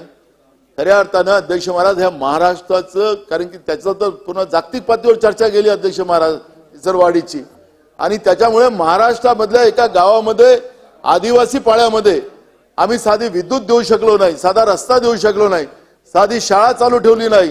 हे महाराष्ट्राची बदनामी झाली अध्यक्ष महाराज. माझी शालेय शिक्षण विभागाच्या मंत्र्यांना आणि सरकारला माझी विनंती आहे की हे शिक्षकाचा जो घोळ आपण निर्माण करून ठेवलेला आहे, आज ग्रामीण भागातल्या शाळांमध्ये मग खाजगी शाळा असो की जिल्हा परिषदच्या शाळा असो, या शाळांमध्ये शिक्षक नाही. शिक्षकांच्या भरती केव्हा करता आपण त्याचंही धोरण आता या मागण्यामधून आपण जाहीर केलं पाहिजे. आणि जो आपण या पद्धतीच्या पुरवणी मागण्या एवढ्या मोठ्या संख्येनं मागताय, ते या पैशाचा हिशोब आपल्याला दिलाच पाहिजे. आखरी या पुरवणी मागण्या आपण करताय त्या कशासाठी करताय? ह्या जनतेसाठी असल्या पाहिजेत, पण या ठिकाणी गरिबांच्या, आदिवासींच्या, दलितांच्या संमत करण्यात आले. आता लक्षवेधी 6वी घ्यायची आपल्याला, पण तुम्ही विचार करून ठेवा, लगेच रिॲक्ट नाही केलं तरी चालेल. माझी अशी सूचना आहे, आपले दोन्ही प्रस्ताव जर का पाहिले, विरोधी पक्षाचा आणि सत्ताधारी पक्षाचा, तर सगळे मिळून किती 26 सदस्य आहेत ना, 14 आणि किती होत आहेत एकूण सदस्य, 18 सदस्यांना बोलायचे. तर एवढ्या सदस्यांना बोलायला देणं म्हटलं तर मला तर वाटत नाही ते पूर्ण होऊ शकणार. तर माझी तुम्हाला विनंती आहे, प्रत्येक पक्षाने 2-2च नावं द्यावी. नाही 2 म्हणजे तुम्ही सगळे बोलून मला एकमताने सांगा, नंतर मला एक जण हात वर करतो मग मला वाईट वाटतं. तर त्याच्यामुळे प्रत्येक काही पक्षांची 5-5, 6-6 नावं आहेत, मी सगळी वाचत नाही. तुम्ही 2 नावं निश्चित करा, म्हणजे आज काही होतील, उद्या काही होतील, आणि ते कसे तरी आपलं प्रस्तावावर प्रत्येकाची महत्वाची मतं मांडली जातील. तर ते एक होतं. आणि आता लक्षवेधी क्रमांक 6, सन्माननीय वजाहत मिर्झा. लक्षवेधी क्रमांक 6 वितरित केल्याप्रमाणे माननीय सभापती महोदया, मंत्री महोदय दिसत आहेत का? इतर मागास नाही ना, बहुजन कल्याण ते विभागामार्फत राजभवनला गेलेले आहेत. सन्माननीय मंत्री महोदय अपरिहार्य कामासाठी दुसरीकडे गेलेले आहेत, त्याच्यामुळे ती पुढे घेण्यात येईल. चला नाही, अहो राज्यपालांकडे बोलावले, काय प्रत्येक गोष्टीत बात करताय? बसत आहे. अहो राज्यपालांकडे गेलेत ते थोडं आता. माननीय सभापती महोदया, हा. इतर मागास जायचं का राज्यपालांकडे? बहुजन कल्याण विभागामार्फत 977 प्राथमिक, माध्यमिक, उच्च माध्यमिक आश्रमशाळा चालविल्या जातात जरूर. आणि त्यात 40% अनुदान मार्च मध्ये आणि 60% जून मध्ये असं देण्यात मांडली येते का लक्षवेधी मांडली? आणि अनेक दिवसापासून पुकारली. हा. हे अनुदान थकीत आहे. आता उत्तरमध्ये माननीय मंत्री महोदयाने असं सांगितलं आहे की जे 60% होता ते 20%, 10%, 10% असं केलेलं आहे. हे 60% होता मंत्री महोदय, याचं कारण होता की 60% विद्यार्थ्यांना गणवेश वाटपसाठी, पुस्तके वाटपसाठी आणि साहित्यासाठी द्यायचं असं हे. परंतु काय झालं, हे असे स्लॅब टाकल्यामुळे आता खूप अडचण निर्माण झालेली आहे. अमरावती विभागात अनुदान मिळालेला नाही, जे आपण मेन्शन केलेलं आहे की अनुदान वितरित करण्यात आलेलं आहे, वितरित करण्यात आलेला नाही. तर माझी अशी विनंती आहे की हे टक्केवारी जी आपण केलेली आहे, जुने जसं 60% होता तसंच आपण कायम ठेवणार का? कारण हे विद्यार्थ्यांच्या भविष्याचा विषय आहे, हे काही विकासात्मक काम नाही आहे. तर माझी विनंती आहे की आपण हे कायम ठेवणार का? आणि दुसरा प्रश्न माझा असा आहे की त्याचप्रमाणे 148 उच्च माध्यमिक महाविद्यालय देण्यात आले होते मागे, त्यापैकी 141 हे सायन्सचे आहे आणि तिथे केमिस्ट्री आणि फिजिक्सचा लेक्चररच नाही. हे खूप गंभीर प्रॉब्लेम आहे. विद्यार्थ्यांचे भविष्य अंधारात आलेलं आहे फिजिक्स आणि केमिस्ट्रीचे लेक्चरर. प्रश्न विचारा. तर माझे 2 स्पेसिफिक प्रश्न आहे की जे जुना जे अनुदानचं वाटप 60% जे जून मध्ये देणार होते तसंच कायम ठेवणार का? आणि हे फिजिक्स आणि केमिस्ट्रीच्या जे लेक्चररची जागा रिक्त आहे ते आपण भरणार आणि पुन्हा मंत्रिमंडळ समोर ठेवणार का? सभापती महोदय, सन्माननीय सदस्य मिर्झा साहेबांनी जो विषय मांडला आहे तो आश्रमशाळांच्या अनुदानाबद्दलचा आहे. तो मी आपल्याला सांगू इच्छितो मिर्झा साहेब की आश्रमशाळांच्या विद्यार्थ्यांना 1500 रुपये हे पोषण आहारासाठी यासाठी 10 महिन्याकरता दिले जाते आणि त्याच्यानंतर निवासी विद्यार्थ्यांच्या नियुक्ती केलेल्या कर्मचाऱ्यांच्या पगारासाठी म्हणजे वेतन जे असते ते 8% व 12% अनुदान असा देण्यात येतो. आणि दुसरा जो भाड्यापोटी म्हणजे जो इमारतीचं भाडं आहे त्यापोटी जवळजवळ 75% अशी रक्कम ही या 3 भागात तुम्ही जे म्हटले की पूर्ण एका वेळेस आणि पूर्वी होती. आम्ही अजूनही त्याच्यामध्ये आम्ही काही नाही म्हणत नाहीये, पण वित्त विभागाने त्यामध्ये थोडासा बदल करून वित्त विभागाने म्हणजे त्याच्यामध्ये ज्या मागच्या वर्षी जवळजवळ 219 कोटीची हे होती, 200 कोटी रुपये सँक्शनही झाले होते आणि त्यामध्ये आपल्याला जवळजवळ 140 कोटी रुपये आतापर्यंत वितरितही केले त्याच्यात. पण जो तुम्ही उल्लेख केला तो बरोबर आहे, कारण की यावर्षी वित्त विभागाने 30% कपात केली. त्या कपातीसाठी आम्ही ते ऍडिशनल मागणी केलेली आहे. त्याची मागणी आल्यावर पैसे आल्यावर ते वितरित होतील त्याबद्दल. पण ते 60% जे असेल ते वित्त विभागाने त्याला 3 टप्प्यात केलंय, 20%, 10%, 10% आणि बाकीची रक्कम अशा पद्धतीने केलेलं आहे. आपल्यालाही माहिती आहे कोविड काळामध्ये आपला पैसा जास्त निधी सरकारचा वेगळ्या वेगळ्या योजनांमध्ये, त्याच्यामुळे पैसे द्यायचा हा विषय नाही, पैसे 100% मिळणार आहेत, फक्त त्याला थोडासा वेळ लागेल. हा म्हणजे ह्याच्यामध्ये एकूण मागील जे शिल्लक जे बाकी जे 79 करोड जे आहेत 79 कोटी ते पण अनुदान मागणी वित्त विभागाकडे पाठवलेली आहे. वित्त विभागाकडून प्राप्त झाल्याबरोबर ती देण्यात येईल. त्याच्यासाठी पाठपुरावा आम्ही करतोय, पण नक्कीच आम्हाला माहिती आहे की पूर्ण मागण्यामध्ये तो मंजूर होईल. त्याच्यामध्ये काय झालं, ही सगळं वित्त विभागाने 12/4/2023 नंतर एक GR असा काढला. त्याच्यामध्ये जून ते ऑगस्ट महिन्याचा 20% निधी वितरित केला. पुढचा विधी जसा ते संपल्यानंतर पुन्हा 3 महिन्याचा आणि त्याच्यानंतर पुन्हा 3 महिन्याचा असा तो त्यांनी नियोजन केलंय. पण त्याच्यात जसं आम्हाला शाळांकडून सगळ्या मागणी आली त्या पद्धतीने आम्ही वित्त विभागाला हे केलेलं आहे करस्पॉन्डन्स, त्याचा या हिशोबाने होईल आणि तो 60% निधी जसा आला तर ताबडतोब तो आम्ही वितरित करण्याचा प्रयत्न करतोय. मंजूर झाल्यावर तो वितरित करण्याचा पूर्णपणे प्रयत्न करू. आपला दुसरा जो प्रश्न आहे दुसरा प्रश्न अतिशय महत्वाचा विषय, उच्च माध्यमिक शाळांमध्ये शिक्षकांच्या ज्या थोडक्यात घ्या. शाळांना 2 स्वतंत्र शिक्षकांना मान्यता आज बोलणार का? मिळण्याबाबतचा आहे. मला आपल्याला सांगायला आनंद होतो की यामध्ये आर्ट्स कॉमर्स किंवा आर्ट्स सायन्स अशा 2 शिक्षकांच्या पदाची मान्यता असते. जवळजवळ 141 आश्रम शाळांमध्ये हा विषय प्रलंबित आहे. रोज सगळे आश्रम शाळेचे मंडळी आम्हाला अप्रोच होतात. त्या पद्धतीने आम्ही या शाळांमध्ये ही सध्याची परिस्थिती बघता काय 6 शिक्षकांची त्यांना मान्यता आहे व 2 त्याच्यावर त्यांना कर्मचाऱ्यांची फिजिक्स मी सांगतो पुणे बोलतो मी. तर अशा परिस्थितीमध्ये काय आहे की एक मराठी एक इंग्रजी एक बाहेर गेले होते ना तुम्ही? आर्ट्स शाखा असं आणि एक सायन्स शाखा अशा पद्धतीने आपल्याला ती मान्यता आहे. पण आता वाढीव 2 शिक्षकांची जी पदांचा आपण जे होतो तो प्रस्ताव ऑलरेडी आम्ही वित्त विभागाकडून पाठवला आला होता. त्याबाबत मुख्य सचिवांच्या अध्यक्षतेखाली म्हणजे हाय पॉवर कमिटीच्या समोर त्याला मान्यता मिळालेली आहे. पण त्याचं इतिवृत्त अजूनपर्यंत आलं नाही. 13 जुलैला ती बैठक झाली. त्या बैठकीमध्ये त्याला मान्यता मिळालेली आहे आणि माझ्या मेशे लवकरात लवकर ते इतिवृत्त आल्यावर कॅबिनेट समोर सबमिट करून त्या कॅबिनेटमधून त्याची मान्यता घेऊ एवढंच आपल्याला सांगू इच्छितो. आता यांनी दिलंय त्याच्यापेक्षा 1-1 मिनिटामध्ये बोला, उगाच लांबलचक नको. हा राठोड. हा सभापती महोदय, माझे स्पेसिफिक फक्त 2च प्रश्न आहेत. 1 मिनिट सांगितलं 2. एक म्हणजे कामाठी मदतनीस आणि इतर रिक्त पदे कधी भरणार, आणि वेतनेतर अनुदान जे आहे जे 5व्या वेतन आयोगानुसार 8% होतं ते 7व्या वेतन आयोग लागू झाल्यानंतर 12% होणार. Very good. चला सभापती महोदय, आता यांनी रिक्त पदाबद्दलचा विषय केला. तर जी आपल्याला मान्यता वित्त विभागाकडून मिळालेल्या आहेत तेवढ्या सगळ्यांना आम्ही परवानगी देतोय आणि ज्यांनी अप्लाय केलंय त्यांना आम्ही वित्त विभागाकडे पाठवून तिकडून मान्यता आल्यावर आम्ही देतोय. म्हणजे त्याच्यात काय बेसिकली हा वित्त विभागाकडून मान्यतेचा विषय तो आल्यावर आम्ही करतोय.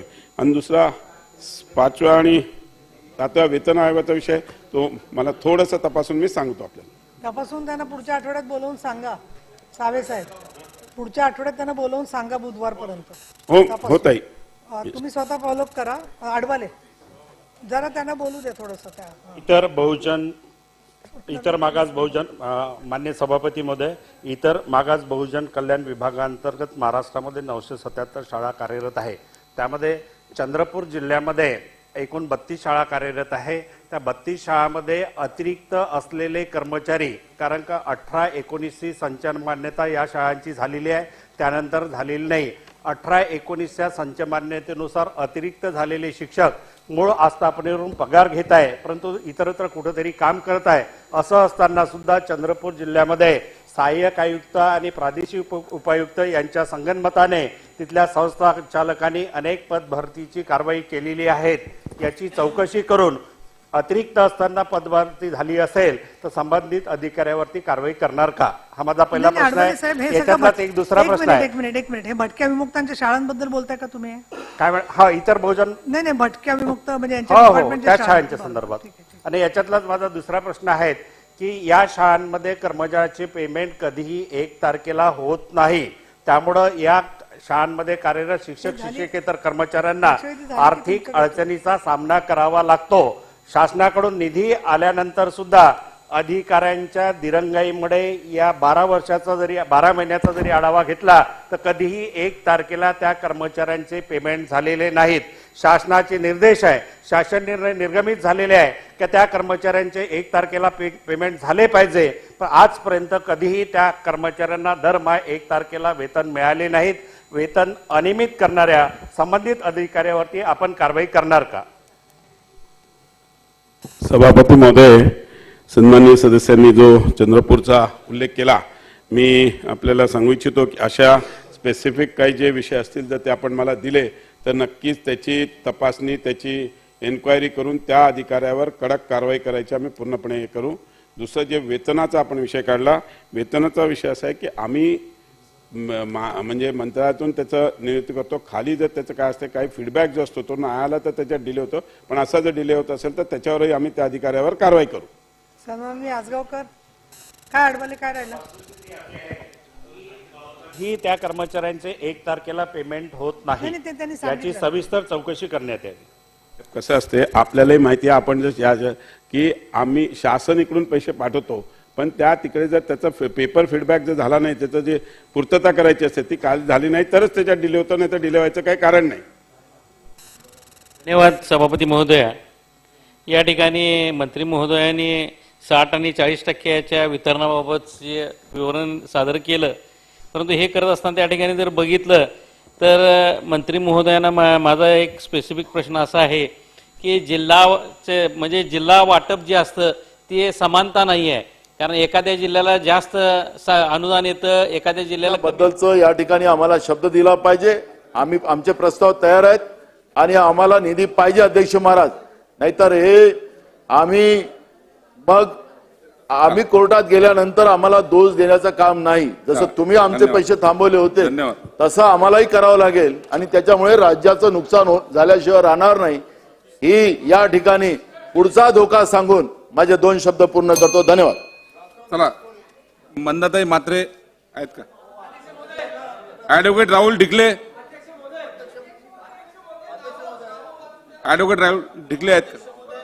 श्री अतुल भातखळकर. अध्यक्ष महोदय, क्रमाप्रमाणे घेतोय.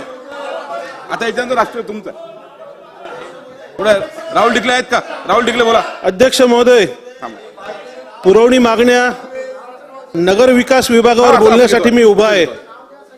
असं घेतो. बाब क्रमांक 82 74 80, पुष्ट क्रमांक 51 आणि 46. याच्यानंतर तुमचा आहे. अध्यक्ष महोदय, नाशिक महानगरपालिकेची आर्थिक स्थिती गंभीर असल्याने नाशिक शहरातील बसून घ्या. व नाशिक पूर्व विधानसभा मतदारसंघातील अनेक मूलभूत सुविधा निर्मितीसाठी नाशिक मनपाने असमर्थता दर्शविल्या असल्याने नाशिक शहरातील नागरिकांना अनेक अडचणींचा सामना करावा लागत आहे. सन 2027 मध्ये नाशिक शहरातील माझ्या नाशिक पूर्व विधानसभा मतदारसंघातील पंचवटी व तपोवन परिसरात शिवस्त कुंभमेळा होणार आहे. त्या अनुषंगाने राज्य शासनाच्या नगर विकास विभागातर्फे युद्ध पातळीवर नियोजन करणे गरजेचे आहे. अध्यक्ष महोदय, वाहतुकीच्या दृष्टीने अत्यंत महत्वाचा असा पेठरोडची साधारणतः 7 किलोमीटर रस्त्याची अत्यंत प्रचंड दुरावस्था झाली आहे. त्यासाठी मतदारसंघातील नागरिकांनी अनेक आंदोलने केली आहे.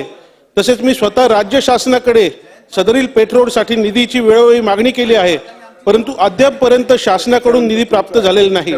लोकभावनेचा विचार करून तात्पुरत्या स्वरूपाची दुरुस्ती महानगरपालिकेमार्फत करण्यात आली, परंतु पेठरोडच्या समस्येसाठी कायमस्वरूपी तोडगा काढण्यासाठी सिमेंट कॉन्क्रिटीकरण अत्यंत करणे गरजेचे आहे. नाशिक महापालिकेची आर्थिक स्थिती खालावलेली असल्यामुळे नागरिकांसाठी आवश्यक मूलभूत सुविधांचा विकास होत नसल्याने तसेच नाशिक शहरातले रस्ते प्रचंड खराब झाल्याने सदरील रस्त्याची वेळेवर दुरुस्ती होत नसल्याने शहरातील नागरिकांना प्रचंड त्रासाला सामोरे जावे लागत असल्याने नागरिकांमध्ये नाराजीचे वातावरण आहे. तरी पेठरोडसाठी व शहरातील विविध मूलभूत सुविधांचा विकास होण्यासाठी नगर विकास विभागामार्फत तात्काळ निधी उपलब्ध करून द्यावा. माननीय नगर विकास मंत्री तथा मुख्यमंत्री महोदय यांना मी विनंती करतो की जसा पुणे रिंग रोडसाठी भरीव निधीची तरतूद केली आहे तशीच तरतूद आमच्या नाशिक शहरातील रिंग रोडसाठी निधीची तरतूद करण्यात यावी. नाशिक शहराचा झपाट्याने होत असलेला विकास, वाढती लोकसंख्या, प्रचंड प्रमाणात वाढते शहरीकरण, सन 2027 मध्ये सुवस्तू कुंभमेळा व शहरातील वाहतूक कोंडी सोडवण्यासाठी जवळपास 56 ते 60 किलोमीटरचा मेजर रिंग रोड व शहरातील अंतर्गत रिंग रोड करणे अत्यंत गरजेचे आहे. महापालिकेच्या वतीने 60 किलोमीटर अंतराचा मेजर रिंग रोड व शहरातील रिंग रोड तयार करण्यासाठीचे प्रस्ताव राज्य शासनास सादर केलेले आहेत. तरी मी माननीय नगर विकास मंत्री महोदयांना विनंती करतो की आमच्या नाशिक शहरातील मेजर 3 रिंग रोड व शहरातील अंतर्गत रिंग रोडसाठी तातडीने निधीची उपलब्ध करून देण्यात यावी. अध्यक्ष महोदय, 1982 मध्ये नाशिक महापालिकेची स्थापना झाल्यानंतर आज अशी अवस्था आहे की सर्व अधिकारी व कर्मचाऱ्यांसाठी तब्बल 20 वर्षापासून जुना असलेला आकृतीबंध मंजूर आहे. त्यानुसार जवळपास 2500 पेक्षा जास्त झपाट्याने विस्तार होत असून आजूबाजूचे 20 खेड्यांची मनपा हद्दीत समावेश केला गेला आहे. शहराची लोकसंख्या 20 लाखाच्या वर गेली आहे. मात्र काम करणारे अधिकारी व कर्मचाऱ्यांची संख्या अजूनही 20 वर्षापूर्वीच्या आकृतीबंधानुसार आहे. 2016 मध्ये आदरणीय देवेंद्रजी फडणवीस साहेब मुख्यमंत्री असताना नाशिक महानगरपालिकेचा ब वर्ग महापालिकेत समावेश झाल्याने 14,000 अधिकारी व कर्मचाऱ्यांचे आकृतीबंध तयार करण्याचे काम हाती घेण्यात आले. आकृतीबंध सध्या राज्य शासनाच्या मंजुरीच्या प्रतीक्षेत असून त्यास तात्काळ मंजुरी जर मिळाली तर नाशिक महापालिकेत मोठी नोकर भरती होऊ शकेल व स्थानिकांना रोजगाराची मोठी संधी उपलब्ध होऊ शकेल व महापालिकेला पण जनतेला दर्जेदार सेवा देता येईल. अध्यक्ष महोदय, सर्वात महत्त्वाचा मुद्दा म्हणजे नाशिक महापालिकेमध्ये स्थानिक अधिकारी व कर्मचारी अत्यंत प्रतिकूल परिस्थितीत काम करत आहेत. या अधिकारी व कर्मचाऱ्यांना त्यांच्या नियमानुसार पदोन्नती देणे अपेक्षित आहे. त्यांना त्वरित पदोन्नती देण्यात यावी अशी माझी विनंती आहे. अध्यक्ष महोदय, नाशिक शहराच्या इतर समस्याबरोबरच पिण्याचे पाणी ही एक मोठी समस्या आहे. गोदावरी नदीचा जन्म नाशिक जिल्ह्यातील त्र्यंबकेश्वर येथून झाला आहे. नाशिकच्या समृद्धीत गोदामाईचा वाटा मोठा आहे. आज शहराची लोकसंख्या 25 लाखाच्या पुढे गेली आहे तर जिल्ह्याची लोकसंख्या 70 लाखाच्या पुढे गेली आहे. मात्र वाढत्या लोकसंख्येला पाणी पुरवठा करणाऱ्या धरणांची संख्या पूर्वी इतकीच आहे. त्यामुळे शहराच्या पिण्याच्या पाण्याची तहान मिटवण्यासाठी किकवी हे धरण बांधणे अत्यंत गरजेचे आहे. माझ्या नाशिक पूर्व विधानसभा मतदारसंघातील नाशिक रोड व पंचवटी हे विभाग सर्वात जास्त लोकसंख्येचे आहे. नाशिक रोड व पंचवटी विभागासाठी दारणा धरणातून थेट पाईपलाईन टाकणे व नाशिक शहराच्या जुन्या रॉ वॉटर ट्रान्समिशनवर शुद्ध पाण्याच्या वितरण वाहिन्या बदलणे या प्रकल्पांना अमृत 2 योजनेअंतर्गत समावेश होणे अत्यंत गरजेचे आहे. सदरील दोन्ही योजनेच्या प्रस्ताव राज्य शासनाच्या नगर विकास विभागाकडे मंजुरीसाठी प्रलंबित आहेत. सदरील प्रस्ताव मंजूर झाल्यास नाशिक शहरासह नाशिक रोड व पंचवटी विभागातील नागरिक स्वच्छ व मुबलक पाणी त्यांना मिळेल. तसेच मलनिस्सार व्यवस्था प्रकल्पासाठी नाशिक रोड विभाग तसेच पंचवटी विभाग येथील जुन्या मलवाहिका बदलणे तसेच तपोवन व पंचर येथील मलजल प्रक्रिया केंद्राची क्षमता वाढवणे या प्रकल्पासाठी एकूण 545 कोटी आवश्यक आहे. तरी सदरील पाणी पुरवठा व मलनिस्सार व्यवस्था प्रकल्पासाठी तातडीने निधी उपलब्ध करून द्यावा ही नम्र विनंती. माझी शेवटची मागणी अशी आहे की नाशिक महापालिकेची आर्थिक स्थिती अत्यंत बिकट असल्याने नाशिक महापालिका प्रशासन नाशिक शहरातील नागरी वस्तीमध्ये मूलभूत सुविधा देण्यास अपयशी ठरत असल्याने शहरातील नागरिकांना अनेक मूलभूत सुविधा मिळत नसल्याने शहरातील नागरिकांमध्ये असंतोष आहे. नाशिक महापालिकेची स्थिती खराब असल्याने अपघाताचे प्रमाण रस्त्याचे खराब असल्यामुळे अपघाताचे प्रमाण वाढले आहे. तसेच सांडपाणी योजना, रस्ते विकास तसेच माझ्या मतदारसंघातील नाशिक रोड येथील स्वर्गीय कोठारी नाट्यगृहासारखे प्रकल्प सुद्धा अपूर्ण अवस्थेत आहे. इतर अनेक मूलभूत सुविधांचे प्रकल्प रखडलेले आहे. राज्य शासनाच्या नगर विकास विभागातर्फे राज्यस्तरीय महाराष्ट्र सुवर्ण जयंती नगरोत्थान योजना ही केवळ क व ड महानगरपालिका कार्यक्षेत्रात राबवण्यात येत आहे. तरी नाशिक महापालिकेची आर्थिक परिस्थिती बघता सदरील राज्य शासकीय महाराष्ट्र सुवर्ण जयंती नगरोत्थान योजना विशेष बाब म्हणून नाशिक महापालिकेचा कार्यक्षेत्रात याचा समावेश करण्यात यावा व शासन स्तरावर त्याला मान्यता देण्यात यावी. व या सर्व गोष्टींसाठी आदरणीय मुख्यमंत्र्यांना मी विनंती करतो की त्यांनी आपल्या स्तरावर बैठक घेऊन आमच्या सर्व मागण्या पूर्ण कराव्या. धन्यवाद. सन्माननीय सदस्य रोहित पवार, सन्माननीय सदस्य अनिल देशमुख. अध्यक्ष महोदय, सन 2023-24च्या पुरवणी मागण्याच्या वर प्रामुख्याने महसूल व वन विभाग, शालेय शिक्षण विभाग, नगर विकास या महत्वाच्या विभागाच्या बाबतीत अध्यक्ष महोदय काही महत्वाच्या सूचना करण्यासाठी मी उभा आहे. अध्यक्ष महोदय, इथे अध्यक्ष महोदय शालेय शिक्षण विभागाच्या माध्यमातून अध्यक्ष महोदय ज्या संपूर्ण महाराष्ट्रामध्ये मोठ्या प्रमाणात शिक्षकांची पदं अध्यक्ष महोदय रिक्त आहेत. आमच्या नागपूर जिल्ह्याच्या बाबतीत जर सांगायचं झालं तर अध्यक्ष महोदय नागपूर जिल्ह्यामध्ये 4563 शिक्षक आहेत. शिक्षकांची पदं मंजूर आहेत. 4563 शिक्षकांची पदं मंजूर आहेत. पण त्यापैकी जवळजवळ 779 शिक्षकाची पदं अध्यक्ष महोदय रिक्त आहेत. 779 पदं. त्याचबरोबर संपूर्ण जिल्ह्यामध्ये एकूण शाळा अध्यक्ष महोदय 1515 आहे. सुरू असलेल्या शाळा 1552 आणि शिक्षक नसलेल्या शाळा 42 आहे. अध्यक्ष महोदय, या 42 शाळेमध्ये शिक्षक नसल्यामुळे त्या शाळा बंद करण्यात आल्या. अध्यक्ष महोदय, यामध्ये अतिशय मोठ्या प्रमाणात ज्या भागामध्ये जंगल आहे त्या भागामध्ये एक अहमदनगर नावाचं गाव आहे. अध्यक्ष महोदय, तिथली शाळा बंद करण्यात आली. त्या अहमदनगरच्या मुलांना 2 किलोमीटरवर हेटी गाव आहे, तिथे जाऊन तिथे शाळेत जावं लागतं आणि त्या संपूर्ण वन्य प्राण्यांचा तो भाग असल्यामुळे शाळेतील विद्यार्थ्यांना अतिशय धोका आहे. त्याच्यामुळे 2 किलोमीटर त्यांना शाळेत जावं लागतं अध्यक्ष महोदय. त्याच्यामुळे या बाबतीत सुद्धा शासनाने निर्णय घेऊन ज्या शाळा महाराष्ट्रामध्ये बंद आहेत शिक्षकांमुळे त्या शाळा लवकरात लवकर अध्यक्ष महोदय चालू करण्याची अध्यक्ष महोदय या ठिकाणी आवश्यकता आहे. त्याचबरोबर अध्यक्ष महोदय त्या ठिकाणी ज्या भागामध्ये अतिवृष्टी झाली, अनेक भागामध्ये अनेक जिल्ह्यामध्ये अतिवृष्टी झाली आणि अतिवृष्टीमुळे अध्यक्ष महोदय MREGSच्या माध्यमातून त्या अतिवृष्टीमुळे मोठ्या प्रमाणात विहिरी ज्या बुजल्यात त्या विहिरीला MREGSच्या माध्यमातून आतापर्यंत आपण दुरुस्तीसाठी शेतकऱ्यांना पैसे देत होतो. हा संपूर्ण महाराष्ट्राचा प्रश्न आहे अध्यक्ष महोदय. आणि त्या बुजलेल्या विहिरीसाठी अध्यक्ष महोदय MREGSच्या माध्यमातून पैसे देत होतो. पण नुकताच अध्यक्ष महोदय 1 जुलै 2023चा एक निर्णय झालेला आहे राज्य शासनाचा आता 15 दिवसापूर्वी.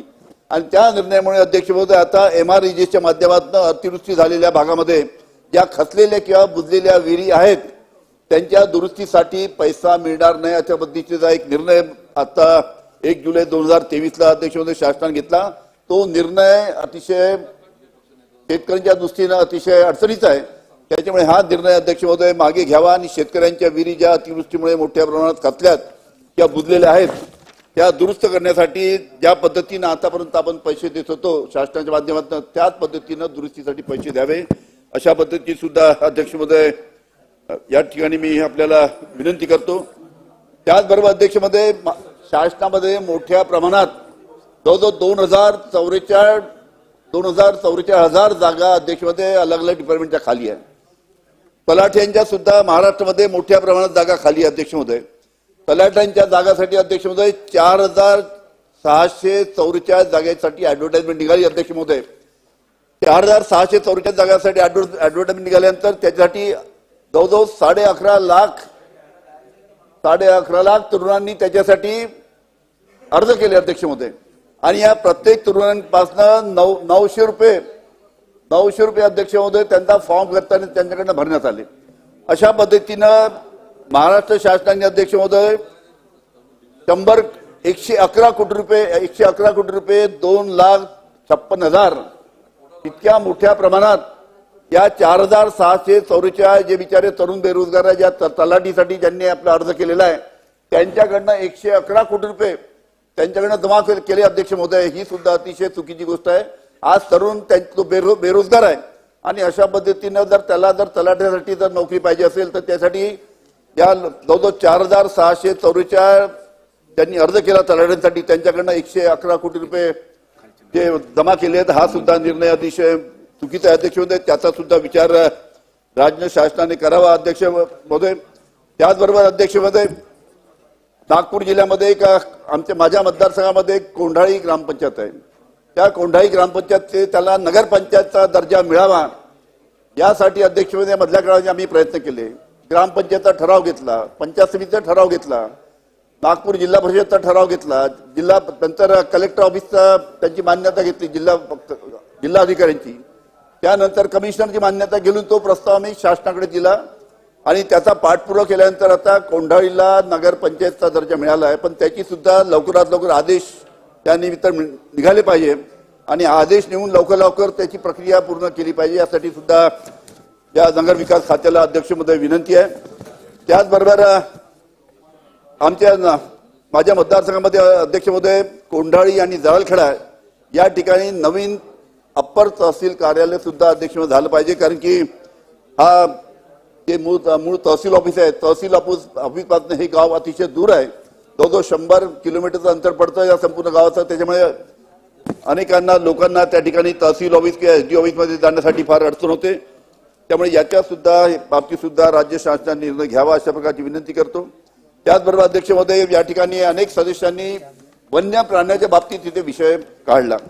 विदर्भामध्ये मोठ्या प्रमाणात अध्यक्ष महोदय जंगलाचा मोठ्या प्रमाणात भाग आहे. अनेक जिल्ह्यामध्ये मोठ्या प्रमाणात जंगल आहे आणि त्या जंगलामध्ये अध्यक्ष महोदय वन्य प्राणी मोठ्या प्रमाणात आहे. आणि या वन्य प्राणी मोठ्या प्रमाणात असल्यामुळे अध्यक्ष महोदय त्या ठिकाणी वनाच्या बाजूला ज्यांची शेती आहे त्या ठिकाणी शेतकरी आपला शेती करू शकत नाही. कारण की वन्य प्राणी रोही आहे, रानडुक्कर आहे, यांचं मोठ्या प्रमाणात त्यांचं नुकसान असल्यामुळे त्या भागातील शेती पडीत राहते. शेती करू शकत नाही अशा पद्धतीने सुद्धा तो प्रश्न इथे उपस्थित करण्यात आला. अतिशय महत्वाचा प्रश्न आहे. त्याच्यामुळे वन विभागाने या गोष्टीकडे लक्ष देऊन काहीतरी ज्या पद्धतीनं शेतकऱ्यांचं नुकसान होत आहे, शेतात सुद्धा जायला शेतकरी घाबरतात, इतक्या मोठ्या प्रमाणात इथे म्हणजे वन्य प्राण्यांचा तिथे प्रादुर्भाव आहे. आणि म्हणून या दृष्टीनं वन खात्याने काहीतरी योजना काढून फेन्सिंगची योजना जर आणली त्यांनी आणि त्या पद्धतीने जर शेतकऱ्यांना दिलासा दिला तर एक चांगल्या प्रकारे त्यानिमित्तानं मोठ्या प्रमाणात शेती पडीत आहे वनाच्या बाजूची, ती पडीत जमीन त्यानिमित्तानं शेतकऱ्याला करता येईल याचा सुद्धा राज्य शासनाने विचार करावा अशा प्रकारची सुद्धा विनंती मी आजच्या या प्रसंगी करतो. आणि या ठिकाणी जवळजवळ 42,000 कोटीचा जो प्रस्ताव त्यानिमित्तानं पुरवणी मागण्याचा आणलाय त्याला विरोध त्यानिमित्ताने करतो आणि माझे 2 शब्द संपवितो. सन्मान्य सदस्य श्री सुनील प्रभू. अध्यक्ष महोदय, पहिला मेंबर आहे. अध्यक्ष महोदय, 17 जुलै 2023 मध्ये 2023-24 साठी सादर करण्यात आलेल्या पुरवणी मागण्या त्या जवळजवळ 21,243 कोटी 20,93,000 आहेत. अध्यक्ष महोदय, त्याच्यामध्ये नगरविकास विभाग, पाणीपुरवठा, कृषी, पशुसंवर्धन, शालेय शिक्षण, सामाजिक न्याय, सार्वजनिक बांधकाम 6 विभाग मिळून जवळजवळ 28,272 कोटी 24 लाख पुरवणी मागण्या इतक्या दिलेल्या आहेत. आणि याच्यामध्ये निधीचं प्रमाण जे आहे ते 69.79% इतके आहे. अध्यक्ष महोदय, का सांगतोय तर अध्यक्ष महोदय, पुरवणी मागण्या करणाऱ्या या 30 विभागापैकी केवळ 10 विभागाच्या रुपये 30,150 कोटी 78 लाख म्हणजे जवळजवळ 73.10% मागण्यांवर या ठिकाणी चर्चा होणार नाहीये. तर उर्वरित 20 विभागाच्या 11,292 कोटी लाखाच्या 26.90 म्हणजे 45 मागण्या विना चर्चा मंजूर करण्यात येणार आहे. अध्यक्ष महोदय, याबाबत देखील जे माननीय मंत्री महोदय या ठिकाणी नोंद घेत आहेत आणि या सदस्यातील या सभागृहातील सदस्यांनी ज्या काय सूचना मांडल्यात त्यांना त्याची उत्तरं ही तितक्याच तत्परतेने आणि तितक्याच महत्त्व असल्यामुळे देणं गरजेचं आहे. अध्यक्ष महोदय, मी ड्राफ्ट क्रमांक या ठिकाणी पुरवणी मागणी 23-24 मागणी क्रमांक C4 मुख्य लेखा शीर्षक 252 या बाब क्रमांक 33 आणि त्याचबरोबर या ठिकाणी बाब क्रमांक नगरविकास विभागाचं मुख्य लेखा शीर्षक 4,217 बाब क्रमांक 82 या 2 बाबीवरती या ठिकाणी माझं मत मी व्यक्त करतो. अध्यक्ष महोदय, नगरविकास विभागाची चर्चा आहे आणि या मुंबईचे आद्य नागरिक आणि मुंबईच्या विकासामध्ये ज्यांचं फार मोठं योगदान आहे ते नाना शंकर शेठ यांचं या मुंबई शहरामध्ये एक कायमस्वरूपी स्मारक व्हावं म्हणून मुंबई महानगरपालिकेने नाना शंकर शेठ प्रतिष्ठानला इथे दोस्ती विभागाच्या इथे म्हणजे बोढाळ्याला त्या ठिकाणी जमीन देऊ केली. आणि अध्यक्ष महोदय, या जमिनीवरती स्मारक व्हावं म्हणून मी स्वतः 9/2/2023 रोजी त्यावेळेचे सन्माननीय अर्थमंत्री देवेंद्र फडणवीस यांच्याकडे पत्र दिलं. त्यावेळेच्या देवेंद्र फडणवीस अर्थमंत्री असताना त्यांनी जनतेकडनं सूचना मागवल्या. या जनतेच्या सूचना देखील तिथे दिल्या गेल्या, परंतु नाना शंकर शेठ यांच्या स्मारकाला 25 कोटी रुपये निधीची तरतूद करण्याबाबत सतत सातत्याने मागणी करून देखील नाना शंकर शेठ यांच्या स्मारकाला 25 कोटी रुपये दिले जात नाही. ही या मुंबईच्या आद्य नागरिकांसाठी फार मोठी शोकांतिका आहे. आणि म्हणून पुरवणी मागण्यावरती उत्तर देताना माननीय नगरविकास मंत्र्यांनी या ठिकाणी या बाबीचा उल्लेख करायला पाहिजे की नाना शंकर शेठ यांच्या स्मारकाला आपण निधी देणार तरी कधी आणि नाना शंकर शेठ यांना न्याय देणार की नाही हा खरा प्रश्न आहे. अध्यक्ष महोदय, या संपूर्ण प्रस्तावावरती बोलत असताना अनेक घोषणा या ठिकाणी सरकारने केल्या. मला आठवतंय की नाना शंकर शेठ यांचं नाव हे मुंबई सेंट्रल स्थानकाला देण्यासंबंधी कॅबिनेटचा प्रस्ताव आहे, तो केंद्र सरकारकडे गेला आहे, परंतु अद्यापपर्यंत नाना शंकर शेठ यांचं नाव मुंबई सेंट्रल स्थानकाला देण्याबाबत या सरकारने कुठचीही कारवाई केली नाही. आणि म्हणून नाना शंकर शेठ यांनी मुंबईच्या या संपूर्ण विकासाच्या योगदानामध्ये आपल्या स्वतःच्या जमिनी दिल्या, आपलं स्वतःचं इतकं आयुष्य दिलं. त्या नाना शंकर शेठ यांच्या संपूर्ण या दोन्ही प्रस्तावावरती हे सरकार उदासीन आहे आणि म्हणून या संबंधित मान्य नगरविकास मंत्र्यांनी या दोन्ही गोष्टीवरती नेमकं आपण काय करणार आहात त्याची माहिती या ठिकाणी देणं गरजेचं आहे. अध्यक्ष महोदय, बाब क्रमांक 82 वरती बोलत असताना मुंबई पश्चिम उपनगरातील मालाड पूर्व येथील नगर भूभाग क्रमांक 827-4 उक्त महापालिकेच्या 2,749 चौरस मीटर क्षेत्रफळाच्या राखीव असलेल्या भूखंडावर पालिकेच्या पी वित्त विभागाने 7/12/2012 रोजी हस्तांतर करण्यात येऊन यावर प्रसूतीगृह आणि NSUI उभारण्याकरता व्यवहार्य बाबत अहवाल प्रशासनाकडे सादर केलेला आहे आणि हा सगळा निधी त्यासाठी उपलब्ध करून त्यावरती इस्पितळ बांधण्याबाबत सतत सातत्याने नगरविकास विभागामार्फत मुंबई महानगरपालिकेमध्ये आपण पाठपुरावा करतोय, पण यावरती अर्थसंकल्पामध्ये तरतूद झालेली नाहीये. या संपूर्ण भागामध्ये इमारत आणि स्लम मोठ्या प्रमाणात असल्यामुळे हे इस्पितळ या ठिकाणी होणं हे अत्यंत गरजेचं आहे आणि त्यामुळे यासाठी निधी कधी उपलब्ध होणार आणि याच्या संपूर्ण बांधकामाचा शुभारंभ कधी होणार यासाठी या नगरविकास मंत्र्यांनी आपल्या भाषणामध्ये याचा उल्लेख करणं तितकंच महत्वाचं आहे. अध्यक्ष महोदय, या बाबीवरती बोलत असताना मुंबई शहरातील विकास कामांना ज्या पद्धतीने पैसे नगरविकास विभागाने पुरवणी मागण्यांकरता दिले त्यामध्ये रस्त्याच्या रुंदीकरणामध्ये प्रचंड मोठ्या प्रमाणामध्ये या मुंबई शहरातील लोकप्रतिनिधीकडनं मागणी होते आणि मुंबईतील ट्रॅफिक याच्यावरती जर कंट्रोल करायचं असेल तर पर्यायी डीपी रोड जे आहेत ते ओपन करून वाहतुकीसाठी खुलं करणं ही आज मुंबई शहरातील अतिशय महत्वाची गरज आहे. आणि म्हणून या संपूर्ण भागामध्ये मागाटनेपासून महिंद्रा अँड महिंद्रा कंपनीपासून लोखंडवाला, क्रांतीनगर, आप्पापाडा, जलाशय मार्ग ते गोरेगाव मुलुंड लिंक रोड हा महत्वाचा रस्ता जो आहे 120 फुटाचा तो रस्ता आपण तात्काळ त्या ठिकाणी करा म्हणून या सभागृहामध्ये आम्ही लक्षवेधी आणली होती. लक्षवेधी आणल्यानंतर माननीय मुख्यमंत्री आणि नगरविकास मंत्री ठीक आहे आपण आणली, ठीक आहे वातकळकर साहेबांनी, माझे परम मित्र वातकळकर साहेबांनी लक्षवेधी आणली आणि मी स्वतः त्यावेळेला उभं राहून माननीय मुख्यमंत्र्यांकडे मागणी केली की वन विभागामध्ये हा रस्ता येतोय आणि महानगरपालिकेने ज्याला कोणाला ठेके दिलाय त्याने वन विभागाच्या परवानग्या देखील आणायच्या आणि या संपूर्ण रस्त्याचं काम करायचं म्हणून त्याला स्पेशल प्रोजेक्ट म्हणून या सदनामध्ये मुख्यमंत्र्यांनी मंजुरी दिली, परंतु अद्यापपर्यंत या रस्त्याचं कुठचंही काम सुरू नाही. अध्यक्ष महोदय, हा वाहतुकीसाठी अतिशय महत्वाचा रस्ता आहे.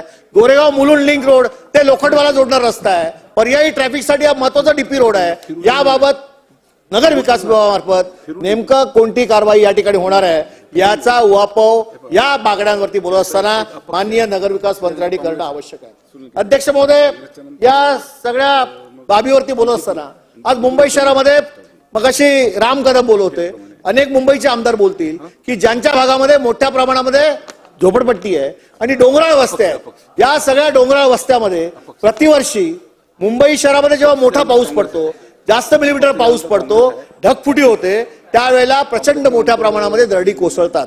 अध्यक्ष महोदय, या दरडी कोसळल्यानंतर हे मोठ्या प्रमाणामध्ये वित्त हानी होते, मनुष्य हानी होते आणि ही रोखण्यासाठी या संरक्षक भिंती बांधण्यासाठी सरकारने जास्तीत जास्त निधी द्यावा म्हणून आमची मागणी आहे. 22-23 मध्ये या वर्षात 25 प्रशासकीय कामासाठी 615 कोटी रुपयाचा निधी हा मंजूर झाला होता, परंतु माझ्या मतदारसंघामध्ये ज्या ज्या ठिकाणी अशा पद्धतीच्या संरक्षक भिंती बांधायच्या होत्या त्या भिंती बांधण्यासाठी सरकारकडनं 1 रुपया देखील दिला गेला नाही. हे दुर्दैव आहे. अध्यक्ष महोदय, का मुद्दा मी काढतोय की भविष्यात या पावसामध्ये जर दरड कोसळली, वित्त हानी झाली, मनुष्यहानी झाली तर मनुष्यवधाचा गुन्हा दाखल कोणावर करायचा हा प्रश्न आहे आणि त्याबद्दल आपण मला मार्गदर्शन करा आणि या संपूर्ण बाबीवरती नगरविकास मंत्र्यांनी यासाठी निधी आपण कधी उपलब्ध करून देणार याबाबत देखील खुलासा करणं आवश्यक आहे. अध्यक्ष महोदय, या सगळ्या प्रस्तावावरती बोलत असताना मुंबई शहरामध्ये मोठ्या प्रमाणात स्लम आहे. त्या स्लम मध्ये शौचालय बांधण्यासाठी मुंबई महानगरपालिकेकडनं आपण त्या ठिकाणी वेगवेगळ्या योजना करतो. लॉट 12 मध्ये आपण प्रचंड मोठ्या प्रमाणामध्ये 1200 शौचालय बांधण्यासंबंधीचं आपण सुमारे 500 ठिकाणी ही शौचालय बांधण्याचे टेंडर काढलेलं आहे. टेंडर त्या ठिकाणी मंजूर झालेलं आहे. फक्त काही ठिकाणी कॉर्पोरेट कंपन्यांनी हे काम करावं म्हणून काही लोकप्रतिनिधींची, मंत्री महोदयांची इच्छा आहे म्हणून याला स्टे दिला गेलाय आणि जवळजवळ गेली 1.5 वर्षापासून हे टेंडर त्या ठिकाणी मंजूर होऊन देखील या कामासाठी त्या ठिकाणी परवानगी दिली जात नाहीये.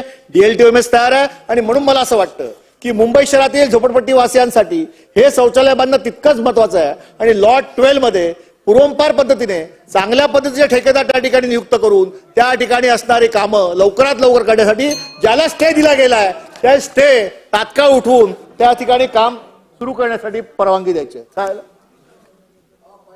कोणी थांबवलं? माझ्याकडे पत्र आहे की माननीय दर्डा साहेबांचं पत्र आहे की याच्यामध्ये त्यांनी स्टे आहे आणि स्टे मुळे आम्ही हे काम करू शकत नाही. कॉर्पोरेट कंपन्या या ठिकाणी इन्क्लूड हव्या याबाबत कोणाची इच्छा मला माहित नाही, पण पालकमंत्र्यांनी जी माहिती दिली त्याच्यानुसार मी आज या ठिकाणी हा प्रश्न मांडतोय. आणि मंगलप्रभात लोढा साहेबांचं पत्र आहे. बोला.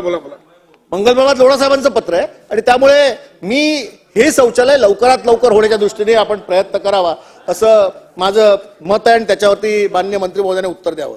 अध्यक्ष महोदय, मुंबई शहरामध्ये मोठ्या प्रमाणामध्ये अलीकडच्या काळामध्ये आगी लागल्या. या आगीमध्ये दिंडोशी विधानसभा क्षेत्रामध्ये फॉरेस्टला लगत 2 ठिकाणी आगी लागल्या आणि फायर इंजिन तिथे पोहोचेपर्यंत रस्ते अरुंद असल्यामुळे आगीच्या ठिकाणी पोहोचेपर्यंत 1-1, 1.5 तास गेला. ही वस्तुस्थिती आहे. आणि मग त्यावेळेला हे रस्ते रुंद करण्यासंबंधीचा प्रस्ताव आला, परंतु संजय गांधी राष्ट्रीय उद्यान आणि जिथे मोठ्या प्रमाणामध्ये झोपडपट्ट्या बसलेल्या आहेत त्या ठिकाणी स्टँड बाय फायर इंजिन हे मुंबई महानगरपालिकेच्या अग्निशामक दलाने उभं करून ठेवावं अशा पद्धतीचा प्रस्ताव हा आम्ही मुंबई महापालिकेला दिलाय, पण अद्यापपर्यंत त्यावर कोणताही निर्णय झाला नाही. आणि म्हणून जिथे अशा अतिदूरवर झोपडपट्ट्या पसरलेल्या आहेत त्याच्या आजूबाजूला फायर इंजिन पोचायला उशीर होईल, त्या ठिकाणी स्टँड बाय फायर इंजिन हे 24 तास उभं करून ठेवून तिकडे जर आगी लागल्या तर तात्काळ पोचेल अशा दृष्टीने व्यवस्था केली पाहिजे. आणि म्हणून दिंडोशी विधानसभेमध्ये आप्पापाड्याजवळ हे स्टँड बाय इंजिन ठेवण्याबाबत सरकार निर्णय कधी घेणार आहे या संबंधीचा निर्णय या संपूर्ण पुरवणी मागण्याच्या निमित्ताने मी करतोय आणि ही मागणी कधी मंजूर करणार याबाबतचा उल्लेख देखील माननीय मंत्री महोदयांनी करावा. निधीच्या बाबतीमध्ये अनेक सदस्य बोलले. अध्यक्ष महोदय, निधी वाटप करत असताना ठीक आहे, पलीकडच्या बाजूला जास्त निधी, या बाजूला कमी निधी, पण या ठिकाणी आमचं दुर्दैव असं आहे की उद्धव बाळासाहेब ठाकरे यांच्यासोबत असणारे जे आमदार आहेत त्यांच्या मतदारसंघात मागच्या सरकारमध्ये जे होते मंजूर झालेले पैसे त्याच्यावरती देखील त्या फाईलवरती दाखवण्यासारखे कोण बसलंय हे आम्हाला माहित नाही, पण ते देखील पैसे थांबवलेत. आणि नवीन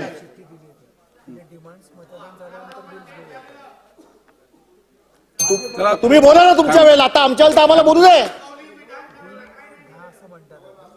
आणि अध्यक्ष महोदय, या बजेटमध्ये जे पैसे वाटप केलं त्याच्यामध्ये देखील उद्धव बाळासाहेब ठाकरे यांच्यासोबत असणाऱ्या आमदाराला एक छदाम देखील दिला नाही. अध्यक्षांना हरकत नाही, जर अशा पद्धतीने सुडाचं राजकारण करून या सदनामध्ये आपण निधी थांबवणार असाल तर आमच्या भागातली जनता आहे त्यांच्या समोर जाऊन आम्ही सांगू की आम्ही या ठिकाणी प्रामाणिकपणे निष्ठेने उद्धव बाळासाहेब ठाकरे यांच्यासोबत राहिलो आणि म्हणून या सरकारने पुढच्या निवडणुकीमध्ये आम्ही निवडणुकीत हारलो पाहिजे म्हणून हा निधी दिलेला आहे. आणि म्हणून जनता त्या ठिकाणी न्याय करेल. आणि जर जनतेच्या मनात असेल तर पुढच्या विधानसभेत जेव्हा सार्वत्रिक निवडणुका होतील तेव्हा 2024 मध्ये आम्ही सर्व या ठिकाणी पुन्हा निवडून येऊ हे जनता ठरवणार आहे. त्यामुळे कितीही प्रयत्न केले, निधी दाबण्याचा प्रयत्न केला तर देखील आम्ही हार खाणार नाही, संघर्ष चालू ठेवणार आणि संघर्षामुळे ताकद आहे की विजय होण्याची आणि विश्वास आहे की निश्चित आम्ही विजय. चला, श्री नरेंद्र भोंडेकर आहेत का? नरेंद्र भोंडेकर, चंद्रकांत पाटील, श्री अबू आजमी.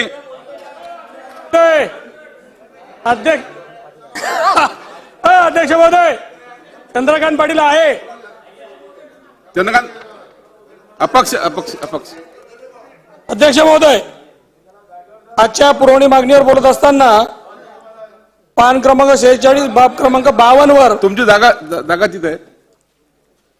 जागा तिकडे आहे पण आले इकडे. ठीक आहे,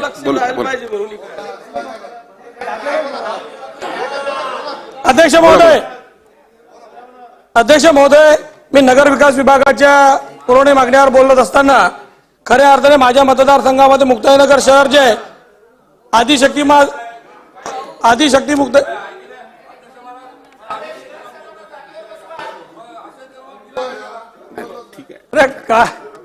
चला, चंद्रकांत पाटील साहेब तुम्ही आपल्या आसनावर जाऊन बोला. ओके ओके, चला आपल्या आसनावर जाऊन बसा आणि तिथून बोला. आसनावर बसून बोला. थांबा.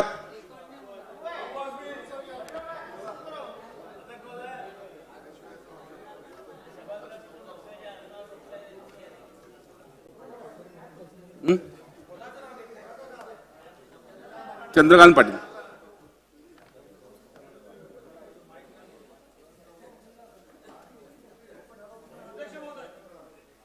हा बोला.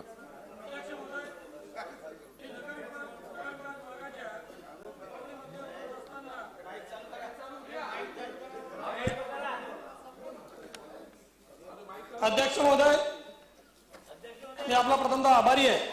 नगर विकासच्या पुरवणी मागणीवर बोलत असताना पान क्रमांक 46 बाब क्रमांक 72-73 पुरवणी मागणी संदर्भात मी बोलत आहे. खऱ्या अर्थाने माझ्या मतदारसंघामध्ये मुक्ताईनगर शहर हे आईसाहेब आई मुक्ताईच्या समाधी स्थळाचं शहर आहे आणि मुक्ताईनगरला पर्यटन क्षेत्र आणि तीर्थक्षेत्र मंजूर असताना मुक्ताईनगर शहरासाठी नगर विकासाच्या माध्यमातून अतिशय तोडगा निधी मला उपलब्ध झालेला आहे खऱ्या अर्थाने मुख्यमंत्री महोदयांच्या खात्याच्या माध्यमातून मला मधल्या काळामध्ये शहरासाठी निधी जो उपलब्ध झाला होता तो शहर नगर विकास पहिली नगरपंचायत आहे आणि नगरपंचायतीसाठी मोठ्या प्रमाणात मला निधी उपलब्ध झाला पाहिजे अशी माझी मागणी असताना मला ज्या प्रमाणात निधी उपलब्ध झाला तो पुनर्वसनाच्या दृष्टिकोनातून गाव पुनर्वसन झालेलं आहे. आज खऱ्या अर्थाने तिथे पाणी पुरवठ्याची स्कीम अमृत 2 मधून मला मुक्ताईनगर शहर आणि बोदवड तालुक्यासाठी बोदवड शहरासाठी 20 गावांनी पाणी येतं. तर अमृत 2 मधून दोघे गावांना मला नगर विकासची अमृत 2 ची योजना अपेक्षित आहे. माझ्या माहितीनुसार ती योजना घेतली गेलेली आहे पण त्या योजनेचं काम आतापर्यंत अजूनपर्यंत ते डिक्लेअर न झाल्यामुळे काम पूर्ण होऊ शकत म्हणजे काम सुरुवातच झालेली नाही आणि लोकांना त्याच्यासाठी खूप मोठ्या प्रमाणात पाण्यासाठी विवंचना होते. कारण पूर्णा नदीवरनं आम्ही पाणी उचलतो आणि पूर्णा नदीमध्ये खूप मोठ्या प्रमाणात गाळ मिश्रित दूषित पाणी असतं आणि पावसाळ्याच्या दिवसात या लोकांसाठी खूप अडचणीचं होतं. त्याच्यामुळे माझी विनंती नगरविकासाच्या माध्यमातून माझ्या शहराला नगरविकासाच्या तीर्थक्षेत्राच्या आराखड्यात घेऊन एक मोठा निधी जसा आपण शिर्डीसाठी एक कृती आराखडा तयार केला आणि त्या शहराला शिर्डी शहराला विकास निधी उपलब्ध करून दिला त्या पद्धतीत माझ्या मुक्ताईनगर शहरासाठी पण एक मोठा विकास निधी उपलब्ध करून देण्याच्या दृष्टिकोनातून कारण तीर्थक्षेत्राचं गाव आहे. प्रत्येक एकादशीला महिन्याच्या आणि 15वाडी एकादशीला लाखो भाविक तिथे येत असतात. म्हणजे आपल्या माध्यमातून विनंती आहे की महाराष्ट्राचे मुख्यमंत्री अतिशय चांगलं काम करत असताना फक्त मुक्ताईनगर त्याच्यामधून वंचित राहू नये हे माझी त्याच्या मागची विनंती आहे. अब्दुल सत्तार साहेब माझ्याकडे कायम पाहताय ते असं हसताय कारण ते माझ्या मतदारसंघात येऊन गेलेले आहे आणि माझ्या मतदारसंघातलं या त्या भागातलं संत परंपरेतलं गाव आहे. त्याच्यामुळे खऱ्या अर्थाने नगर विकास विभागाच्या माध्यमातून त्या गावाला कृती आराखडा तयार करून 50 करोड रुपयाची एक भरीव तरतूद करून देऊन मुक्ताईनगर शहराला त्या संदर्भामध्ये आपण विकासाच्या दृष्टिकोनातून पुढे नेलं पाहिजे असं मला वाटतंय. यासोबत मी खऱ्या अर्थाने माझ्या मुक्ताईनगर मतदारसंघातल्या आदिवासी विकासाच्या संदर्भात बोलण्याचा प्रयत्न इथे करतोय. मुक्ताईनगर मतदारसंघामध्ये मुक्ताईनगर तालुक्यात जर आपण बघितलं तर हलखेडा मधापुरी लालकोटा वडोदा राजोरा हिवरा उमरा मोरझिरा जोंधनखेडा शारठाणा पाडा आणि मधापुरी हे टोटल गावं जे आहे OTSP मध्ये समाविष्ट आहे पण हे गावं आदिवासी योजनेमध्ये समाविष्ट झाले पाहिजे. याच्यापूर्वी पण मी अनेक वेळा मंत्री महोदयांना भेटलो आहे आणि त्यांना आदिवासीमध्ये समाविष्ट करण्याच्या दृष्टिकोनातून मी विनंती केली आहे. जर आपण बघितलं तर जळगाव जिल्ह्यामध्ये फक्त यावल रावेर आणि चोपडा या 3च तालुक्यांमधले 53 गावं आपण आदिवासीमध्ये घेतो. खऱ्या अर्थाने मुक्ताईनगर तालुक्यामधल्या 5-7 गावांमध्ये 100% आदिवासी वास्तव्य करत असताना त्या आदिवासी भागातल्या लोकांना तिथे योग्य पद्धतीने सवलती मिळत नाही. OTSP मधून सवलती देत असताना तोडक्या सवलती मिळतात. त्यासाठी मागच्या सरकारमध्ये म्हणजे उद्धवजींच्या सरकारमध्ये पण मी तो प्रयत्न केला पण आज माझे मुख्यमंत्री आहे दोघं उपमुख्यमंत्र्यांच्या माध्यमातून खूप चांगलं काम होत आहे. आदिवासी विकासाच्या माध्यमातून त्या माझ्या आदिवासी बांधवांना सगळ्या त्यांच्या योजना मिळाव्या. पारधी घरकुलांच्या माध्यमातून घरकुल मिळावे. आपण घरकुलांचा या आधी अर्थसंकल्पामध्ये मोठा चांगला टार्गेट ठरवलं आहे पण प्रत्येक व्यक्तीला घरकुल मिळालं पाहिजे. आदिवासी असेल किंवा NT असेल VGNT असेल या सगळ्यांना घरकुल मिळालं पाहिजे. यासाठी माझ्या मतदारसंघातल्या 45ही गावांना आपण आदिवासी म्हणजे TSP ची योजना लागू करावी ही या निमित्ताने विनंती करतो. आणखी बाब क्रमांक शिक्षण डिपार्टमेंटच्या माध्यमातून आपल्यासमोर एक विषय आणतो. अतिशय महत्वाचा विषय नानाभाऊ पटोले यांनी पण तो इथे घेतला की राज्यामध्ये आपण धोरण राबवलं की मोफत आणि सक्तीचं शिक्षण पण आज स्थिती काय आहे. माझ्या मतदारसंघापुरतं बोलायचं झालं तर माझ्या मतदारसंघात 3 तालुक्यांचा मतदारसंघ आहे आणि त्या 3 तालुक्याच्या मतदारसंघात रावेर मुक्ताईनगर आणि बोदवड असे 3 शहरातील मोठे मोठे शहर आहे. मुक्ताईनगर शहरामध्ये 160 शाळा असताना माझ्याकडे शिक्षकांची संख्या जी आहे ते मराठीच्या शिक्षकांची 146 उपशिक्षक आणि पदवीधर 23 शिक्षकांची कमी आहे. 5 शाळा माझ्याकडे अध्यक्ष महोदय 0 शिक्षिकी आहे आणि 17 शाळा माझ्याकडे 1 शिक्षिकी आहे. अशामध्ये आपण शासनाचं धोरण कसं राबवू शकतो. बोदवड तालुक्यात ती स्थिती आहे. बोदवड तालुक्यात 68 उपशिक्षक कमी आहे आणि अशा स्थितीमध्ये त्या शाळांमध्ये जून महिन्यामध्ये शाळा सुरू झाल्यावर आज त्या शाळांना एक विद्यार्थी राहिलेला नाही. 0 शिक्षकी शाळा आहे. महाराष्ट्र राज्यामध्ये आपण शिक्षणामध्ये एवढी प्रगती करत असताना मराठी माध्यमातून मी आणि माझ्या सोबतचे अनेक सहकारी माझ्या जिल्हा परिषदच्या शाळेमधून आज इथपर्यंत आले असं मला वाटतं पण त्याच जिल्हा परिषदची शाळेची अशी दैनावस्था झाली असेल तर भयंकर राहील. माझ्या जळगाव जिल्ह्यातल्या सीओने एक मध्ये परिपत्रक काढलं की शिक्षण स्वयंसेवक म्हणून त्यांनी परिपत्रक काढलं आणि त्या प्रत्येक शिक्षण स्वयंसेवकाला त्यांनी 5,000 रुपये मानधन देण्याचं ठरवलं. 5,000 रुपये मानधन म्हणजे त्याचा रोज काय झाला. आज जर तुम्ही बघितलं तर कुशल कर्मचाऱ्याला पण आपण 272च्या वरचा रोज देत असतो तर शिक्षण स्वयंसेवकाला आपण पदवीधर म्हणतो, तो बीएड डीएड असला पाहिजे त्याला म्हणतो, आणि त्याला 5,000 रुपये शिक्षण स्वयंसेवकाला देतो आपण. विद्यार्थ्यांना घडवलं गेलं पाहिजे, विद्यार्थ्यांचं शैक्षणिक असं बुडलं नाही पाहिजे, अशा दृष्टीने आपण प्रयत्न करतो. तर माझी विनंती आहे की मुक्ताईनगर मतदारसंघातल्या या दोघं तिघं तालुक्यांना फुलफी शिक्षक झाले पाहिजे आणि खऱ्या अर्थाने शिक्षणाचा दर्जा वाढवण्याच्या दृष्टिकोनातून हा विषय झाला पाहिजे, अशी माझी आपल्याला विनंती आहे. त्याच्याबरोबर सार्वजनिक बांधकामच्या माध्यमातून मी आपल्यासमोर एक लक्ष वेधू इच्छितो की माझ्या मतदारसंघावर मधल्या काळामध्ये मी बांधकाम डिपार्टमेंटच्या माध्यमातून मंत्री महोदयांना एक परिपत्रक दिलं होतं की मुक्ताईनगर तालुका हा पर्यटन क्षेत्रातला आहे, तीर्थक्षेत्रातला आहे, पण तिथे राहण्यासाठी, कारण तो तालुका सीमेलगत आहे, जळगाव जिल्ह्यातला शेवटचा तालुका आहे, एमपीच्या आणि विदर्भाच्या बाउंड्रीवर आहे. त्याच्यामुळे या तालुक्यासाठी तिथे किमान तुमचं रेस्ट हाऊसची जागा मोठी आहे, तर रेस्ट हाऊस मोठं वाढवून दिलं तर येणारे भाविक भक्त असतील किंवा वारकरी असतील त्यांना थांबण्यासाठी निवासस्थान मिळेल. पण अतिशय तोडगा निधी मला त्याच्यामध्ये उपलब्ध झाला.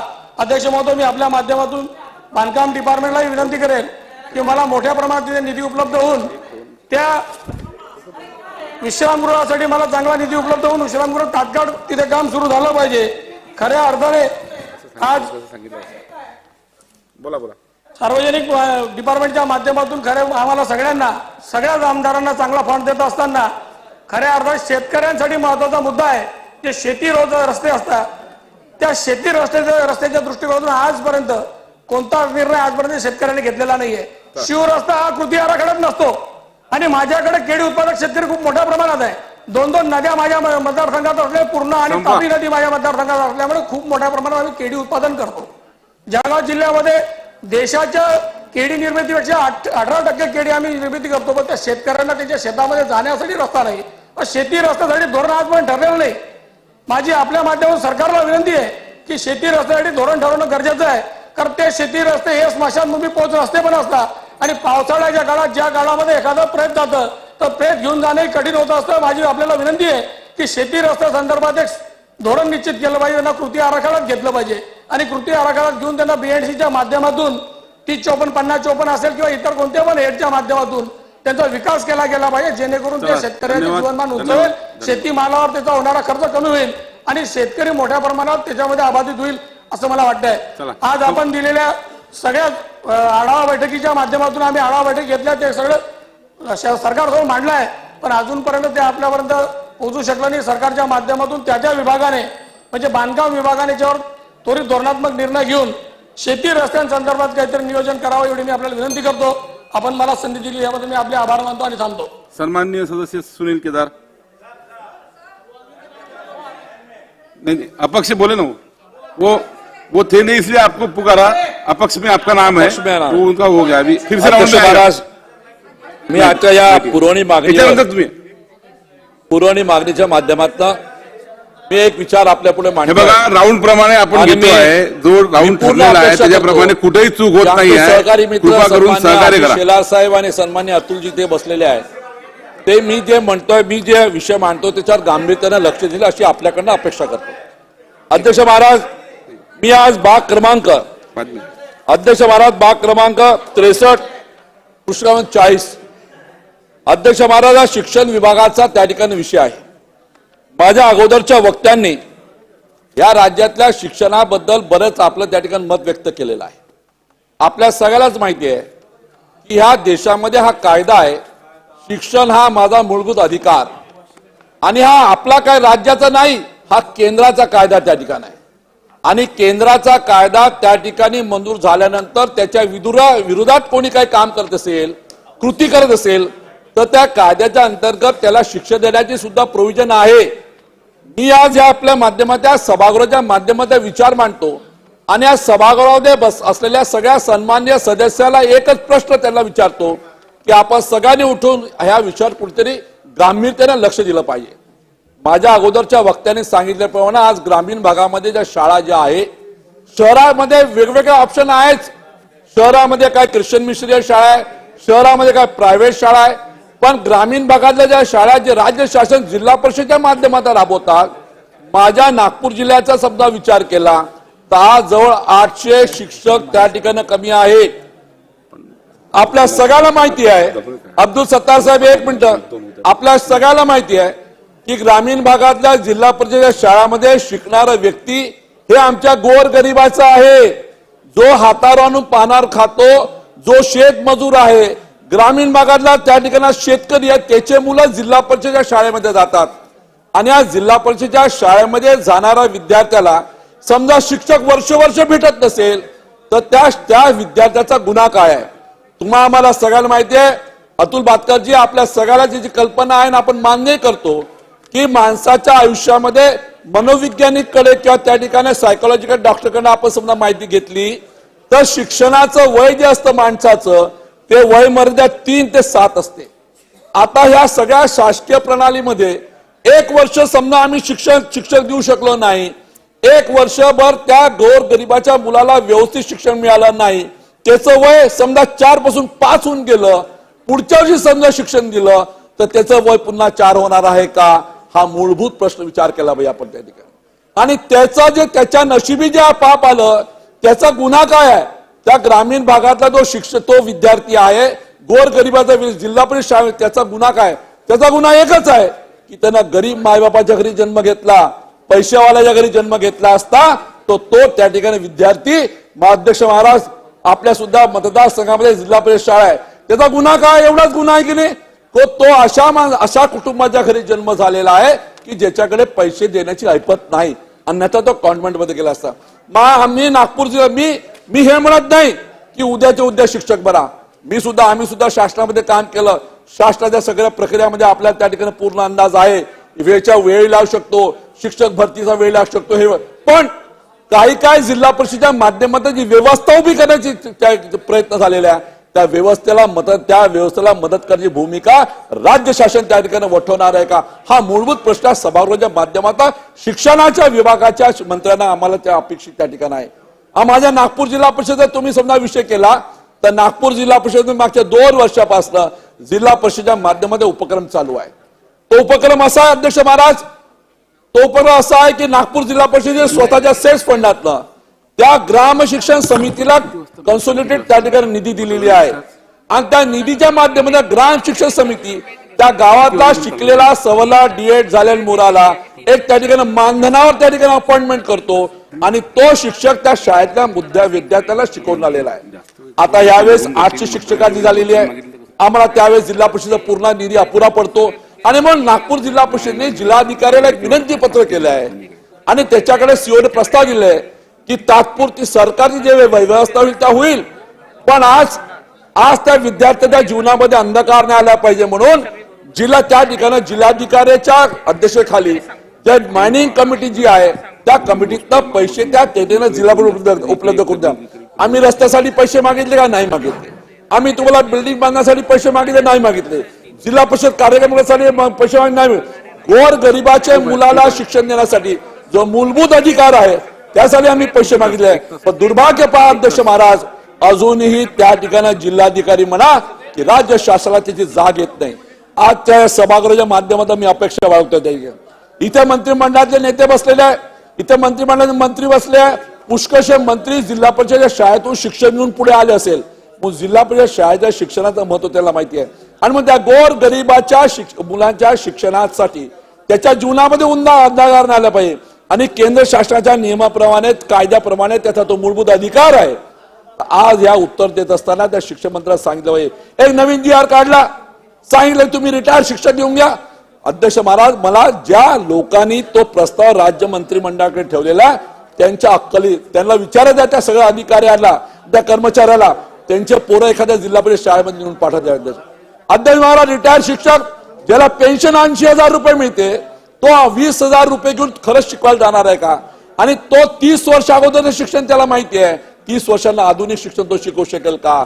आणि तो सगळा आज रिटायर झालेला शिक्षक हा शहरामध्ये राहिलेला आहे, ग्रामीण भाग, आणि या सगळ्या खोळखंडामध्ये 1 वर्ष निघून जाईल. माझं तेच म्हणणं आहे, 1 वर्ष त्या गोर गरिबाचा मुलाला त्या ठिकाणी नुकसान होणार आहे, याच्याबद्दल कोणी आम्ही विचार करणारे का? हे साधी गोष्ट आहे की जिल्हाधिकाऱ्याने त्याच्याकडे असलेला पैसा जिल्हा परिषद उपलब्ध करून दिला तर त्या शिक्षण. अध्यक्ष महाराज, याच्यावर कुठेतरी शिक्षण मंत्र्यांना उत्तर देत असताना एक माणुसकीच्या नात्यानं एक भावने त्या ठिकाणी गोर गरिबाचा विचार करू दिला. अध्यक्ष महाराज, सुदैवानं आज ही चर्चा चालू असताना क्रीडा मंत्री या सभागृहामध्ये सत्तारबाई, सुदैवानं हा आज विषय मांडत असताना क्रीडा मंत्री ह्या ठिकाणी उपस्थित आहे. त्यांची आमची जुनी ओळख आहेच. एक काम करणारं व्यक्तिमत्व, एक चांगल्या घरातनं वैचारिकनं निर्माण झालेली व्यक्ती, धडपड करणारी व्यक्ती. मी या खात्याचा मंत्री असताना जे पूर्ण देशामध्ये ज्याला जमलं नाही राज्याला, ते आपण त्यावेळेस महाराष्ट्रामध्ये केलं. एक आपण आंतरराष्ट्रीय क्रीडा विद्यापीठ नुसतं घोषणा नाही केली, आपण ते घडवली. या सभागृहामध्ये एकमताने ठराव करून घेतला. सगळे विरोधी पक्ष त्यावेळेच्या नेत्यांनी, त्यावेळेस विरोधी पक्ष नेता देवेंद्र फडणवीस साहेब होते, त्यांना विनंती केली, त्यांनी सुद्धा मदत केली. एकमताने आपण ठराव पास करून आपण त्या ठिकाणी आंतरराष्ट्रीय सरकार बदललं. 1 वर्ष झालं. जून 22 पासून आमचं सरकार गेलं, आता जून 23 पर्यंत आलं. पण 1 वर्ष ज्यांच्याकडे होतं ते त्या क्रीडाच्या मंत्र्यांना त्याच्याकडे लक्ष दिलं नाही, पुढं काही केलं नाही. म्हणजे एकीकडं हा पुरोगामी महाराष्ट्र एक विचारानं पुढे जाणार होता. शेला साहेब आपण समजू शकता की इंटरनॅशनल स्पोर्ट्स युनिव्हर्सिटीचं महत्व काय इंटरनॅशनल लेवलवर, ते आपण करायला निघालो, काही केलं नाही. आणि मी आता असं सांगतोय आणि मला विश्वास आहे की याला आशिष शेलार साहेब आपल्यासारखा एक क्रीडामध्ये असलेलं एक चांगलं व्यक्तिमत्व, मला विश्वास आहे आपल्याकडनं. क्रीडा मंत्री का आपला विश्वास आहे. मी असं ऐकतोय सभागृहाची वेळ कामकाज संपेपर्यंत वाढवण्यात येत आहे. मला असा विश्वास आहे की ते क्रीडा विद्यापीठ निर्माण करत असताना पुण्याच्या ठिकाणी बालेवाडी जी आपली प्रिमायसेस आहे, जी प्रिमायसेस आपल्याला मेंटेनन्ससाठी भारी पडत होती राज्य शासनाला, तिला आपण क्रीडा विद्यापीठासाठी ती अंतर्भूत पुढे केलेलं आहे. मला अशी माहिती मिळते आहे की आता ती विद्यापीठ तिथं करायची नाही, कुठेतरी दुसऱ्या ठिकाणी ते हलवायचं. मला आपल्या उत्तरात अपेक्षा आहे की ज्या सभागृहानं क्रीडा विद्यापीठ स्थापन करत असताना ज्या जागेची नोंद घेऊन या सभागृहाने एक मताने ठराव करून त्या मंजूर दिले आहे, कृपा करून ते हलवण्याचा पाप करू नका. अन्यथा पुन्हा ग्राउंड, पुन्हा जागा, पुन्हा व्यवस्था करता करता 5 वर्ष केव्हा करणारी नाही. आणि पुन्हा ह्या पुरोगामी महाराष्ट्रामध्ये आंतरराष्ट्रीय क्रीडापीठ उभं करण्याच्या दृष्टिकोन केलेली वाटचाल ही पुन्हा थंड बस्त्यात पडून जाईल. कृपा करून मी करू शकलो नाही तर किमान आपण तरी त्याचं उद्घाटन करू, थाटामाटा सुरू करा. आणि त्या बालेवाडीचे अत्यंत पुण्याला असलेलं एक चांगलं वैभव आहे ते सांभाळण्याचा आपण त्या ठिकाणी प्रयत्न करावं, अशा प्रकारचं मी आपल्या त्या ठिकाणी अपेक्षा बाळगतो. आणि मी आज या सभागृहाच्या माध्यमातून अध्यक्ष महाराज, मी या सभागृहाच्या माध्यमातून अपेक्षा करेल की जिल्हा परिषदेच्या शाळांमध्ये शिकणारा गोरगरिबा विद्यार्थ्याचं त्याचं आयुष्य उजाळून झालेल्या शिक्षक असल्यामुळे त्याचं वय पुन्हा वापस येणार नाही. त्याचा मूलभूत अधिकार आहे देशातला नागरिक नात्यानं, त्याला शिक्षण देण्याच्या दृष्टिकोनातून सरकार जेव्हा शिक्षक भरेल तेव्हा भरेल त्या ठिकाणं. पण नागपूर जिल्हा परिषदच्या माध्यमातून त्या ग्राम शिक्षक समितीला अधिकार देऊन एक त्या ठिकाणी शिक्षक नेमण्याचा, मानधनावर शिक्षक नेमण्याचा जो उपक्रम आहे त्याला त्या ठिकाणी जिल्हाधिकाऱ्यानं मायनिंग फंड मधून पैसे द्यायचे, राज्याच्या तिथून पाठवायचे नाही आहे, मायनिंग फंड मधूनच पैसे द्यायचे आहे. हे करा आणि पुरोगामी राष्ट्र हा महाराष्ट्र आहे याची जाण पूर्ण देशाला करून द्या, अशा प्रकारची त्या ठिकाणी अपेक्षा बाळगतो. हे शासन करेल अशी त्या ठिकाणी पूर्ण खात्री आहे. पण करत नसेल तर त्या दळभद्री विचाराचा मी त्या ठिकाणी निषेध करतो आणि आपल्या शब्दाला विराम देतो. चला, सन्मान्य सदस्य अतुल भातखळजी. अध्यक्ष महोदय, 23-24च्या पावसाळी अधिवेशनातल्या पुरवणी मागण्यांवर बोलण्याकरता मी उभा आहे. नगर विकास बाब क्रमांक 72, महसूल विभाग बाब क्रमांक 27, शालेय शिक्षण बाब क्रमांक 58 आणि आदिवासी विभाग बाब क्रमांक 223. अध्यक्ष महोदय, नगर विकास विभागावर बोलत असताना मुंबई शहरामध्ये मेट्रोचं काम हे डबल इंजिनचं सरकार आल्यानंतर अत्यंत गतीने पूर्णत्वाकडे जात आहे आणि मेट्रोचा फायदा मुंबईकरांना मोठ्या प्रमाणावर होतोय. पण तो होत असतानाच मुंबई शहरातले अनेक डीपी रोड आहेत, जे डीपी रोड एन्क्रोच आहेत आणि त्या एन्क्रोच डीपी रोड ओपन करून त्या ठिकाणी प्रत्यक्ष रोड निर्माण करण्याचा एक कालबद्ध कार्यक्रम मुंबई महानगरपालिकेने आखला पाहिजे. पूर्वीच्या या विषयावर बोलत असताना अनेक सदस्यांनी व्हायटल इन्फ्रास्ट्रक्चर प्रोजेक्टच्या नवीन मॉनिटरी पॉलिसीचा उल्लेख केला. पण या पॉलिसीमध्ये ही पॉलिसी चांगली महानगरपालिकेने माझ्यासारख्या सदस्यांच्या आग्रहानंतर केली, पण ही पॉलिसी रेसिडेन्शियल यांना लागू आहे ती त्याचबरोबर कमर्शियल यांना सुद्धा लागू करण्याची मागणी या निमित्ताने मी करतोय. आणि विकास नियोजन आराखड्यातल्या रस्त्यांचं महत्व लक्षात घेऊन त्याच धर्तीवरचं कॉम्पेन्सेशन हे प्रत्येक ऍडमिनिस्ट्रेटिव्ह वॉर्डातल्या किमान एका वॉर्डाला तरी, एका डीपी रोडला तरी दिलं पाहिजे, अशा प्रकारची भूमिका मुंबई महानगरपालिकेने घेतली पाहिजे. अध्यक्ष महोदय, आपण परवाच रायगड जिल्ह्यातल्या दरड कोसळून काही कुटुंबीय मृत्युमुखी त्या ठिकाणी पडले. माझ्या हातामध्ये या संदर्भातला केवळ मुंबई शहराचा अहवाल आहे. 22,000 कुटुंबांवर या संदर्भातलं जे पथक आपण गठीत केलं होतं दरड प्रवंचन क्षेत्रामधलं, त्या मुंबई महानगरपालिकेमध्ये 249 दरड प्रवण क्षेत्र ही ताबडतोब त्या ठिकाणी लोकांचं पुनर्वसन केलं पाहिजे असा अहवाल सांगतोय. आणि या 249 ठिकाणी 22,000 कुटुंब म्हणजे जवळजवळ 60-70 हजार लोक आजही या दरड कोसळण्याच्या स्थितीमध्ये त्या ठिकाणी राहत आहेत. आणि यातल्या बहुसंख्य जागा या म्हाडाच्या जागा असतील, कलेक्टरच्या जागा असतील. आणि त्यामुळे या संदर्भात मुंबई महानगरपालिकेने केवळ अहवाल आल्यानंतर गप्प बसणं योग्य होणार नाही. या संदर्भात मुंबई महानगरपालिकेने राज्य सरकारच्या मदतीने या सर्व लोकांचं पुनर्वसन केलं पाहिजे. अध्यक्ष महोदय, माझ्या मतदारसंघामध्ये रहेशा फेडरेशन ही बिल्डिंग असलेली एक मोठी कॉलनी आहे. या कॉलनीमध्ये किमान 60-70 बिल्डिंग्स आहेत. 80च्या दशकामध्ये टेकडांवर बांधलेल्या हा सगळा हाऊसिंग कॉम्प्लेक्स आहे. आणि या पंचशील सोसायटी आणि अन्य सोसायटी मधली दरड भिंत जी आहे ती भिंत शनिवारी त्या ठिकाणी पावसामध्ये कोसळली. 1-2 4-चाकी गाड्या, एक दुचाकी त्या ढिगाऱ्याच्या खाली पूर्णपणे त्या ठिकाणी आली. सुदैवाने जीवितहानी त्या ठिकाणी झाली नाही. तहसीलदार आले, महानगरपालिकेचे अधिकारी आले. 10-10, 12-12 फुटी भिंत आहेत. आणि त्यांनी आल्यानंतर काय सांगितलं? त्यांनी आल्यानंतर फक्त नोटिसा चिकटवल्या की ही स्थिती भयावह आहे, ही प्रायव्हेट प्रॉपर्टी आहे, सोसायटीची प्रॉपर्टी आहे, आमचा याच्याशी काही संबंध येत नाही.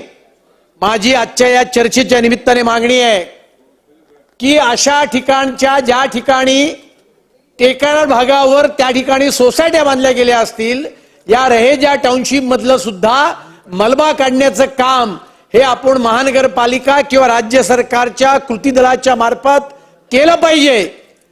2-2, 3-3 सोसायट्यांमध्ये 12-12 फुटाच्या उंच फुटीचे ज्या भिंती आहेत, या भिंती सुद्धा त्याचं पुनर्बांधणी करण्याचं काम हे त्या ठिकाणी महानगरपालिका किंवा राज्य सरकारच्या माध्यमातून हे केलं पाहिजे. डीपीडीसीच्या फंडातून केलं पाहिजे.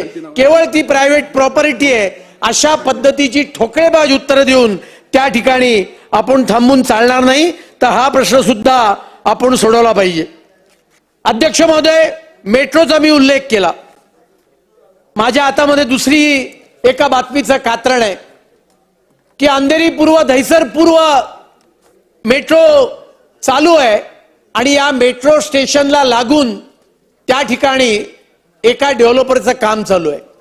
त्या डेव्हलपरने इतकं खोलवर त्या ठिकाणी खणण्याचं काम केलं आणि मेट्रोच्या स्टेशनला धोका निर्माण होईल अशा पद्धतीची परिस्थिती निर्माण झाली.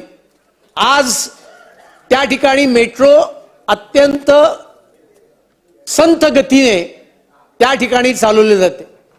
माझा या निमित्ताने मुद्दा आहे, मुंबई शहराचे जे अनेक प्रश्न आहेत त्यातला एक सर्वात मोठा विकासाच्या दृष्टीने प्रश्न आहे की इथे डेव्हलपमेंट अथॉरिटीज, प्लॅनिंग अथॉरिटीज या वेगवेगळ्या आहेत. विकासक कोणाच्या अंडर काम करतोय? तो बिल्डिंग बांधतोय, building proposal Mumbai corporation. Metro कोणाखाली? MMRDA अंडर काम करते. हे ठीक आहे, प्रश्न महत्वाचा आहे, त्याच्यामुळे MMRDA अधिकारी आले.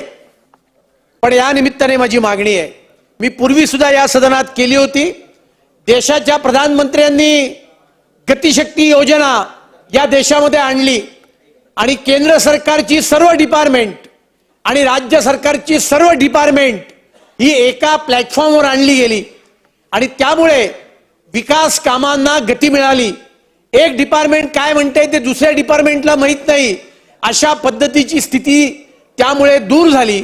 मुंबई शहरामध्ये सुद्धा अशा प्रकारची एक सामूहिक गतिशक्ती सारखी योजना ही मुंबई महानगरपालिकेने कार्यान्वित केली पाहिजे. कारण मुंबई शहरामध्ये काम करणाऱ्या सगळ्या सदस्यांचा अनुभव असेल. नाले पावसाळ्यात तुडुंब वाहून जातात, ते नाले साफ करायचे आहेत, तर आम्हाला उत्तर दिलं जातं ती रेल्वेची जागा आहे, ती म्हाडाची जागा आहे, त्यांची एनओसी पाहिजे, पैसे मुंबई महानगरपालिका देईल, काम वेगळेच लोक करतील. आणि त्यामुळे मुंबई महानगरपालिका आणि मुंबई शहरामध्ये काम करणाऱ्या सर्व सरकारी ज्या एजन्सीज आहेत, केंद्र सरकारच्या असतील, राज्य सरकारच्या असतील, या सगळ्यांना गतिशक्तीसारख्या एका प्लॅटफॉर्मवर आणलं पाहिजे. त्यामुळे मुंबई शहरातल्या विकासाचे प्रश्न सोडायला अधिक गती प्राप्त होईल. आणि मी ज्या गोष्टीचा उल्लेख केला ती गोष्ट टाळण्याकरता सुद्धा अशा या अत्याधुनिक गोष्टीचा 100% त्या ठिकाणी उपयोग होईल. अध्यक्ष महोदय, 2034च्या डीपी मध्ये पार्किंग अथॉरिटी त्यावेळेचे तत्कालीन मुख्यमंत्री माननीय देवेंद्र फडणवीस जे नगरविकास मंत्री होते त्यांच्या आग्रहामुळे तयार झाली. पार्किंग अथॉरिटी 2.5 वर्ष मृतवतच होती. ती माझ्यासारख्या सदस्यांच्या प्रयत्नामुळे ती पुनर्जीवित झाली. त्याच्यामध्ये अंडरग्राऊंड पार्किंगची एक व्यवस्था त्या ठिकाणी निर्माण केली, त्याची पॉलिसी बनवली होती. अंडरग्राऊंड पार्किंग करत असताना अनेकदा लोक विरोध करत असतात, पण मुंबई महानगरपालिकेमध्ये याचा कुठलाही समन्वय नव्हता. मग प्रयत्नानंतर समन्वय आला. त्यांच्या अंतर्गत कुठलं डिपार्टमेंट करणार याच्यावर त्यांनी 2 वर्ष घातली.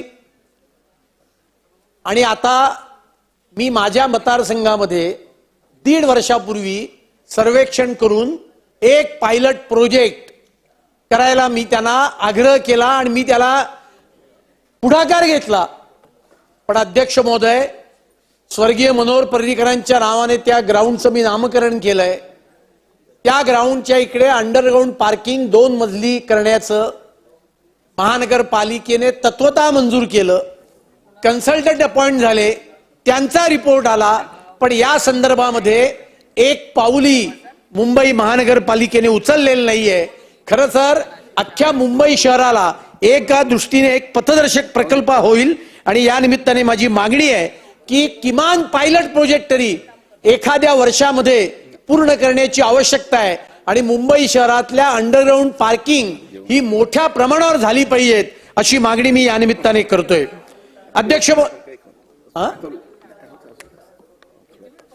आणि त्यामुळे अध्यक्ष महोदय, याच्या जोडीला मुंबई शहरामधल्या विकास प्रकल्पांच्या बाबतीत प्रकल्पग्रस्त सदनिकांचा एक मोठा प्रश्न आहे. आणि या प्रकल्पग्रस्त सदनिका या मुंबई शहरामध्ये पुन्हा तोच मुद्दा आहे, वेगवेगळ्या अथॉरिटीकडे आहेत. ज्या 3311चा उल्लेख राम कदमांनी केला, त्या 3311 मध्ये काही सदनिका SRA कडे प्राप्त होतात, काही सदनिका मुंबई महानगरपालिकेकडे त्यांना प्राप्त होतात आणि काही सदनिका MMRDA कडे प्राप्त होतात. 2.5 वर्षाच्या सरकारच्या काळात उफराटा निर्णय घेतला. तो निर्णय आम्ही आल्यानंतर बदलला आणि तिथे राहणाऱ्या लोकांना तिथे जवळच्या सदनिका देण्याचा निर्णय आम्ही केला. पण ज्या सदनिका SRA ला मिळतात त्या शिवशाही पुनर्वसन प्रकल्पाकडे जातात. 10-15 प्रकल्पग्रस्त सदनिका मिळवण्याकरता आपल्या सगळ्यांचा अनुभव आहे की आपल्याला 1-1 वर्ष झगडावं लागतं. पण शिवशाही पुनर्वसन प्रकल्पाकडे ज्या सदनिका जातात त्या सदनिका शिवशाही पुनर्वसन प्रकल्प भाड्याने देण्याचं काम करतं. आणि ते भाडं किती आहे माहितीये? 7,000 रुपये. आता मुंबई शहरामध्ये 269 स्क्वेअर फुटाचं घर कुठे 7,000 रुपयाच्या भाड्यात मिळतं? आणि हे भाड्याने कोणाला देतात? तर बिल्डरांना देतात. आणि त्यामुळे माझी मागणी आहे की शिवशाही पुनर्वसन प्रकल्पाच्या सर्व सदनिका या मुंबई महानगरपालिकेकडे या सुपूर्त केल्या पाहिजेत. माझ्या मतदारसंघातून पोयसर नदी जाते, त्या नदीचं रुंदीकरण, ज्या रोडचा उल्लेख सुनील प्रभूंनी केला, गोरेगाव मागाटणे टू गोरेगाव 120 फुटाचा नियोजन आराखड्यातला रस्ता, हे दोन्ही व्हायटल इन्फ्रास्ट्रक्चर प्रोजेक्ट म्हणून या सरकारच्या काळात डिक्लेअर झालेत. आणि या सर्व सदनिका या 2 प्रोजेक्टच्या लोकांकरता विशेषतः राखीव ठेवाव्यात अशी मागणी सुद्धा या निमित्ताने मी करतोय. अध्यक्ष महोदय, भटके कुत्रे हा मुंबई शहरातला सर्वात मोठा एक प्रॉब्लेम आहे. दुर्दैव काय आहे, गेल्या वेळेला आम्ही लक्षवेधी मांडली, अनेक सदस्यांनी याच्यावर चर्चा केली आणि भटक्या कुत्र्यांचं सर्वेक्षण करायचं, पण आजही सर्वेक्षण करण्याकरता एजन्सी नेमलेली नाहीये, ज्याच्या गटी टाकलेल्या आहेत. आणि त्यामुळे ही एजन्सी लवकरात लवकर त्या ठिकाणी नियुक्त करावी अशी मागणी मी या निमित्ताने करतो. अध्यक्ष महोदय, विकास आराखडा आपण तयार करतो, साधारणतः 20 वर्षाचा विचार करून विकास आराखडा तयार केलाय. 2034चा विकास आराखडा आहे. माननीय देवेंद्रजी नगरविकास मंत्री असताना, मुख्यमंत्री असताना याच्या TDRच्या पॉलिसीमध्ये आपण चांगला बदल केला. पूर्वी प्लॉट हस्तांतरित केला तर 1 TDR दिला जायचा, आता तो 2 TDR देण्याचं धोरण त्यावेळेच्या सरकारने स्वीकारलं. पण तरी सुद्धा अजून तर सुरुवात आहे. फक्त ही मॉनिटरी कॉम्पेन्सेशन दिल्याशिवाय तुम्ही सक्तीने त्या ठिकाणी प्लॉट मुंबई महानगरपालिकेच्या ताब्यात घेऊ शकत नाही. आणि त्याच्यामुळे केवळ 2 TDR देऊन तुम्ही त्यांना विनंती करू शकता. माझी या निमित्ताने मागणी आहे की कायद्यात हा बदल करावा आणि 2 TDR दिल्यानंतर सक्तीने ते प्लॉट आपण आपल्या ताब्यात घेतले पाहिजेत, ज्यामुळे विकास आराखडा जो आहे तो विकास आराखडा आपण प्रत्यक्षात आणण्याच्या दिशेने काही आपण फ्रुटफुल अशा प्रकारची पावलं आपण उचलू शकतो. महसूल विभागामध्ये खर्च आपण करतोय तो सिटी सर्वेचे ऑफिसेस ही ऑनलाईन करण्याकरता, त्याच्याकरता सॉफ्टवेअर तयार करणार. पण हे सॉफ्टवेअर कधीपर्यंत तयार करणार याचा खुलासा सरकारने करण्याची आवश्यकता आहे. अध्यक्ष महोदय, महाराष्ट्र एक प्रगत राज्य आहे, पण आजही आपल्या राज्यामध्ये आपल्याला टायटल सरकार देण्याची कायदा या राज्यामध्ये नाही. तो कायदा हा लवकरात लवकर सरकारने आणला पाहिजे आणि याच्यामुळे सुद्धा मोठ्या प्रमाणावर गुंतवणूक ही त्या ठिकाणी वाढवली जाते. मी एकच उदाहरण देतो. माझ्या विधानसभेत आकुर्ली गाव माता आहे, त्यांना जमीन त्या काळात पेशव्यांच्या काळात जेव्हा चिमाजी अप्पांनी वसई किल्ला जिंकला त्यावेळेला आकुर्ली मातेची स्थापना त्यांनी केली. बसून बोलू नका. बाप क्रमांक पाहिजे का? महसूल बाप क्रमांक 27. आणि त्याच्यामुळे कुठलेही कागदी पुरावे त्या ठिकाणी व्यवस्थित नसल्यामुळे या आकुर्ली देवस्थानचं आजही रजिस्ट्रेशन होत नाही, त्यांच्या जागेचा त्यांना वापर करता येत नाही. आणि त्यामुळे सिटी सर्वेच्या ऑफिसचं अत्याधुनिकीकरण झालं पाहिजे. त्याचबरोबर नॉन एग्रीकल्चर टॅक्स हा एक जिझिया कर हा मुंबईकरांवर, उपनगरातल्या लोकांवर लावला जातो. हा अकृषिक कर हा वन टाइम घेतला पाहिजे आणि आता अकृषिक कर हा रद्द केला पाहिजे, ही मागणी या चर्चेच्या निमित्ताने मी करतो. त्याचबरोबर माननीय देवेंद्रजींच्या सरकारच्या काळामध्ये ब वर्गाच्या जमिनी अ वर्गात आणण्याचा कायदा त्यावेळेला आपण या सदनाने केला, पण त्या कलेक्टरच्या जमिनी 15% RRच्या दराने अ वर्गात आणण्याचा त्या ठिकाणी नियम केला. पण माझी या चर्चेच्या निमित्ताने मागणी आहे, अध्यक्ष महोदय, सर्वसामान्य मध्यमवर्गीय लोक 30-30, 40-40 वर्ष या सोसायट्यांमध्ये अधिकृतरित्या राहत आहेत. सरकार सुद्धा अर्न इन्कम त्याच्याकडे बघून त्या ठिकाणचे नियम करताय आणि त्यामुळे 15% 5% त्या ठिकाणी या हाऊसिंग सोसायट्यांकडनं घेण्यात यावेत अशी मागणी मी करतोय. या संदर्भात जे परिपत्रक काढलंय त्या परिपत्रकात सुद्धा स्पष्टता आणण्याची गरज आहे, ही मागणी मी या निमित्ताने करतोय. तलाठ्यांची भरती प्रक्रिया सुरुवात झाली आहे, पण ही 2 मिनिटं अध्यक्ष महोदय. अध्यक्ष महोदय, असं कसं आम्ही इतक्या वेळ बसलोय, 5 मिनिटं अजून पाहिजेत. चालवा ना सभा, असं कसं होईल? नाही असं नाहीये.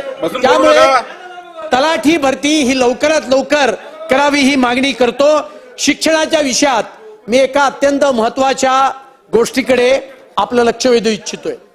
अध्यक्ष महोदय, आधीच्या सरकारच्या काळामध्ये राज्याबाहेरील शिक्षण मंडळांना त्यांच्या अभ्यासक्रमात मराठी शिकवण्याचा कायदा आधीच्या सरकारच्या काळात झाला.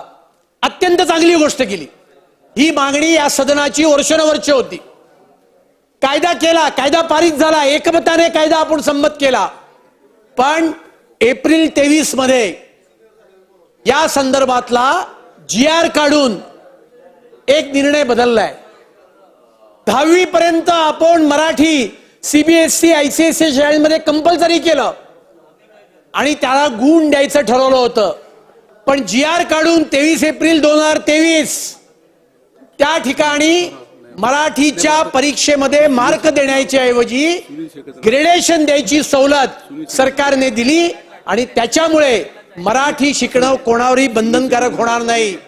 किंबहुना मराठी विषयात पास झाला, नापास झाले तरी सुद्धा पुढच्या वर्गात पाठवण्याची सोय या 2 मिनिटं या GR ने केली. त्यामुळे हा GR रद्द केला पाहिजे. अनेक मराठी शिक्षकांच्या नोकऱ्या सुद्धा याच्यामुळे धोक्यात आलेल्या आहेत आणि त्यामुळे हा GR सुद्धा रद्द करण्यात यावा ही मागणी या चर्चेच्या निमित्ताने करतो. त्याचबरोबर शाळाबाह्य मुलांची विशेष दखल घेऊन त्यांना शाळेच्या प्रवाहात आणण्याकरता आपण विशेष योजना आखून त्या ठिकाणी काम करावं अशी मागणी या चर्चेच्या निमित्ताने मी करतो. जय हिंद, जय महाराष्ट्र. चला, सन्माननीय सदस्य जितेंद्र आव्हाड. 5 मिनिटं संपवा.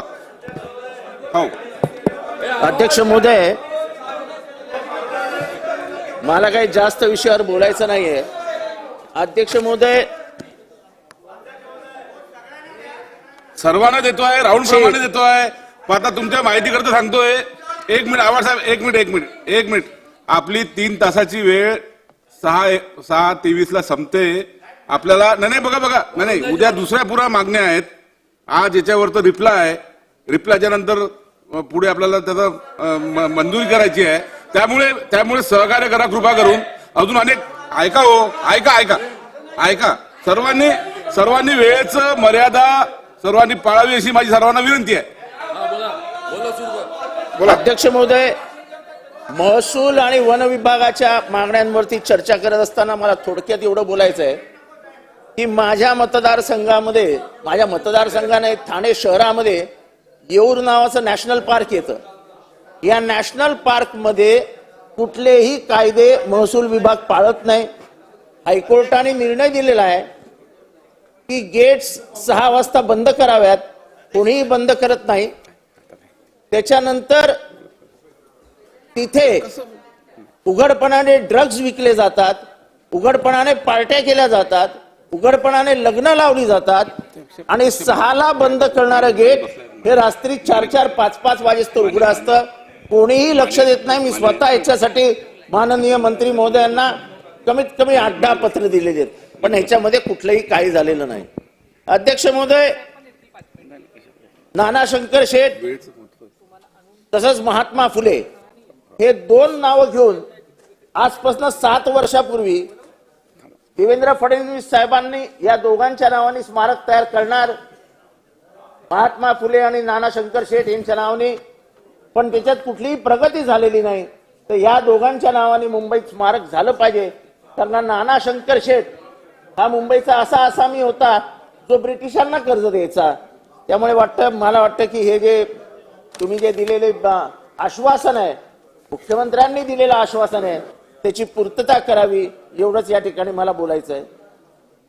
नगरविकास विभागात बोलत असताना ठाणे शहरात आज अनधिकृत बांधकामांचा सुळसुळाट झालेला आहे.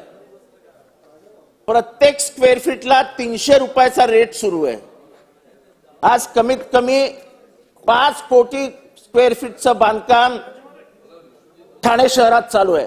मुख्यमंत्र्यांचं शहर आहे. जी एक बिल्डिंग बांधायला टाटा, LNT, गोदरेज यांना 12 महिने लागतात, तिथेच हे अनधिकृत बिल्डिंग बांधणारी माणसं 3 आणि 4 महिन्यामध्ये बिल्डिंग बांधून मोकळे होतात. अध्यक्ष महोदय, पैशाच्या लालचेपायी त्या गरिबांचा जीव जायलो. अनधिकृत बांधकाम हे गरिबीचा प्रोडक्ट आहे.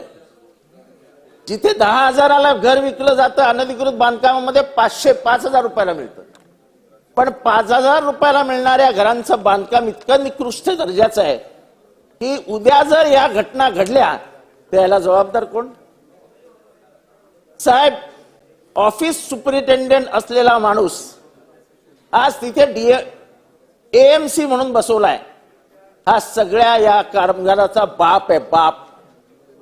ठाणे महानगरपालिकेत कुठलाही आयुक्त येऊ, समोर कुठलाही मुख्यमंत्री असो, नगर विकास मध्ये कुठलाही सचिव असो, त्याचं काही कोणी वाकडं करू शकत नाही. सगळ्या डिग्रीज बोगस, सगळं बोगस, पण कोणीही काहीही करायला तयार नाही. आणि हा माणूस 5 कोटी स्क्वेअर फीट अनधिकृत बांधकाम चालू असताना 300 रुपये स्क्वेअर फीटचा पैसा म्हणजे हप्ता लावून पैसे घेतो. हे पैसे कोणाला वाटतो मला माहित नाही. पण अध्यक्ष महोदय, या सभागृहामध्ये त्याची चौकशी करावी, त्याची चौकशी झाली पाहिजे, त्याला पदमुक्त केला पाहिजे असा ठराव पारित झाला. पण अजून महाशय तिथेच बसतात. अध्यक्ष महोदय, नगर विकास मधून निधी अशा प्रकारे वाटला जातो म्हणजे माझ्या मतदारसंघामध्ये अध्यक्ष महोदय मला 1 रुपया नाही मिळत, पण नको त्या माणसांना साहेब 66 कोटी रुपये मिळतात. माझं हे मला पाडायचं, माझं राजकारण संपवायचं, ठीक आहे, ते आपण करू. पण ही कुठली नवीन पॉलिसी आणली आहे की एखाद्या आमदाराला पॉलिटिकली पाडण्यासाठी सरकारचा पैसा वापरायचा, झालेली कामं उखडून काढायची आणि त्या जागी नवीन कामं करायची. हा कुठला म्हणजे काय चालू आहे काय? आणि ह्याच्यात पॅरिटी कुठे आहे? पॅरिटीच दिसत नाही. अध्यक्ष महोदय, जनसभेमध्ये जेव्हा आपण येतो तेव्हा विरोधी पक्षाच्या आमदारांना पाडण्यासाठी जर आपण पैसे वापरणार असू तर ही दुर्दैवाची बाब आहे. विकास जरूर करावा, पण एक मतदारसंघावरती लक्ष केंद्रित करून त्यामध्ये जबरदस्तीने पैसे द्यायचे, त्या आमदाराला नामोहरण करण्याचा प्रयत्न करायचा, ह्या तिथल्या लोकांना समजत नाही असं नाही. समजदार माणूस असतो. परवा आमचे मंत्री इथे बसले होते, गेले ते उदय सामंत, त्यांनी सांगितलं की कॉन्क्रिटीकरण मध्ये एकही रस्ता जितेंद्र आव्हाडांच्या मतदारसंघात बाकी नाही. असं असताना 66 कोटी रुपये देण्याचा अर्थ काय? हे फक्त पैसे खाण्यासाठी दिलेत की ह्याच्यातनं पैसे खा आणि मग जितेंद्र आव्हाडांविरुद्ध फळी उभी करा. अध्यक्ष महोदय, जर आपण या सूचना पारित करणार असो, काय पुरवणी मागण्या, तर त्याच्यापेक्षा विरोधी गटातले आमदार किती आहेत, त्यांच्याकडे 200 कोटी, काही कारण देऊन 300 कोटी, आणि एकदा हे बजेट संपवून टाका. तेव्हा माझी विनंती आहे, आमदार साहेब, आपल्या मार्फत या सरकारला सांगा की राजकारण कुठे करायचं ते करायचं, पण विकासामध्ये असं राजकारण करू नका, नाहीतर आज तुम्हारा है कल हमारा होगा. चला, सन्मान्य सदस्य ध्यानराज चौगुले आहेत का? बालाजी किनीकर, यामिनी जाधव,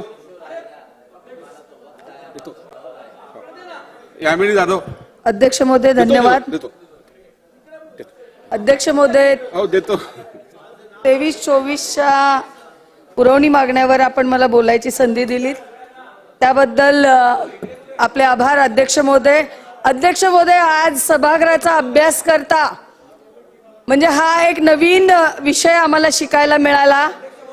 अध्यक्ष महोदय, अध्यक्ष महोदय, मला वाटतं ही बाब आपण सगळ्यांनी लक्षात घेणं गरजेचं आहे, कारण आम्ही नवीन निवडून आलेले आमदार आहोत आणि आम्हाला शिकवलं गेलं आतापर्यंत की विषय जो दिलेला असतो आजचा या दिवसाचा आणि ज्या पुरवणी मागण्यांवर बोलायचं असतं त्याच पुरवणी मागण्यावर बोलायचं असतं, पण आज अवांतर आणि विषयाला बाहेर भरकटत सगळे बोलत होते आणि मला वाटतं या सभागृहाचा मी भाग आहे तर मलाही तेवढी संधी द्यावी की मी विषयाच्या बाहेर बोले. अध्यक्ष महोदय, बाब महसूल व वन विभाग बाब क्रमांक 33. अध्यक्ष महोदय, मला जास्त वेळ लागत नाही, राजधानी एक्सप्रेस फटाफट. मांडा सर्वांना. बाब महसूल व वन विभाग. अध्यक्ष महोदय, या विभागामार्फत आपण लोकाभिमुख योजना राबवतो, काही प्रकल्प राबवतो, पण मी पुन्हा एकदा इथे कोट करते, गेली 3 वर्ष मी ही मागणी करते की कोकणामध्ये वन विभागाचं एकही कार्यालय नाही. मगाशी मला वाटतं माननीय देशमुख साहेबांनी सुद्धा हे म्हटलंय की जंगलाच्या बाजूला असलेल्या शेतकऱ्यांनी शेती करणं बंद केलेलं आहे. का तर वन्य प्राणी येऊन त्याची नासधूस करतात आणि त्यांना कुठे कंप्लेंट करायची कळत नाही. शिवाय या विभागीय कार्यालयाच्या माध्यमातून आपल्या योजना आणि आपले प्रकल्प आपण लोकांपर्यंत पोहोचू शकतो. पुन्हा एकदा मी मागणी करते अध्यक्ष महोदय, ही ऐकीव गोष्ट नाही आहे. भास्कर भाऊ इथे नाही आहेत सन्माननीय सदस्य, पण माझा मोठा मुलगा मुंबई ते कोकणातून मुंबईला येत असताना गुहागर तालुक्यातनं तो रात्रीच्या वेळेला येत असताना अध्यक्ष महोदय, इंडियन बायसन ह्याला मराठीत गावा म्हणतात, हा अतिशय ज्याला म्हणतो हिंस असणारा प्राणी त्याच्या गाडी समोर आला. अध्यक्ष महोदय, ही नोंद घेण्यासारखी वन विभागाने ही बाब आहे. असं झाल्यानंतर आपण कुठे कंप्लेंट द्यावी? आणि माझ्या ऐकिवात आहे की कोकणात असे 2 इंडियन बायसन फिरत आहेत, त्यामुळे त्याच्यावर लक्ष दिलं जावं. अध्यक्ष महोदय, शालेय शिक्षणाच्या बाबतीत बाब क्रमांक 59. अध्यक्ष महोदय, आपण काही शाळांना प्राथमिक अनुदान देतो. कोविड काळामध्ये काही शाळांना अनुदान दिलं गेलं नाही.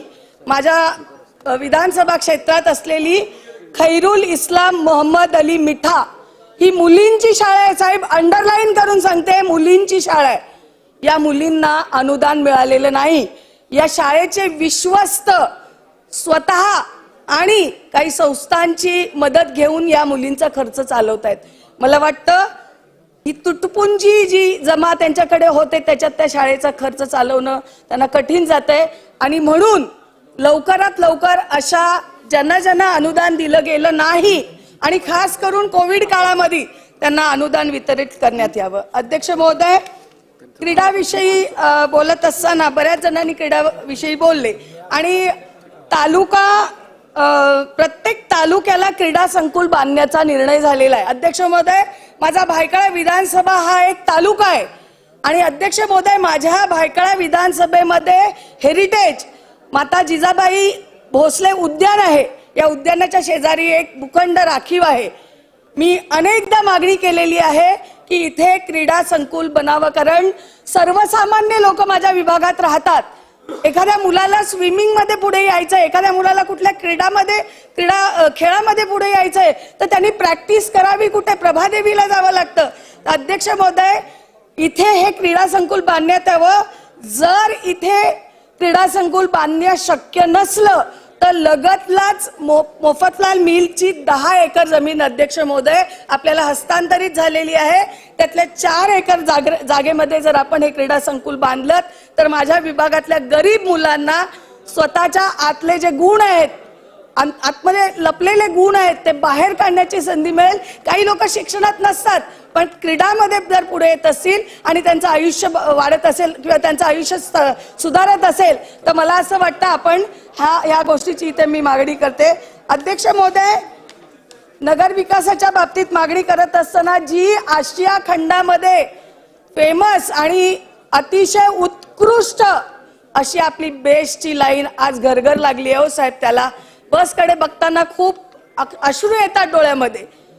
काय होतं या बसचं? कुठेतरी एक ठोस निर्णय दरवर्षी मुंबई महानगरपालिका त्यांना मदत करते किंवा एक व्याजाच्या रूपानं एक रक्कम देते का बेससाठी एक राखीव अनुदान किंवा एक राखीव निधी आपण ठेवत नाही, याची मी मागणी इथे करते. अध्यक्ष महोदय, आदिवासी समाजाच्या बाबतीत बोलत असताना अध्यक्ष महोदय 2 मिनिटं. अध्यक्ष महोदय, आपण अनुसूचित जमातींसाठी मातृवंदना योजना करतो. अध्यक्ष महोदय, एक लक्षात घेणं गरजेचं आहे की आदिवासी पाड्यातल्या महिला ज्या गर्भवती असतात यांना तिथे वाहन उपाययोजना नसल्यामुळे प्रसूती आधीच त्यांचे रस्त्यामध्ये मृत्यू होतात. मग मातृवंदना योजना आपण राबवतोय, ती कशा पद्धतीने राबवतोय याच्यावर लक्ष देणं आणि याच्यावर कुठली तरी उपाययोजना करणं गरजेचं आहे. अध्यक्ष महोदय, त्याचबरोबरीनं मे महिना आला की ग्रामीण ठिकाणी पाण्याची चणचण भासते. आदिवासी पाड्यांमध्ये जलजीवन मिशन योजनेअंतर्गत विहिरी खोदल्या जाव्या किंवा मग त्यांना नळाद्वारे पाणी दिलं जावं. अध्यक्ष महोदय, एकच मिनिटात मी संपवते. अध्यक्ष महोदय, गृहनिर्माण विभागावर मला बोलायचं आहे आणि बाब क्रमांक 194 नाहीये. सगळ्यांनी न असलेलंच बोललेत ना. अहो सगळ्यांनी, मी नवीन आहे, मला काहीच कळत नाही असं समजा. 194 बाब. अध्यक्ष महोदय, मी मंत्री महोदयांचे, सीएम साहेबांचे अतिशय मी आभार मानू इच्छिते की 2018-19 आणि 2022-23 मधलं जो दुरुस्ती उपकर आहे, जी थकबाकी होती ती त्यांनी ती अंशतः पुरी केलेली आहे. 97.51 प्लस 97.51 अशी मिळून 195.02 कोटी द्यायची होती, पण त्यातली अर्धी दिली गेलेली आहे. जर ही पूर्ण दिली गेली तर मुंबईमधल्या ज्या दुरुस्तीला असलेल्या इमारती ज्या वाढ बघतायत त्यांच्या दुरुस्त्या होतील. अध्यक्ष महोदय, पीएमजीपीच्या इमारती, एनटीसीच्या इमारती या सगळ्यांची दुरुस्ती व्हावी. पीएमजीपीच्या इमारतींना एकदा दुरुस्तीसाठी निधी दिला जातो. अध्यक्ष महोदय, माझी मागणी आहे की नॉनसेन्स इमारती सुद्धा आपल्या इथे, आम्ही त्यांच्याकडे मतदानासाठी जातो, तर एकदा दुरुस्तीसाठी त्यांनाही निधी दिला जावा. अध्यक्ष महोदय, एक महत्वाची बाब शेवटची SRAच्या बाबतीत, कारण झोपडपट्टीवर सगळेच बोललेत. SRAच्या बाबतीत माझ्या मतदार संघामध्ये मोदी कंपाऊंड म्हणून एक मोठी झोपडपट्टी आहे. SRA प्राधिकरणाला मी अनेक पत्र लिहिली की त्याचा सर्वे व्हावा, इंडेक्स 2 व्हावा, पण अध्यक्ष महोदय, खेदानी सांगावं लागतंय की या SRAचे अधिकारी तिथल्या झोपडपट्टीवाल्यांना सांगतात आमच्याकडे येऊ नका, तुम्ही प्रायव्हेट बिल्डरकडे जा आणि त्यांच्याकडनं डेव्हलपमेंट करून घ्या. ही जागा म्हाडाने अधिग्रहण करून त्यांचा विकास होणं गरजेचं आहे. अध्यक्ष महोदय, आणि अध्यक्ष महोदय, नवीन लोकांना जरा जास्त वेळ द्या. हे पुन्हा एकदा आपल्याकडे पुरवणी मागण्याच्या दरम्यान मागणी करते. धन्यवाद. जय हिंद, जय महाराष्ट्र. चला, सन्माननीय सदस्य अबू आझमी. अध्यक्ष महोदय, मैं क्या दबाऊं? अपने आप होता है ना. अध्यक्ष महोदय, मैं 2023-24 के एडिशनल बजट पर चर्चा करने खड़ा हुआ हूं. महसूल व वन विभाग, शालेय शिक्षण व क्रीड़ा विभाग, नगर विभाग में मैं चर्चा करने खड़ा हूं. अध्यक्ष महोदय, रेवेन्यू एंड फॉरेस्ट बाब नंबर 27, जिसमें लैंड रिकॉर्डिंग के लिए डायरेक्टर ऑफिस के लिए 60 करोड़ रुपया, सॉफ्टवेयर एंड इक्विपमेंट के लिए परचेज करने के लिए ये 60 करोड़ रुपया. बाब नंबर 33 में 1.45 CR पब्लिसिटी के लिए. अध्यक्ष महोदय, मैं एडिशनल बजट का सपोर्ट करने खड़ा हुआ हूं, परंतु कलेक्टर एंड लैंड एनक्रोचमेंट, अध्यक्ष महोदय, कलेक्टर की लैंड पर बहुत ज्यादा एनक्रोचमेंट हो रहा है. गाइडलाइंस ये है कि गाइडलाइंस ये है अध्यक्ष महोदय कि बरसात में कोई जगह नहीं टूटना चाहिए. अध्यक्ष महोदय, अंबुजवाड़ी में इतनी ज्यादा बारिश होते हुए भी पूरे झोपड़े तोड़ दिए गए. ये गाइडलाइन क्यों बनी है? फिर 3 से 4 महीने बरसात में कोई झोपड़े नहीं तोड़ेंगे, और ये झोपड़े बनते कैसे हैं? अध्यक्ष महोदय, मुझे याद है कि 95 में जब मनोहर जोशी जी की सरकार थी तो बहुत एक क्लियर गाइडलाइन आई थी कि इसके बाद कोई झोपड़े बनेंगे तो पुलिस और वार्ड ऑफिसर जिम्मेदार होगा. अध्यक्ष महोदय, पहले वार्ड ऑफिसर बनवाते हैं, पुलिस बनवाती है और उनका ट्रांसफर होता है, दूसरे आते हैं उसको तोड़ते हैं। इसको तोड़ने में खर्च लगता है।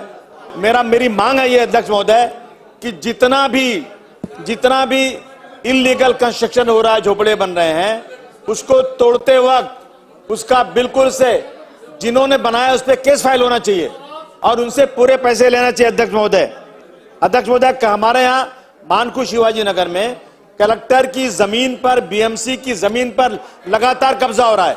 हम स्कूल कॉलेज के लिए जगह चाहते हैं, वो जगह देने को तैयार नहीं है, लेकिन एकड़ एकड़ जमीनें, मैं कई बार पिछले दो तीन बार यहाँ खड़े होकर बोल चुका हूँ।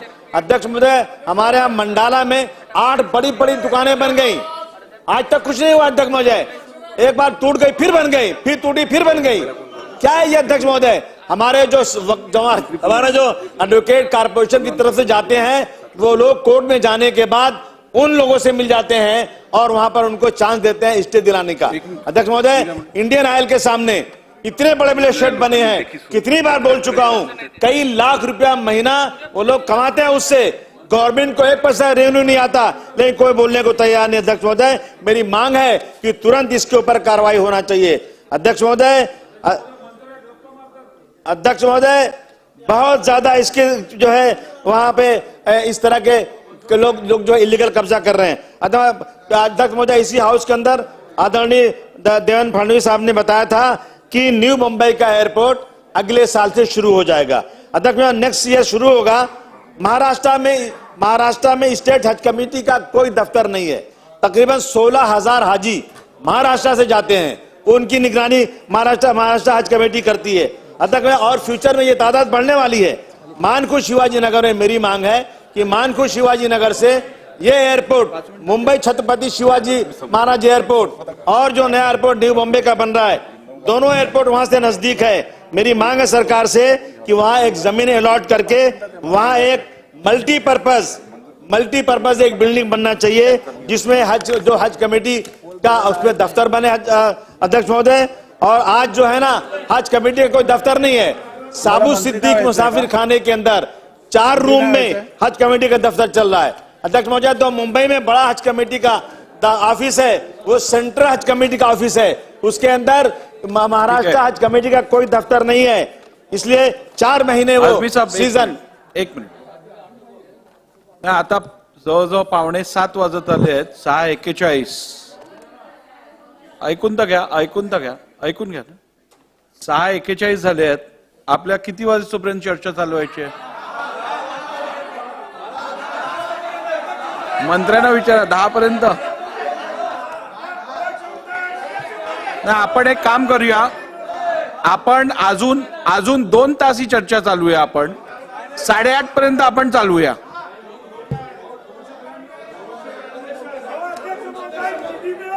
बसा, चला.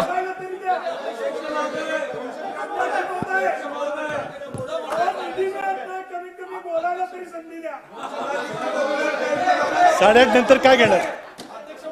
8:30 नंतर काय चर्चा? आपण 8:30 नंतर उद्याच ठेवू ना. 8:30 नंतर उद्या ठेवू. 8:30 नंतर बंद. चला, अजून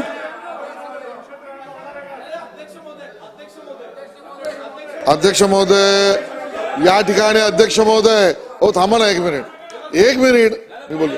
अध्यक्ष महोदय, आमच्याकडनं 34-35 सदस्यांची नाव आहेत आणि सन्माननीय सदस्यांनी या ठिकाणी बरीच त्या ठिकाणी आपापल्या खात्याची, कारण नगर विकास आहे, म्हणजे शहरापुरता, आदिवासी विभाग आहे, आमच्या ग्रामीण भागातल्या नगरसेवक आमदारांचंही म्हणणं आहे.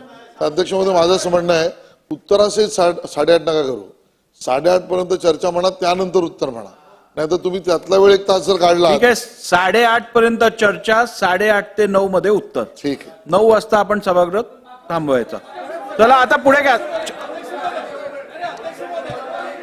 अध्यक्ष महोदय, मेरी आपसे डिमांड है कि एक हज हाउस के लिए जगह अलॉट की जाए, जिसके अंदर 4 महीने तक उसमें हज हाउस चलेगा महाराष्ट्र का। उसके बाद वहां पे नीट के क्लासेस, IAS, IPS, IAS के क्लासेस, वोकेशनल गाइड और वहां पर सोशल वेलफेयर के काम होंगे। अध्यक्ष महोदय, वो बहुत जरूरी वहां कर दिया जाए। अध्यक्ष महोदय, तलाटी का एग्जाम चल रहा है, इसकी पोस्ट पूरी 4644 है, लेकिन एप्लीकेशन गई 11,50,265।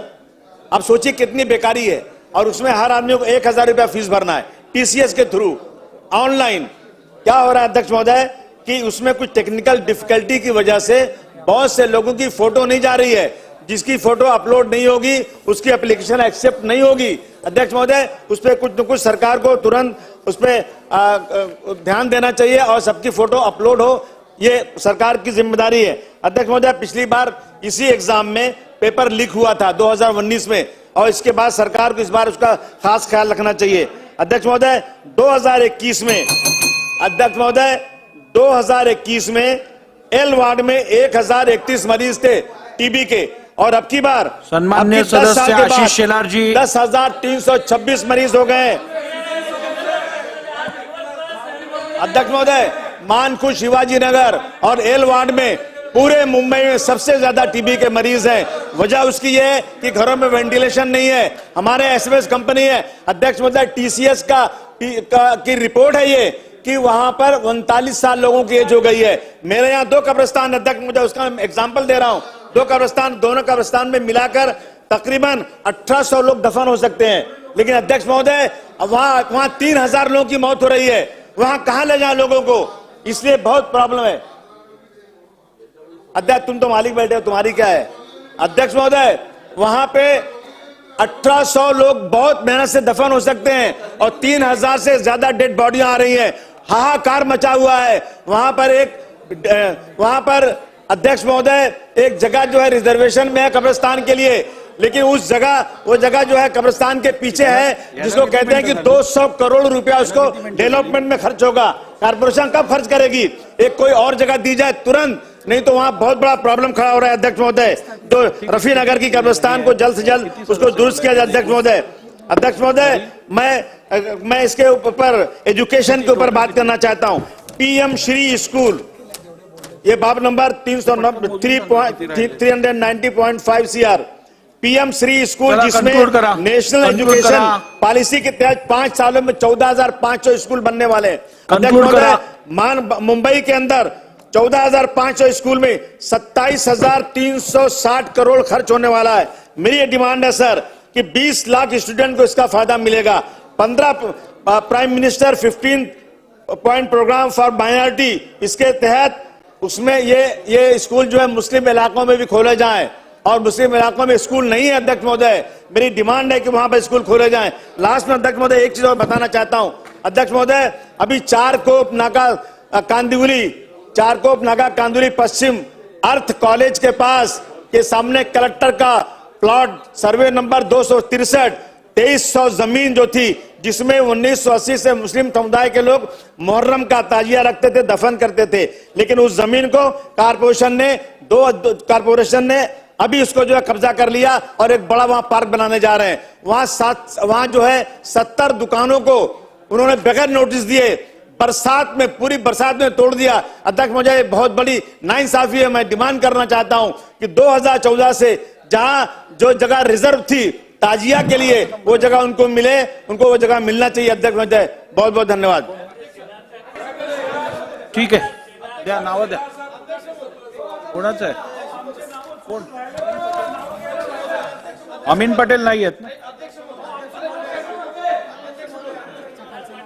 अध्यक्ष महोदय, नाही तुम्हीच बोला। अध्यक्ष महोदय मी कुणाल पाटील एक विनंती करायला इथं उभा। अध्यक्ष महोदय, आम्ही सगळी मंडळी दुपारपासून इथे सभागृहात आपल्या ह्या 5 विषयांच्या खात्यांबाबतीत भावना मांडण्याकरता सातत्याने इथे लढत आहोत।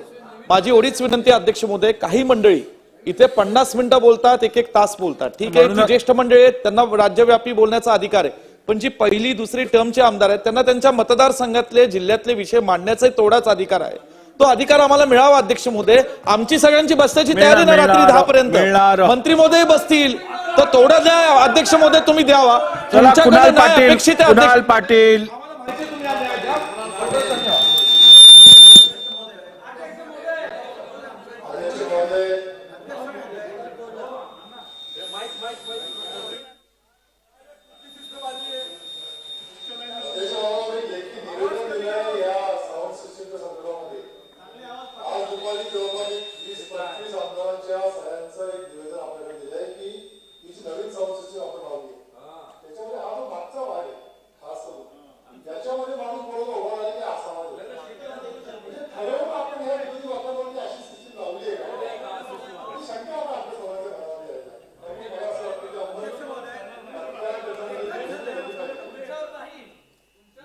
आपल्याला पुढे येऊन भाषण करायची परवानगी दिली जात आहे. पुढे या.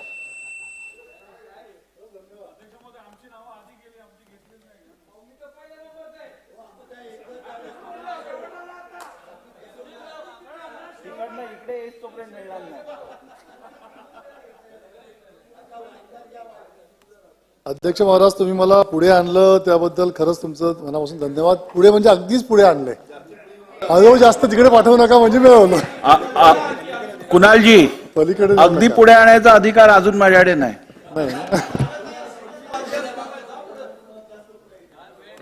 आज पुरवणी मागण्यांवरती चर्चा करताना या ठिकाणी नगर विकास विभागावरती बोलताना पृष्ठ क्रमांक 46 बाब क्रमांक 72 यामध्ये मी माझ्या मतदारसंघातील जी 11 गावं ही महानगरपालिकेमध्ये समाविष्ट झाली आहेत, त्या विषयावरती या ठिकाणी काही विषय मांडण्याचा प्रयत्न करतोय. अध्यक्ष महाराज, 2018 मध्ये माझ्या मतदारसंघातील 11 गावं ही महानगरपालिकेमध्ये समाविष्ट झाली आणि हा समावेश झाल्याच्या नंतर त्या 11 गावांमध्ये लोकांना अपेक्षा होत्या की काही ना काहीतरी तिथे सुधारणा होतील. परंतु गेल्या 4-5 वर्षामध्ये अजिबात कोणत्याही प्रकारच्या सुधारणा त्या ठिकाणी झाल्या नाही. रस्ते नाही, पूल नाही, गटारी नाही, पथदिवे नाही आणि त्यामुळे फार मोठी अडचण त्या 11 गावांच्या लोकांची त्या ठिकाणी झालेली आहे. आणि त्यामुळे परिस्थिती अशी झाली आहे की जो वाढीव कर त्या लोकांवरती लादला गेलेला आहे तो कर भरण्याकरता त्या ठिकाणी लोकांची मनस्थिती नाही. मागे काही मोर्चे निघाले होते. अध्यक्ष महाराज, मंत्र्यांना आपण समज दिली पाहिजे. या ठिकाणी अत्यंत महत्वाचे माझ्याकडे बघून बोला, मी ऐकतोय, बोला.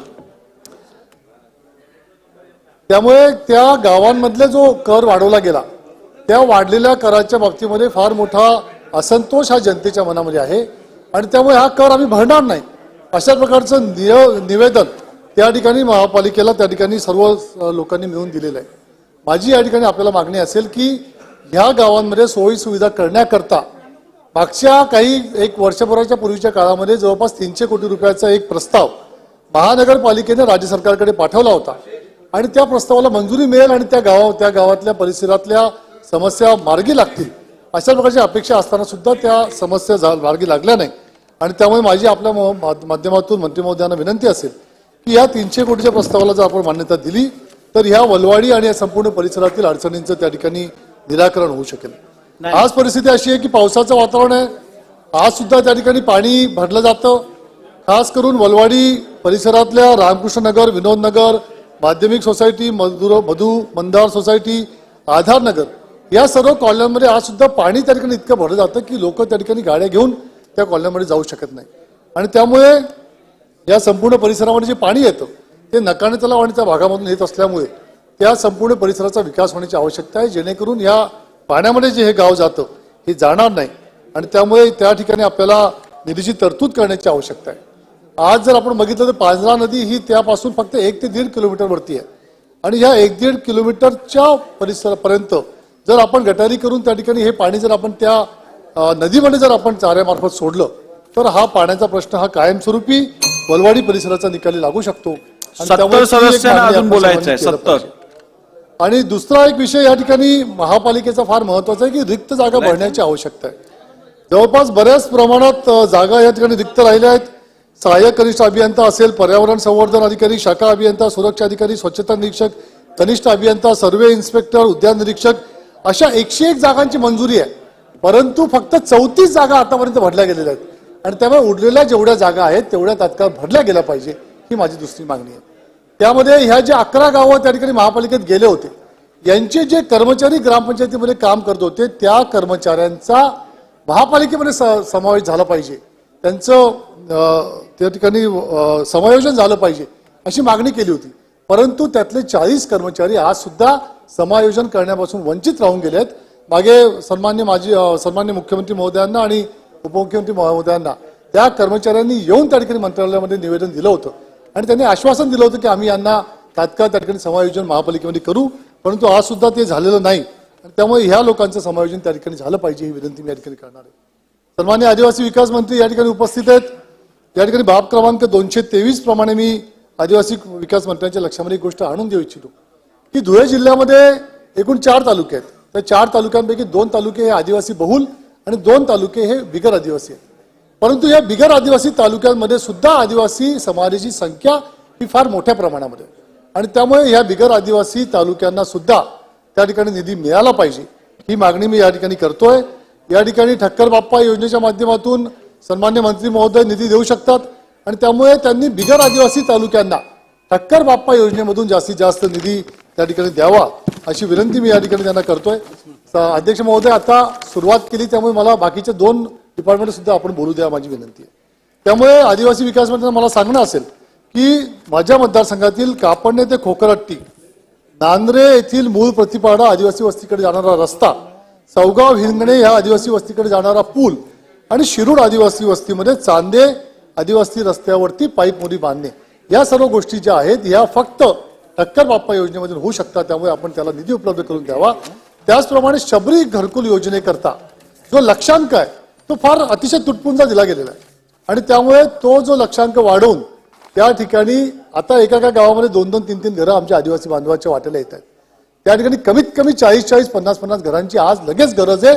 दरवर्षी जर ही घरं बांधली गेली तरच काहीतरी प्रमाणामध्ये त्या ठिकाणी मार्ग त्यांच्या घरांचा लागेल आणि त्यामुळे आपण हा लक्षांक वाढवून आमच्या जिल्ह्याकरता 100% तुम्ही आश्वासन दिलंय. त्यामुळे आपण त्या ठिकाणी लक्षांक वाढवून द्यावा ही विनंती आमची आहे. महसूल आणि वन विभागाच्या माध्यमातून बाब क्रमांक 27 धुळे नरडाणा रेल्वे मार्गाचं काम त्या ठिकाणी सुरू झालंय आणि त्या ठिकाणी जमिनी अधिग्रहण करण्याचं काम सुरू आहे. परंतु ह्या जमिनींचा मोबदला जो आपण देतो आहोत हा मोबदला हेक्टरी 5 लाख रुपये म्हणजे जवळपास एकरी 2 लाख रुपयाचा हा मोबदला दिला जातोय. हा अत्यंत कमी आहे. त्या ठिकाणी ही हायवे लगतची ही सगळी जमिनी आहेत. त्या जमिनींच्या किमती ही 40 ते 50 लाख रुपये एकरी त्या ठिकाणी जमिनीच्या किमती आहेत.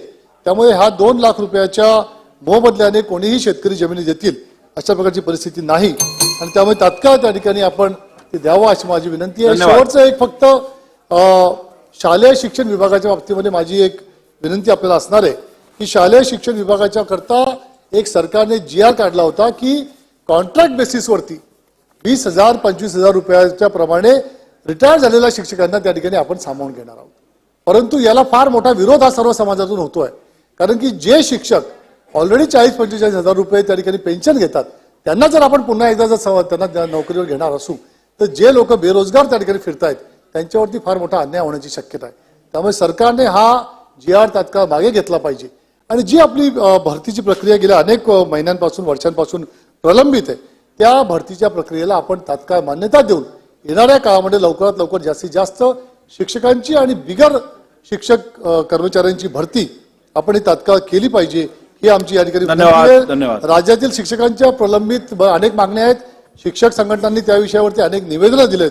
त्या सर्व मागण्या मी या ठिकाणी मांडणार नाही परंतु त्या सर्व मागण्या आपण तात्काळ त्या ठिकाणी विचारात घेऊन त्यांना आपण मंजुरी द्यावी अशा प्रकारची विनंती मी या ठिकाणी आपल्याला करतो. शनिवारी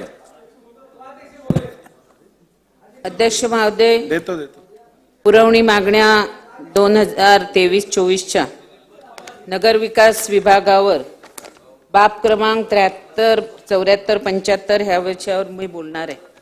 अध्यक्ष महोदय, नगर विकासवर बोलत असताना माझ्या मतदारसंघामध्ये ULCच्या अनेक सदनिका पूर्वी 10%, 5% जो कोटा होता ह्या कोट्याच्या अनेक सदनिका माझ्या मतदारसंघात आहेत आणि शासनाचा कोणत्याही प्रकारचा ह्यावरचा निर्णय न झाल्या कारणाने सोसायटीला त्याचा टॅक्स आणि मेंटेनन्स भरावा लागतोय. तरी अध्यक्ष महोदय मी मागणी करते की सरकारने एक धोरण तयार करावं का तर 10% चे जिकडे फ्लॅट असतील ते 10% चे फॅन रिलीज करावे, 5% कोट्याचे असतील ते 5% कोट्याचे रिलीज करावे. पण सोसायटी जेव्हा रिडेव्हलपमेंटला जाते त्यावेळेला सोसायटीला त्या ULCचे पैसे भरावे लागतात आणि तो भार हा सोसायटीच्या ह्याच्यावर येतो. तरी ह्यावर सरकारने निर्णय घ्यावा. अध्यक्ष महोदय, वांद्रे ते दहिसर पश्चिम दुतर्फी महामार्ग तसेच सायन ते मुलुंड हा महामार्ग मुंबई महानगरपालिकेला MMRDCने हस्तांतर केला आहे. या दोन्ही महामार्गात मेट्रोचे स्टेशन आलेले आहेत, मेट्रोचे खांब आले आहेत आणि ह्यामुळे पर्जन्य जलवाहिनी का ह्या वळवावी लागणार आहेत. जर हे झाले नाही तर भविष्यात मोठी पूर परिस्थिती निर्माण होऊ शकते. तरी मी नगर विभागाच्या सर्व महामार्गावर पर्जन्य जलवाहिन्या व्यवस्था अद्ययावत करण्यासाठी मनपाला वाढीव निधी ह्या बजेटमध्ये द्यावा अशी मी आपणास मागणी करत आहे. अध्यक्ष महोदय, माझ्या मतदारसंघामध्ये एअरपोर्ट अथॉरिटीचा रडार आहेत. मागच्या वेळेला मी आपल्या सभागृहामध्ये लक्षवेधी लावली होती. सन्माननीय मुख्यमंत्र्यांनी आदेश दिले होते की सदरची जागा ही मुंबई महानगरपालिकेने विकत घ्यावी आणि त्या बदले मुंबई महानगरपालिकेने तिकडे थीम पार्क बनवावा. अध्यक्ष महोदय, मी सरकारचं अभिनंदन करते की पाठपुरावा मी गेले अनेक महिन्यापासून करत आहे आणि आता केंद्र सरकारच्या कॅबिनेटने ती MMRDला द्यायचं नक्की केलेलं आहे. पण अध्यक्ष महोदय, मेट्रोचं आता ती जागा मेट्रोला नकोय. तरी मी आपल्या माध्यमातून सन्माननीय मुख्यमंत्री महोदयांना विनंती करते की तातडीने केंद्रीय मंत्री आणि त्याचबरोबर एअरपोर्ट अथॉरिटीच्या अधिकाऱ्यांना आपण तातडीने पत्र देऊन ती जागा BMCला हस्तांतर करण्यासाठी कार्यवाही करावी अशी विनंती करते. अध्यक्ष महोदय, माझ्या मतदारसंघात ह्या रडारच्या हाईट रिस्ट्रिक्शनमुळे गेले 3 ते 4 वर्ष तिकडचं डेव्हलपमेंट बंद झालेलं आहे. अनेक बिल्डिंग जमीनदोस्त झालेले आहेत. लोकांना भाडं मिळत नाहीये. तरी तातडीने ह्याच्यावर आपण कार्यवाही करावी अशी मी मागणी करत आहे. अध्यक्ष महोदय, सर असं कसं काय? नाही सर, सर्व बाबतीत मी बोलणार आहे. मी 11 वाजेवर थांबायला तयार आहे. अध्यक्ष महोदय, माझ्या मतदारसंघात आगरी कोळी लोक राहत आहेत. 7 बेटावर वसलेली ही मुंबई आहे आणि मुंबई कोणाची तर आगरी कोळ्यांची. पण आज त्यांच्यासाठी आगरी कोळी भवन नाही आहे. अध्यक्ष महोदय, माझ्या इकडला CTS नंबर 319F आणि 319D येथे आगरी कोळी भवन बनवण्यासाठी मी 10 करोड रुपयाची मागणी करत आहे. तरी आपणास ती देण्यात यावी.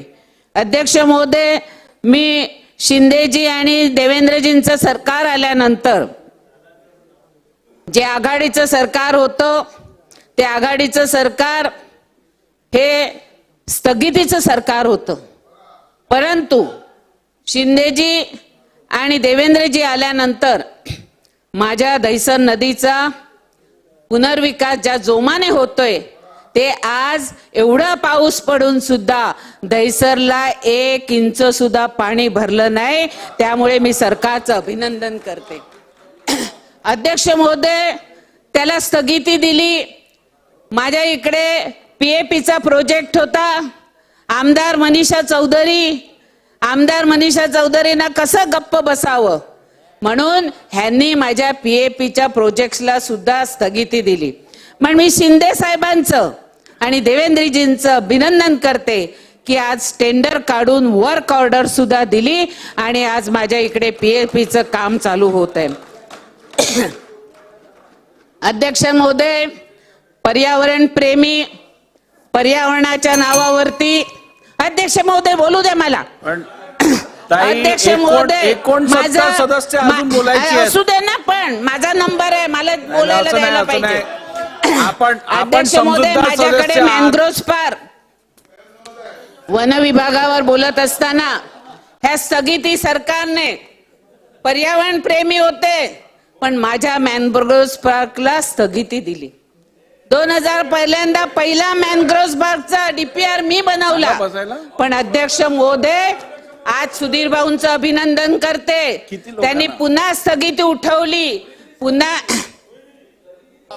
आता पर्यावरणवादी कोण होते ते तुम्हाला तवर्ण ताकबाग समजायला पाहिजे. अध्यक्ष महोदय, ते माझा मॅनग्रोव्ह पार्क सुधीर भाऊंनी त्याचे बजेटमध्ये प्रोव्हिजन करावी अशी सुद्धा मी विनंती करत आहे. अध्यक्ष महोदय, मुंबईकरांना चला कंक्लूड करा. मुंबईमध्ये शेती नाहीये अध्यक्ष महोदय, Conclude करा, conclude मुंबईमध्ये शेती नाहीये, पण मुंबईला ज्या सोसायट्यांना एनए टॅक्स लागतो हा एनए टॅक्स रद्द करावा अशी सुद्धा मी आपल्या मार्फत मागणी करत आहे. अध्यक्ष महोदय, पीडब्ल्यूडी वर बोलत असताना अध्यक्ष महोदय मी आपल्या सर शेवटचे 2 मिनिटं द्या. असं काय का 2 मिनिटं कंक्लूड करा, 2 मिनिटात कंक्लूड करा. अध्यक्ष महोदय, तुम्हाला सुद्धा ही गोष्ट ऐकल्यानंतर वाटेल की काय लोकांवर अन्याय होतोय. अध्यक्ष महोदय, पालघर जिल्ह्यातील केळवे रोड स्टेशन आहे. ह्या केळवे रोड स्टेशनचा रेल्वे स्टेशनवरील पूर्व पश्चिम भागात जाणारा रेल्वेवरील उड्डाणपूल नाहीये. रेल्वेने पूल क्रमांक 115 खालील भुयारी रेल्वे मार्ग बंद करायला लावलेला आहे. अध्यक्ष महोदय, पूर्वेचे लोक पश्चिमेला कशी जाणार, ॲम्ब्युलन्स कशी जाणार तिकडे? त्यामुळे तातडीने रेल्वेशी पीडब्ल्यूडीने हे करून हा केळवे रोडवरील पूर्व पश्चिमचा जो ब्रिज आहे तो तातडीने करावा. अध्यक्ष महोदय, मी सरकारचं आणि मुख्यमंत्र्यांचं अभिनंदन करते की पालघर जिल्ह्यातील डहाणू तालुक्यामध्ये परवा अतिवृष्टीमुळे वाणगाव कोळवली इथल्या ब्रिजवर पाण्यामध्ये कार जाऊन संखेम नावाचा माणूस मेला. अध्यक्ष महोदय, आपण पूल बांधत असताना त्याच्यावर गार्ड नाही. गार्ड नसल्यामुळे त्यांना कारमधून बाहेर पडण्यासाठी स्वतःचा जीव वाचवण्यासाठी ते गार्ड बघत होते. म्हणून ह्या पुलाचा जो कॉन्ट्रॅक्टर असेल ह्याच्यावर कारवाई करावी आणि जेथे जेथे पूल असतील त्यावरती गार्ड बसवण्याची आपण हे करावी. अध्यक्ष महोदय, शेवटचा धन्यवाद. अध्यक्ष महोदय, शेवटचा आपणास सांगू इच्छिते की मुंबई महापालिकेच्या मालकीच्या बाजार इमारती आहेत, परंतु त्यामध्ये प्रकल्प बाधितांना गाळे वितरण न केल्यामुळे त्याची आज दुरावस्था झालेली आहे. अध्यक्ष महोदय, सदर गाळ्यात वाटप स्थानिक प्रकल्प बाधितांना त्वरित परिमंडळ स्तरावर करण्याकरिता अधिकार द्यावे व सध्या मार्केट विभागाकडे ते अधिकार आहेत ते काढून घेण्यात यावे. कंक्लूड करा ताई, तुम्ही तयारीत राहा. कंक्लूड करा. अध्यक्ष महोदय, विना वापर बंद पडलेले गाळे भाडे तत्वावर देण्याकरिता निविदा काढावे, जाहिरात करावी, जेणेकरून महापालिकेला महसूल प्राप्त होईल आणि मालमत्तेची सुद्धा डागडुजी करता येईल. अध्यक्ष महोदय, खास करून आपण जी सार्वजनिक शौचालय आहेत ती आरसीसी स्वरूपात पक्क्या बांधकामाची करून टाकीची जेणेकरून व्यवस्था करावी अशी मी मागणी करते. शेवटची मागणी अध्यक्ष महोदय, आठवडा बाजारची अंमलबजावणी सुधारित धोरण तयार करून करण्यात यावी, जेणेकरून सर्वसाधारण नागरिकाला आठवड्या बाजारामध्ये भाजीपाला उपलब्ध होईल आणि शेतकऱ्याला सुद्धा त्याचा मोबदला मिळेल. धन्यवाद. धन्यवाद. टोपे साहेब 2 मिनिटं. महोदय, सन्मान्य, या ठिकाणी महसूल, शालेय शिक्षण, नगर विकास, सार्वजनिक बांधकाम या विषयांवर किंवा या विभागांवर मी या ठिकाणी माझ्या काही सूचना या ठिकाणी या मागणीच्या माध्यमातून करू इच्छितो. अध्यक्ष महोदय, शिक्षणाच्या संदर्भाने अनेक सन्मान्य सदस्यांनी सांगितलं. अध्यक्ष महोदय, ग्रामीण भागामध्ये आपण जर बघितलं तर गोरगरीब मुलांची आणि गोरगरीब परिवारांची शिक्षणाची सोय अध्यक्ष महोदय ही फक्त जिल्हा परिषदेच्या शाळेमध्ये होते आणि त्यामुळे जिल्हा परिषदेच्या शाळांची दुरावस्था फार मोठ्या पद्धतीनं आज आपल्याला ग्रामीण भागात पाहायला मिळते. प्रामुख्याने अध्यक्ष महोदय, मी अनेक असं बघितलंय की एका खोलीमध्ये अध्यक्ष महोदय 2 वर्ग बसतात, पहिली, दुसरी, तिसरी, चौथी, काही वरांड्यात बसतात आणि त्यामुळे अध्यक्ष महोदय, मी शिक्षण मंत्री तर आता या ठिकाणी नाहीयेत. या ठिकाणी मी आपल्या माध्यमातून सरकारला या ठिकाणी एवढंच सांगेल की खरोखर ही जो बेसमेंट आहे, जो शिक्षणाचा खऱ्या अर्थाने शालेय शिक्षण, प्राथमिक शिक्षण हा जो फाउंडेशन असतं, या ठिकाणी अध्यक्ष महोदय इन्फ्रास्ट्रक्चरचा फार मोठा अभाव आहे.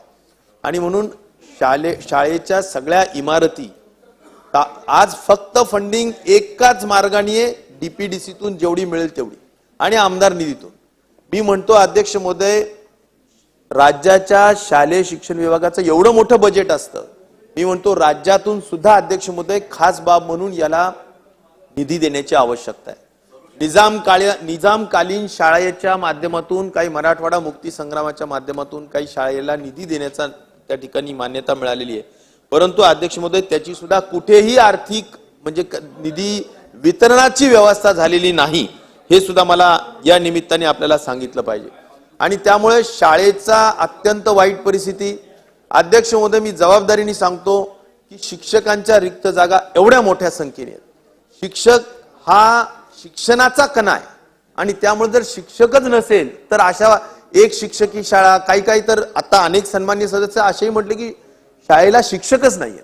2 शिक्षक असतील अध्यक्ष महोदय, एक तुमच्या ऍडमिनिस्ट्रेटिव्ह कुठल्या तरी कामाला जातो आणि त्यामुळे शाळेला शिक्षक नाही, हा फार अतिशय उदासीन खऱ्या अर्थाने शिक्षणाच्या दृष्टिकोनातून ही बाब आपल्याला पाहायला मिळते.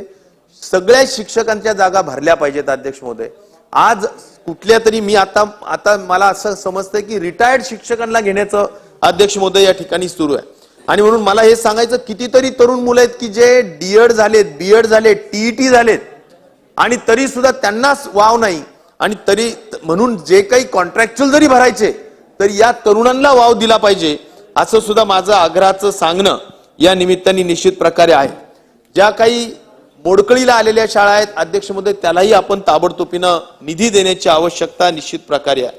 आणि त्यामुळे शिक्षणाच्या दृष्टिकोनातून नुसतं तेवढंच नाही, टॉयलेट्स असतील, या सगळ्याच बाबी अत्यंत गंभीर आहेत. आणि म्हणून या सगळ्या बाबींकडे क्रीडांगण, टॉयलेट्स या सगळ्या दृष्टिकोनातून ताबडतोबीनं व्यवस्था व्हावी. अध्यक्ष महोदय, मी क्रीडा विभागाच्या संदर्भाने इथं आमचे मित्र मंत्री महोदय संजय बनसोडे आहेत. मी त्यांना एवढंच सांगेल की कुठल्याही परिस्थितीत जिल्हा, तालुका अशा पद्धतीनं जे काही धोरण आहे त्या धोरणाप्रमाणे आपल्याला जी निधी एका तालुक्याच्या तालुका क्रीडा संकुलाला देय असते अध्यक्ष महोदय, ती देण्याची आवश्यकता आहे. काही निधी, काही मान्यता पूर्वीच्या सुद्धा काळात मिळालेल्या आहेत संजयजी, त्याला ताबडतोबीनं निधी वितरित करण्याचं काम करावं. मी खास करून अंबड, घनसावंगी, जालन्याच्या संदर्भाच्या 3ही तालुक्यांना ताबडतोबीनं निधी वितरण व्हावी अशी अपेक्षा करतो, कारण सगळीकडे एक क्रीडाचं वातावरण त्या निमित्ताने निश्चित प्रकारे निर्माण होईल.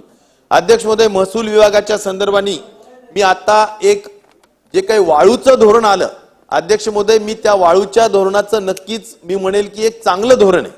परंतु चांगलं धोरण आहे पण त्याची इम्प्लिमेंटेशन किंवा त्याचं अंमलबजावणी अध्यक्ष महोदय बिलकुल योग्य नाही. आणि त्यामुळं बेसिक जो उद्देश आहे की आपल्याला दिसताना असं दिसतं की अध्यक्ष महोदय 650 रुपये ब्रासला आपल्याला वाळू मिळेल.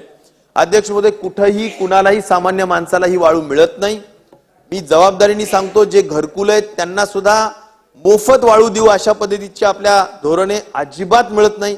कुठेतरी एखाद्या तालुक्यात एका कोपऱ्यात एखादा वाळू घाट केला जातो, तो ताबडतोबीनं कुणीतरी मेट्रो सिटीमध्ये त्या संदर्भात एक अर्धा एक तास अध्यक्ष महोदय फक्त ते ऑनलाईन वाळूचा जे काही तुमचं पोर्टल आहे ते अध्यक्ष महोदय ऑनलाईन चालू असतं.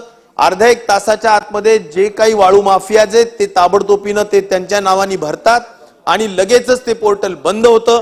आणि अध्यक्ष महोदय, वाळू ही खऱ्या अर्थाने सांगतो कुणालाही मिळत नाही. आणि त्यामुळे वाळूचं जे काही ब्लॅक मार्केटिंग किंवा वाळू उत्खननाचं जे काम चालू आहे अवैधरित्याने अध्यक्ष महोदय ते सुरूच आहे. मोठ्या संख्येने त्या ठिकाणी वाळू काढली जाते आणि ज्या अतिशय 5,000-6,000 रुपये ब्रासच्या कमी वाळू ही मिळत नाही. आणि त्यामुळे कुठल्याही बांधकामाच्या खर्चामध्ये कटौती झालेली नाही आणि म्हणून घरांची किंमत सुद्धा अध्यक्ष महोदय कमी होण्याचं कुठलंही कारण नाही. आणि त्यामुळे या महसूल विभागाच्या ह्या धोरणाला अत्यंत चांगल्या पद्धतीनं अंमलबजावणी व्हावी अशी अपेक्षा या निमित्ताने मी निश्चित प्रकारे करेल. महसूल विभागामध्ये सुद्धा अध्यक्ष महोदय, मी मंत्री महोदयांना सुद्धा भेटून सांगितलं, नायब तहसीलदारांच्या जागा रिक्त आहेत, कारकुनांच्या जागा रिक्त आहेत, या ठिकाणी तलाठींच्या जागा रिक्त आहेत, या सगळ्या जागा भरल्या पाहिजेत. अन्यथा लोकांना शासनाच्या योजनेच्या माध्यमातून चांगली सेवा मिळू शकणार नाही. आणि त्या दृष्टिकोनातून सुद्धा या सगळ्या बाबी तत्परतेने करण्याची आवश्यकता, हे माझं या निमित्ताने निश्चित प्रकारच्या सूचना या निमित्ताने असणार आहेत. आणि नगर विकासच्या बाबतीत सुद्धा अध्यक्ष महोदय अनेक नगर पंचायती झाल्या, सीओ नाहीयेत. सीओ नसल्यानंतर अध्यक्ष महोदय आपण जसं म्हणतो जन्म ते मृत्यू हे नगरपालिकेशी महानगरपालिकेशी संबंधित विषय आहेत आणि त्या ठिकाणी अशा पद्धतीचे मुख्याधिकारी नसतील, टाउन प्लॅनर्स नसतील तर अध्यक्ष महोदय सगळा बकाल शहर तयार होतील. कुठेही कुणी बांधकामाला परवानगी देऊ शकत नाही. लोकांच्या दररोजचे प्रश्न आहेत, स्वच्छतेचे प्रश्न आहेत आणि त्यामुळे अध्यक्ष महोदय या सगळ्या संदर्भाने रिक्त जागा भरण्याचं कामही तत्परतेने व्हावं अशी अपेक्षा या निमित्ताने करतो आणि बऱ्याच सन्मान्य सदस्यांना बोलायचं असल्यामुळे अधिक वेळ न घेता धन्यवाद. वायकर साहेब. अध्यक्ष महोदय, सन 2023-2024च्या पुरवणी मागण्यावरती महसूल व वन विभाग बाब क्रमांक 27, शालेय शिक्षण व क्रीडा विभाग बाब क्रमांक 65 ते 68, नगर विकास विभाग बाब क्रमांक 82, 87, सार्वजनिक बांधकाम 88 बाब क्रमांक 88, 89, 122, आदिवासी विकास बाब क्रमांक 226, 231 या अनुषंगाने बोलतो. अध्यक्ष महोदय, प्रामुख्याने ज्या वेळेला आपण बजेट केलं या वर्षाचं त्यामध्ये 2023-24 या वर्षाचा अर्थसंकल्प केला आपण तो 6,02,829 लाखाचा होता. याच्यामध्ये आपण आज पुरवणी मागण्या ज्या मान्य करतोय ते 41,243 कोटीच्या आपण पुरवणी मागण्या मान्य करतोय आणि या पुरवणी मागण्यामध्ये जे 6 विभाग प्रामुख्याने आहेत त्यामध्ये नगर विकासला आपण 6,224.55 कोटी, पाणी पुरवठा व स्वच्छतेला 5,873.91 कोटी, कृषी व पशुसंवर्धनला 5,219.80 कोटी, शालेय शिक्षणला 5,121 कोटी, सामाजिक न्यायाला 4,244, सार्वजनिक बांधकामाला 2,098. अध्यक्ष महोदय, हे सर्व करत असताना या निधीचं वाटप आपल्याला संपूर्ण महाराष्ट्रामधील असलेल्या आमदारांच्या मतदारसंघामध्ये करायचे. प्रामुख्याने मी इथे आपल्या निदर्शनात आणू इच्छितो की आजच्या अनुषंगाने जे आपण हे करतोय त्याच्या अनुषंगाने मुंबईच्या महानगरपालिकेच्या आयुक्तांनी एक परिपत्रक काढलं होतं. ते परिपत्रक होतं 31/1/2023 MCG F880 आणि ह्या परिपत्रकामध्ये त्यांनी सांगितलं होतं की मुंबई महानगरपालिकेच्या तुम्हाला जर निधी पाहिजे असेल तर तो निधी तुम्ही पालकमंत्र्यांच्या शिफारस आली तरच दिला जाईल. अध्यक्ष महोदय, असं कुठलंच धोरण आतापर्यंत तसं नसताना त्या पद्धतीने मग आम्ही तेही केलं. जर मुंबईच्या कमिशनरच्या माध्यमातून तसं लेटर येत असेल तर आम्हाला देणं गरजेचं आहे. पालकमंत्र्यांना पत्र दिलं. आता पालकमंत्र्यांना पत्र दिल्यानंतर त्यांनी निधीचं वाटप जे करायला पाहिजे होतं त्या अनुषंगाने के पूर्वला निधी आला. के पूर्वला 14 कोटीचा निधी आला, 14,60 लाखाचा निधी आला, परंतु तो आमच्या मतदारसंघात नाही. आम्ही जे उद्धव बाळासाहेब ठाकरे यांचे जे आमदार आहोत त्यांना 1ही रुपयाचा निधी नाही. आम्ही त्या मतदारसंघामध्ये के पूर्वमध्ये 3 आमदार आहोत, पण 3 आमदारामध्ये आम्हाला तो त्याच्यामधली एक फुटकी कवडी मिळाली नसेल 14 कोटी मधली आणि बाकीच्या आमदारांना जर मिळत असेल त्यांना मिळावे आमचं म्हणणं नाही. कोणाला मिळत असेल तर मगापासून ते आपण म्हणत होता ना, तर माझ्या हातात 2 GR आहेत, पाहिजे आपल्याला पाठवल देतो आणि मिळालेले जो लेटर गेलेला आहे पालकमंत्र्यांच्या माध्यमातून तेही आपल्याला देतो.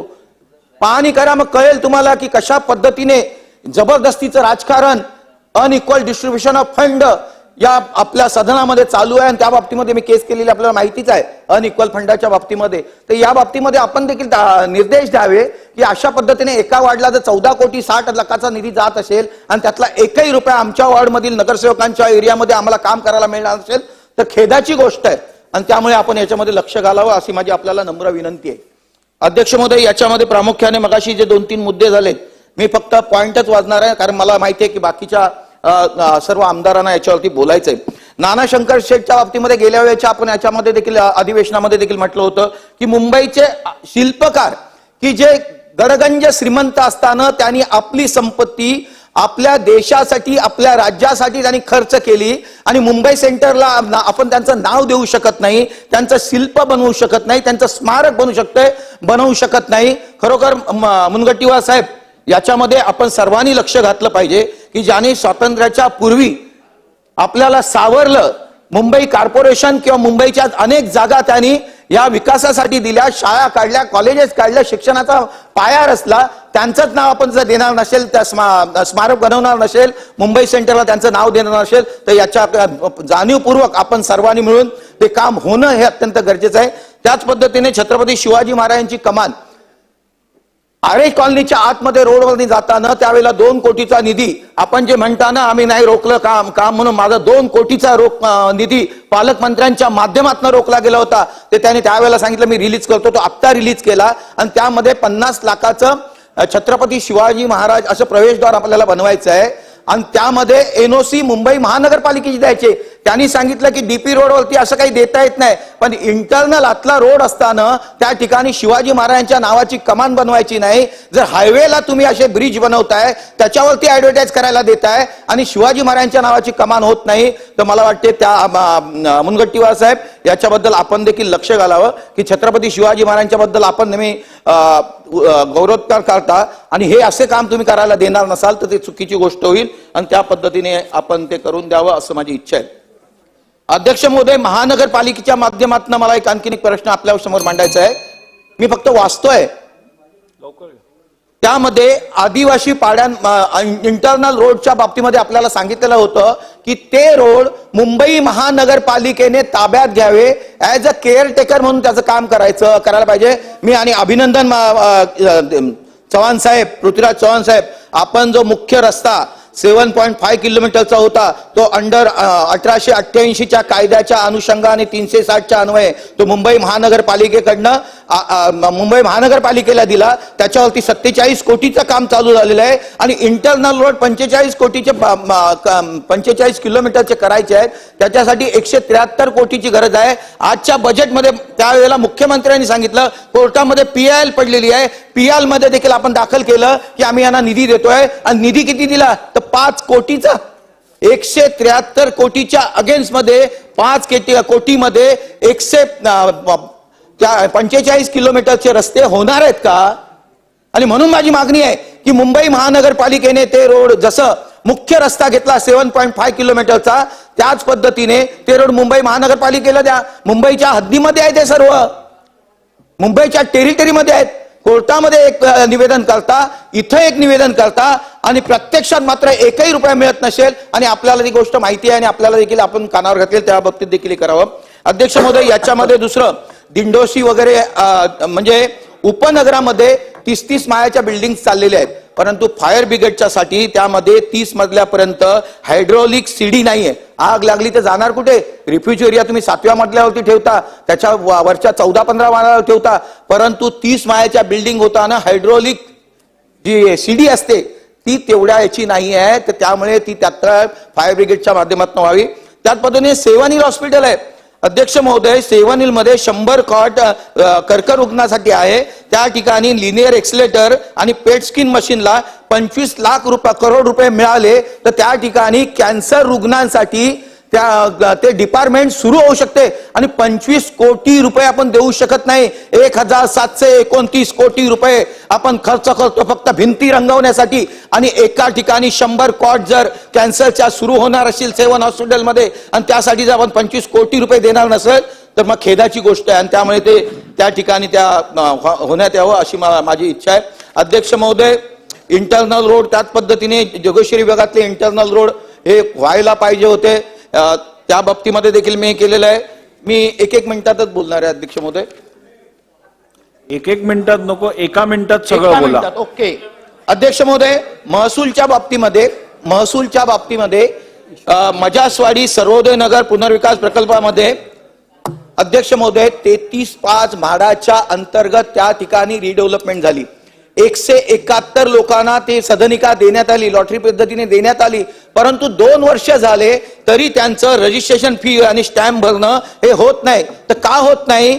तर महसूलचा एक GR निघणार आहे असं तो विकासक सांगतो. त्या GRच्या माध्यमातून रजिस्ट्रेशन फी भरायला लागणार नाही, स्टॅम्प ड्युटी भरायला लागणार आहे, परंतु असं काही होत नाही आणि त्यामुळे महसूलचे अधिकारी असतील तर त्यांनी ताबडतोब तसं नोटिफिकेशन निघणार असेल तर त्या पद्धतीने नोटिफिकेशन काढा, नसेल निघणार तर ताबडतोब त्या विकासकाला किंवा तुमच्या माध्यमातून त्यांना कळून दे की आपल्याला फी भरा. तुम्हाला ते माहिती आहे मला वाटते. तर ते नसेल तर 171 लोक वर त्या सदनिका घेतलेल्या आहेत, पण त्या 171 लोकांना आतापर्यंत मालकी हक्क होऊ शकलेला नाहीये. त्यामुळे आपण तो विषय देखील त्या पद्धतीने करण्यात घ्यावा. अध्यक्ष महोदय, शालेय काय चाललंय म्हणजे म्हणून मी एकेका वळीत वाचतोय म्हटलं. मी आपला खरं म्हणजे आपला विचार तर मी पहिला करतो. अध्यक्ष महोदय, शालेय शिक्षणाने काय म्हणता मॅडम, मी आपला अध्यक्ष महोदय, शालेय शिक्षण व क्रीडा विभागाच्या माध्यमातून आरे कॉलनीमध्ये त्या ठिकाणी फोर्स 8 गट आहे, फोर्स 1 आहे. आरे कॉलनीमध्ये सैनिकी शाळेची सुरुवात करावी अशी आपल्या माध्यमातून विनंती करतोय.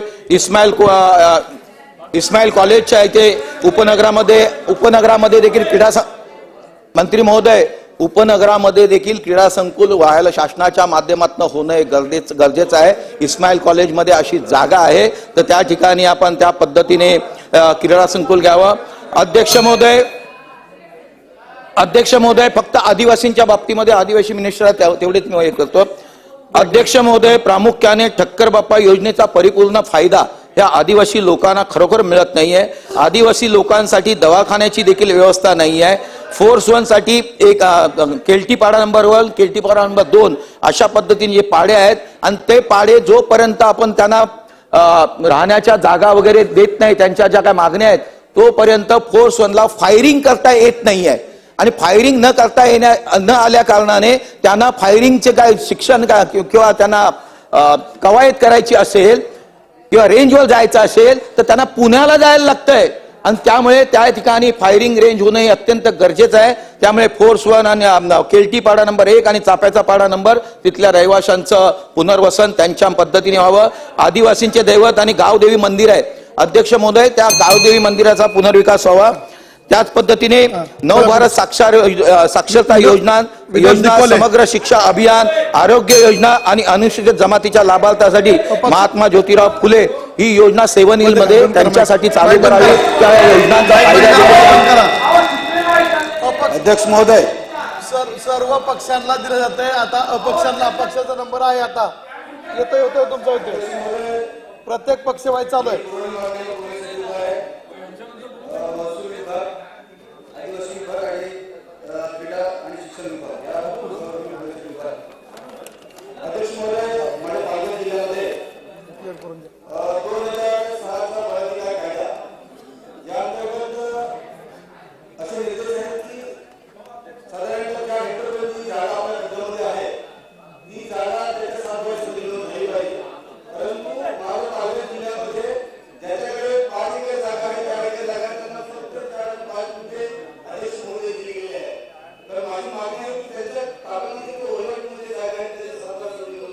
निकोले साहेब पुढे या तुम्ही.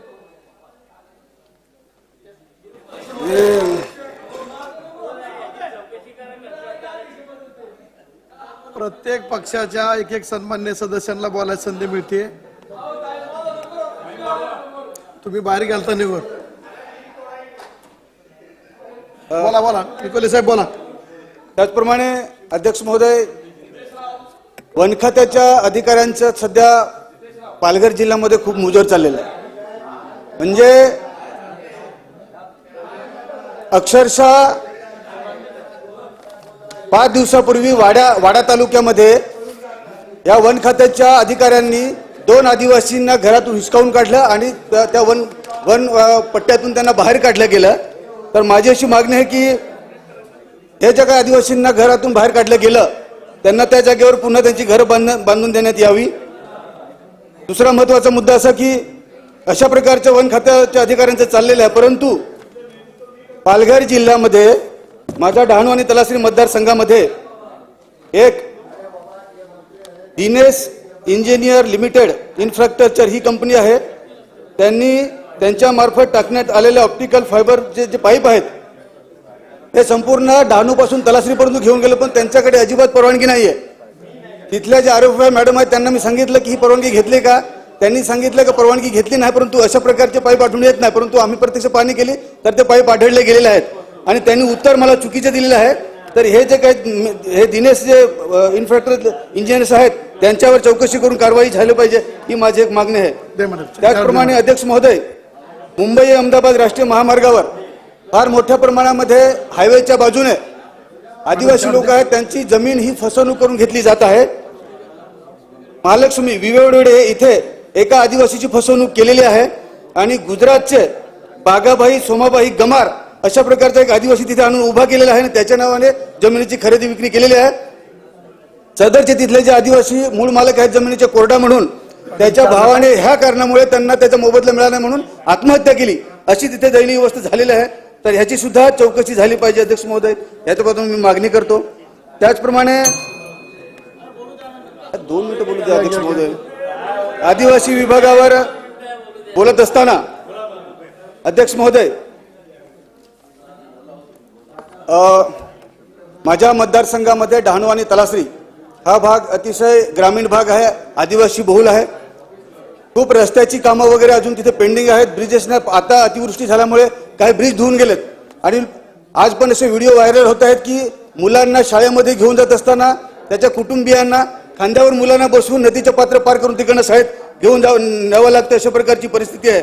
परंतु अध्यक्ष महोदय, आज हे जे काय पुरवणी मागण्यावर बोलत असताना जे काय मागणं जे काय मोठी रक्कम इथे दिली गेली आहे, परंतु माझ्या मतदारसंघामध्ये कोणत्याही प्रकारची अशा मला निधी हा देण्यात आलेला नाही.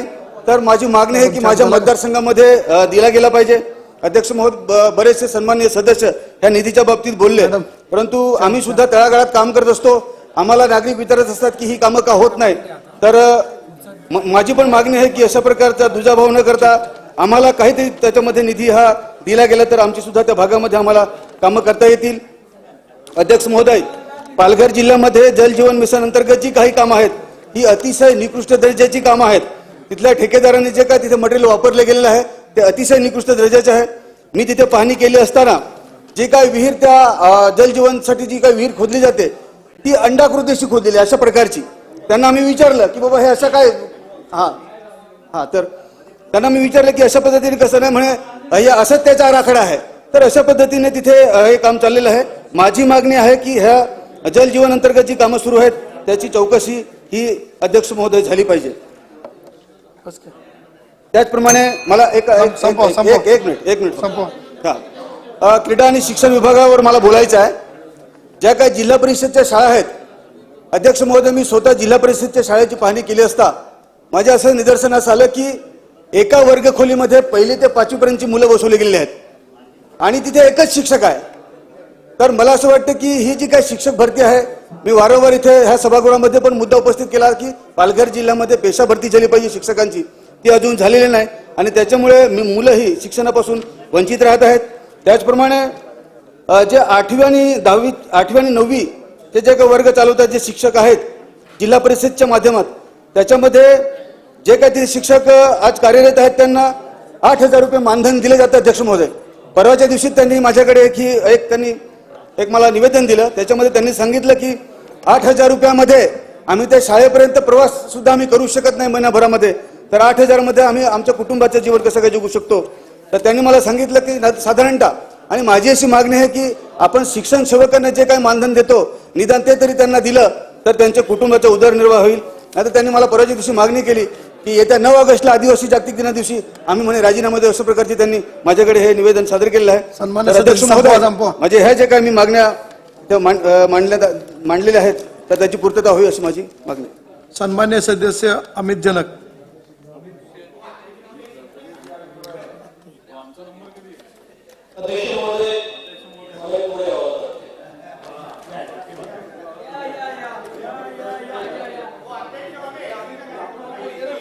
वाढवायचा एसी जास्त पुढे नाही येत. अध्यक्ष महोदय, सन 23-24च्या पुरवणी मागण्यावर चर्चा करण्यासाठी मी उभा आहे. अध्यक्ष महोदय, महसूल विभागाचं बाब क्रमांक 27 आदरणीय साहेब इथे बसलेले आहेत. साहेब, वाळू डेपोचं मोठा गाजावाजा करून डिक्लेरेशन झालं. आमच्या रिसोड मालेगाव तालुक्यात म्हणजे वाशिम जिल्ह्यातच एकही वाळू डेपो सुरू झाला नाही. म्हणजे चालू होणार सगळे लोक वाट पाहत होते. पण नक्कीच या साहेब या डिक्लेरेशनमुळे जे बांधकामावर परिणाम ग्रामीण भागात झाला मग त्याच्यामध्ये आपले घरकुलं असतील की छोटे मोठे शेतकऱ्यांचे स्वतःचे घरं असतील, वेळेवर त्यांना वाळू न मिळाल्यामुळे आजही ते सगळे पेंडिंग आहेत. त्यामध्ये लवकरात लवकर साहेब कसं हे करता येईल, मार्ग काढता येईल आणि वाळू कशी उपलब्ध होईल. म्हणजे बुलढाणा जिल्ह्याच्या बॉर्डरपर्यंत साहेब खूप मोठ्या प्रमाणात तिथे तळणीची रेती वगैरे आमच्या भागात येते. ती जिल्ह्याची बंदी असल्यामुळे ती आमच्या भागात येऊ शकली नाही. आणि ज्याही मार्गाने आल्यात त्यांच्यावर मोठ्या प्रमाणात कारवाई झाली साहेब. त्यामुळे लोकांचं मनोधैर्य बांधकामाच्या बाबतीत पूर्ण हे झालं होतं. बांधकामं ठप्प झालेले आहेत. आदरणीय वनमंत्री सुद्धा इथे बसलेले आहेत. मी सुधीर भाऊंना सांगू इच्छितो साहेब, आमच्या भागात जंगली प्राण्यांचा जो शेतकऱ्यांना त्रास आहे, मग रोही असतील, हरणं असतील, या मोठ्या प्रमाणात कळप त्यांचे तयार झालेले आहेत. पहिलेच पाऊस उशिरा सुरू झाला, जुलै महिन्यातल्या पेरण्या आहेत आणि सध्या कवळे पिक आहेत साहेब. अख्खे एकराचे एकर हे कळप शेतकऱ्यांची पिकं हे करत आहेत, त्यांची नासधूस करत आहेत. वरच्या पावसामुळे दुबार पेरणीचं संकट शेतकऱ्यांवर आहे आणि या जंगली जनावरांमुळे सुद्धा खूप मोठा त्रास आहे. त्यामुळे आपण लवकरच काहीतरी योजना आपल्या डोक्यात आहे ती अंमलात आणावी अशी नक्कीच विनंती आपल्याला करतो. अध्यक्ष महोदय, शालेय शिक्षण विभाग बाब क्रमांक 58 आदरणीय विखे साहेबांना मी विनंती करतो की आमच्या जिल्ह्यासाठी, आमचा जिल्हा आकांक्षित जिल्हा आहे साहेब आणि केंद्रीय विद्यालय केंद्र शासनाने मंजूर केलेलं आहे. आपल्या महसूल विभागाची जमीन अलॉट करण्याची प्रक्रिया कलेक्टर साहेबांनी पूर्ण केली होती, पण त्यामध्ये खोडा असा झाला की जमिनीचा मोबदला हा देण्यात यावा. तो जवळपास 98 लाख रुपयाचा वाशिमच्या शहरामध्ये त्या जमिनीचा मोबदला होतो आणि त्या एका गोष्टीमुळे साहेब ती जागा अलॉट होत नाहीये आणि 6 महिन्यापासून केंद्र शासनाचे वेळोवेळी पत्रव्यवहार आमच्या जिल्ह्याच्या जिल्हाधिकाऱ्यांचे होत आहेत. तुम्ही जागा उपलब्ध करून द्या. 30 कोटी रुपये बांधकामासाठी त्यांनी साहेब तरतूद केलेली आहे. पण हे थोडंसं जर आपण शासनाने निकष शिथिल करून आपण कॅबिनेट लेवल जर निर्णय घेतला आणि ही जागा मोफत जर उपलब्ध झाली केंद्रीय विद्यालयासाठी, एक जिल्ह्यातल्या सगळ्या विद्यार्थ्यांना आणि पालकांना मोठ्या प्रमाणात त्याची सोय होईल. अध्यक्ष महाराज, ग्रामीण भागातील शाळांची परिस्थितीवर माझ्या आधी असंख्य सदस्य बोलले आहेत, पण अभिमानानं सांगावं असं वाटतं की आमच्या वाशिम जिल्ह्यातील जे रिसोड मालेगाव तालुका आहेत इथल्या शिक्षकांचं मी अभिनंदन करतो की जे नवोदय विद्यालयाच्या परीक्षा आहेत त्यामध्ये आमचा टक्का या 2 तालुक्यांचा हा जिल्ह्यामध्ये सर्वाधिक आहे. मेहनत ते घेत आहेत, पण कुठेतरी ज्या इन्फ्रास्ट्रक्चरची बाबतीत सगळेजण जर बोलले तर आमच्या वाशिम जिल्ह्यामध्ये सुद्धा ग्रामीण भागातील शाळांची दुरावस्था आहे. वर्गखोल्यांची संख्या अपुरी आहे. मग मराठी मीडियम असेल, उर्दू मीडियम असेल, या सगळ्यांना वर्गखोल्यांची जी त्याच्यानंतर शिक्षकांची संख्येची भेडसावत आहे, कमतरता, त्याच्यावर सुद्धा मार्ग काढणं गरजेचं आहे. आदरणीय क्रीडा मंत्री इथं आहेत. ग्रामीण भागातील जे मुलं आपल्या पोलीस भरती आणि सैनिक भरतीचे जी तयारी करतात, आपण तालुक्याच्या ठिकाणावर, जिल्ह्याच्या ठिकाणावर क्रीडांगणाची सोय उपलब्ध करून दिलेली, त्यांना मैदान उपलब्ध करून दिलेले आहेत किंवा ट्रॅक जे रनिंगसाठी त्यांना तयारी करण्यासाठी उपलब्ध करून दिलेत. पण ग्रामीण भागात सुद्धा मंत्री महोदय हे व्यवस्था झाली पाहिजे. म्हणजे मोठे मोठे लोकसंख्येचे गाव आहेत, तिथे जिथे मैदानं उपलब्ध आहेत किंवा जमीन उपलब्ध आहे तिथे जर छोटे छोटे मैदान त्यांना तयारीसाठी उपलब्ध झाले तर हे लोक, म्हणजे ही मुलं सकाळी रस्त्यावर आणि संध्याकाळी रस्त्यावर साहेब तयारी करतात किंवा रनिंगची प्रॅक्टिस करतात. यातून एखादा अपघात न घडू, त्यामुळे तिथे एक व्यवस्था जर 4-5 गावां मिळून एका ठिकाणी मैदान जर झाले तर त्या ठिकाणी ते नक्कीच तयारी करू शकतील. अध्यक्ष महोदय, सार्वजनिक विभागाचा महत्वाचा विषय म्हणजे आमचा जालना पुलगाव जो रस्ता आहे तो पहिले MSRDCचा होता. जेव्हा पहिल्यांदा तयार झाला तेव्हा म्हणजे नागपूर घोटी सिन्नर हा तो रस्ता होता. त्यानंतर यामधले छोटे छोटे भाग वेगवेगळ्या ठिकाणी जालन्यापर्यंत 4 लेन झाला. जालन्यापासून पुलगावपर्यंत पुन्हा सिंगल म्हणजे डबल लेन आहे. पुलगावपासून नागपूरपर्यंत 4 लेन झाला. MSRDC नंतर तो गेला PWD कडे. PWD कडनं नॅशनल हायवे, आता पुन्हा नॅशनल हायवेनी समृद्धी झाल्यामुळे डिग्रेड केलेला आहे. तर त्याची परिस्थिती अशी साहेब, त्याची मालकी कोणाकडे ते सिद्ध झाले तर आमच्या काटेपूर्णा नदीवर त्या रस्त्यावर पूल आहे त्याची परिस्थिती अतिशय बिकट झालेली आहे. म्हणजे दुसरी आपली सावित्री नदीवर जो अपघात झालेला आहे तशी घटना होण्याची शक्यता आमच्या तिथे आहे. आज आमच्या तिथल्या मालेगाव तालुक्यातील लोकप्रतिनिधी असतील, स्थानिक नागरिक असतील, ज्येष्ठ नागरिक असतील, यांनी त्या बाबतीत आंदोलन सुद्धा केलं. तर त्या पुलाची दुरुस्ती होणे अतिशय गरजेचं अध्यक्ष महाराज आहे. आपल्याद्वारे मी ती मागणी करतो. आदिवासी विभागाचा महत्वाचा विषय तोच आहे. आदरणीय मंत्री आमच्या जिल्ह्याचे पालकमंत्री सुद्धा गावित साहेब होते. गावित साहेबांना सांगू इच्छितो की अमानवाडी ते कुतरडोह हा जो आदिवासी बहुल भाग आहे त्यावर एक पूल आहे आपल्या काटेपूर्णा नदीवरच. थोडा जरी पाऊस झाला अध्यक्ष महोदय तो पूल अध्यक्षपदे पूर्ण सबमर्ज मध्ये पाण्याखाली चालला जातो आणि ते दोन्ही गावाची कनेक्टिव्हिटी तुटून जाते. त्यावर सुद्धा मागच्या अधिवेशनात मी मागणी केली होती. आदरणीय मंत्री महोदयांनी सकारात्मक विचार करून तो पूल मंजूर करावा अशी मी आपल्या माध्यमातून विनंती करतो आणि थांबतो. जय हिंद, जय महाराष्ट्र. सन्माननीय सदस्य कालिदासजी कोळंबकर साहेब.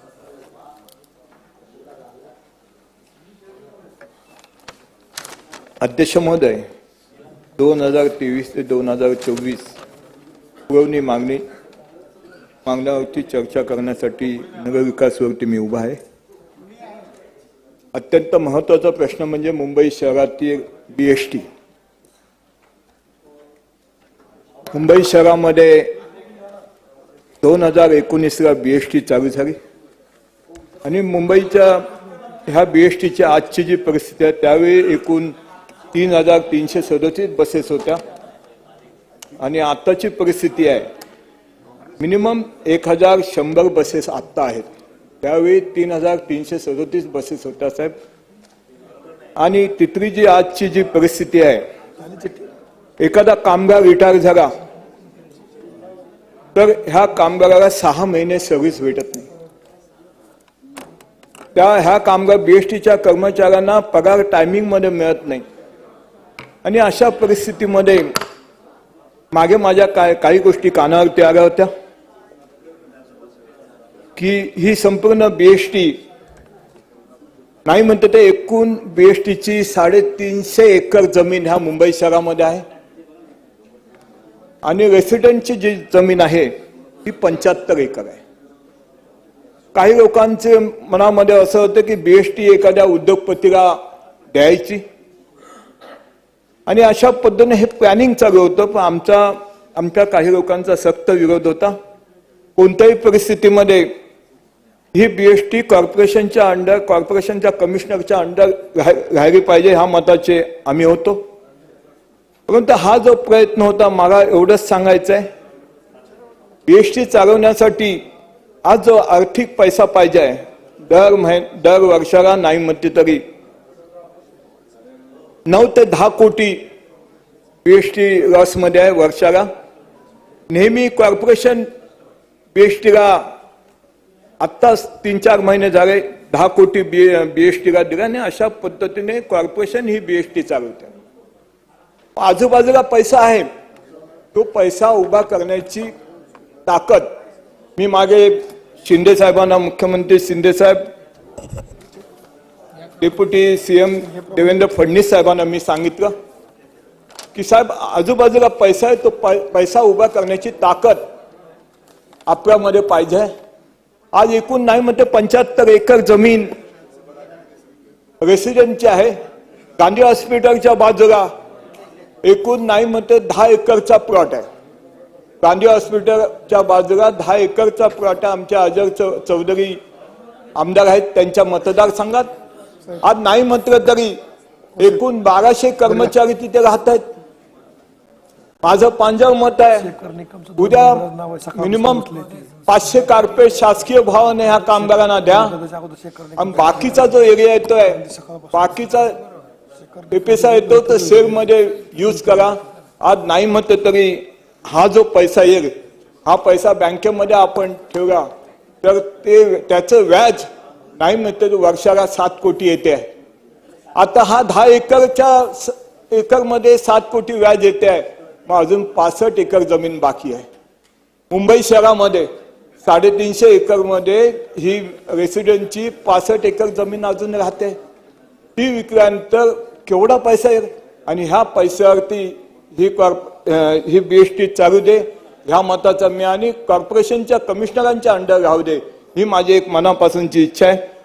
आणि दुसरा अत्यंत महत्वाचा एक इश्यू आहे साहेब की BDचं जे डेव्हलपमेंट चालू आहे ह्यामध्ये 200 पोलीस जे आहेत, 200 पोलीस जे आहेत ते नाही म्हणते तर 2011 पासून ते राहत आहेत. त्यावेळीची परिस्थिती, त्यावेळी इतरांना त्या रूम देत होते, काही जण जायला तयार नव्हते, पण त्यावेळी हे पोलीसवाले तिथे गेले आणि त्यांना आज 500 कार्पेट त्यांना मिळते 15 लाखामध्ये. परंतु माझं पांजर मत आहे की मागे गणपती उत्सवच्या वेळी मुख्यमंत्री आले होते स्प्रिंग मिल कंपाऊंड मध्ये, त्यावेळी कमीत कमी 200 महिला तिथे थांबल्या होत्या त्यांची भेट घेण्यासाठी की साहेब आमच्यावर ते अन्याय करू नका. पंडित साहेबांना सुद्धा आम्ही सांगितलं अन्याय करून द्या, साहेबांनी प्रयत्न करतो म्हणून सांगितलं. भविष्य काळामध्ये या पोलिसांना न्याय मिळावा हीच माझी इच्छा आहे. सन्माननीय सदस्य सुनीलजी शेळके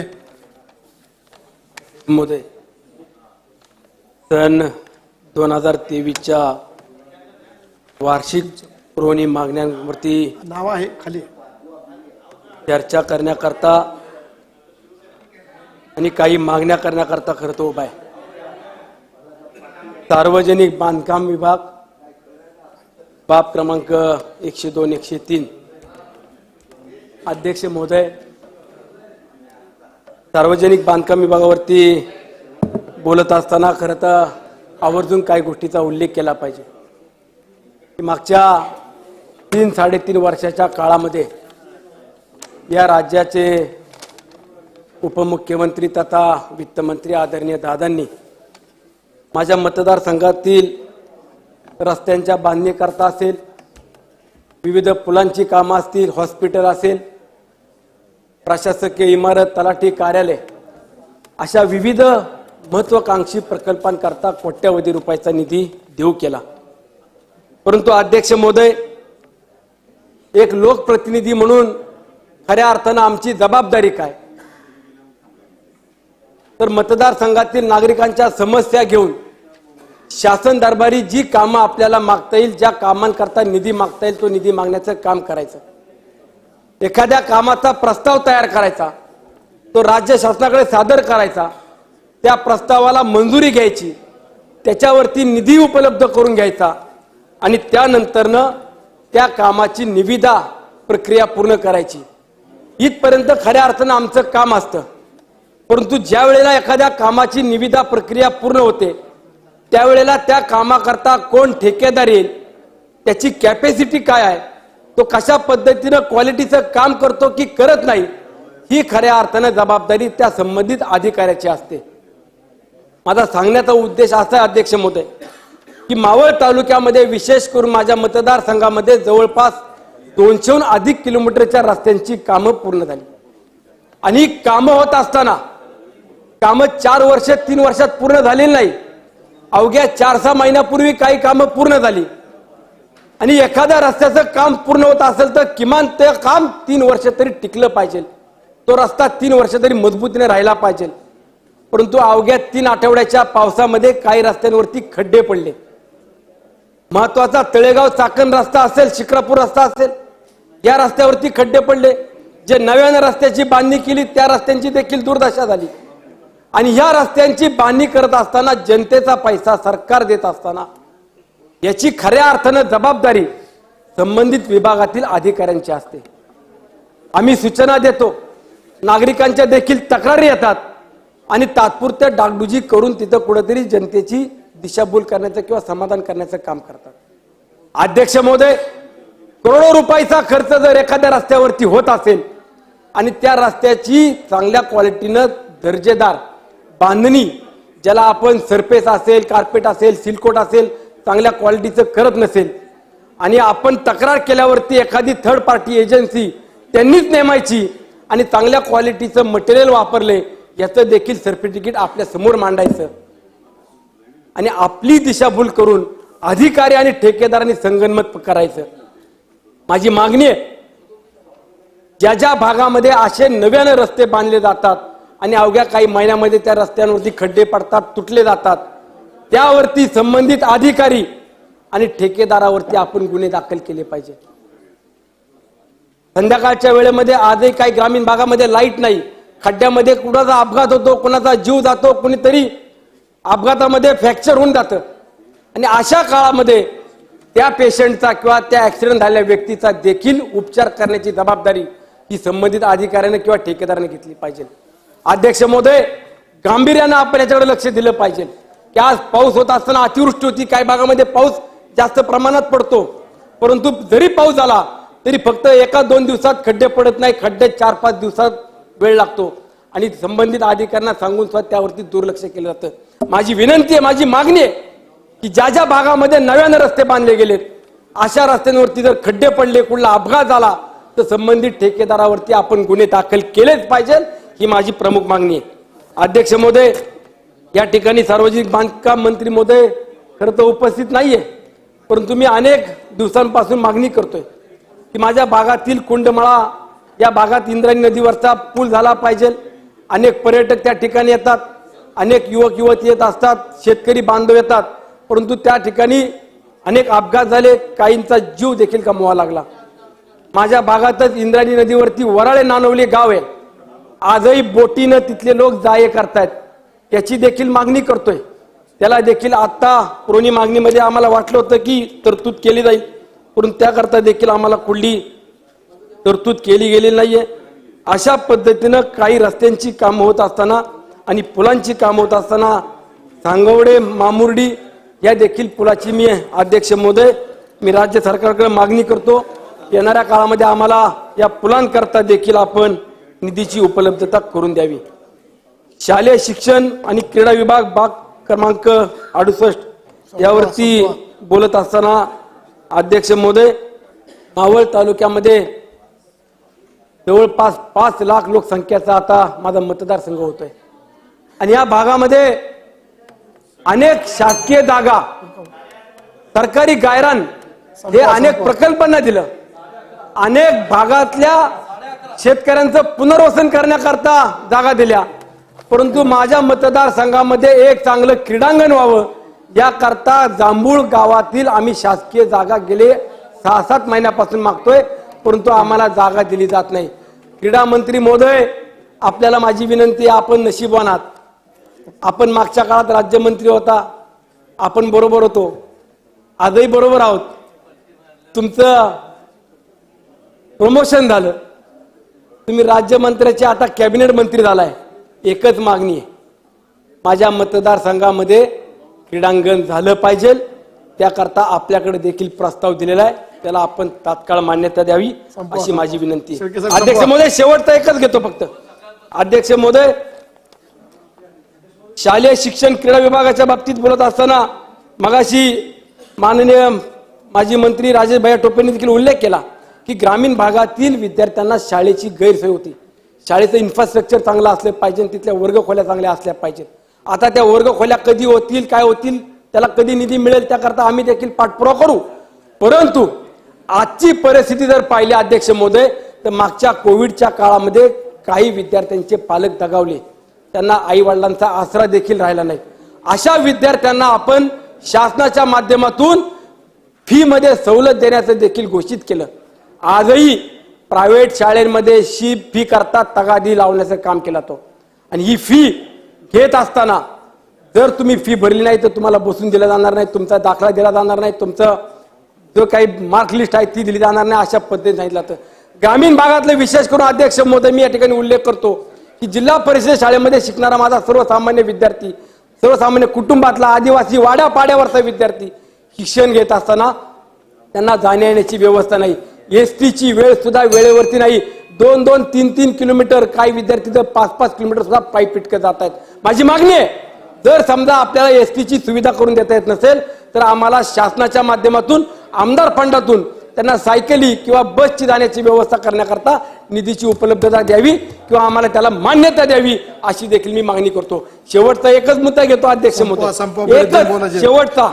नगर विकास विभागाच्या माध्यमातून बोलत असताना अध्यक्ष महोदय, माझं तळेगाव दाभाडे शहर हे ऐतिहासिक आणि सांस्कृतिक वारसा असलेलं शहर आहे. अनेक नामवंत कलाकार या शहरामध्ये वास्तव्यात होते. माझ्या शहरामध्ये श्रीरंग कला निकेतन असेल, कलापिनी सारखी देखील संस्था आहे. अनेक नाट्य क्षेत्रामध्ये कलावंत माझ्या शहरानं घडवलेत. परंतु आज तळेगाव शहराचा विकास किंवा भौगोलिक दृष्ट्या पाहत असताना जवळपास 1 लाख लोकसंख्या असलेलं माझं शहर आहे आणि या शहरामध्ये आम्हाला एक चांगलं नाट्यगृह असावं. त्याकरता देखील मी आदरणीय मंत्री महोदयांना विनंती करतो की आपण त्याकरता आम्हाला निधीची तरतूद करून द्यावी. शेवटचा लोणावळा शहरातला एक महत्वाचा विषय आवड झालं ना, शेवटचा एक विषय फक्त घेतो अध्यक्ष महोदय, खूप महत्वाचा आहे. लोणावळा शहरामध्ये हायकोर्ट कमिटीची नेमणूक केली गेली. मागच्या 10 वर्षापूर्वी आमच्या बोलण्याला विरोधकांचं समर्थन आहे. आमच्या लोणावळा शहरामध्ये हायकोर्ट कमिटीची नेमणूक मागच्या 10-12 वर्षापूर्वी केली गेली. ती करण्यामागचं उद्दिष्ट काय होतं तर या भागामध्ये कुठल्याही प्रकारचे अतिक्रमण होऊ नये, त्यावरती नियंत्रण राहावं. डेव्हलपमेंट प्लॅन होत असताना त्याची अंमलबजावणी किंवा पायाभूत सुविधांकरता त्याची अंमलबजावणी करणे याकरता त्या ठिकाणी कोर्ट कमिटीची नेमणूक केली आणि ही कोर्ट कमिटी होत असताना अध्यक्ष महोदय सन्मान्य सदस्य विश्वनाथ उच्च न्यायालयाने माजी न्यायाधीश सेवानिवृत्त अतिरिक्त सचिव संचालक नगर रचना पुणे अशी कमिटी एकत्रित गठीत केली. अध्यक्ष महोदय, या कमिटीकडून आमची अपेक्षा एवढीच आहे की आपल्याला जर अतिक्रमणावरती नियंत्रण ठेवण्याकरता नेमले तर आपण गोरगरिबांच्या टपऱ्या, गोरगरिबांच्या हातगाड्या बाजूला करण्याकरता फक्त केले आणि मोठमोठ्या हॉटेलांच्या पुढचे स्टॉल असतील, मोठमोठे शेड असतील, ते सगळे तसेच ठेवायचे.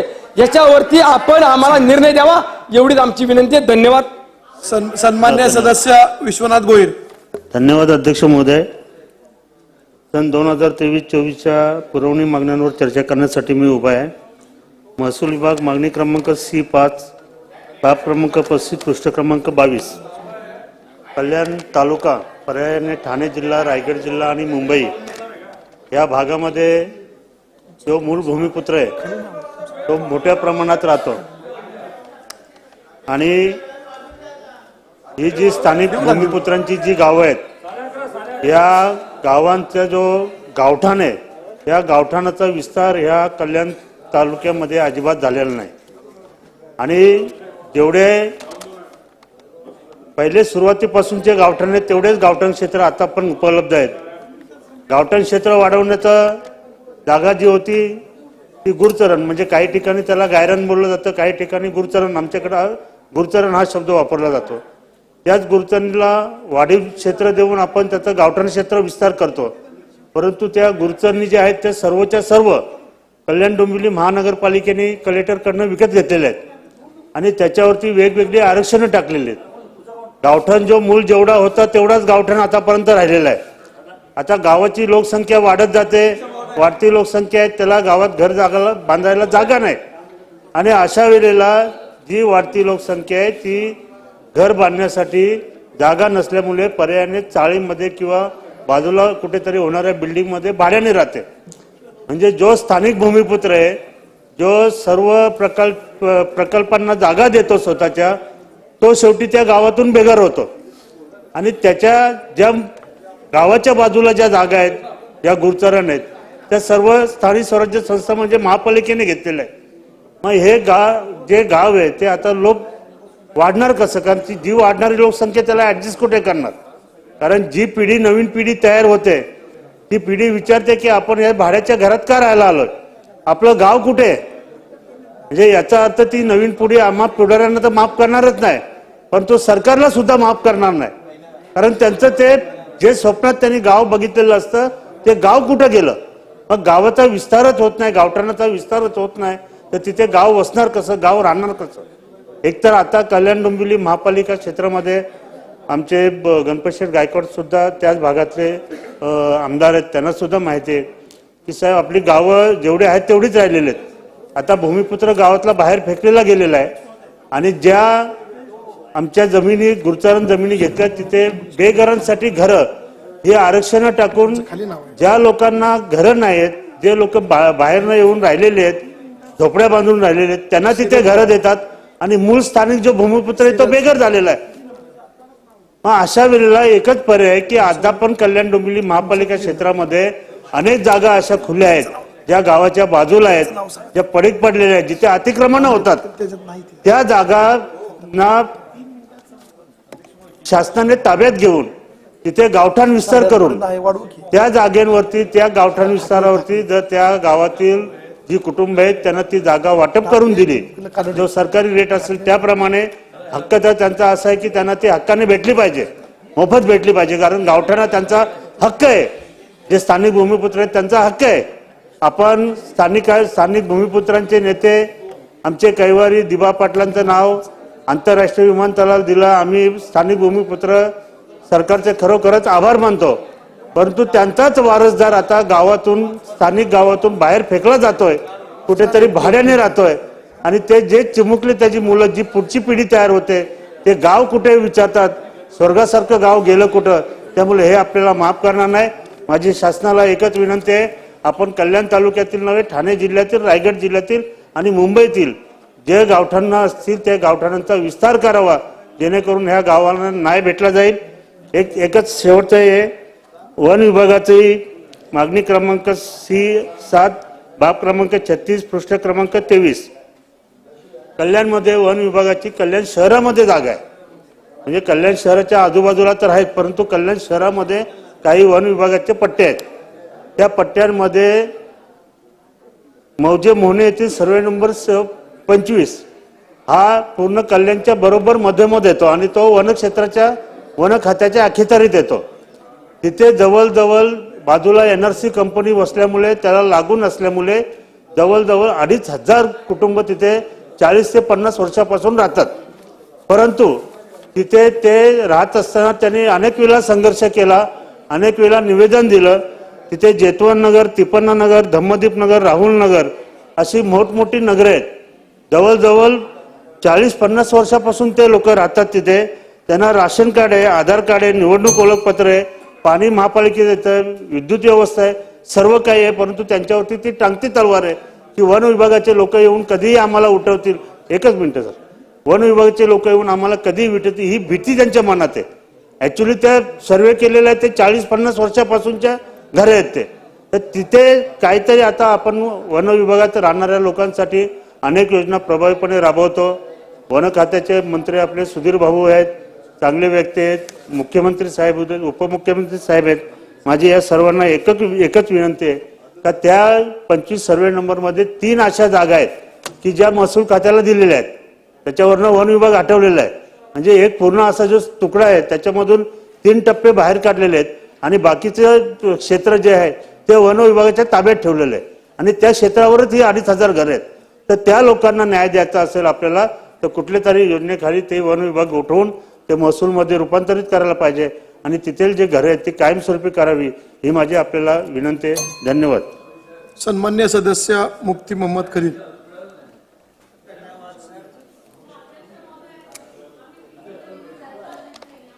पक्षाने ज्या पद्धतीने नावं दिलं त्या पद्धतीने प्रतोदन दिलं त्याप्रमाणे वाचतो.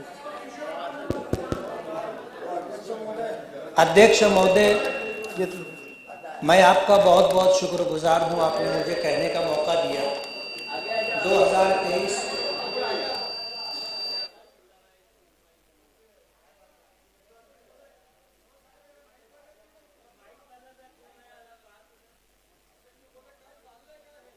सगळं व्यवस्थित चाललेलं आहे बघा. कदम साहेब सगळं व्यवस्थित चाललंय, ऐकत राहा आता.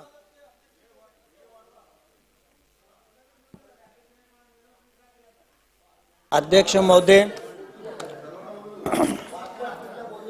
मैं आपका बहुत बहुत शुक्रगुजार हूं, आपने मुझे कहने का मौका दिया. 2023-24 के एडिशनल बजट पर मैं महसूल वन विभाग, शालेय शिक्षण व क्रीड़ा विभाग और नगर विकास पर जो है चर्चा के लिए खड़ा हुआ हूं. मेरी कॉन्स्टिट्यूंसी मालेगांव सेंट्रल 114. नगर पालिका ने 30-40 साल पहले स्पोर्ट्स के लिए, प्ले ग्राउंड के लिए 16.5 एकड़ जगह उन्होंने एक्वायर की थी. लेकिन नगर पालिका और महानगर पालिका ने उसको डेवलप नहीं कर सके. उसे क्रीड़ा संकुल को 2007 में दे दिया. लेकिन क्रीड़ा संकुल ने भी आज तक उस पर 1 रुपया भी खर्च नहीं किया. मेरी कॉन्स्टिट्यूंसी में तकरीबन 7 लाख लोग बसते हैं और मुसलमानों की बड़ी संख्या है और स्कूलों और कॉलेजों के पास ड्रग्स बिकते हैं और बड़ी तादाद के अंदर हमारे नौजवान जो है गलत रास्ते पर जा रहे.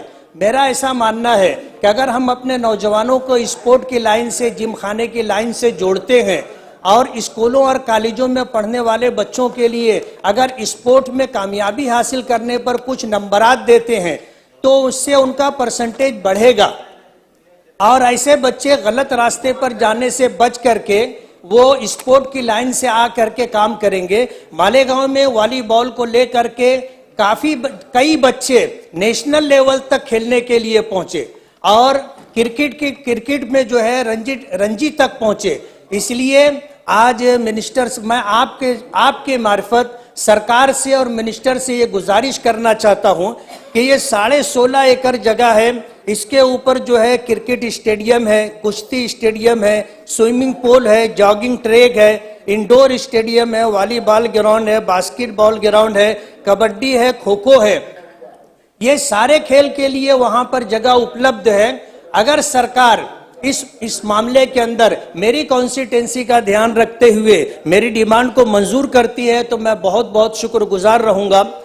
दूसरा विषय मेरा ऐसा है कि मालेगांव सेंट्रल आउटर में वन विभाग और महसूल विभाग की जगह है और कुछ लोग रोजाना रात में 15-15, 20-20 डंपर लगा करके मोरम चोरी करते और तहसीलदार और प्रांत ऑफिस में कंप्लेन देने के बाद इंक्वायरी के लिए पीडब्ल्यूडी के एक इंजीनियर को नॉमिनेट किया गया था। हजारों बरास मोरम चोरी हुआ और सिर्फ जो है 700 बरास की जो है रिपोर्ट दाखिल की गई है। इससे सरकार का बड़ा नुकसान है। मेरी जो है आपके मार्फत से सरकार से ये गुजारिश है कि इसकी फिर से इंक्वायरी की जाए और जो इसमें चोरी करने वाले गुनहगार लोग हैं उनको सजा मिलनी चाहिए।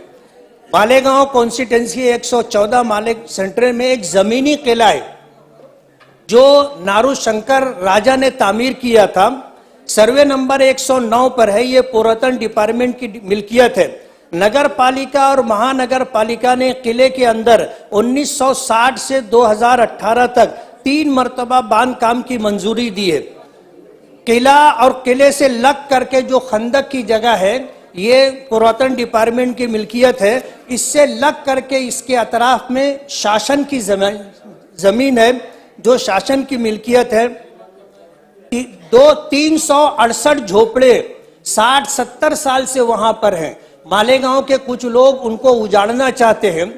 उन लोक आयुक्त में मसला था। लोक आयुक्त से जजमेंट आया कि इनका सर्वे करके इनको इसी जगह जो है बना रहने के लिए जगह दी जाए मालिकाना तौर पर। जो पीछे कलेक्टर थे उन्होंने जो है सर्वे करवाया था। कारपोरेशन में कमिश्नर को आदेश दिया था कि सर्वे करके इनको मालिकाना हक दिया जाए और सर्वे वो लेआउट तैयार हो चुका है और लेआउट तैयार हो जाने के बाद मेरी ये आपके मार्फत सरकार से ये गुजारिश है कि उनके साथ न्याय और इंसाफ हो और वो काफी जमाने से वहां बसे हुए हैं और शासन का जीआर भी है 2011 का कि 30 साल से ज्यादा अरसे से अगर कोई किसी जगह पर बसा हुआ हो तो उसे वहां से उजाड़ा ना जाए। इसलिए मेरी आपसे ये गुजारिश है उनको उसी जगह पर रहने दिया जाए और इस सिलसिले के अंदर सरकार उनके साथ इंसाफ करे। बहुत बहुत शुक्रिया। सन्मान्य सदस्य विकास ठाकरे। सन 2023-24च्या पुरवण्या मागण्यावर नगर विकास विभाग भाग क्रमांक 73 पृष्ठ क्रमांक 46 वरून बोलणार आहे। अध्यक्ष महाराज, आपल्याला माहित आहे नागपूर शहर उपराजधानीचं शहर आहे आणि या शहरामध्ये डेव्हलपमेंटचे कामं पुष्कळ झालेली आहे। उड्डाण पुले, सिमेंटचे रस्ते, परंतु ज्या भागात रहिवासी क्षेत्र आहे त्या भागातली परिस्थिती दयनीय आहे।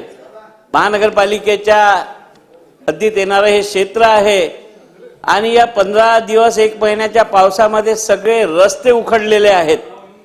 सिव्हिल लाईन जो भाग आहे आपलं अधिवेशन जिथे होते विधानसभा आहे तो भाग वगळता अन्य 6ही मतदारसंघामध्ये जिथे रहिवासी वस्त्या आहे त्या वस्त्यांची हालत इतकी बदतर झाली आहे की एका खेडेगावात यावं असं क्षेत्र झालं आहे। माझी मागणी आहे की शासनाने आपल्या माध्यमातून मी नगरविकास मंत्र्यांकडे मागणी करतो की या महानगरपालिकेची आर्थिक परिस्थिती हलाखीची आहे, प्रशासक आहे आणि म्हणून या परिस्थितीतून या लोकांना सामना करावा लागत आहे आणि आज रस्त्याने जाणं येणं मुश्किल झालेलं आहे या नागपूर शहरामध्ये। मी आपल्या माध्यमातून शासनाचं लक्ष वेधतो की या नागपूर महानगरपालिकेला आपण अनुदान देऊन या शहरातील रस्ते चांगले करावे ही माझी पहिली मागणी आहे। दुसरी मागणी, अध्यक्ष महाराज, आम्ही पाहतो की नागपूर महानगरपालिकेमध्ये आधी जे काम महानगरपालिकेला करायचे असायचे ते प्रायव्हेटायझेशन झालं। कचऱ्याचं ते उचलण्याचं काम आहे ते बीव्हीजी आणि एजी इन्व्हायरो या कंपनीला देण्यात आलं आहे आणि या कंपनीने या शहरातील कचरा संकलन करण्यापेक्षा त्या कचऱ्याच्या वजनाने त्याला पैसे मिळतात। ती कंपनी काय करते, कचऱ्याचं वजन कमी होतं म्हणून ती माती खोदून ट्रकांमध्ये वजन करते आणि कचऱ्याच्या भावाचे पैसे उचलते. असे करोडो रुपये उचलले, त्यांना रंगेहात पकडण्यात आलं. मी माझ्या 8-10 नगरसेवकांना घेऊन सकाळी 6 वाजता त्यांच्या मातीचे ट्रक पकडले, काट्यावर पकडले. आयुक्तांना सांगितलं, महानगरपालिकेच्या सभागृहात याचा करार रद्द करण्याचा निर्णय झाला. महानगरपालिकेच्या या निर्णयानंतर मी या सभागृहात हा मुद्दा उपस्थित केला आणि गमत अशी आहे की 9/9/2020 ला जेव्हा शासनाच्या उपसचिवांनी विधानसभा अध्यक्षांच्या माध्यमातून त्यांना महानगरपालिकेच्या आयुक्तांना चौकशीचे आदेश दिले, परंतु 2020 नंतरही तीच कंपनी तिथे काम करत आहे. पुरावे असताना सुद्धा तीच कंपनी काम करत आहे. मग या कंपनीच्या मागे कोणा एखाद्या नेत्याचे तर हात नाही की कोणाची कंपनी आहे? जे महानगरपालिकेच्या लोकांच्या मेहनतीचा पैसा जिथे जमा होतो ते पैसे लुटून झाली आहे. आणि या एजी इन्व्हायरो कंपनीला कोणीच कारवाई करायला तयार नाही आणि सरेआम आता सुद्धा मातीचं वजन करून कचऱ्याचे पैसे घेण्याचं काम चालू आहे. माझी मागणी आहे आपल्या माध्यमातून की या दोन्ही कंपनी बीव्हीजी आणि एजी इन्व्हायरो या कंपनीचं कंत्राट रद्द करावं आणि ज्या पद्धतीनं यांचे जो पुरावे आहेत की हे कंपनीशी धोकाधडी करतात, जनतेशी धोकाधडी करतात, त्यांच्यावर FIR दाखल करावा आणि या कंत्राटदारांचं काम रद्द करावं अशी आपल्या माध्यमातून नगरविकास खात्यांना नगरविकास मंत्र्यांना मी मागणी करत आहे. दुसरं, OCW महानगरपालिकेमध्ये जलवितरण करणारी एक संस्था आहे OCW.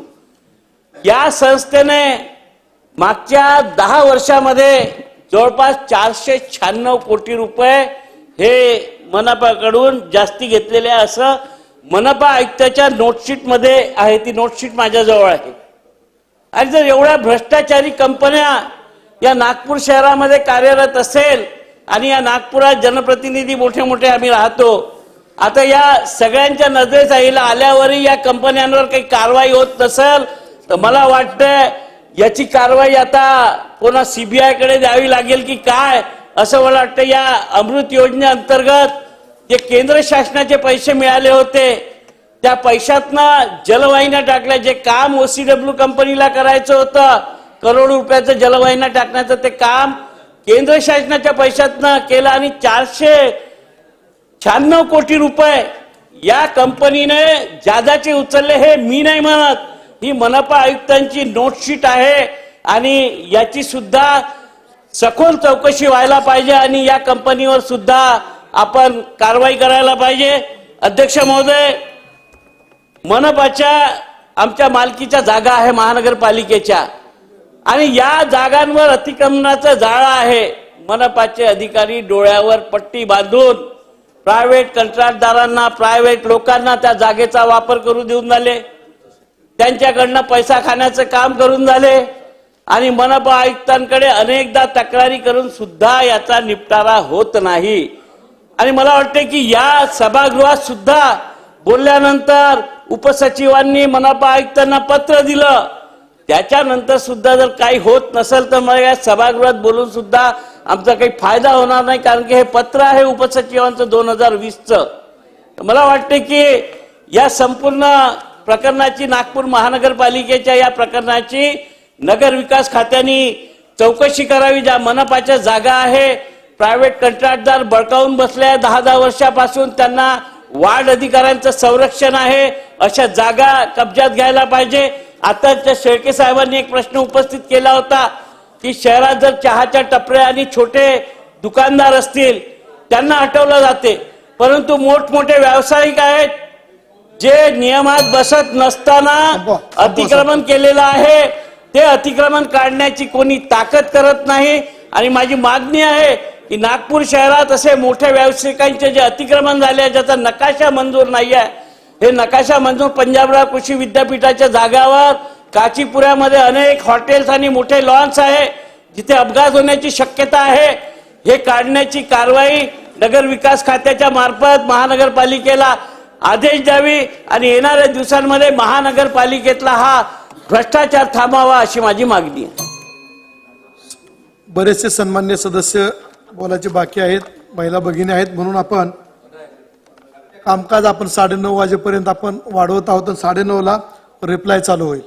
सन्मान्य सदस्य देवराव कोळी. खूप खूप अभिनंदन करतो आणि आभार व्यक्त करतो. सन 2023-2024च्या वर्षाच्या पुरवणी मागणीवर चर्चा करण्यासाठी मी या ठिकाणी उपस्थित आहे. मला बोलण्याची संधी दिली त्याबद्दल आभार. आदिवासी विकास विभागाच्या मार्फतीनं आपल्याला सर्वांना माहीत आहे की गडचिरोली जिल्हा हा संपूर्ण आदिवासी जिल्हा आहे आणि या आदिवासी जिल्ह्यामध्ये आम्ही अभिनंदन करतो की आदिवासी मंत्री महोदयांनी मंत्री झाल्या झाल्या 2-3दा आले आणि निधी पण आपला गडचिरोली जिल्हा खूप दिला, त्याबद्दल धन्यवाद देतो. आणि आपला गडचिरोलीचा विकास करण्यासाठी ग्रामसभाला पूर्ण अधिकार केंद्र सरकार राज्य सरकार दिलेले आहे, पण ग्रामसभेला कार्य करण्यासाठी त्यांना कुठलेही बिल्डिंग नसल्यामुळे माझी विनंती आहे की प्रत्येक ग्रामसभाला 25-25 लाखाचे समजा ग्रामसभाला बिल्डिंग बांधकामासाठी दिले तर गडचिरोली जिल्ह्याचा खूप विकास होईल. आदिवासी समाजामध्ये खूप घरं बरोबर नाहीत, कुडाचे घर आहेत, कवेलूचे घर आहेत, गवताचे घर आहेत. माझी विनंती आदिवासी मंत्री महोदयांना की आदिवासी समाजासाठी घरकुल संपूर्ण लोकांना देण्यात यावे. त्या ठिकाणी माड्या समाज असतो, आदिम जमातीचे सुद्धा घरकुल देण्यात यावे आणि आदिवासी समाजाच्या ठक्कर बापाची निधी जास्तीत जास्त गडचिरोली जिल्ह्यासाठी देण्यात यावे. आणि महाराष्ट्रासाठी आदिवासी समाजाच्या विद्यार्थी खूप आश्रमशाळेमध्ये शिकत आहेत. MPSC UPSC साठी माझी किमान मुंबई, पुणे आणि नागपूरसाठी किमान या 3 ठिकाणीसाठी MPSC UPSCच्या चांगल्या विद्यार्थ्यांना सिलेक्शन करून कमीत कमी 100 विद्यार्थ्यांच्या बॅच करून एक मुंबई आणि दिल्लीसाठी एक बॅचेस तयार करावे आणि आदिवासी त्या ठिकाणी MPSC UPSCचे विद्यार्थी तयार होते. सार्वजनिक बांधकाम विभागामध्ये माझं बांधकाम मंत्र्याला अभिनंदन करतो. आमच्या गडचिरोली जिल्ह्यासाठी खूप सारा निधी दिला, मागच्या बजेटमध्ये आताही दिला, त्याबद्दल त्यांचे धन्यवाद मानतो. परंतु आदिवासीचा जिल्हा असून म्हणून आदिवासीच्या एकूण CSR मध्ये 10% आदिवासी दुर्गम म्हणून आणि नक्षलग्रस्त आणि अतिदुर्गम म्हणून 20% तो CSR मध्ये एड आहे. तर या ठिकाणी 30% गडचिरोली जिल्ह्यामध्ये अतिरिक्त निधी जातो. तर या ठिकाणी शासनाचा खूप मोठा नुकसान होतो. म्हणून माझी विनंती आहे की हा निधी तात्काळ बंद करावे. गडचिरोली जिल्हा आता थोडा डेव्हलपमेंट झालेला आहे, म्हणून हा निधी शासनाचा बचाव करण्यासाठी म्हणून उपयोग होईल. म्हणून माझी विनंती आहे की हे दोन्ही निधी तात्काळ बंद करावे. आणि नगर विकासमध्ये मागच्या वेळेस आमचे जिल्ह्याचे आणि विद्यमान मुख्यमंत्री महोदयांचं आमचे गडचिरोली जिल्ह्याचे पालकमंत्री होते, त्यांचं मी अभिनंदन करतो. गडचिरोली जिल्ह्याच्या नगरपालिकेच्या प्रशासकीय भवनासाठी 20 कोटी मंजूर झालेले आहेत, ते सुद्धा तात्काळ देण्यात यावे. चामोर्शीसाठी आमची पूर्ण प्रशासकीय मान्यता झाली आहे. चीफ इंजिनियरकडे ते प्रस्ताव पडलेला आहे, त्या प्रस्तावाच्या PWD कडून ते तात्काळ मंजूर दिलं की त्या ठिकाणी सुद्धा आमच्या 5 कोटीचे प्रशासकीय भवन नगरपालिकेचे मंजूर होईल. धानोरा सुद्धा आपले एकनाथराव शिंदे आमचे पालकमंत्री असताना आणि त्यावेळी दिलेले होते. तर माझी विनंती आहे की धानोरा सुद्धा प्रशासकीय भवनासाठी 5.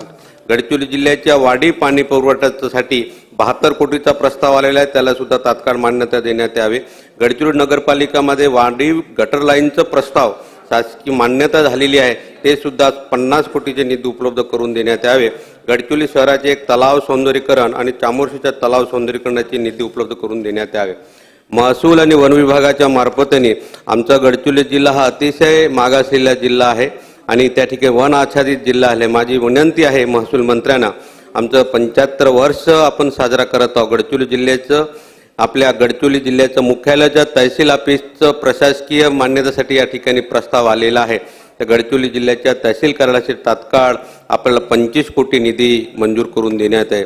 आमच्या चामोर्शी तालुक्यात सुद्धा आमचं एक महसूल मंडळाच्या कार्यालयामध्ये तहसील ऑफिस सुरू आहे. तर माझी विनंती आहे की तहसील ऑफिस चामोर्शी सुद्धा प्रशासकीय मान्यता मंजूर देऊन 25 कोटी निधी त्या ठिकाणी देण्यात आहे. धानोरा तालुक्याचं त्या ठिकाणी पेंढरी अतिशय मागासलेला भाग आहे, छत्तीसगड बॉर्डरला आहे. त्या ठिकाणी माझे अप्पर तहसील कार्यालय पेंढरी गावाला मान्यता देण्यात यावी आणि त्या ठिकाणी 25 ते 50 आदिवासी गावांना त्या पेंढरी अप्पर तहसील कार्यालय झालं तर खूप मोठा फायदा होईल, त्याला सुद्धा मान्यता देण्यात यावी. गडचिरोली जिल्ह्यात आर पाटील जेव्हा असताना महसूल मंडळाचे कार्यालय गडचिरोली जिल्ह्यामध्ये चांगल्या पद्धतीने बांधकाम झालेले आहेत, परंतु त्या ठिकाणी निधी नसल्यामुळे त्या तहसील महसूल मंडळाचे कार्यालय अजूनही पूर्ण झालेले नाही आहेत. पण माझी विनंती आहे की महसूल मंडळाचे संपूर्ण तलाठी कार्यालय महसूल कार्यालयांचे निधी तात्काळ मान्यता देण्यात यावी. दुसरं एक मिनिट सर, आमच्या गडचिरोली जिल्ह्यामध्ये क्रीडा विभागाच्या एक महत्त्वाची आहे की जिल्हा क्रीडांगण गेल्या 75 वर्षात झालेला नव्हता, तर मागच्या सरकारनं सुधीर भाऊ आणि देवेंद्र फडणवीस साहेबांनी जिल्हा क्रीडांगणासाठी जागा निधी उपलब्ध करून दिली. पण माझी विनंती आहे की जिल्हा क्रीडांगणासाठी दुसऱ्या टप्प्यातील निधीसाठी 25 कोटी निधी आपण तात्काळ मंजूर करण्यास यावी. चामोर्शी तालुका क्रीडांगणासाठी आपण 2.5 कोटी दिलेले आहेत, पुन्हा त्या ठिकाणी 7 कोटी निधी देण्यात यावे.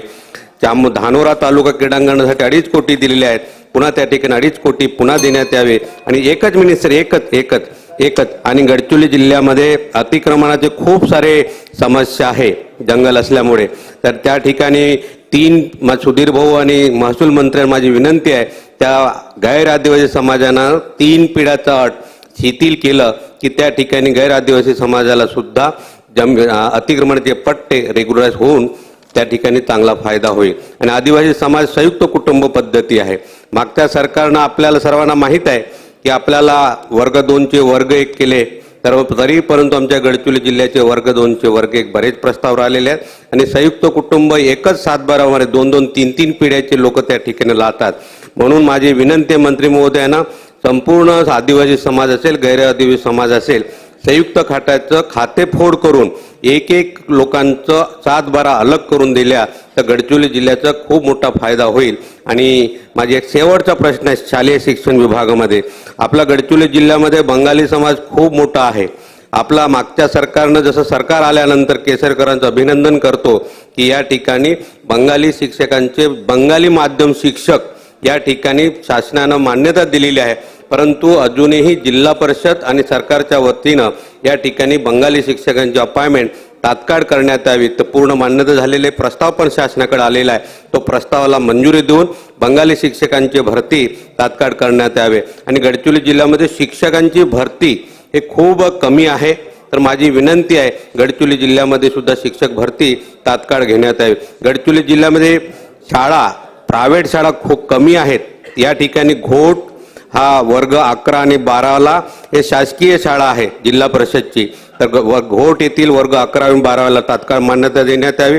चामोर्शीमध्ये 8वी आणि 9वी या ठिकाणी जिल्हा परिषदेची शाळा आहेत, त्यांना सुद्धा आपण मान्यता देण्यात यावी. आणि एक शेवटचं आमच्या आदिवासी मंत्री महोदयांना विनंती आहे, शासकीय आश्रमशाळा पोस्ट बेसिक पेंढरी येथे 11वी आणि 8वी 9वी या शाळेला सुद्धा मान्यता देण्यात यावी अशी अपेक्षा करतो. आणि मला बोलण्याची संधी दिली त्याबद्दल अध्यक्षांचे खूप खूप अभिनंदन करतो. धन्यवाद. जय हिंद, जय भारत. सन्मान्य सदस्य शेखरजी निकम, सर्वजण थोडक्यात बोला, बरेचसे सदस्य बोलणार आहेत.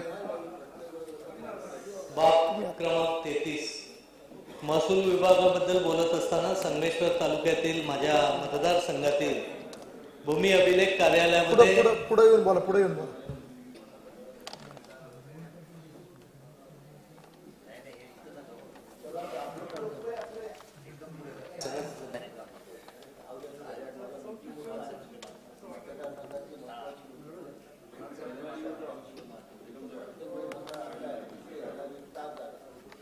संगमेश्वर तालुक्यातील भूमी अभिलेख कार्यालयामध्ये पदच नसल्यामुळे आज त्या तालुक्यामध्ये जमीन मोजणीची कामच होत नाहीत.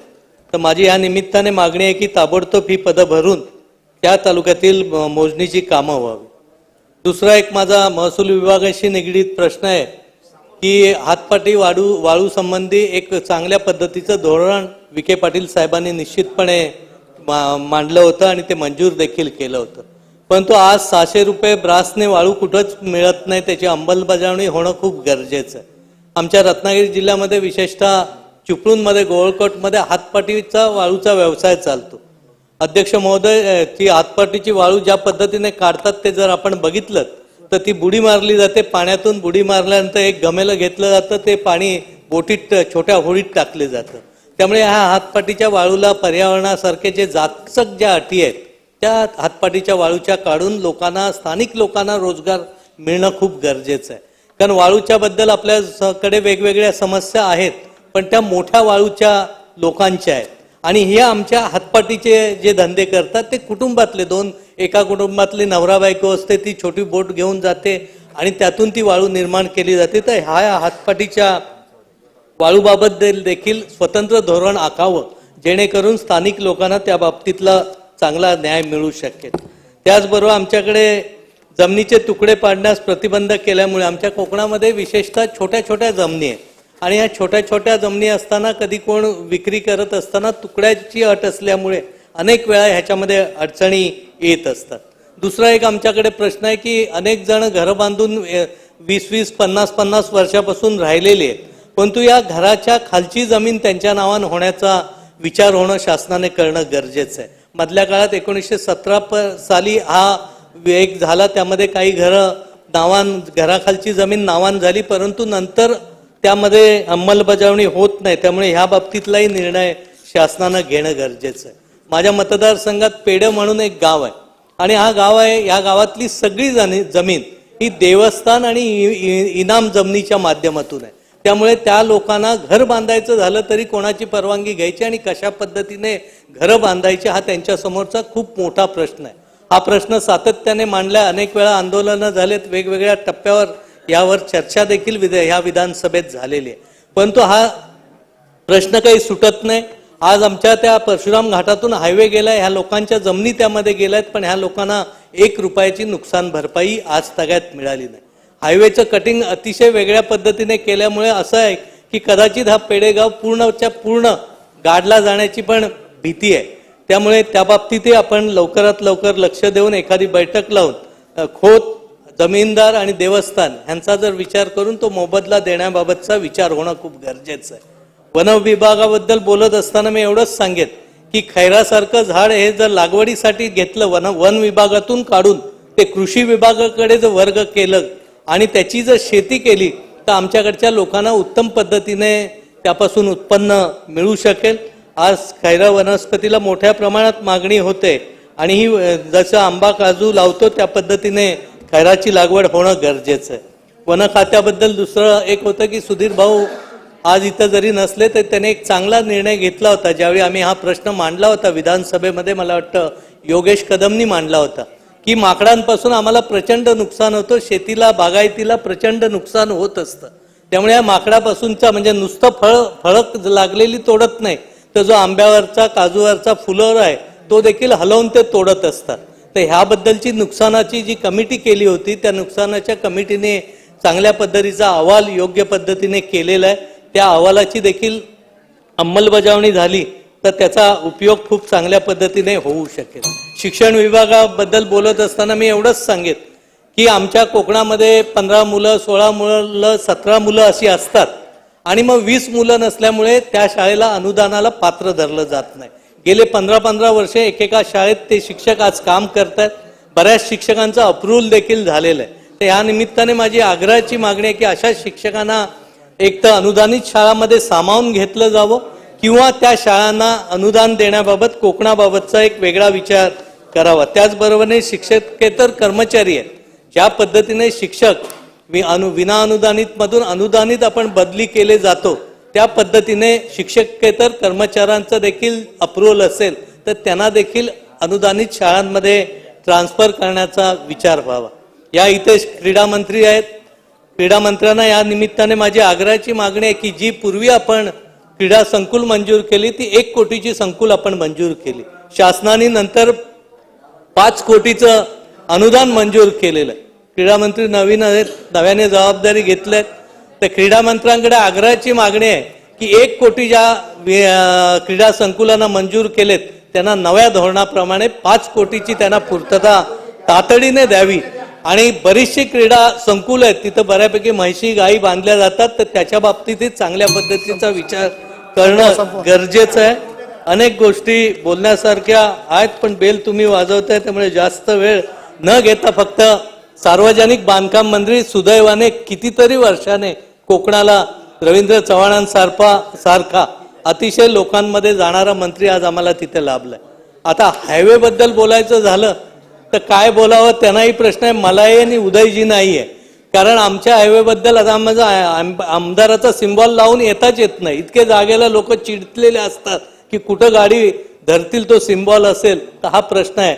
रवी चव्हाण साहेब त्या बाबतीत लक्ष देत आहेत, तो निश्चितपणे प्रश्न होईल. दुसरा एक सर्वात महत्वाचा प्रश्न आहे, एक शेवटचा अतिशय महत्वाचा प्रश्न आहे. चिपळूण हे पुराने वेढलेला माझं शहर आहे आणि या शहरामध्ये मी मागच्या वेळी देखील इकडे बसलेलो असताना आग्रहाची मागणी त्यावेळी केली होती की चिपळूणचा EP प्लॅन देखील मंजूर केलेला आहे, तो मंजूर करण्याबाबतचा विषय होता. आणि दुसरा ब्ल्यू लाईन आणि रेड लाईन या दोन्ही आमच्या शहराच्या विकासासाठी घातक आहे. मला वाटतं त्यावेळी आमचे पालकमंत्री उदयजी सामंतांनी या बाबतीतलं उत्तर दिलं होतं की ब्ल्यू लाईन आणि रेड लाईनच्या बाबतची बैठक लवकरच मुख्यमंत्र्यांसोबत लावून तो प्रश्न आम्ही सोडवू. आता तिकडे होतो म्हणून बैठक लागली नाही, आता इकडं आलोय तर उदयजींनी ती बैठक लवकरात लवकर लावून ब्ल्यू आणि रेड लाईन विषयाचा मार्गस्थ करावा. साहेब, आम्ही पहिल्या टर्मचे आमदार, थोडं बोलताना घाई गडबड होत असते, थोडासा वेळ पुढच्या वेळेपासून आम्हाला पुढच्या वेळेसपासून तुम्हाला वेळ वाढवून देऊ. सन्माननीय सदस्य अजय चौधरी. अध्यक्ष महोदय, मी महसूल व वन विभाग भाग क्रमांक 33, सार्वजनिक बांधकाम विभाग भाग क्रमांक 97 आणि नगर विकास विभाग भाग क्रमांक 82 वरती बोलण्यात उभा आहे. अध्यक्ष महोदय, महसूल मंत्री इथे उपस्थित आहेत.